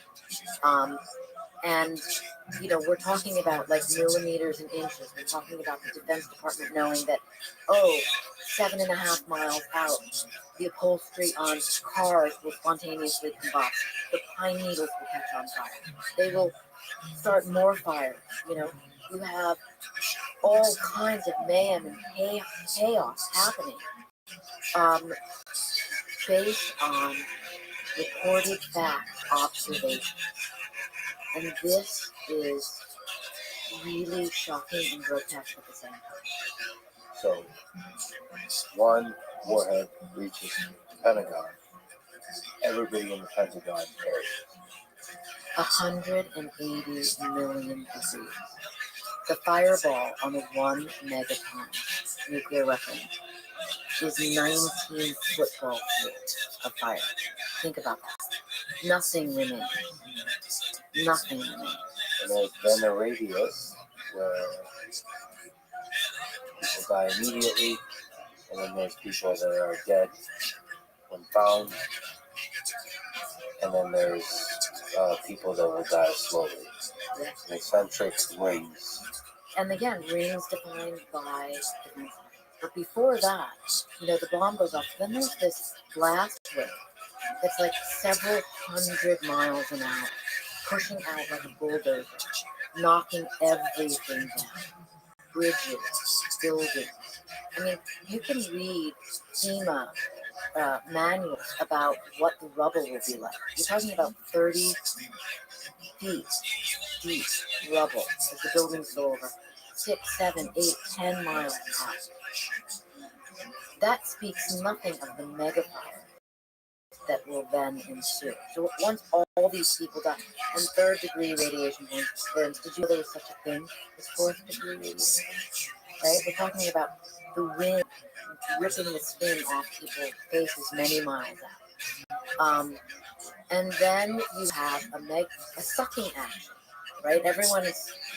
Many people are familiar with what the nuclear mushroom cloud looks like, and its stem actually creates, and again, this is from physicists who advise the Defense Department on this, the sucking up into the nuclear stems, 300-mile-an-hour winds. You're talking about people miles out getting sucked up into that stem. When you see the mushroom clouds, that is, in a nuclear war, that would be people. Those are like the remnants of people and of things in the cloud. 30, 40 mile wide mushroom cloud, blocking out the sun. And that speaks nothing of the radiation poisoning. And then the power grid goes out. Basically, everything we rely on in terms of systems in our way of life goes out. You write, quote, those who somehow manage to escape death by the initial blast, shockwave, and firestorm suddenly realize an insidious truth about nuclear war, that they're entirely on their own. Here begins a, quote, fight for food and water. I mean, that is a wake-up call on top of a wake-up call, that we go back to a kind of primitive fight for survival, each on their own. And by the way, those details were given to me by Obama's FEMA director, Craig Fugate, who was in charge of, so FEMA is the agency in America that plans for nuclear war, okay? And what Fugate said to me was, Annie, we plan for asteroid strikes. These are called low probability but high consequence events. And FEMA is the organization that, when there's a hurricane or an earthquake or a flood, FEMA steps in. And they do called population protection plan, right? They take care of people. And what Fugate told me is after a nuclear strike, after a bolt out of the blue attack, he used those terms, there is no population protection. Everyone's dead, right? And he means that metaphorically, but also kind of more literally, because he just said, at that point, you just hope that you stopped healing. What do you think happens to humans? Like, how does human nature manifest itself in such conditions? Do you think, brutality will come out, and people will, just for survival, will steal, will murder, will... I can't imagine that not happening. I think that's why people love post-apocalyptic television shows and films, because they see that. And then, of course, there's always one great charismatic person who's trying to restore morality. And these are great narratives that people like to tell themselves in the world of science fiction. But what we're dealing with is science fact in this scenario. And it is meant to terrify people into realizing wait a minute, this is a conversation that absolutely should be had, while it can still be had, because the reality is when you have the director of FEMA telling you this, it's a real way. And by the way, Craig Fugate was so transparently human with me, and I quote him directly in the book, but he spoke about, you asked me earlier about like what could be going through the president's mind, and you don't know, I don't know. But Craig Fugate told me what would be going through his mind. And he said, along the lines, I'm paraphrasing, like it's almost something you couldn't even comprehend. It would just like ruin you. You know, his words are really powerful. And of course, the FEMA director in the scenario is notified in that first window while the launch, while the ballistic missile is on its way, and no one in America yet knows. And I have the FEMA director pull over to the side of the road and jump in a helicopter that's sent for him to take him to the bunker that FEMA goes to, which is called Mount Weather. And so he's aware that Fugate was aware that as FEMA director, you would likely be taken to a safe place, however many hours you're going to be safe, or days, or maybe weeks, or maybe months. But as I also learned from the cyber people I interviewed, that there's a complete fallacy that these military bases can continue functioning. They run on diesel fuel, and when the fuel stops pumping, there's no more generator. Electricity's gone. Communication lines are all gone. Food supply, all of it. All the supply chain is gone. It's terrifying.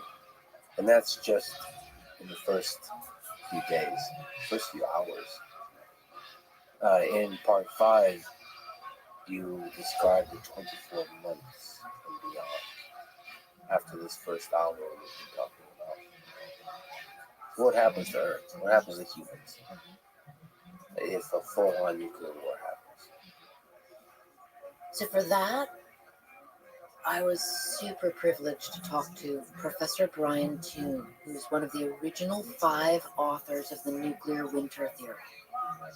And that theory was published in the early 1980s.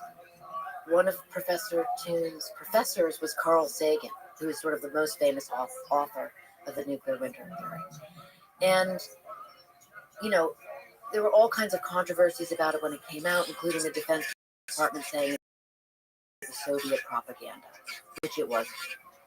And what the nuclear winter authors conceded in the 80s was that their modeling was just the best it could be based on what they had at the time. And so now, flash forward to where we are in 2024, and talking to Professor Toon, who's been working on this issue for all these decades since, he shared with me how the climate models today, with the systems we have, computer systems, reveal that actually nuclear winter is worse, right? So to answer your questions, the bombs stopped falling. In my scenario, 72 minutes after they first launched. The bombs stopped falling. And then the mega fires begin. Each nuclear weapon will have, according to the Defense Department, a mega fire that will burn between 100 and 300 square miles. So 1,000 weapons, 1,500 weapons, think about those mega fires. Everything is burning. Forests, cities. Think about the pyrotoxins in all the cities, high-rises burning. And all of this soot gets lofted into the air. According to Toon, some 300 billion pounds of soot. And what happens? It blocks out the sun. And without sun, we have nuclear winter. We have a situation whereby ice sheets form. You're talking about bodies of water in places like Iowa being frozen for 10 years. The temperature drops. Temperature plummets, right? And there are all kinds of papers that have been written about this using modern systems. And the numbers vary, but the bottom line is agriculture things. Food obviously dies. So the agriculture system completely shut down. So the food sources shut down. So there's no food. There's no sun. Temperature drops completely. No electricity. And we haven't even spoken of radiation poisoning because, you know, the radiation poisoning kills many people in the aftermath of the nuclear exchange. But after the nuclear freeze ends, after nuclear winter, you know, after the sun starts to come back, let's say 8, 9, 10 years, now you have no ozone layer, or you have a severely depleted ozone layer. And so the sun's rays are now poisonous. So you have people living underground. And you have this great thawing. And with that great thawing comes pathogens and plague. And you have this, you know, system where the small-bodied animals, the insects and whatnot, begin reproducing really fast. And the larger-bodied animals like you and me begin to go extinct. Professor Toon said it to me this way. You know, he said 66 million years ago, an asteroid hit Earth, killed all the dinosaurs, and wiped out 70% of the species. A nuclear war would likely do the same. And so here we are talking about this because there is a difference. There's nothing you can do about an asteroid, but there is something you can do about a nuclear war. Do you think it's possible that some humans will survive all of this? So if we look, how long would it be? Would it be decades? Would it be centuries before you start to have Earth starts to have the capacity to grow food again? Carl Sagan talked about that in this amazing book that he wrote with two scientist colleagues called The Cold and the Dark. And they have there's a bunch of essays about exactly this, right? Like what would happen and how long would it take? It's really interesting. It's dated, you know, it's from the 80s, but man, is it shocking. And you think about that, where, okay, so men return to sort of the worst, most base versions of themselves. Civilization is gone, right? Meaning, you know, civil society. There's no rule of law. It's just fend for yourself. There's, you know, people fighting over what little resources there are. Man returns to a hunter-gatherer state. And to really think about this idea, I looked at the oldest known archaeological site in the world in Turkey, which is called Göbekli Tepe. And it's really fascinating to me because I interviewed one of the two archaeologists who first found this site in the early 90s. And the lead archaeologist was a guy named Klaus Schmidt, and Michael Morsch was the young graduate student who was with him. And Morsch's description of like coming upon this like rumored to be site, there was something called a wishing tree on the site, which I just found so human and perfect, that it was this magical place, and it was locatable because there was a wishing tree on a hill, and it's where people went to wish and to hope that their wishes came true. I mean, how human is that, right? And that is where beneath the wishing tree, kind of like in the shadow of the wishing tree, there was a tepe, which is a hill. And beneath that, there is the oldest known civilization in the world. 12,000 years ago, a group of hunter-gatherers built this site. Why, we don't know.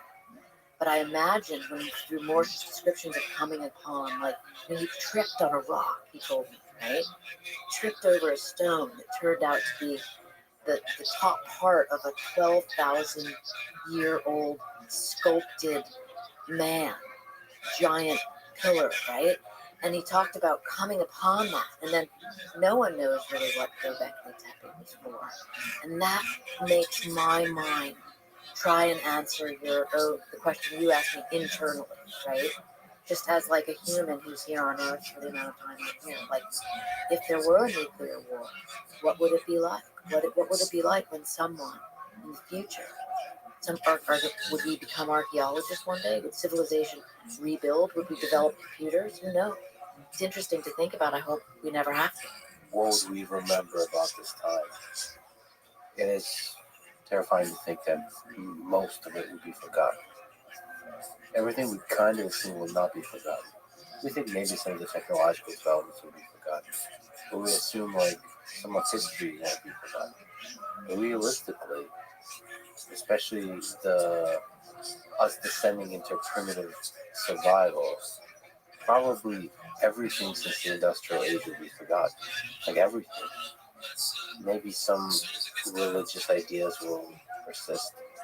Some stories and myths will persist. But like all the wisdom we've gathered, higher levels of technological wisdom, gone. Like, it's terrifying to think about. And like maybe even, as you touch on, the very fact of nuclear war might be forgotten. Like the lessons of nuclear war might be forgotten. That there are these weapons, sort of the obvious elephant in the room would be one of the things that's completely forgotten. It becomes so vague in the recollection of humans that our understanding will change. It's almost as if a god descended on Earth and destroyed everything. Maybe that's how it will persist. Sort of like mythological interpretation of nuclear weapons are. That's terrifying, because then it could repeat again. But I think for me, the idea of the what is buried becomes very interesting and very human, and in a strange way optimistic and positive. Because if you can visualize that wishing tree, and I have a picture of it in the book from one of the archaeologists who work on that, right? You think, what were they wishing? What were they wishing for, right? And then you think of your own self, what do I wish for in this world, right? Because, I do think all things come from what happens, metaphorically around the dinner table, right? Like what people put their eyes on becomes interesting and expands what people talk about. And ultimately, when you think about the long arc of time in human civilization, it does kind of make you want to communicate more with your enemies, with your adversaries. And, I think about the quote, what Einstein is said to have said, which is that he was asked what weapons World War III would be fought with. And he said, I don't know, but I know that World War IV will be fought with sticks and stones. Let me ask you about the great filter. When you look up into our galaxy, into our universe, look up at the sky, do you think there's other alien civilizations that are contending with some similar questions? And perhaps the reason we have not definitively seen alien civilizations is because the others have failed to find the solution to this great filter, something like nuclear weapons. I'm not sure. I'm going to have to think about that question. But what does come to mind is an answer that was given to me similarly, right? By a man, by Ed Mitchell, who went to the moon, right? And he was the sixth man to walk on the moon. And so his opinion, I think, might count a little more than mine on that subject, because his lens is so much greater, right? And Mitchell was vilified when he got back from the moon, because it became known that he believed in things like extrasensory perception and this kind of mystical, metaphysical way of looking at the world. And he really suffered from that. And he was ridiculed, and he lost a lot of his career and his friends. But what he said to me in our interview about his trip home from the moon answers that great filter question, I think, in a way I might want to adopt, right? Which is this, that he said that as they were returning from moon to Earth, he looked down at the Earth, and I'm paraphrasing him. I write all this in Phenomena, an earlier book. But the paraphrasing is that he looked down from the Earth, and it was 1971, and he thought about all the conflict going on down below, particularly the Vietnam War, where many of his friends were. And then he looked behind him into the great, vast galaxy. And he had a moment, he says, it was like an epiphany. like not a near-death experience, but a sort of near-life experience, right? Where he believed that the human consciousness, which is where so much of this thoughtfulness about metaphysics and ESP perhaps come from. Mitchell's theory was that human consciousness, the way to understand it had something to do with realizing that man's inner life and man's outer life are deeply connected in the same way that man is connected to the galaxy. And he said it much more eloquently, but you kind of get the idea that, and I think it's why humans have always loved to look up, right? That there's more there. And it's a bit like the wish. It's like the big version of the wishing tree. You know, what do I wish for myself?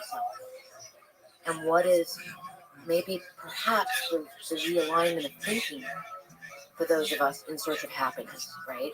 And rather instead of war is,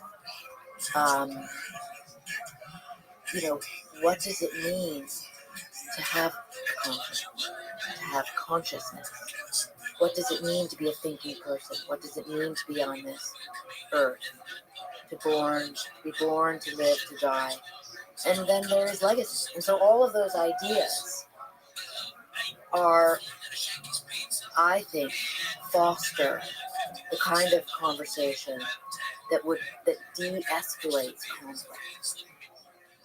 Yeah, so in some deep way, the mysteries of what's out there when we look out to the stars are the same mysteries that we find when we're trying to understand the human mind. And they're coupled in some way. For me, thinking about alien civilizations out there is really the same kind of question. Which is, what are we? What is this? What are we doing here? How do we come here? Why does it seem to be so magical and beautiful and powerful? Where is it going? Because it feels like we're really, perhaps the first time in history, are in a moment where we can destroy ourselves. And so naturally you ask, well, where's others like us? Is it perhaps, are we inevitably going to a place where we'll destroy ourselves? Is it basically inevitable that we destroy ourselves? We become too powerful and not insufficiently wise to know what to do with that power. But like you said, probably the answers to that are in here. We don't need to look out there. I'd love to ask you about the extrasensory perception. You've written, like you said, the book Phenomena on the secret history of the U.S. government's investigations into extrasensory perception and psychokinesis. What are some of the more interesting extrasensory abilities that were explored by the government? And maybe just in general, ESP, what is it? What do you know of it? The book was so interesting to report because I spend so much time dealing with like mechanized systems, machines, war machines. The military and intelligence were and continue to be incredibly interested in the human mind, in consciousness. And so, you know, if one is called hard science, this, what we're talking about now, is called squishy science, right? And it was really interesting to delve into that world. It just couldn't be farther from weapons and war, or could it, right? And then I really began thinking, well, before science and technology, sort of the supernatural ruled the world. You know, the Oracle of Delphi in Greece exists for the, you know, before the Common Era rulers to go and beg to learn from the powers that be what was going to happen, right? So all ESP programs, I think, pull from that origin story, right? The leader's desire to know. And so I really found it amazing that many people think these systems, or rather these programs, started in the 70s. I learned they actually began right after World War II. And that was because, and here, you know, in my reporting, I find all things sort of always circle back to the Third Reich, to the Nazis. The Nazis had a massive occult program, an ESP program, psychokinesis program, astrology. Both Hitler and Himmler were deeply interested in these occult concepts. And after I learned from records at the National Archives that after the war, half of everything went to the Soviet Union, and I'm talking about the trove of Nazi documents from which the superpower is then going to learn to fight future wars, and half of them went to the United States. And so we got this trove of documents about all of this, and the Soviets got the other. And so it set off a kind of psychic arms race, which in a weird way paralleled the nuclear arms race that we've been talking about, in as much that it led one side to constantly wonder what the other side had. Have they been able to find anything interesting in this squishy science analysis, trying to see how this human mind can be used as a weapon? The CIA most definitely believed, from my reading of the documents, that there was something very legit, shall we say, about ESP. It was uncontrollable, it was unreliable, but nonetheless it existed. And being the intelligence agency that they are, they cared less about why it worked. They just wanted to know how they could use it. And then it got into all kinds of elements of placebo effect, and when the military stepped in and got involved in the program, that was a complete disaster, in my opinion, because the military needs to control everything in a mechanized, systematic way. And so they started, for example, teaching people to be psychic, which is a really, really, really bad idea. I mean, flash forward to where we are today, these programs still exist. There's a Navy program which is working on, based on a lot of data that came back from the War on Terror, with certain soldiers knowing, wait, don't walk down that path. There's an IED there. And they call this the Spidey sense. And they actually have a program that works from it. So these things never go away. They kind of circle around in terms of, being made fun of and then taken seriously, and a little of this and of that. My biggest takeaway from writing that book was a quote that I referenced in the beginning, which is the chemist theory, and it says, "If men define situations as real, they are real in their consequences." Yeah, I mean, placebo, as you mentioned, is a fascinating concept. By the way, a short plug. I started listening to it. Andrew Huberman just released a podcast on placebo effect. Does he know the origin story of placebo? We'll have to ask him. Are you him. ready for this? Yes. CIA. Okay. And not only that, I can tell you that Dr. Henry Beecher, Harvard, I think he was also at MIT for a bit. He came up with that term, and you might even say for the CIA. Does that trouble you that so much of this is coming from the CIA first? You mean the placebo concept, or the placebo concept, but a lot of the sort of scientific investigation? Listen, I have such mixed feelings about the CIA, as one should. I think you should have mixed feelings about anything that you cover as a reporter or as a human, because, and maybe change that from mixed to, conflicted, right? Because there are really positive elements of every organization within the federal government. I mean, my first learning about the CIA came from the work I did on the Area 51 book about their aerial reconnaissance programs, which were set up, again, to prevent World War III, right? Nuclear World War III. It was this idea that information was king. The U-2 spy plane was developed out at Area 51, and I interviewed Hervey Stockman, the first man to fly over the Soviet Union in a U-2, gathered all this intelligence, prevented wars. Later, I wrote a book about the CIA's paramilitary. Surprise, kill, vanish.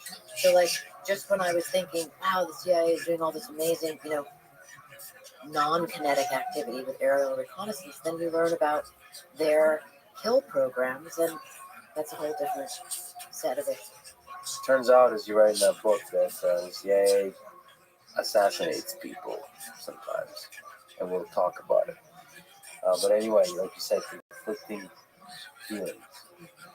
I mean, I work with sources to report my books, and so put yourself in my shoes, right? I interview for dozens or hundreds of hours my primary sources.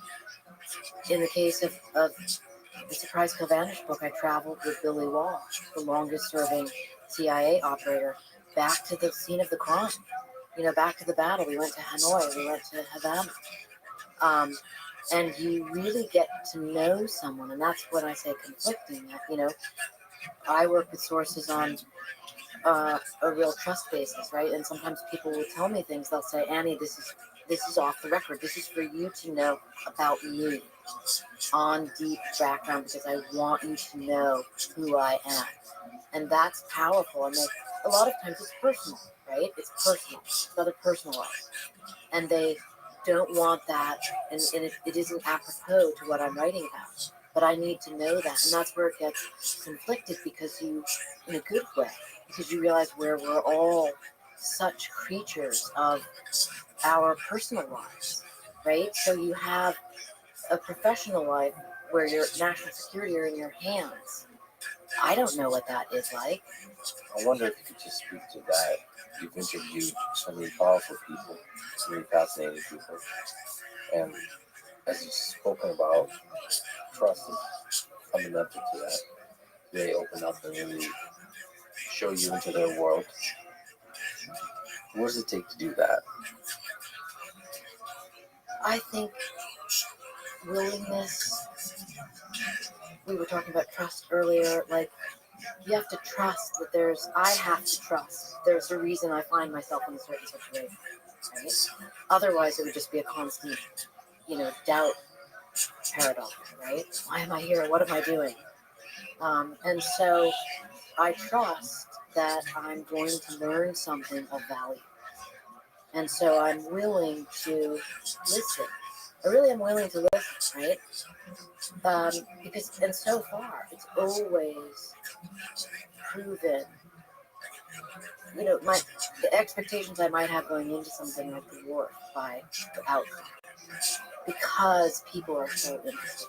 And because the people that I interview, because I write about war and weapons and national security and government secrets, and the people I interview are at the heart of all of this. I mean, they are really capable people, intellectually brilliant, physically capable. They go so far out on the limb to do their job. And by the way, the reason they're talking to me is because they're still alive. And so many of their colleagues are dead. So it gives them also a wisdom about, life, about sacrifice, not in cliched sort of nationalistic jingo terms whatsoever. I'm talking like real, what is their real truth? When I went to Vietnam with Billy Roth, I mean, so much of it was, the details are just, every detail, right? I mean, starting with the fact that he showed up at my house with a giant suitcase and a bunch of clothes, dry cleaning pressed clothes in plastic hangers, carrying them. I'm like, Billy, we're going to Vietnam and we're going back into the jungle to find the Oscar 8 battle site. Like, what are you carrying, right? And he got really mad at me. It's not like anyone correcting him. I got my husband on the job, like, Kevin, you got to sort this out, right? And what transpired was that Billy Wall had never taken a trip for personal reasons. He operated, I think, in 62 countries every single time for the CIA. And it would go like this: Billy, go to there and get to there, right? And that's what he would do. When he arrived, whatever he needed, he would just get. It's not a fashion trip, right? So he had no idea how to pack for an overseas trip. This was like, oh my God, how can you not have the hugest smile on your face going into this? And where the guy is 89 years old, he's got 8 bullet, he had 8 Purple Hearts in Vietnam, right? I mean, he operated against Osama bin Laden 10 years before 9/11. He went after bin Laden in Afghanistan when he was 72, and he went after Gaddafi during the Arab Spring when he was 82. And now here he is with me going to Hanoi, you know? The details, those human details. But my husband repacked his bag and, like got him a proper suitcase that was carryable and small and didn't have the hangers, he wasn't trailing the hangers. But it was the trip home in the taxi that I got this really big reveal. Billy reached into that small suitcase my husband had given him and pulled out a rolled up American flag. And he had taken this flag because I had tried to help him pack and he wouldn't let me. And I just thought it was like an old guy being stubborn, but he didn't want me to see that he was bringing an American flag to Vietnam, not legal. And he wanted to bring that flag and take it around everywhere with him, as he explained to me later, to honor all of his friends who died there 50 years ago. And then when the trip was finished, he gave me that flag. It's in my home. And that's the kind of relationship that you can develop with people as a reporter if you're willing to go the extra mile with them, to trust them, that they'll tell you things of value. And to me, something like that is as of value as any secret mission I'm able to get declassified, because we are a nation of people. And probably there's a bunch of human details that you can't possibly express in words. Things left unspoken, but you saw in the silence, the exchange between the two of you, the sadness, maybe you could see on his face looking back at memories of the people he's lost, all that kind of stuff. All that kind You mentioned you wrote a book on Area 51. For people who don't know, you've written a lot about security, military, secrets, all this kind of stuff. So Area 51 is one of the legendary centers of all of these kinds of topics. So high level first is, what is Area 51? As you understand it, as you've written about the lore and the reality. I think everybody wants to know about Area 51 because it's like this American enigma, It's like to some people, it's the Shangri-La of, test bed aerospace programs, right? And to others, it's the place of captured aliens, right? And everything in between. I had the great fortune of interviewing 75 people who lived and worked at that base for extended periods of time, mostly leading up to the 90s, because everything since then is classified, right? So things get declassified after decades, not everything, but some, and that allows you to piece together stories. So you talked to a lot of people that work there. What can you describe as the history of technological development that went on there? I mean, Area 51 is huge, by the way, and it's it's a top secret military facility inside the top secret military facility, inside the Nevada Testing Training Range, which is this massive, not secret facility, right? So you're just talking about layers, talk about peeling the onion in reverse. And it began as a place to test the U-2 spy plane. And literally the CIA set up shop there to build this plane away from the public eye. And then that led to another espionage platform called the E-12 Oxcart, which is, anyone who's seen the X-Men movies knows about the SR-71. And that's a two-seater, right? And before that, there was the E-12 Oxcart. And that was the CIA's stealth Mach 3 spy plane. Think about that in the early 1960s. It's astonishing. And I interviewed the pilots who flew it. What did they say? Oh my God. I mean, look, I described in detail in Area 51, but also just the amazing thing, Lex, about that was that, and I just look back on that with such fondness. This is like in 2009 when I was reporting that. And many of the guys who were in their 80s and 90s were World War II heroes. Like serious World War II heroes, like Colonel Slater, who was the commander of Area 51.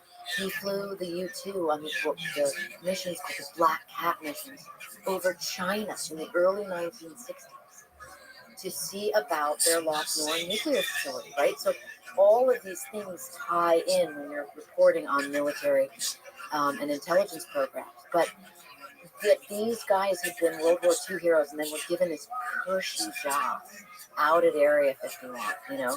And it just came with all these perks. Colonel Slater told me this one perk I just loved so much. They all had a hankering for lobster one day, right? And here they are in the middle of the desert in Nevada. And they have these really fast planes, you know?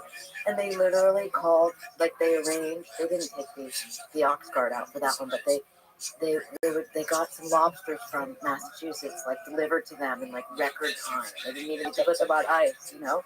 And again, those are these details where you're like, thank God, at least for me, thank God I got these details. These guys are all past now. So there's a lot of incredible technological work going on there. So the legend, the lore, like you said, aliens. Were there ever aliens in Area 51, as you understand? So I've interviewed hundreds of people That were. in the net, well, not just at Area 51, but in all the different national security and military intelligence and intelligence programs.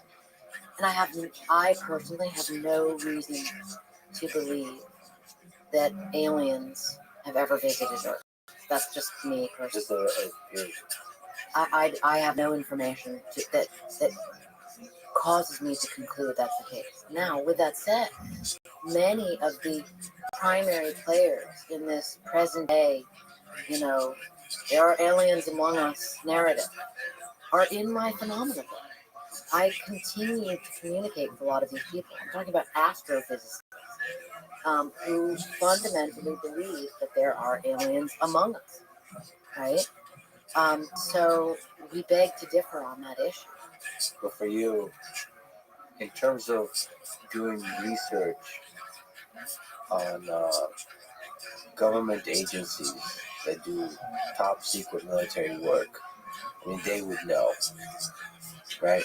So you have interviewed a lot of people that have, at every layer of the onion, you don't have you don't see evidence or a reason to believe that there was ever aliens or UFOs captured from out of this world.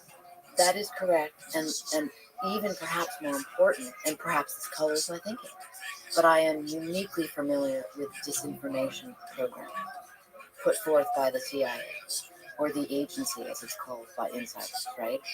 And I've learned firsthand about these programs, or rather learned from firsthand participants in strategic deception campaigns that the CIA has engaged in, beginning with Area 51.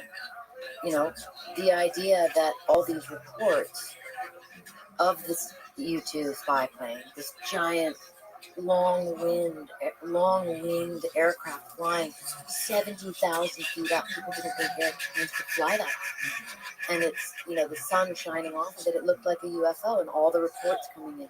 And the CIA opened up a UFO disinformation campaign office, headed by a guy named Toto Alderenko, you know, specifically for this reason. Now, does that mean that every UFO sighting in the world has been a U-2? No.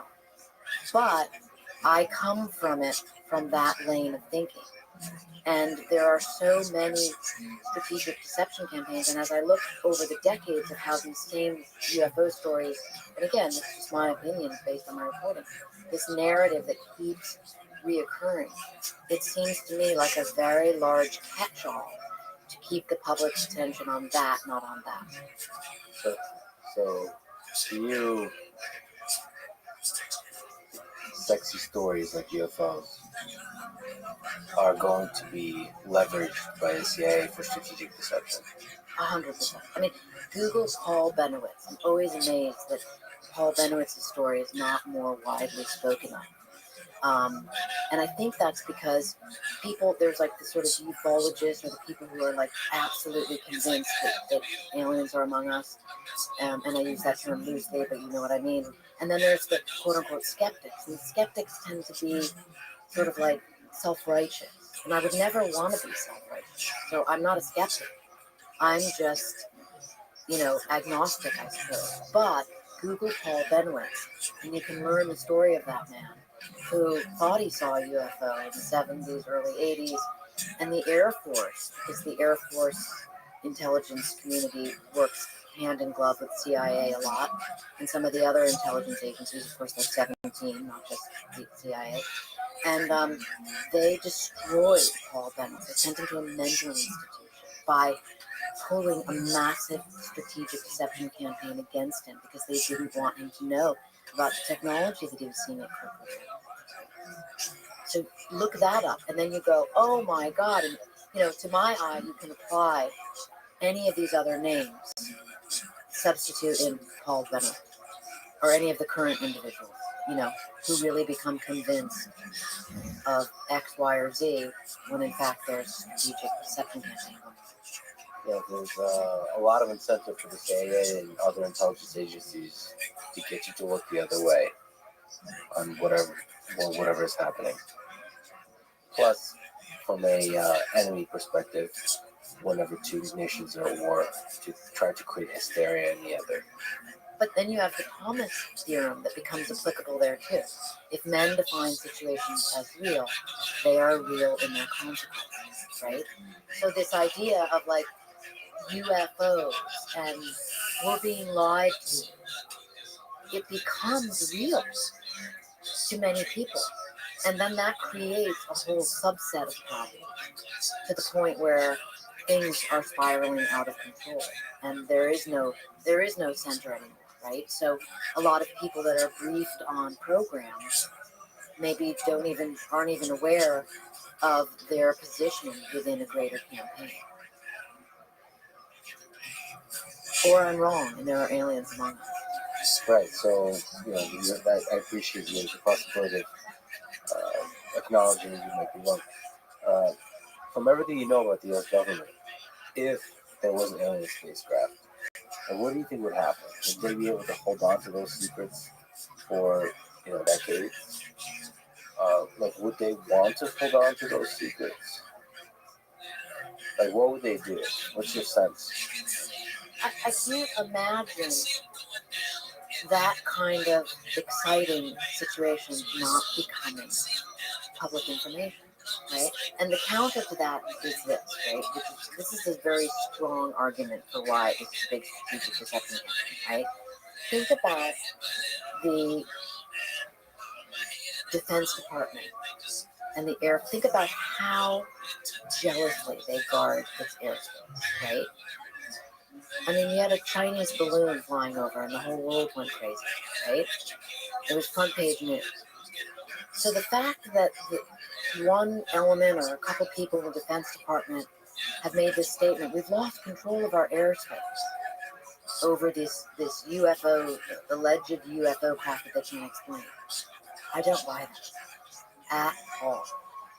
But Zero. of course, it's possible that, you know, it is alien spacecraft, if it is that, and they operate under a very different set of technological capabilities, in theory.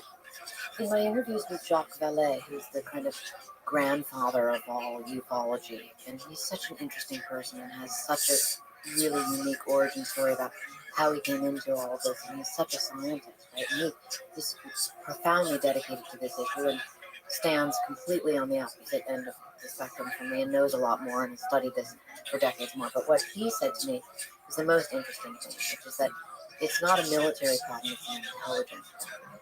Because Jacques believes that this is some kind of intelligence, right? Which really, the closest I can do to wrapping my head around that takes me to consciousness, right? The idea of what is consciousness. And I think that's where it becomes very interesting. I think the government is hiding bodies and crafts is very Paul Bennett. Read it. Google it. Yeah. Do it, right?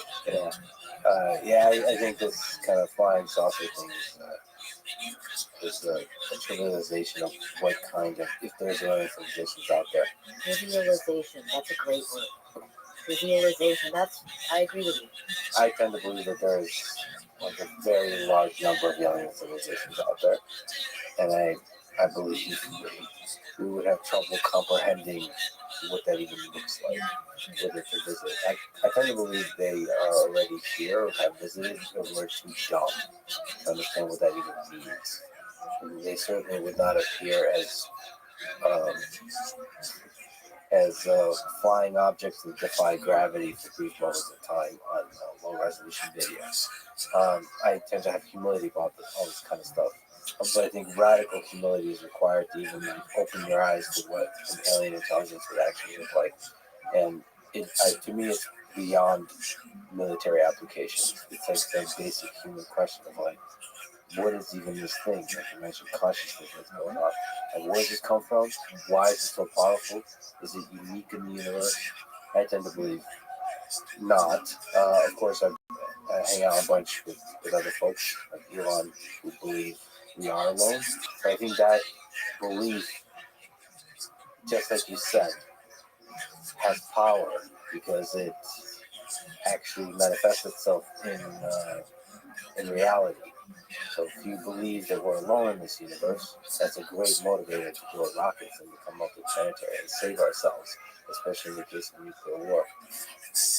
Because otherwise, whatever this special sauce, this flame of consciousness, will go out to destroy ourselves on this earth. And, for people like Elon, it's too high of a probability that we destroy ourselves on Earth, not to try to become multi-planetary.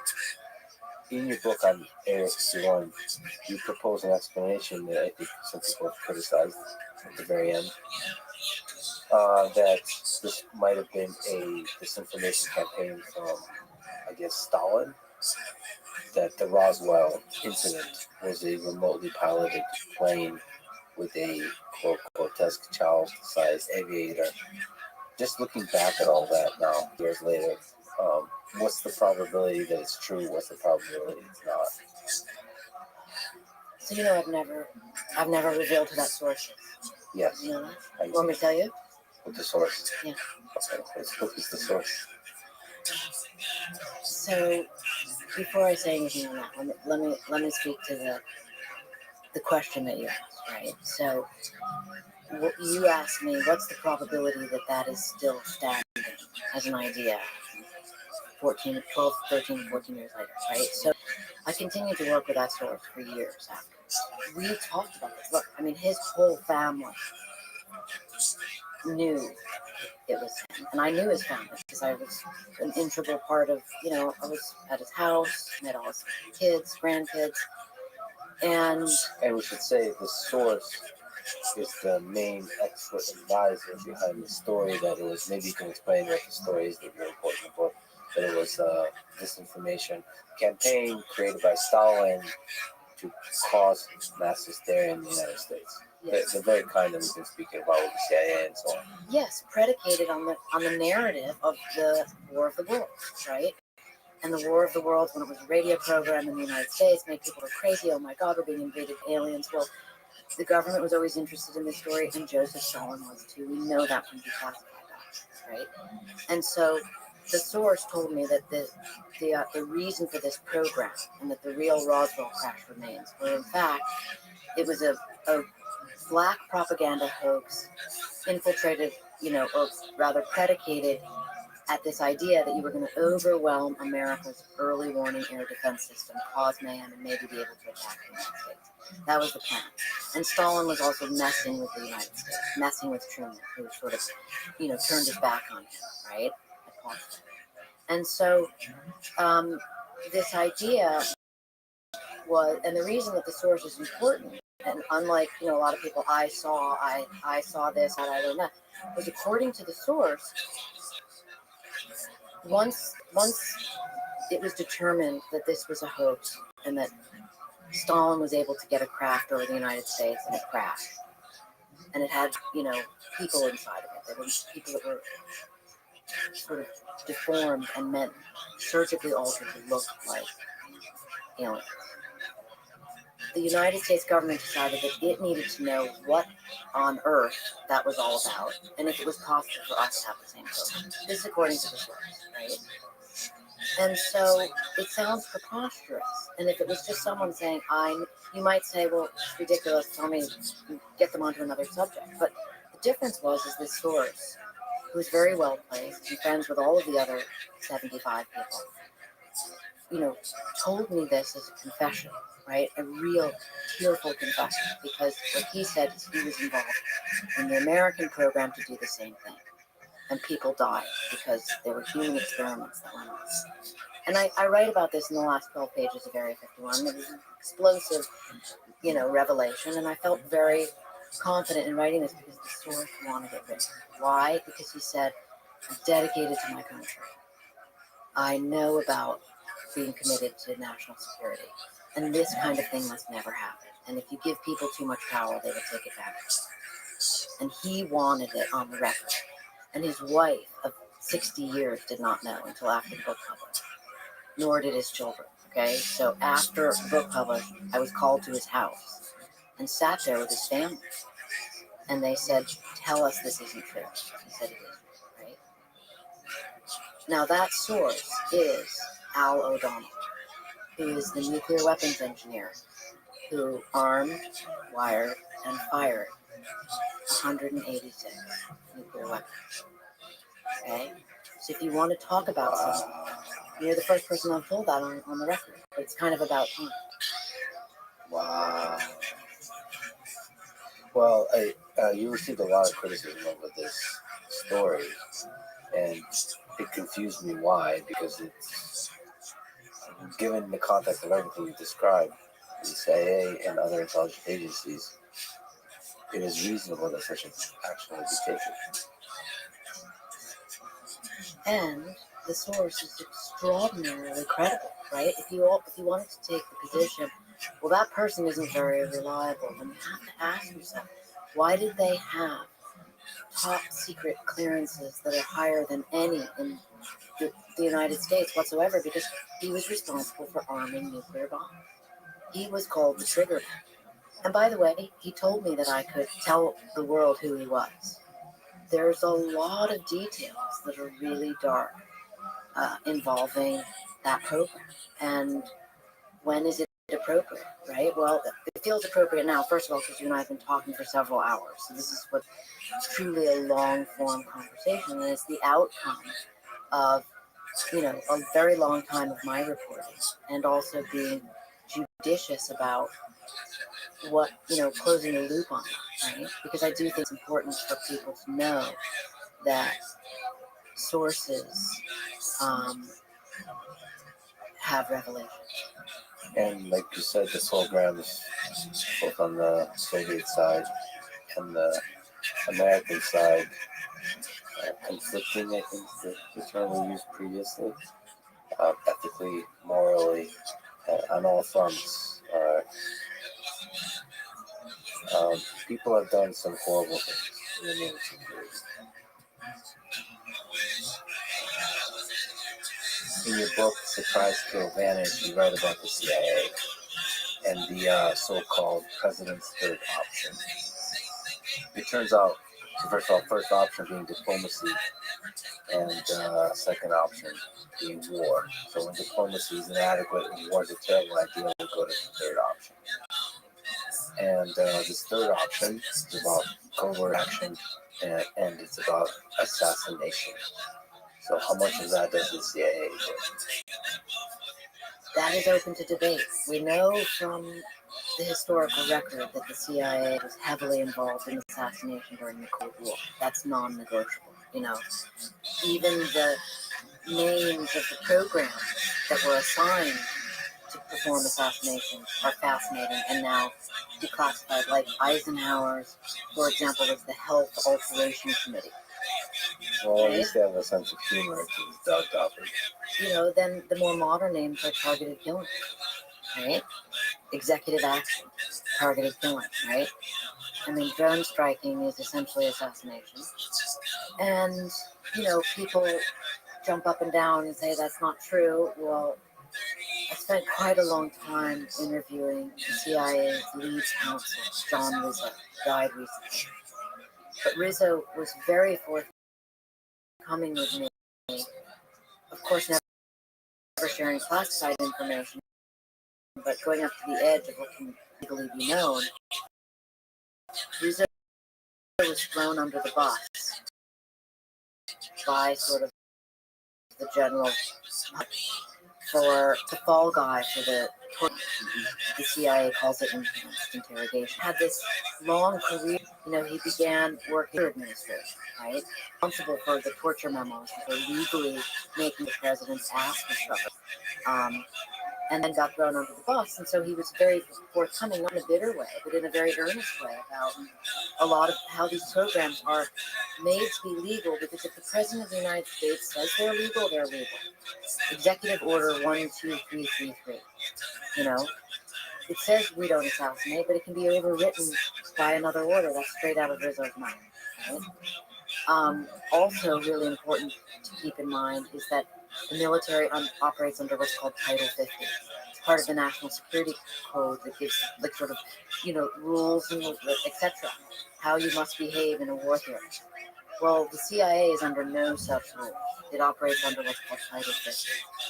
And, it's interesting to me as a reporter, because before I wrote the book and reported openly about Title 50, it was not really discussed. Now you even see operators themselves on podcasts talking about Title 50, which is kind of great, because it's like the cat's out of the bag, guys. That's what it's called, and that's how it works. It means what we say goes.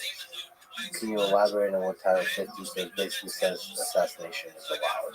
It says what the president wants, the president gets, right? And so, the best example is the killing of bin Laden, right? We were not at war with Pakistan, so Title 50 doesn't apply. You can't have a military operation in a country you're not at war with. The Lions, my God, now they've really blurred, but even then, they were more honored, right? And so what do? Well, Leon Panetta was the CIA director, and you work out a scenario whereby the SEALs, and by the way, it wasn't the SEAL, there was a rotational on that killer capture mission, which is really just a kill mission. SEALs were practicing, Delta was practicing, and Special Activities Division was practicing. They were all practicing in a secret facility in North Carolina, right? And it was just like, they're ready till they get the go order, and it just happened to be the SEALs, okay? So the SEALs operate under Title 10. So they had to get what I call sheep's dip, because that's what the insiders call it, right? And that is a term that comes from, interestingly, Area 51. The U-2 pilots were Air Force pilots. They needed to be sheep dipped over to the CIA so they could do things that defied the law, okay? So you can see how these all entwine, and you become more and more informed, and you go, aha, right? So that's how Title 50 works. So the night of that mission, it was a CIA mission, because the CIA is allowed to go into Pakistan and kill someone in the military. That's bad.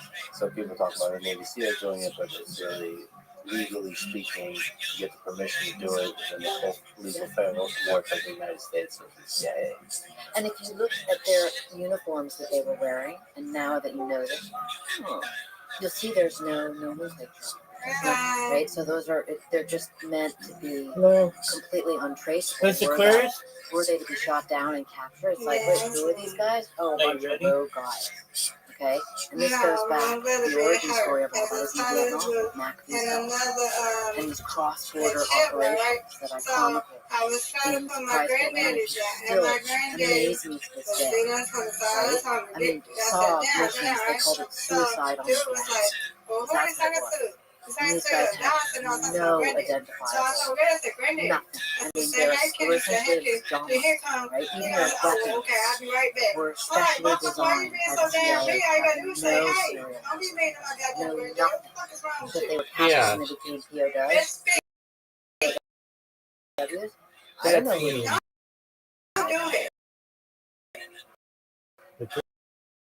Agreed. What do you think? And how much do they think at the high levels of power about the ethics of assassination? Well, with complete understanding. Military operations. And because is a good. Well, hello to your granddaddy. Again, I try to remain agnostic on the policy part of it and just report the but I'm operations ready with you. Right? Because this is what people do, and this is what people are asked to do. And it You're playing depends on the slowly. individual. Billy I've Waugh got 2 games of went on a I've lot got of 2 those games missions. of bowling. The saying is like, oh, Billy Waugh can kill people in Canada, right? Did Billy Waugh ever tell me about direct assassinations? No, because they're all classified, right? Did he tell me about some failed ones? Yes. I'll give you an example. It's really interesting. He would show me these PowerPoints that were just fantastic. Late in his life, he was constantly being asked to go up to Fort Bragg and lecture to the young soldiers.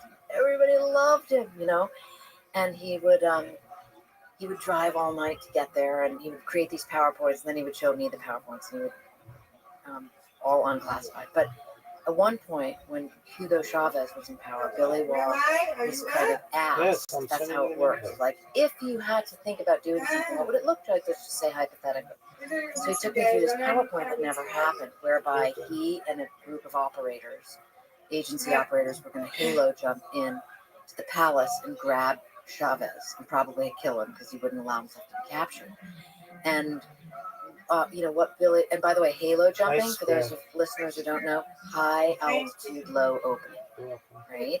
So you jump out of an aircraft and you go down like a pencil until you're really low to the deck, like 1,000 feet. You pull your parachute cord, and that way you're not picked up on radar. And you're also not traceable when you get to the ground so fast. Billy Watt took the second halo jump in history into a war theater in Laos during the Vietnam War, right? So he's like this famous halo. Right? So he and the team were going to go in, grab Chavez, and he said to me a very interesting thing that was kind of a one moment in time where I saw a different side of Billy Watt, where he said, "I'm so glad we didn't do that, even though I really wanted to at the time." Because can you imagine that country's problems where it is now? Can you imagine how we would have been blamed? And it was an interesting, rare moment for Billy Watt to comment on the bigger picture that you're asking me about, right? I think pretty much the operators I know, they just stick to the missions. So in the technical difficulty of those missions, just your big sense, how hard is it to assassinate? To assassinate a target on the soil of that nation?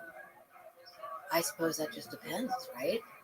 All right, here's another insightful thing Billy Wall said to me, and I'm answering the question around because I don't know. Because, again, I never had anyone say to me, here's how it went down, right? Because you can't. That would be, first of all, those are classified. So I'm never going to receive classified information. I did hear a lot about reconnaissance missions when people would be in charge of, you have to be able to what's called make book on the target before, right? And making book on the target means photographing them to really, then that gets run up the chain of command to make sure this is really Imad Mubniya we're about to kill, right? But I once asked Billy when I was trying to get the question, and he wouldn't answer it. And I said, so there's another person in my book named Rick Prado, who's also like a legendary agency guy. And so he's like 20 years younger than me. And I said, Billy, if you and Rick had to kill each other, like who would win, right? I was trying to imagine this like hypothetical, like how would that work? Who would win, right? And I posed the question to each of them, right? And of course, each of them said me, right? But Billy, then I went back to them and Billy said, let me tell you how I won. Okay, right? And he said, I'd cheat. Thank you. I'd show up before the duel. That's right. That's such a like I have a lot of friends who were Navy SEAls. It's such a guy conversation. Well, you would be amazed at what women do. Let me just tell you. You gotta get it. Women are part of special Come activities. on, Rabbi, you gotta get this. Come on. A big part. You gotta get it this time. I can.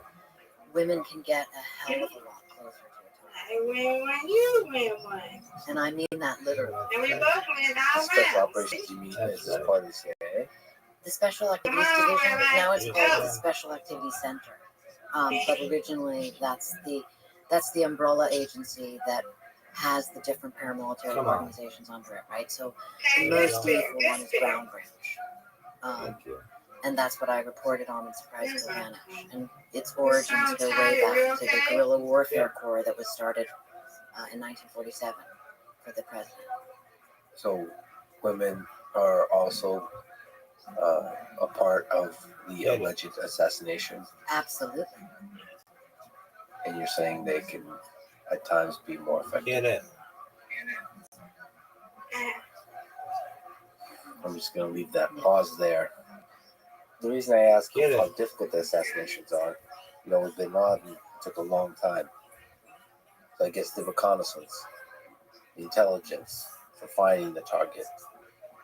I imagine with Mossad, maybe the CIA now, the leadership of Hamas, the military branch of Hamas, is much wanted from an assassination perspective. So to me, as an outside observer, it seems like it's more difficult than you would imagine. But perhaps that's the intelligence aspect of it, not the actual assassination of locating the person.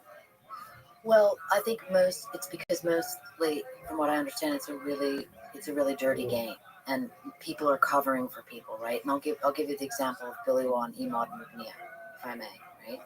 So Imad Mughniyeh was the most wanted terrorist in the world before Bin Laden, Hezbollah's chief of operations, and he was wanted by every, Mossad on down, but no one could find him. He was missing for 20 years. There wasn't even a photograph. And then he resurfaced.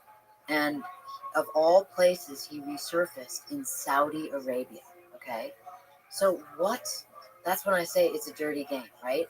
Hezbollah, Iran. Enemies with Saudi Arabia.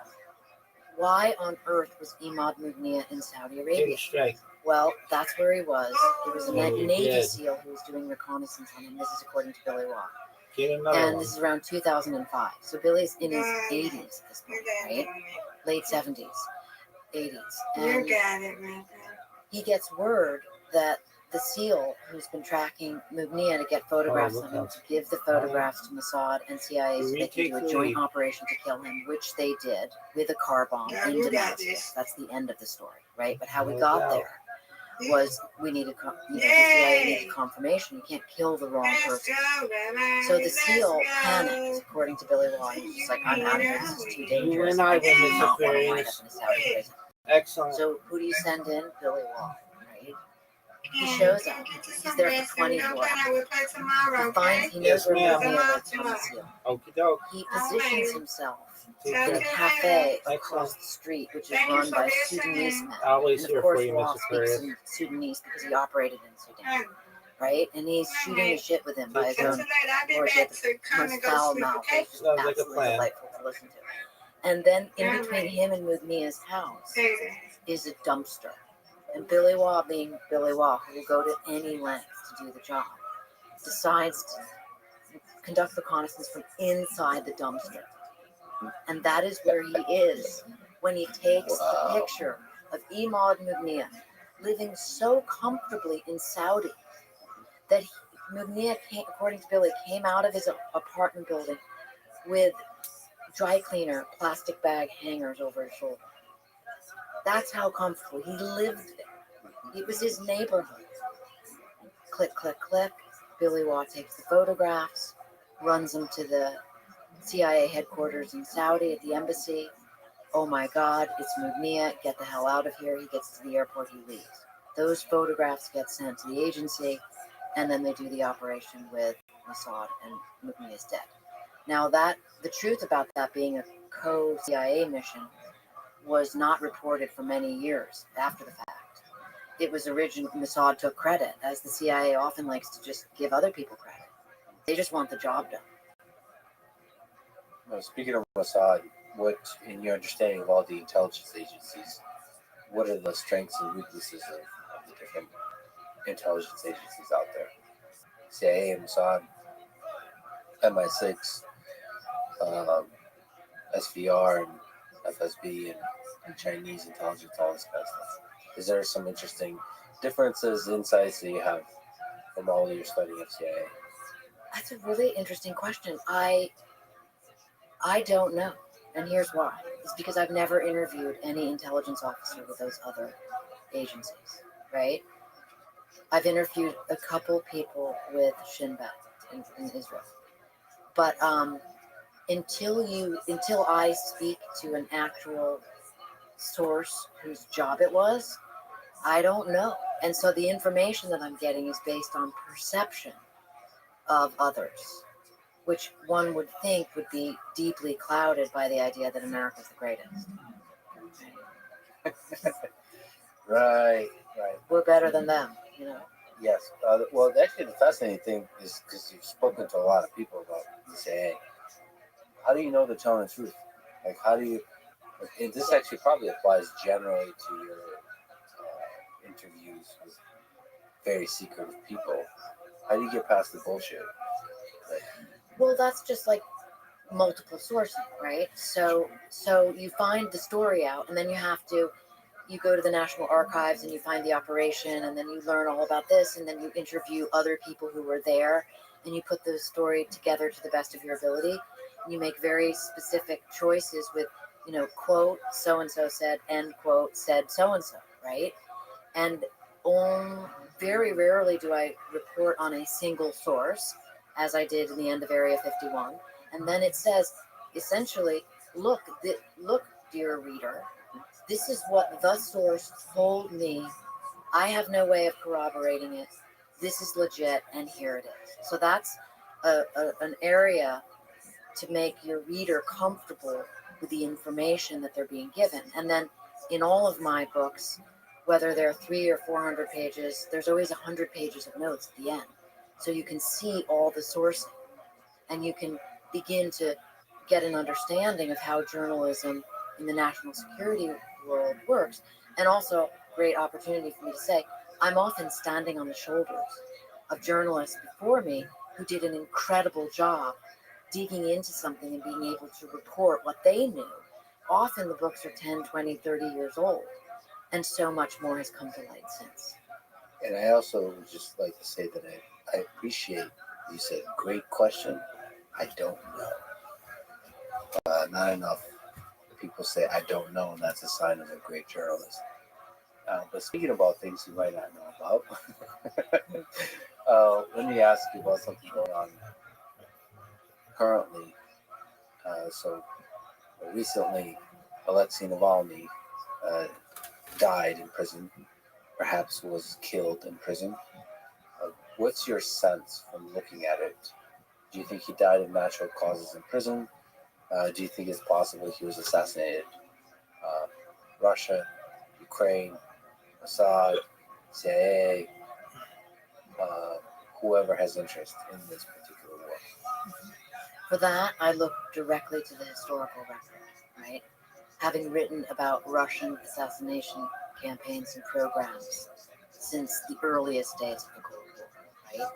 And Russia has a long history of assassinating, murdering dissidents. And in Surprise Kill Vanish, I tell the story of an actual KGB assassin named Kolkov, who knocked on the door of the man he was assigned to kill. And by the way, this all comes from a book that Kolkov wrote later, right? He's defected to the United States. He knocks on the door, and the guy answers the door, and instead of killing him, he has like this moment of crisis of conscience, and says like, I can't kill you, even though that's what I'm supposed to do. And then sits down with the guy and together decides, okay, we're going to defect. We're going to let the Western intelligence agencies know what we're doing here. And the CIA got involved. But Russian assassins were able to poison Kolkov with polonium. What happens to him is insane, and it's a miracle he didn't die. But he doesn't, and then he defects to the West, and he writes these books, and he tells lots of incredible secrets about the Russian assassination programs and their poison labs, and they're really, really, really interesting. And so to answer that question, I mean, to my eye, of course I don't know, but it certainly looks like Russia is acting in the same vein that it has always acted, taking care of dissidents that go against Mother Russia. So in the style of KGB assassinations. Is there something you can comment on about the ways that KGB operates versus the CIA when we look at the history of the two organizations? The Cold War, after World War II, and leading up to today. I mean, my feeling on that is always that there's a thread somewhere in declassified documentation about these programs of America working to maintain a semblance of democratic ideals, however surprising that may be, right? In other words, always trying to, I don't want to say fight fair because, killing people isn't fair, but versus a certain ruthlessness, a real sinister, totalitarian type ruthlessness, certainly from Soviet Russia. I'm far less familiar with modern day Russian assassination activities, although we certainly know on the record, that they exist. Some people have done great reporting on that. But there seems to be a kind of almost sadism about the Russian programs that I personally have not seen in the American program. What about on the surveillance side? It seems like America is pretty good at mass surveillance, or at least has been reviewed through NSA, all these kind of reporting and leaks and whistleblowers. Can you comment to the degree to how much surveillance is done by the U.S. government, internally and externally? If you'd asked me 5 years ago, I would have a very different answer, right? Because, all right, first of all, they're looking for a needle in the haystack. They're looking for the bin Laden, and they can't find the needle in the haystack, but they continue to create the haystack and survey the haystack. So, right? Okay. So, but the real problem, what has happened, and I write about this in my book, First Platoon, which is about a group of young soldiers who goes to Afghanistan and unwittingly becomes part of the Defense Department's efforts to capture biometrics on 85% of the population of Afghanistan. Okay, which, by the way, China then emulated in their own biometric surveillance program, right? And I think this is a terrible idea. But what has happened, these biometric systems that have been created, and biometrics are, of course, fingerprints, facial images, DNA, and iris scans that allow you to tag, track, and locate people, okay? And what has happened in the 5 years since this question was first, on everybody's minds about NSA surveillance is that the civilian sector companies have essentially done all the Defense Department's biometric surveillance job for them. By all of us sharing our facially recognizable images on Instagram and Facebook and everywhere else, X, by sharing information, by writing up narratives about ourselves, this information has become part of the database. 5 years ago, when I was reporting First Platoon, I was interviewing the police chief of El Segundo, which is kind of like on the outskirts of LA. It's right near the airport. And why it's important is because it's like defense contractor haven, okay? So they have massive surveillance. And Chief Whalen, when I posed this question to him, he said to me, Annie, let me show you something. And he had Clearwater AI, the recognition software, on his phone. And this was still when it's like quasi not supposed to have that for law enforcement. And he said, I want you to go down the block and I want you to just turn the corner and come back toward me, right? Which I did. And he just didn't even hold up his phone. He just kind of looked like his hand, and his phone was on me. And he went back down. It was the tiniest movement. And when I came back to him, he went like this, and he showed me, there I was, everything about me. Everything about me. Facts and figures and all images. He knew who I was before I even got to him. So is that a good thing or a bad thing? I mean, we could have another 3-hour conversation about that alone. So you're saying more and more you don't need an NSA. We're giving over the data ourselves. Yeah. Publicly or semi-publicly. Yeah. During the War on Terror, people were just like incensed to learn that there's a drone that's flying at something like 20,000 feet. It's called Argus Is, right? And it can capture it's not a license plate. It's like it can basically capture like what's written on a golf ball from 17,000 feet, 20,000 feet up, okay? And people went crazy over this. Like, oh my God, it's Big Brother. Well, one of the lead engineers on that, Pat Bilkin, is someone I talk to regularly because we talk about surveillance a lot because he thinks about it a lot because he has kids now.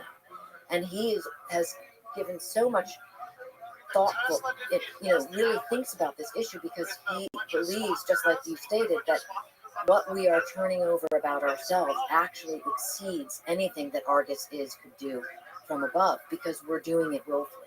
And so what it's doing is it's creating an ability for, if someone wants to know about you, if someone, let's say in government, wants to know about Lex Friedman, they can find out everything about you. And then that gets used for tagging, tracking, and ultimately, in the war theater, it was called find, fix, finish. Well, what do you think the finish is in that statement? It's not funny. It's called a drone strike. Find him with the biometric, fix him, meaning fix his position. We know he's moving in a car. That's him. Finish him. Call it in, drone strike, boom. If we could return to nuclear war, you briefly mentioned that a lot of things go back to the Third Reich and Hitler. If we go back to World War II, look at Hiroshima and Nagasaki, the dropping of the two bombs. I would love to get your opinion on whether we should or shouldn't have done that, and also to get your opinion on what would have happened if Hitler and Germany built the bomb first. Do you think it was possible he could have built the bomb first? In my researching Third Reich weapons for Operation Paperclip, because of course we got a lot of those scientists after. It's another great book and a terrifyingly complicated operation. When, at what point do the ends justify the means, right? But in looking at those programs, and we acquired Hitler's favorite weapons designers, and I'm talking about weapons of mass destruction like chemical weapons, biological weapons. But of course, America was ahead in the nuclear program, and an interesting detail reading Albert Speer's memoirs was Speer referring to a conversation he had with Hitler where Hitler said, "No, I don't want to do that. That's Jewish science." And so because of Hitler's own racial, ethnic prejudices, they didn't develop the bomb, right? As far as should we have dropped the bombs on Hiroshima, I've interviewed all kinds of people with different opinions, most of them that it ended the war.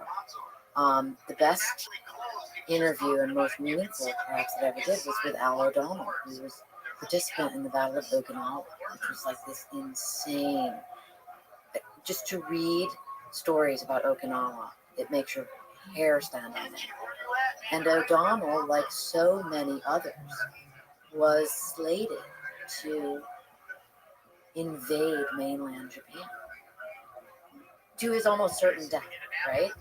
So somebody like that, it makes sense right from the get-go why he would be pro-nuclear weapons. It saved his own personal life, and it saved everyone that he knew that he was fighting with, and it ended the war. Do you think it sent a signal? Without that, we wouldn't have known perhaps about the power of the weapons. So,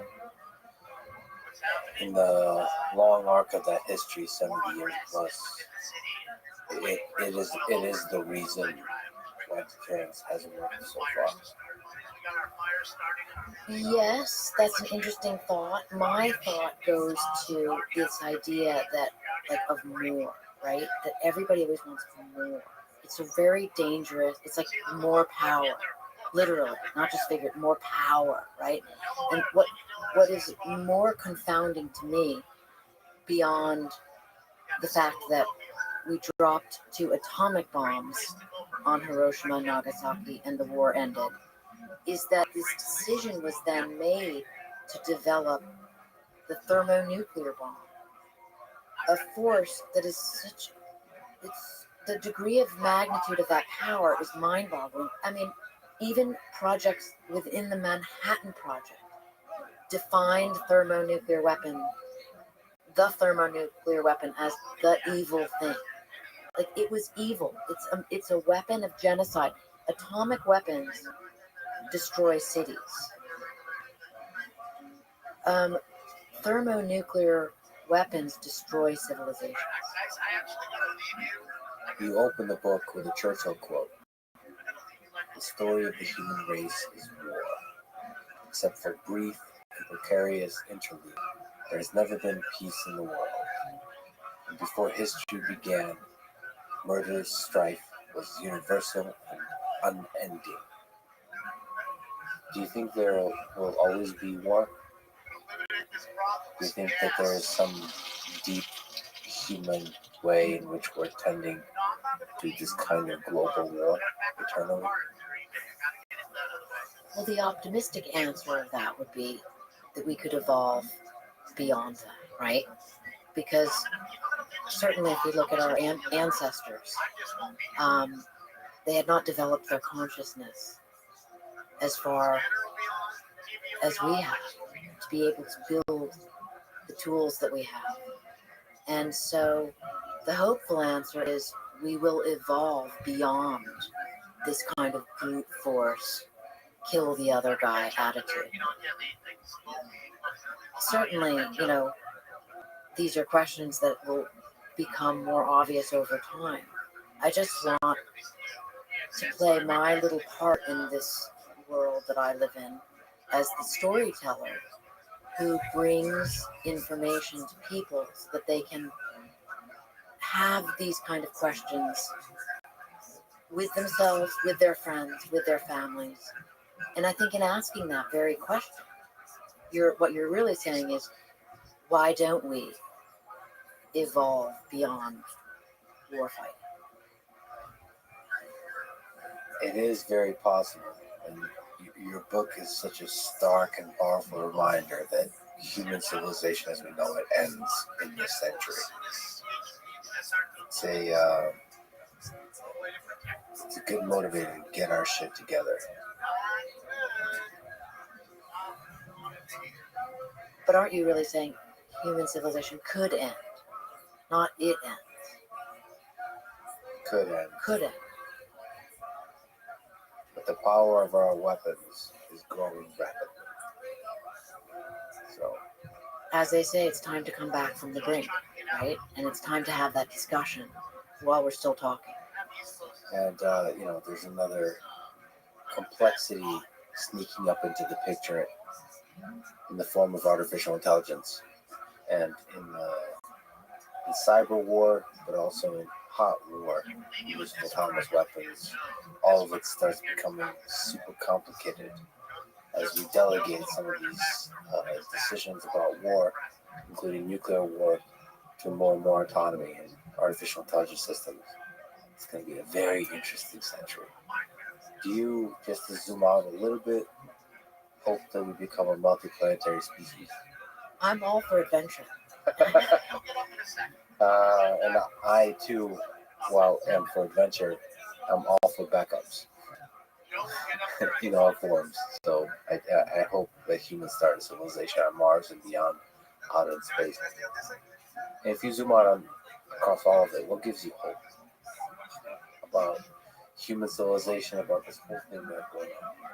I mean, I am a fundamentally optimistic person. I must have come out of the chute that way, because I just am, right? Even though I write about really grim things, I get inspired by them, because I do always believe in evolution, right? I also have the greatest family ever. 2 kids, Jet and Finley. Shout out to them. They're Lex Friedman fans,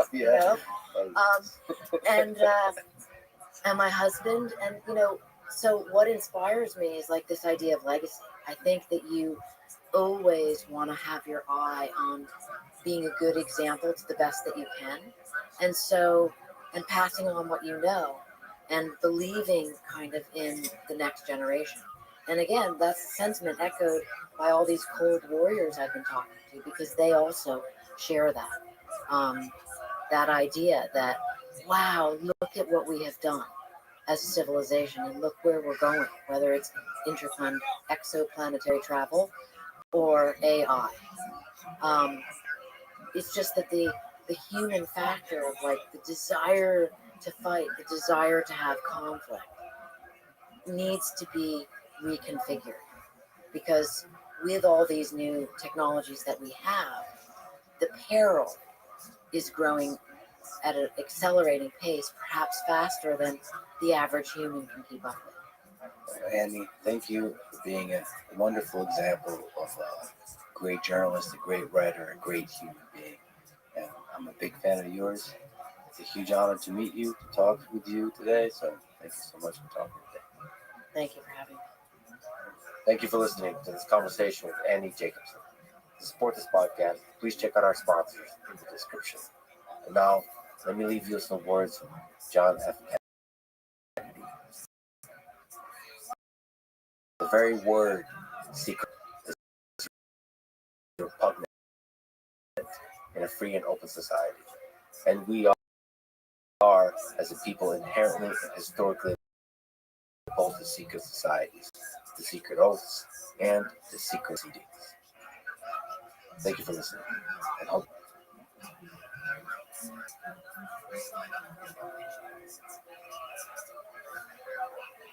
I think compute is going to be the currency of the future. I think it will be maybe the most precious commodity in the world. I expect that by the end of this decade, and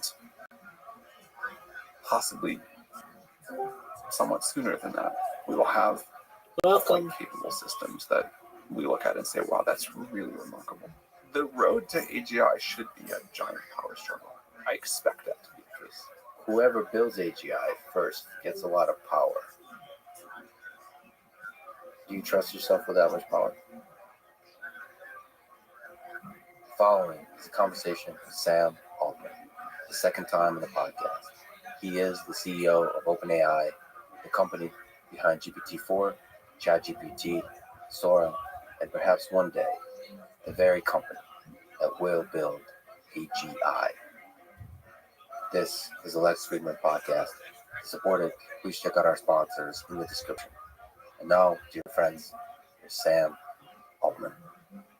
Take me through the OpenAI board saga that started on Thursday, November 16th, maybe Friday, November 17th for you. That was definitely the most painful professional experience of my life. And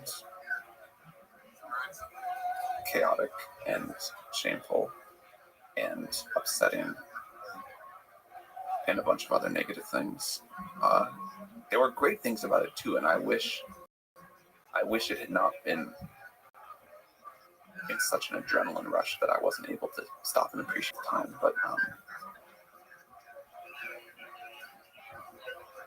I came across this old tweet of mine, or this tweet of mine from that time period, which was like you know, kind of going to your own eulogy, watching people say all these great things about you, and just like unbelievable support from people I love and care about. That was really nice. That whole weekend, I kind of like felt, with one big exception, I felt like a great deal of love and very little hate. Even though it felt like I have no idea what's happening and what's going to happen here, and this feels really bad. And there were definitely times I thought it was going to be like one of the worst things to ever happen for AI safety. Well, I also think I'm happy that it happened relatively early. I thought at some point between when OpenAI started and when we created AGI, there was going to be something crazy and explosive that happened. But there may be more crazy and explosive things still to happen. It still, I think, helped us build up some resilience and be ready for more challenges in the future. But the thing you had a sense that you would experience is some kind of power struggle. The road to AGI should be a giant power struggle. Like the world should. I expect that to be the case. And so you have to go through that, like you said, iterate as often as possible, figuring out how to have a board structure, how to have organization, how to have the kind of people that you're working with, how to communicate all that in order to de-escalate the power struggle as much as possible. Yeah, pacify it.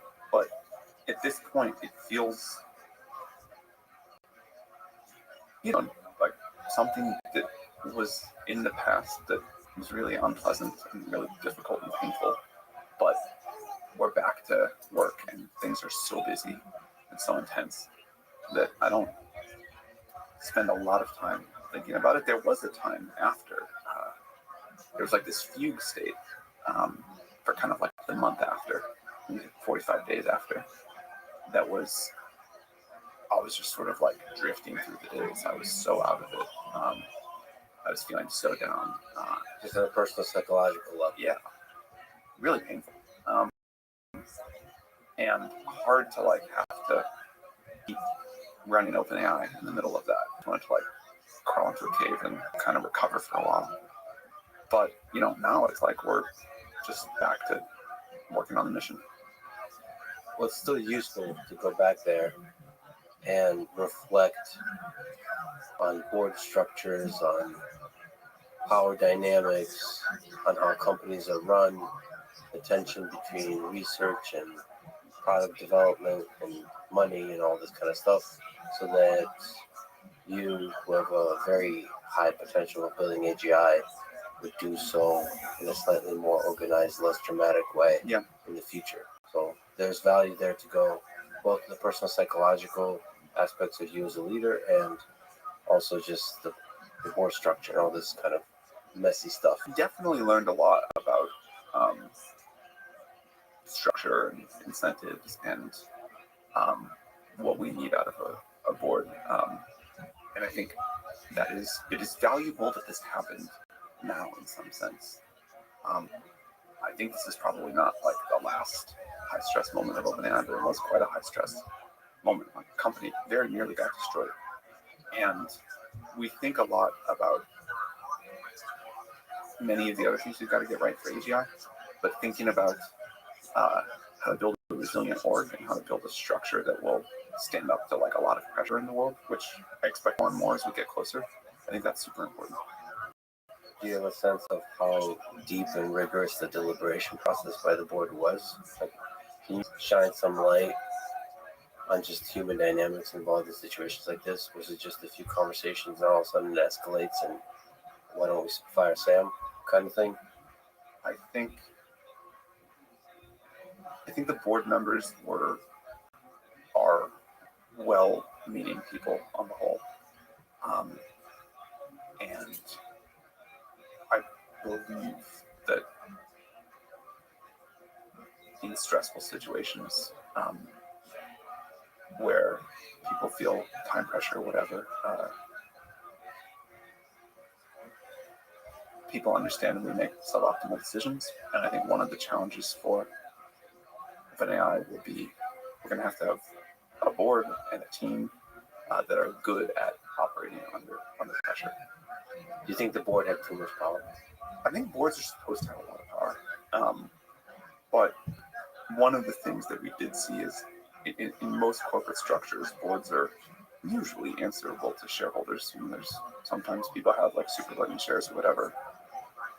In this case, and I think one of the things with our structure that we maybe should have thought about more than we did is that the board of a nonprofit has, unless you put other rules in place, like quite a lot of power. They don't really answer to anyone but themselves, and there's ways in which that's good. But what we'd really like is for the board of OpenAI to like answer to the world as a whole, as much as that's a practical thing.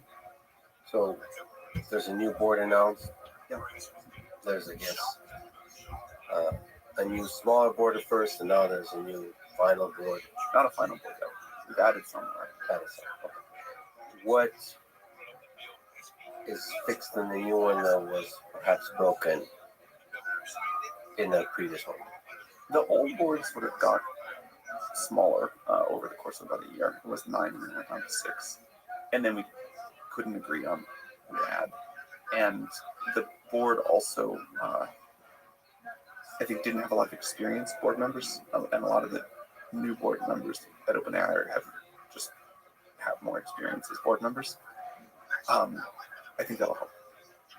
It's been criticized, some of the people that are added to the board. I heard a lot of people criticizing the addition of Larry Summers, for example. What's the process of selecting the board like? What's involved in that? So Brett and Larry were kind of decided in the heat of the moment over this like very tense weekend, and that weekend was a real roller coaster. It was like a lot of ups and downs, and we were trying to agree on new board members that both sort of the executive team here and the old board members felt would be reasonable. Larry was actually one of their suggestions, the old board members. Brett, I think I had even previous to that weekend suggested, but he was busy and didn't want to do it. And then we really needed help in Wood. We talked about a lot of other people too, but that was, I felt like if I was going to come back, I needed new board members. I didn't think I could work with the old board again in the same configuration. We then decided, and I'm grateful that Adam would stay, but we wanted to get to, we considered various configurations, decided we wanted to get to a board of 3, and had to find 2 new boards over the course of sort of a short period of time. So those were decided honestly without, that's like you kind of do that on the battlefield. You don't have time to design a rigorous process then. For new board members, since the new board members will add going forward, we have some criteria that we think are important for the board to have, different expertise that we want the board to have. Unlike hiring an executive where we need them to do one role well, the board needs to do a whole role of kind of governance and thoughtfulness well. And so one thing that Brett says, which I really like, is that we want to hire board members in slates, not as individuals one at a time. And thinking about a group of people that will bring nonprofit expertise running companies, sort of good legal and governance expertise. That's kind of what we try to optimize for.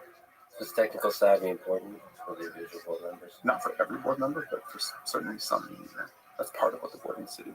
So, the interesting thing that people probably don't understand about OpenAI, I certainly don't, is like all the details of running the business. When they think about the board, given the drama, they think about you, they think about like if you reach AGI or you reach incredibly impactful products and you build them and deploy them, what's the conversation with the board like?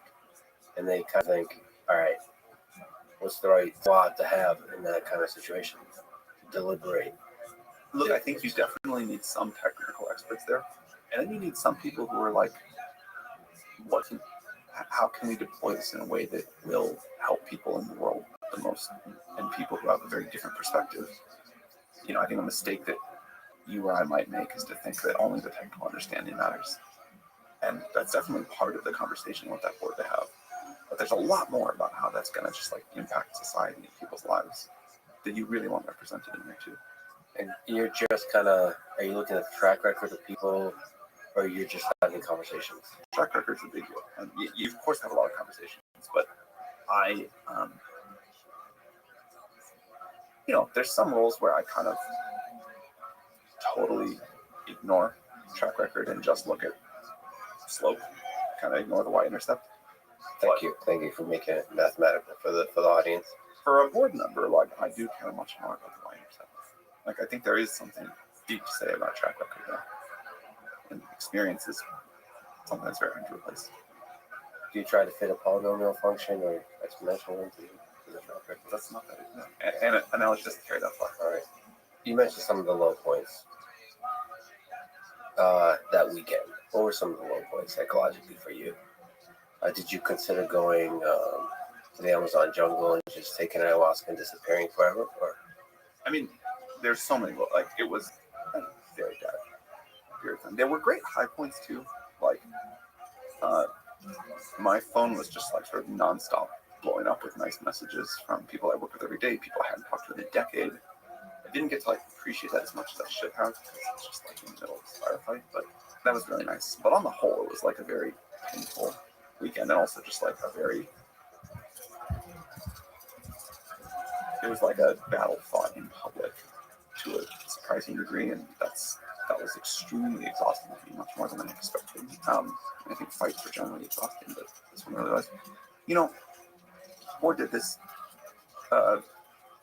Friday afternoon. I really couldn't get much in the way of answers, but I also was just like, well, or gets to do this. And so I'm gonna think for a little bit about what I want to do, but I'll try to find the blessing in disguise here. And it's like, well, my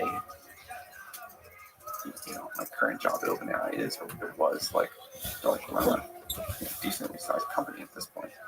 And the thing I always liked the most is just getting to like work with the researchers. And I was like, yeah, I can just go do like a focused AGI research effort. And I got excited about that. It didn't even occur to me at the time to like possibly that this was all going to get undone. This was like Friday afternoon. So you've accepted the death very quickly. Like within, I went through like a little period of confusion and rage, but very quickly. And by Friday night, I was like talking to people about what was gonna be next, and I was excited about that. I think it was Friday night evening for the first time that I heard from the exec team here, just like, hey, we're gonna like fight this and whatever. And then I went to bed just still being like, okay, excited, like onward. Were you able to sleep? Not a lot. It was one of the weird things. It was just like a period of 4.5 days where I just didn't sleep much, didn't eat much, and still kind of had like a surprising amount of energy. It was like a weird thing about adrenaline and wartime. You kind of accepted the death of this baby opening. And I was excited for the new thing. I was just like, okay, this was crazy, but whatever. Very good coping mechanism. And then Saturday morning, 2 board members called and said, hey, we need to destabilize things. We don't want to destroy a lot of value here. Can we talk about you coming back? And I immediately didn't want to do that, but I thought a little more, and it was like, well, I really care about the people here, the partners, shareholders, like I love this company. And so I thought about it, and it's like, well, okay, then here's the stuff I need.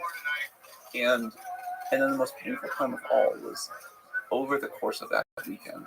I kept thinking and being told that we all kept, not just me, like the whole team here kept thinking, well, we were trying to like keep OpenAI stabilized while the whole world was trying to break it apart, people trying to recruit, whatever. We kept being told like, all right, we're almost done, we just need like a little bit more time.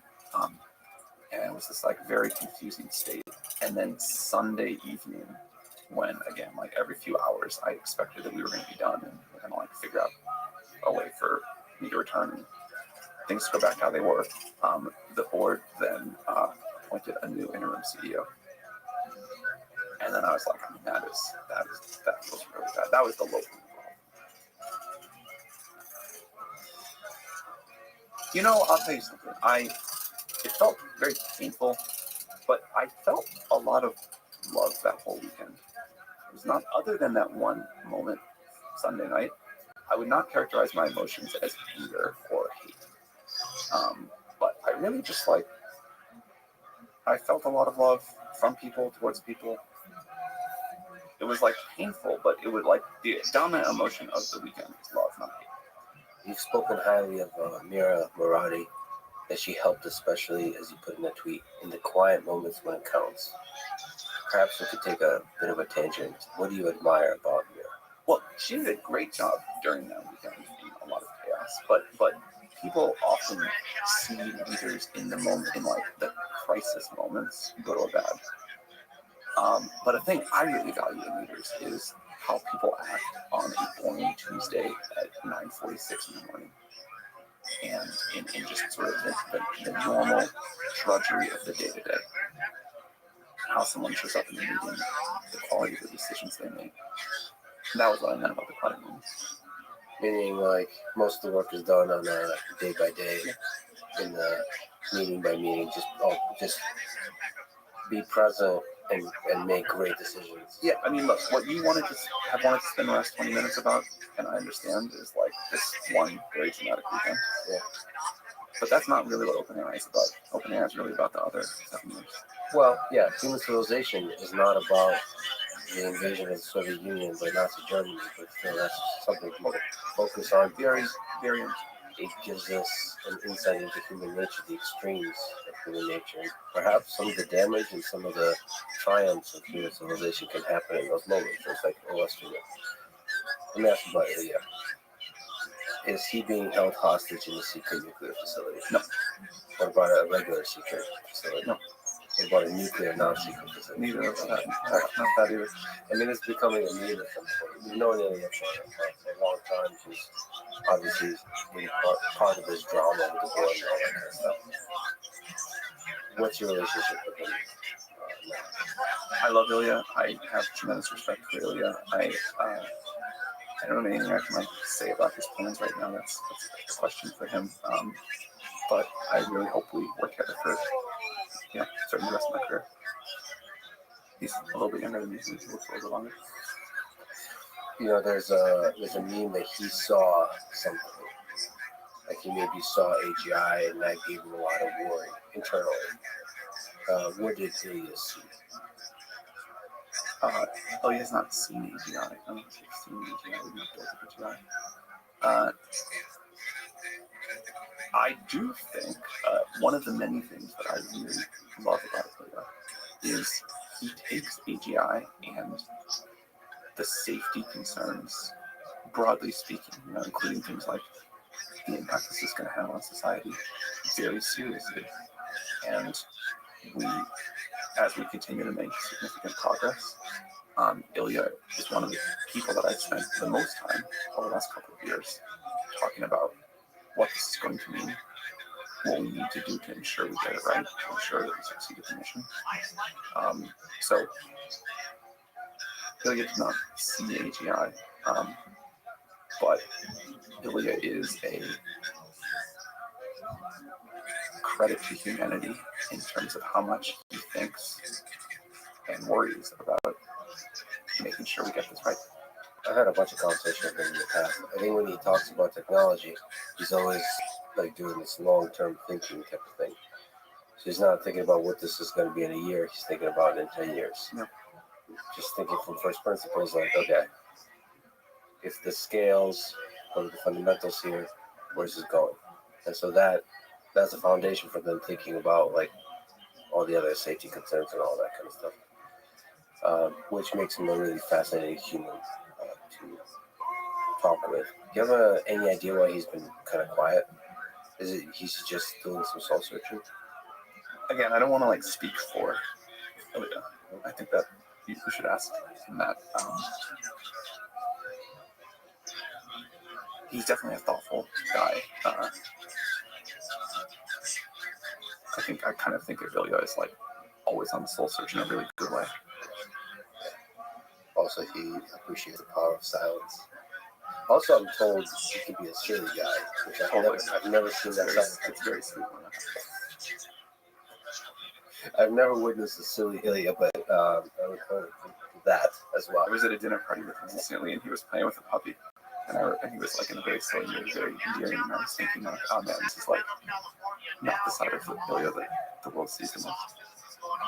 So just to wrap up this whole saga, are you feeling good about the board structure, about all of this, and where it's moving? I feel great about the new board.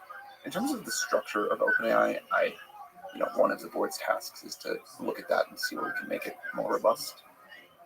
We wanted to get new board members in place first, but we clearly learned a lesson about structure throughout this process. I don't have, super deep things to say. It was a crazy, very painful experience. I think it was a perfect storm of weirdness. It was a preview for me of what's going to happen as the stakes get higher and higher, and the need that we have robust governance structures and processes and people. I am kind of happy it happened when it did, but it was a shockingly painful thing to go through. Did it make you be more hesitant in trusting people? Yes. Just on a personal level? I think I'm an extremely trusting person. I always had a life philosophy of, don't worry about all of the paranoia, don't worry about the edge cases. You get a little bit screwed in exchange for getting to live with your guard down. And this was so shocking to me. I was so caught off guard that it's definitely changed. I really don't like this. It's definitely changed how I think about just default trust of people and planning for the bad scenarios. You gotta be careful with that. Are you worried about becoming a little too cynical? I'm not worried about becoming too cynical. I think I'm the extreme opposite of a cynical person, but I'm worried about just becoming less of a default trusting person. I'm actually not sure which mode is best to operate in for a person who's developing AGI. Trusting or non-trusting. It's an interesting journey you're on. But in terms of structure, see, I'm more interested on the human level. Like, how do you surround yourself with humans that are building cool shit, but also are making wise decisions? Because the more money you start making, the more power the thing has, the weirder people get. You know, I think you could like make all kinds of comments about the board members and the level of trust I should have had there, or how I should have done things differently. But in terms of the team here, I think you'd have to like give me a very good grade on that one. And I have just like enormous gratitude and trust and respect for the people that I work with every day. And I think being surrounded with people like that is really important. Our mutual friend Elon sued OpenAI. What is the essence of what he's criticizing? To what degree does he have a point? To what degree is he wrong? I don't know what it's really about. We started off just thinking we were going to be a research lab and having no idea about how this technology was going to go. It's hard to, because it was only 7 or 8 years ago, it's hard to go back and really remember what it was like then. But before language models were a big deal, this was before we had any idea about the API or selling access to a chatbot. Before we had any idea we were going to productize it all. So we're like, we're just like going to try to do research, and we don't really know what we're going to do with that. I think with like many new, fundamentally new things, you start fumbling through the dark and you make some assumptions, most of which turn out to be wrong. And then it became clear that we were going to need to do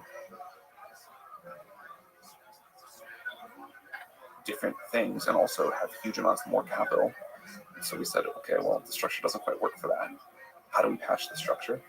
And then patch it again, and you end up with something that does look kind of eyebrow-raising, to say the least. But we got here gradually with, I think, reasonable decisions at each point along the way. And doesn't mean I wouldn't do it totally differently if we could go back now with an Oracle, but we don't get the Oracle at the time. But anyway, in terms of what Elon's real motivations here are, I don't know. To the degree you remember, what was the response that OpenAI gave in the blog post? Can you summarize it? Oh, we just said, like, Elon said this set of things. Here's our characterization, or here's this sort of, not our characterization, here's like the characterization of how this went down. We tried to like not make it emotional, just sort of say, like, here's the history. I do think there's a degree of mischaracterization from Elon here about one of the points you just made, which is the degree of uncertainty you had at the time. You guys are a bunch of, like, a small group of researchers crazily talking about AGI when everybody's laughing at that thought.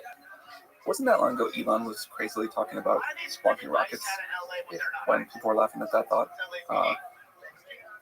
So I think he'd have more empathy for this. I mean, I do think that there's personal stuff here, that there was a split, that OpenAI and a lot of amazing people here chose to part ways with Elon. So there's a personal... Elon chose to part ways. Can you describe that exactly? The choosing to part ways? He thought OpenAI was going to fail. He wanted total control to sort of turn it around. We wanted to keep going in the direction that now has become OpenAI. He also wanted Tesla to be able to build an AGI effort. At various times he wanted to make OpenAI into a for-profit company that he could have control of or have it merge with Tesla. We didn't want to do that, and he decided to leave, which that's fine. So you're saying, and that's one of the things that the blog post says, is that he wanted OpenAI to be basically acquired by Tesla. Yep. In the same way that, or maybe something similar, or maybe something more dramatic than the partnership with Microsoft. My memory is the proposal was just like, get acquired by Tesla and have Tesla have full control over it. I'm pretty sure that's what it was. So what is the word open in OpenAI? I mean, to Elon at the time, Ilya has talked about this in the email exchanges and all this kind of stuff. What does it mean to you at the time? What does it mean to you now? I would definitely pick a different. Speaking of going back and Oracle, I'd pick a different name. One of the things that I think OpenAI is doing that is the most important of everything that we're doing is putting powerful technology in the hands of people for free as a public good. We don't run ads on our free version. We don't monetize it in other ways. We just say it's part of our mission. We want to put increasingly powerful tools in the hands of people for free and get them to use them. And I think that kind of open is really important to our mission. I think if you give people great tools and teach them to use them, or teach them to figure it out, and let them go build an incredible future for each other with that, that's a big deal. So if we can keep putting like free or low cost, or free and low cost, powerful AI tools out in the world, I think that's a huge deal for how we fulfill the mission. Open source or not, yeah, I think we should open source some stuff and not other stuff. It does become this like religious battle line where nuance is hard to have, but I think nuance is the right answer. So he said, change your name to Closed AI and I'll drop the lawsuit. I mean, is it going to become this battleground in the land of memes about I the think name? that speaks to the seriousness with which Elon means the lawsuit. And yeah, I mean, that's like an astonishing thing to say, I think. Like, Well, I don't think the lawsuit, maybe correct me if I'm wrong, but I don't think the lawsuit is legally serious. It's more to make a point about the future of AGI and the company that's currently leading the way. So, look, I mean, Grok had not open sourced anything until people pointed out it was a little bit hypocritical, and then he announced that Grok will open source things this week. I don't think open source versus not is what this is really about. well, we'll talk about open source and not. I do think maybe criticizing the competition is great. Just talking a little shit, that's great. But friendly competition versus like, I personally hate lawsuits. Look, I think this whole thing is like unbecoming of a builder, and I respect Elon as one of the great builders of our time. And I know he knows what it's like to have like haters attack him, and it makes me extra sad he's doing it to us. Yeah, he's one of the greatest builders of all time, potentially the greatest builder of all time. It makes me sad. And I think it makes a lot of people sad. Like, there's a lot of people who really looked up to him for a long time. And I said in some interview or something that I missed the old Elon, and the number of messages I got being like that exactly encapsulates how I feel. I think he should just win. He should just make Grok beat GPT, and then GPT beats Grok, and it's just a competition. And it's beautiful for everybody. But on the question of open source, do you think there's a lot of companies playing with this idea? It's quite interesting. I would say Meta, surprisingly, has led the way on this. Or like at least took the first step in the game of chess of like really open sourcing the model. Of course, it's not the state-of-the-art model, but open sourcing model. And Google is flirting with the idea of open sourcing a smaller version. What are the pros and cons of open sourcing? Have you played around with this idea? Yeah, I think there is definitely a place for open source models, particularly smaller models that people can run locally. I think there's huge demand for. I think there will be some open source models, there will be some closed source models. It won't be unlike other ecosystems in that way. I listened to All In podcast talking about this lawsuit and all that kind of stuff, and they were more concerned about the precedent of going from nonprofit to cap for profit. What precedent this sets for other startups? I would heavily discourage any startup that was thinking about starting as a nonprofit and adding like a for-profit arm later. I'd heavily discourage them from doing that. I don't think we'll set a precedent here. Yeah. So most startups should go just for sure. And again, if we knew what was going to happen, we would have done that too.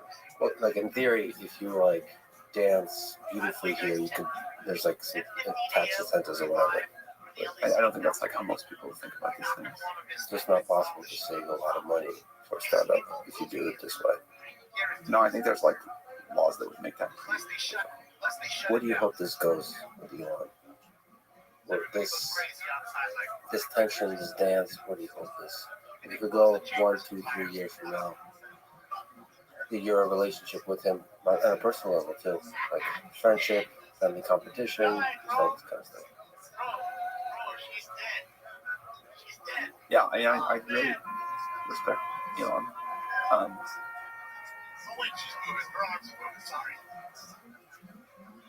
And I hope that years in the future we have an amicable relationship. Yeah, I hope you guys have an amicable relationship like this month. And just compete and win and explore these ideas together. I do suppose there's competition for talent or whatever, but it should be friendly competition. Just build cool shit. And Elon is pretty good at building cool shit, but so are you.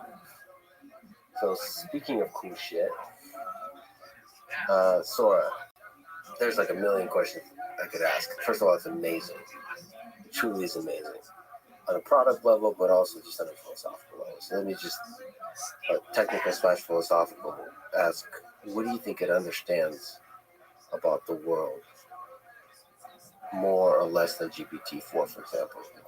The world model, when you train on these patches versus language tokens. I think all of these models understand something more about the world model than most of us give them credit for. And because there are also very clear things they just don't understand, or don't get right. It's easy to like look at the weaknesses, see through the veil, and say, "Oh, this is all fake." But it's not all fake. It's just some of it works and some of it doesn't work. Like I remember when I started first watching Sora videos, and I would see like a person walk in front of something for a few seconds and it did, and then walk away, and the same thing was still there. It's like, oh, this is pretty good. Or there's examples where like the underlying physics looks so well represented over a lot of steps in a sequence. It's like, oh, this is like quite impressive. But like fundamentally, these models are just getting better, and that will keep happening. If you look at the trajectory from DALL-E 1 to 2 to 3 to Sora, there are a lot of people that were dunked on each version, saying it can't do this, it can't do that, and like, look at it now. Yeah, well, the thing you just mentioned is kind of with occlusions. It's basically modeling the physics of three-dimensional physics of the world sufficiently well to capture those kinds of things. Well, maybe you can tell me, in order to deal with occlusions, what does the world model need to do? Yeah, so what I would say is it's doing something to deal with occlusions really well. What I represent that it has like a great underlying 3D model of the world. It's a little bit more of a stretch. Can you get there through just these kinds of two-dimensional training data approaches? It looks like this approach is going to go surprisingly far. I don't want to speculate too much about what limits it will surmount and what it won't, but what are some interesting limitations in the system that you see?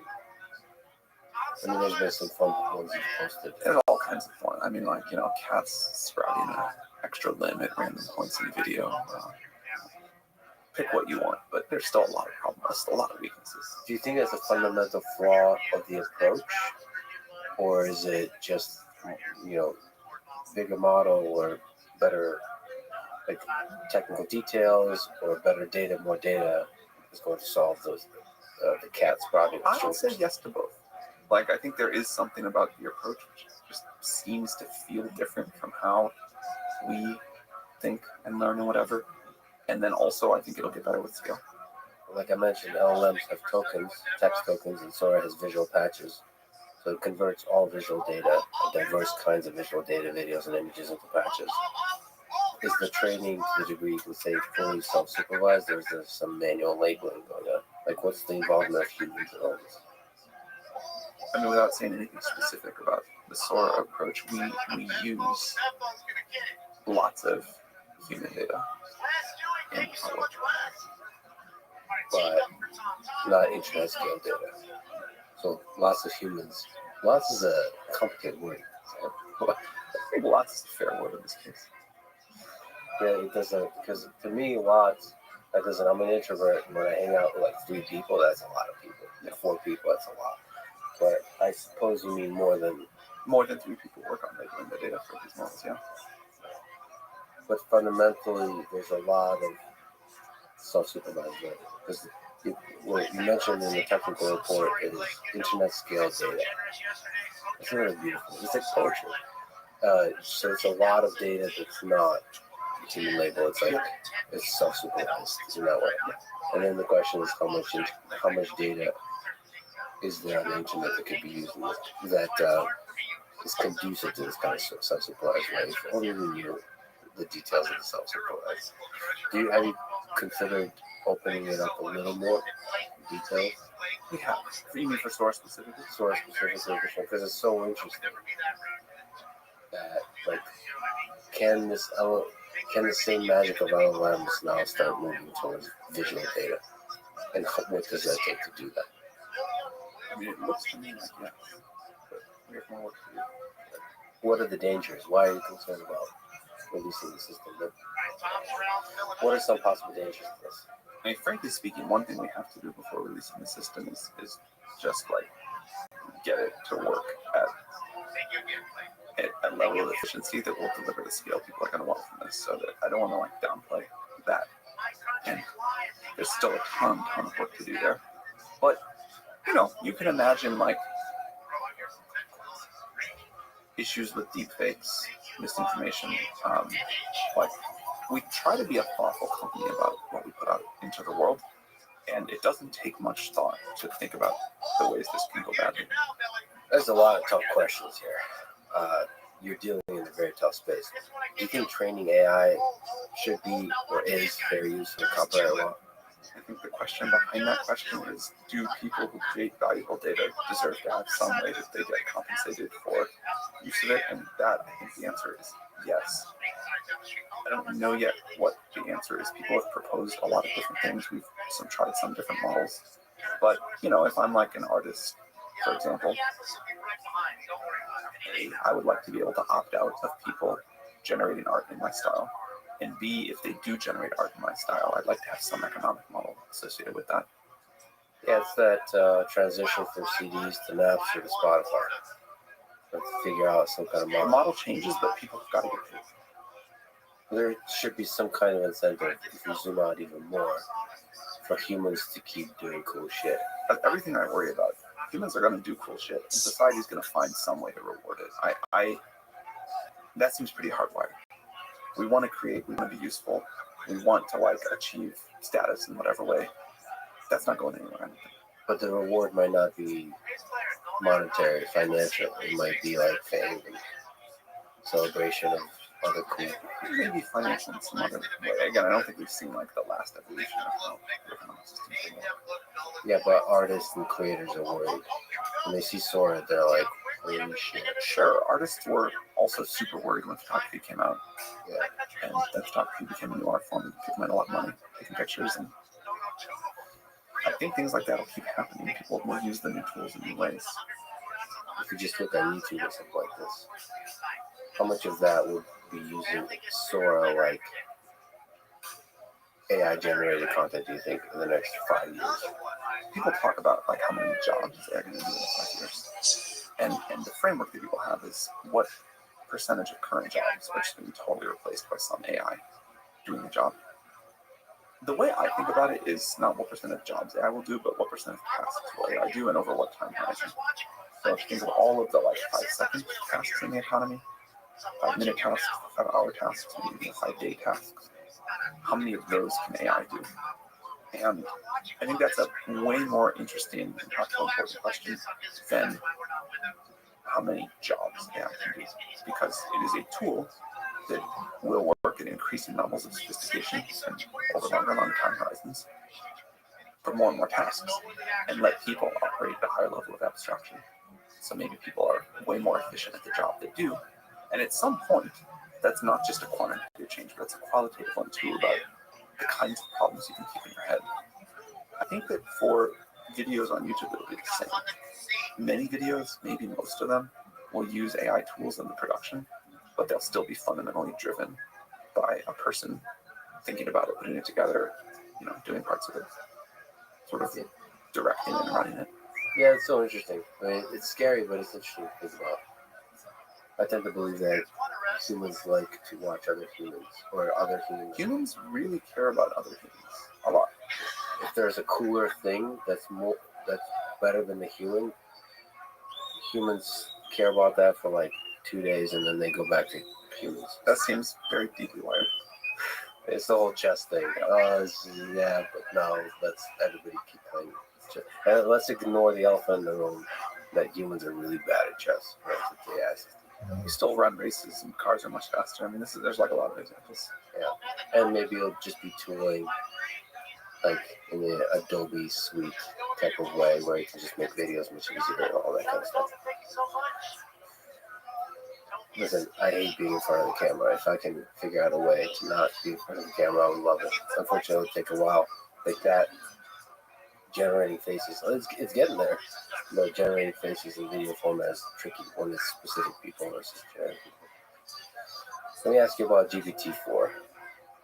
There's so many questions. First of all, also amazing. It's, looking back, it'll probably be this kind of historic pivotal moment with 3, 5, and 4 ChatGPT. Maybe 5 will be the pivotal moment. I don't know.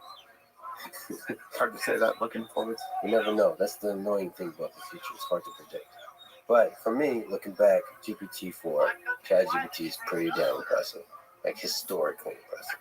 So allow me to ask, what's been the most impressive capabilities of GPT-4 to you and GPT-4 Turbo? I think it kind of sucks. Typical human also. Got used to an awesome thing. No, I think it is an amazing thing. But relative to where we need to get to and where I believe we will get to, it kind of like GPT-3.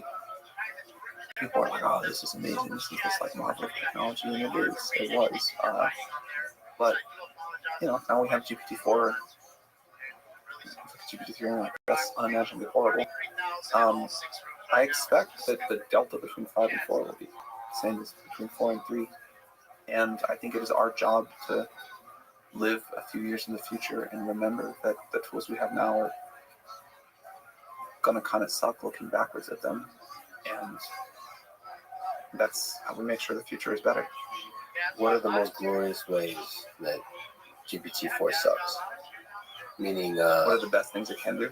What are the best things it can do, and the limits of those best things that allow you to say it sucks, therefore gives you inspiration and hope for the future? One thing I've been using it for more recently is sort of like a brainstorming partner. Yeah. And there's a glimmer of something amazing in there. I don't think it gets, when people talk about it, what it does, they're like, oh, it helps me code more productively, it helps me write more faster and better, it helps me, translate from this language to another, all these like amazing things. But there's something about the like kind of creative brainstorming partner. I need to come up with a name for this thing. I need to like think about this problem in a different way. I'm not sure what to do here. That I think like gives a glimpse of something I hope to see more of. One of the other things that you can see like a very small glimpse of is when it can help on longer horizon tasks. Break down some of the multiple steps, maybe like execute some of those steps, search the internet, write code, whatever, put that together. When that works, which is not very often, it's like very magical. The iterative back and forth with the human. It works a lot for me. What do you mean? Iterative back and forth with the human, when it can go do like a 10-step problem on its own. Oh. It doesn't work for that too often. Sometimes. At multiple layers of abstraction, or do you mean just sequential? Both, like, to break it down and then do things with different layers of abstraction together. Look, I don't want to like downplay the accomplishment of GPT-4, but I don't want to overstate it either. And I think this point that we are on an exponential curve, we will look back relatively soon at GPT-4, like we look back at GPT-3 now. That said, ChatGPT was the transition to where people like started to believe it. There is an uptick of believing. Not internally at OpenAI, perhaps. There's believers here, but. And in that sense, I do think it'll be a moment where a lot of the world went from not believing to believing. That was more about the ChatGPT interface And by the interface and product, I also mean the post-training of the model and how we tune it to be helpful to you and how to use it, then the underlying model itself. How much of those two, each of those things are important? The underlying model and the RLHF or something of that nature that tunes it to be more compelling to the human, more effective and productive for the human. I mean, they're both super important, but the RLHF, the post-training step, the little wrapper of things that, from a compute perspective, little wrapper of things that we do on top of the base model, even though it's a huge amount of work. That's really important, to say nothing of the product that we build around it. In some sense, like, we did have to do two things. We had to invent the underlying technology, and then we had to figure out how to make it into a product people would love, which is not just about the actual product work itself, but this whole other step of how you align it and make it useful. And how you make the scale work or allow you to use it at the same time, all that kind of stuff. And that. But, that was like a known difficult thing. Like, we knew we were going to have to scale it up. We had to go do two things that had, like, never been done before, that were both, like, I would say, quite significant achievements. And then a lot of things like scaling it up that other companies had to do before. How does the context window of going from 8K to 128K tokens compare from GPT-4 to GPT-4 Turbo? People like long. Most people don't need all the way to 128 most of the time. Although, if we dream to the distant future, we'll have like way distant future, we'll have like context length of several billion. You will feed in all of your information, all of your history over time, and you'll just get to know you better and better, and that'll be great. For now, the way people use these models, they're not doing that, and people sometimes post in a paper or a significant fraction of a code repository or whatever. But most usage of the models is not using the long context most of the time. I like that this is your I have a dream speech. One day you'll be judged by the full context of your character or of your whole lifetime. That's interesting. So like that's part of the expansion that you're hoping for, is greater and greater context. I saw this internet clip once. I'm going to get the numbers wrong, but it was like Bill Gates talking about the amount of memory on some early computer. Maybe 64K, maybe 640K, something like that. Most of it was used for the screen buffer. And he just couldn't, to seem genuine, couldn't imagine that the world would eventually need gigabytes of memory in a computer, terabytes of memory in a computer. And you always do. Or you always do just need to like follow the exponential of technology, and we will find out how to use better technology. So I can't really imagine what it's like right now for context lengths to go out to the billions someday. And they might not literally go there, but effectively it'll feel like that. But I know we'll use it and really not want to go back once we have it. Yeah, even saying billions 10 years from now might seem dumb because it'll be like trillions upon trillions. There'll be some kind of breakthrough that will effectively feel like infinite context. Even 120, I have to be honest, I haven't pushed it to that. Maybe putting in entire books or like parts of books and so on. What are some interesting use cases of GPT-4? The thing that I find most interesting is not any particular use case that we can talk about those, but it's people who kind of like, this is mostly younger people, but people who use it as like their default start for any kind of knowledge work task. Yeah. And it's the fact that it can do a lot of things reasonably well. You can use GPT-V, you can use it to help you write code, you can use it to help you do search, you can use it to like edit a paper. The most interesting thing to me is the people who just use it as the start of their workflow. I do as well for many things. Like I use it as a reading partner for reading books.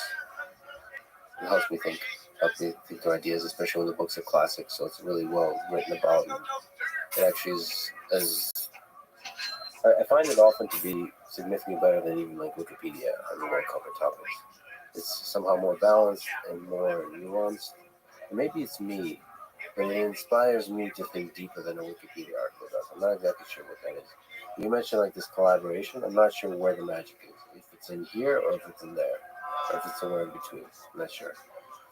But one of the things that concerns me for knowledge tasks when I start with GPT is I'll usually have to do fact checking after, like check that it didn't come up with fake stuff. How do you figure that out? That the GPT can come up with fake stuff that sounds really convincing. So how do you ground it in truth? That's obviously an area of intense interest for us. I think it's going to get a lot better with upcoming versions, but we'll have to continue to work on it, and we're not going to have it like all solved this year. But the scary thing is, like, as it gets better, you start not doing the fact checking more and more, right? I'm of two minds about that. I think people are like much more sophisticated users of technology than we often give them credit for. And people seem to really understand that GPT, any of these models hallucinate some of the time, and if it's mission critical, you gotta check it. Except journalists don't seem to understand that. I've seen journalists half-assedly just using GPT for it. It's Of the long list of things I'd like to dunk on journalists for, this is not my top criticism of them. well, I think the bigger criticism is perhaps the pressures and the incentives of being a journalist is that you have to work really quickly, and this is a shortcut. I would love our society to incentivize like I would too. long, like a journalistic efforts that take days and weeks and rewards great in-depth journalism. Also journalism that presents stuff in a balanced way where it's like celebrates people while criticizing them, even though the criticism is the thing that gets clicks. And making shit up also gets clicks. And headlines that mischaracterize completely. I'm sure you have a lot of people dunking on, well, all that drama probably got a lot of clicks. Probably did. And that's a bigger problem about human civilization. I'd love to see solved this when we celebrate a bit more. You've given ChatGPT the ability to have memories. You've been playing with that about previous conversations. And also the ability to turn off memory. I wish I could do that sometimes. Just turn on and off, depending. Because sometimes alcohol can do that, but not optimally, I suppose. What have you seen through that, like playing around with that idea of remembering conversations? We're very early in our explorations here, but I think what people want, or at least what I want myself, is a model that gets to know me and gets more useful to me over time. This is an early exploration. I think there's like a lot of other things to do, but that's where you'd like to head. You know, you'd like to use a model, and over the course of your life, or use a system with many models, and over the course of your life, it gets better and better. Yeah, how hard is that problem? Because right now it's more like remembering little factoids and preferences and so on. What about remembering, like, don't you want GPT to remember all the shit you went through in November and all the drama, and then you can, because right now you're clearly blocking it out a little bit. It's not just that I want it to remember that. I want it to integrate the lessons of that and remind me in the future what to do differently or what to watch out for. And, you know, we all gain from experience over the course of our lives, varying degrees. And I'd like my AI agent to gain with that experience too. So if we go back and let ourselves imagine that, you know, trillions and trillions of context length,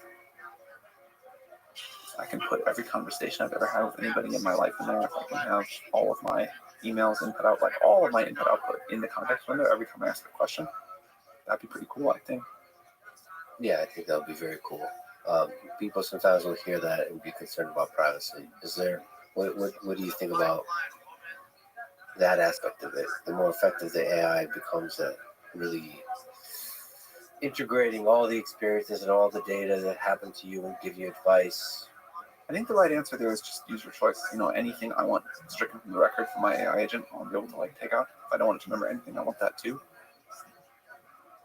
You and I may have different opinions about where on that privacy utility trade-off for our own AI is going to be, which is totally fine. But I think the answer is just like really easy user choice.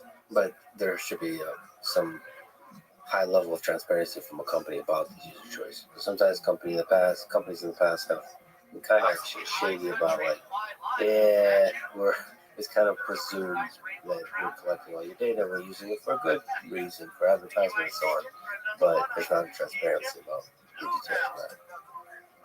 That's totally true. You mentioned earlier that I'm like blocking out the November stuff. Just teasing you. Well, I mean, I think it was a very traumatic thing, and it did immobilize me for a long period of time. Like, definitely the hardest work thing I've had to do was just like keep working that period, because I had to try to come back in here and put the pieces together while I was just like in sort of shock and pain, and nobody really cares about that. I mean, he gave me a pass, and I was not working at my normal level, but there was a period where I was just like, it was really hard to have to do both. But I kind of woke up one morning and I was like, this was a horrible thing that happened to me. I think I could just feel like a victim forever. Or I can say this is like the most important work I'll ever touch in my life, and I need to get back to it. And it doesn't mean that I've repressed it, because sometimes I like wake up in the middle of the night thinking about it. But I do feel like an obligation to keep moving forward. Well, that's beautifully said, but there could be some lingering stuff in there. Like, what I would be concerned about is that trust thing that you mentioned, that being paranoid about people, as opposed to just trusting everybody or most people, like using your gut. It's a tricky dance, for sure. I mean, because I've seen in my part-time explorations, I've been diving deeply into the Zelensky administration, the Putin administration, and the dynamics there in wartime in a very highly stressful environment. And what happens is distrust, and you isolate yourself both, and you start to not see the world clearly. And that's a concern. That's a human concern. You seem to have taken it in stride and kind of learned the good lessons and felt the love and let the love energize you, which is great, but still can linger in there. There's just some questions I would love to ask your intuition about what's GPT able to do and not. So it's allocating approximately the same amount of compute for each token it generates. Is there room there in this kind of approach to slower thinking, sequential thinking? I think there will be a new paradigm for that kind of thinking. Will it be similar, like architecturally, as we're seeing now with LLMs? Is it a layer on top of the LLMs? I can imagine many ways to implement that. I think that's less important than the question you were getting at, which is, do we need a way to do a slower kind of thinking where the answer doesn't have to get it's like I guess like spiritually you could say that you want an AI to be able to think harder about a harder problem, right, and answer more quickly about an easier problem. And I think that will be important. Is that like a human thought that we're just having? You should be able to think hard. Is that the wrong intuition? I suspect that's a reasonable intuition. Interesting. So it's not possible once GPT gets like GPT-7, we'll just be instantaneously be able to see, here's the proof from our STM. It seems to me like you want to be able to allocate more compute to harder problems. Like, it seems to me that a system knowing, if you ask a system like that, prove Fermat's last theorem versus what's today's date, unless it already knew and had memorized the answer to the proof, assuming it's got to go figure that out, seems like that will take more compute. But can it look like basically LLM talking to itself, that kind of thing? Maybe. I mean, there's a lot of things that you could imagine working. What the right or the best way to do that will be, we don't know. This does make me think of the lore behind Q-Star. What's this mysterious Q-Star project? Is it also in the same nuclear facility? There is no nuclear facility. That's what a person with a nuclear facility always says. I would love to have a secret nuclear facility. There isn't one. All right. Maybe someday. Someday? Right. One can dream. OpenAI is not a good company at keeping secrets. It would be nice, we're like been plagued by a lot of leaks. And it would be nice if we were able to have something like that. Can you speak to what Q-Star is? We are not ready to talk about that. See, but an answer like that means there's something to talk about. Very mysterious. Huh? I mean, we work on all kinds of research. We have said for a while that we think better reasoning in these systems is an important direction that we'd like to pursue. We haven't cracked the code yet. We're very interested in it. Is there going to be moments, Q-Star or otherwise, where there's going to be leaps similar to ChatGPT, where you're like, that's a good question.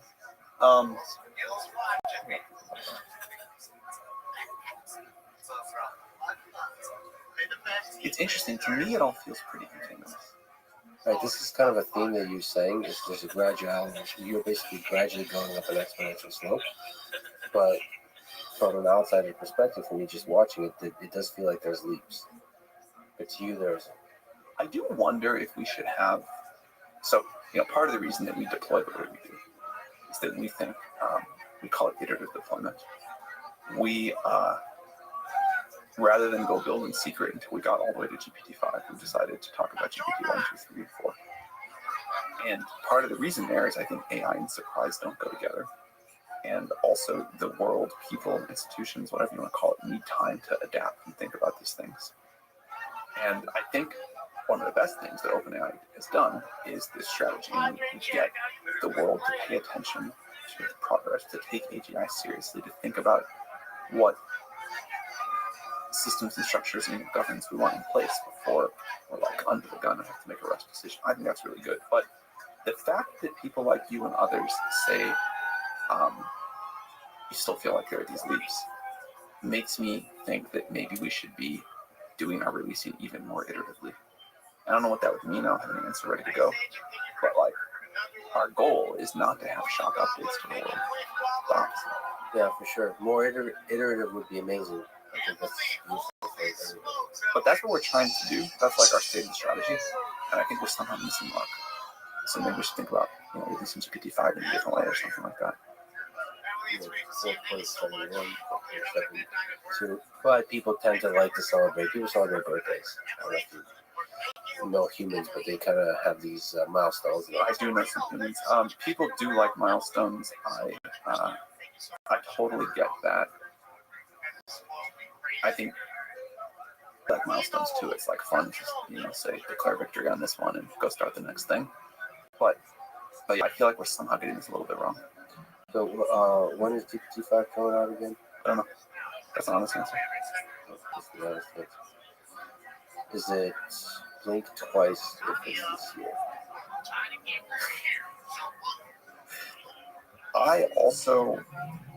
We will release an amazing new model this year.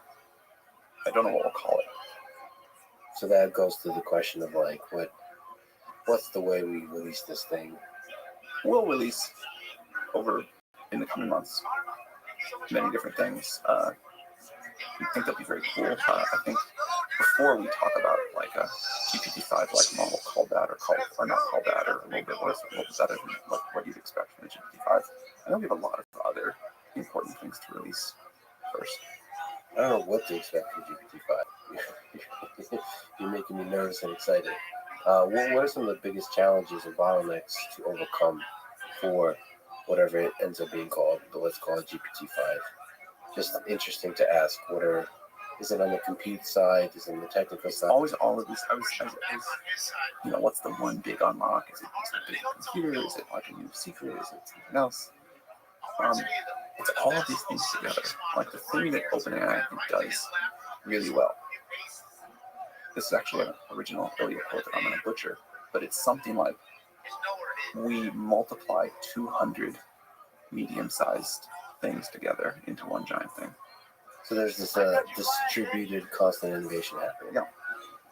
But even on the technical side, like especially on the technical side. Like even like detailed approaches, like detailed aspects of every. How does that work with different disparate teams and so on? Like how do the medium-sized things become one whole giant transformer? How does this? There's a few people who have to think about putting the whole thing together, but a lot of people try to keep most of the picture in their head. Oh, like the individual teams, individual contributors try At a high level, yeah. You don't know exactly how the piece works, of course, but one thing I generally believe is that it's sometimes useful to zoom out and look at the entire map. And I think this is true for like a technical problem. I think this is true for like innovating in business. But things come together in surprising ways, and having an understanding of that whole picture, even if most of the time you're operating in the weeds in one area, pays off with surprising insights. In fact, one of the things that I used to have, and I think was super valuable, was I used to have like a good map of that, all of the frontier, or most of the frontiers in the tech industry. And I could sometimes see these connections or new things that were possible that if I were only, deep in one area, I wouldn't be able to like have the idea for, because I wouldn't have all the data. And I don't really have that much anymore. I'm like super deep now. But I know that it's a valuable thing. You're not the man you used to be, so. Very different job now than what I used to have. Speaking of zooming out, let's zoom out to another cheeky thing, but profound thing perhaps that you said. You tweeted about needing $7 trillion. I did not tweet about that. I never said like we're raising $7 trillion. Blah blah blah. Oh, that's somebody else. Yeah. Oh, but you said fuck it, maybe 8, I think. Okay, I mean like once there's like misinformation out in the world. Oh, you mean, but sort of misinformation may have a foundation of like insight there. Look, I think compute is going to be the currency of the future. I think it will be maybe the most precious commodity in the world. And I think we should be investing heavily to make a lot more compute. Compute is... It's an unusual... I think it's going to be an unusual market. People think about the market for like chips for mobile phones or something like that. And you can say that, okay, there's 8 billion people in the world, maybe 7 billion of them have phones, maybe there's 6 billion, let's say. They upgrade every 2 years, so the market per year is 3 billion system on chip for smartphones. And if you make 30 billion, you will not sell 10 times as many phones because most people have one phone. But compute is different. Like intelligence is going to be more like energy or something like that, where the only thing that I think makes sense to talk about is at price X, the world will use this much compute, and at price Y, the world will use this much compute. Because if it's really cheap, I'll have it like reading my email all day, like giving me suggestions about what I maybe should think about or work on, and trying to cure cancer. And if it's really expensive, maybe I'll use it to try to cure cancer. So I think the world is going to want a tremendous amount of compute. And there's a lot of parts of that that are hard. Energy is the hardest part. Building data centers is also hard. The supply chain is hard. And of course, fabricating enough chips is hard. But this seems to me where things are going. Like we're going to want an amount of compute that's just hard to reason about right now. How do you solve the energy puzzle? Nuclear? That's what I believe. Fusion? That's what I believe. Nuclear fusion? Yeah. Who's going to solve that? I think helium's doing the best work, but I'm happy there's like a race for fusion. Nuclear fission, I think, is also like quite amazing, and I hope as a world we can re-embrace that. It's really sad to me like how the history of that went. And hope we get back to it meaningfully. So to you, part of the puzzle is nuclear fission, like nuclear reactors as we currently have them, and a lot of people are terrified because of Chernobyl and so on. Well, I think we should make new reactors. I think it's just like it's a shame that industry kind of ground to a halt. And what just mass hysteria is how you explain the halt. Yeah. I don't know if you know humans, but that's one of the dangers. That's one of the security threats for nuclear fission is humans seem to be really afraid of it. And that's something we have to incorporate into the calculus of it. So we have to kind of win people over and to show how safe it is. I worry about that for AI. I think some things are going to go theatrically wrong with AI. I don't know what the % chance is that I eventually get shot, but it's not 0. Oh, like we want to stop this.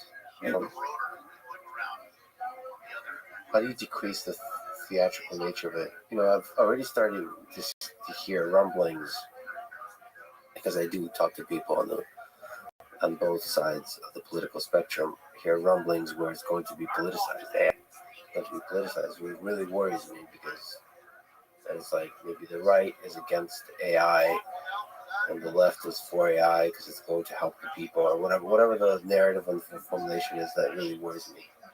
And then the theatrical nature of it can be leveraged fully. How do you fight that? I think it will get caught up in like left versus right wars. I don't know exactly what that's going to look like, but I think that's just what happens with anything of consequence, unfortunately. What I meant more about theatrical risks is like AI is going to have, I believe, tremendously more good consequences than bad ones, but it is going to have bad ones. And there will be some bad ones that are bad but not theatrical. You know, like a lot more people have died of air pollution than nuclear reactors, for example. But most people worry more about living next to a nuclear reactor than a coal plant. But something about the way we're wired is that although there's many different kinds of risks we have to confront, the ones that make a good climax scene of a movie carry much more weight with us than the ones that are very bad over a long period of time, but on a slow burn. Well, that's why truth matters, and hopefully AI can help us see the truth of things, to have balance, to understand what are the actual risks, what are the actual dangers of things in the world. What are the pros and cons of the competition in the space and competing with Google, Meta, XAI, and others? I got a pretty straightforward answer to this. Maybe some more nuance later, but the pros seem obvious. It's just that we get better products and more innovation faster and cheaper, and all the reasons competition is good. And the con is that if we're not careful, it could lead to an increase in sort of arms race that I'm nervous about. Do you feel the pressure of the arms race, like in some negative? Definitely, in some ways, for sure. We spend a lot of time talking about the need to prioritize safety, and I've said for a long time that I think if you think of a quadrant of slow timelines for the start of AGI, long timelines, and then a short takeoff or fast takeoff, I think short timeline, slow takeoff is the safest quadrant and the one I'd most like us to be in. But I do want to make sure we get that slow takeoff. Part of the problem I have with this kind of slight beef with Elon is that the silos are created, and that as opposed to collaboration on the safety aspect of all of this, it tends to go into silos and closed. Open source perhaps in the model. Elon says at least that he cares a great deal about AI safety and is really worried about it, and I assume that he's not going to race on safety. Yeah, but collaboration here I think is really beneficial for everybody on that front. Not what I think he's most known for. Well, he is known for caring about humanity, and humanity benefits from collaboration. And so there's always a tension and incentives and motivations. In the end, I do hope humanity prevails. I was thinking, someone just reminded me the other day about how the day that he got surpassed Jeff Bezos for richest person in the world, he tweeted a silver medal at Jeff Bezos. I hope we have less stuff like that as people start to work on it. I agree. I think Elon is a friend, and he's a beautiful human being, one of the most important humans ever. That stuff is not good. The amazing stuff about Elon is amazing, and I super respect him. I think we need him. All of us should be rooting for him. We need him to step up as a leader for this next phase. Yeah, I hope you can have one without the other. Sometimes humans are flawed and complicated and all that kind of stuff. There's a lot of really great leaders in history. Yeah, and we can each be the best version of ourselves and strive to do so. Let me ask you, Google, with the help of search, has been dominating the past 20 years. I think it's fair to say, in terms of the world's access to information, how we interact and so on. And one of the nerve-wracking things for Google, but for the entirety of people in the space, is thinking about how are people going to access information. Yeah. Like you said, people show up to GPT as a starting point. So is OpenAI going to really take on this thing that Google started 20 years ago, which is how do we I find that boring. I mean, if the question is if we can build a better search engine than Google or whatever, then sure, we should like go, you know, like people should use a better product. But I think that would so understate what this can be. You know, Google shows you like 10 blue links, well, like 13 ads and then 10 blue links, and that's like one way to find information. But the thing that's exciting to me is not that we can go build a better copy of Google search, but that maybe there's just some much better way to help people find and act on and synthesize information. Actually, I think ChatGPT is that for some use cases, and hopefully we'll make it be like that for a lot more use cases. But I don't think it's that interesting to say, like, how do we go do a better job of giving you like 10 ranked web pages to look at than what Google does? Maybe it's really interesting to go say, how do we help you get the answer of the information you need? How do we help create that in some cases, synthesize that in others, or pointing to it in yet others? But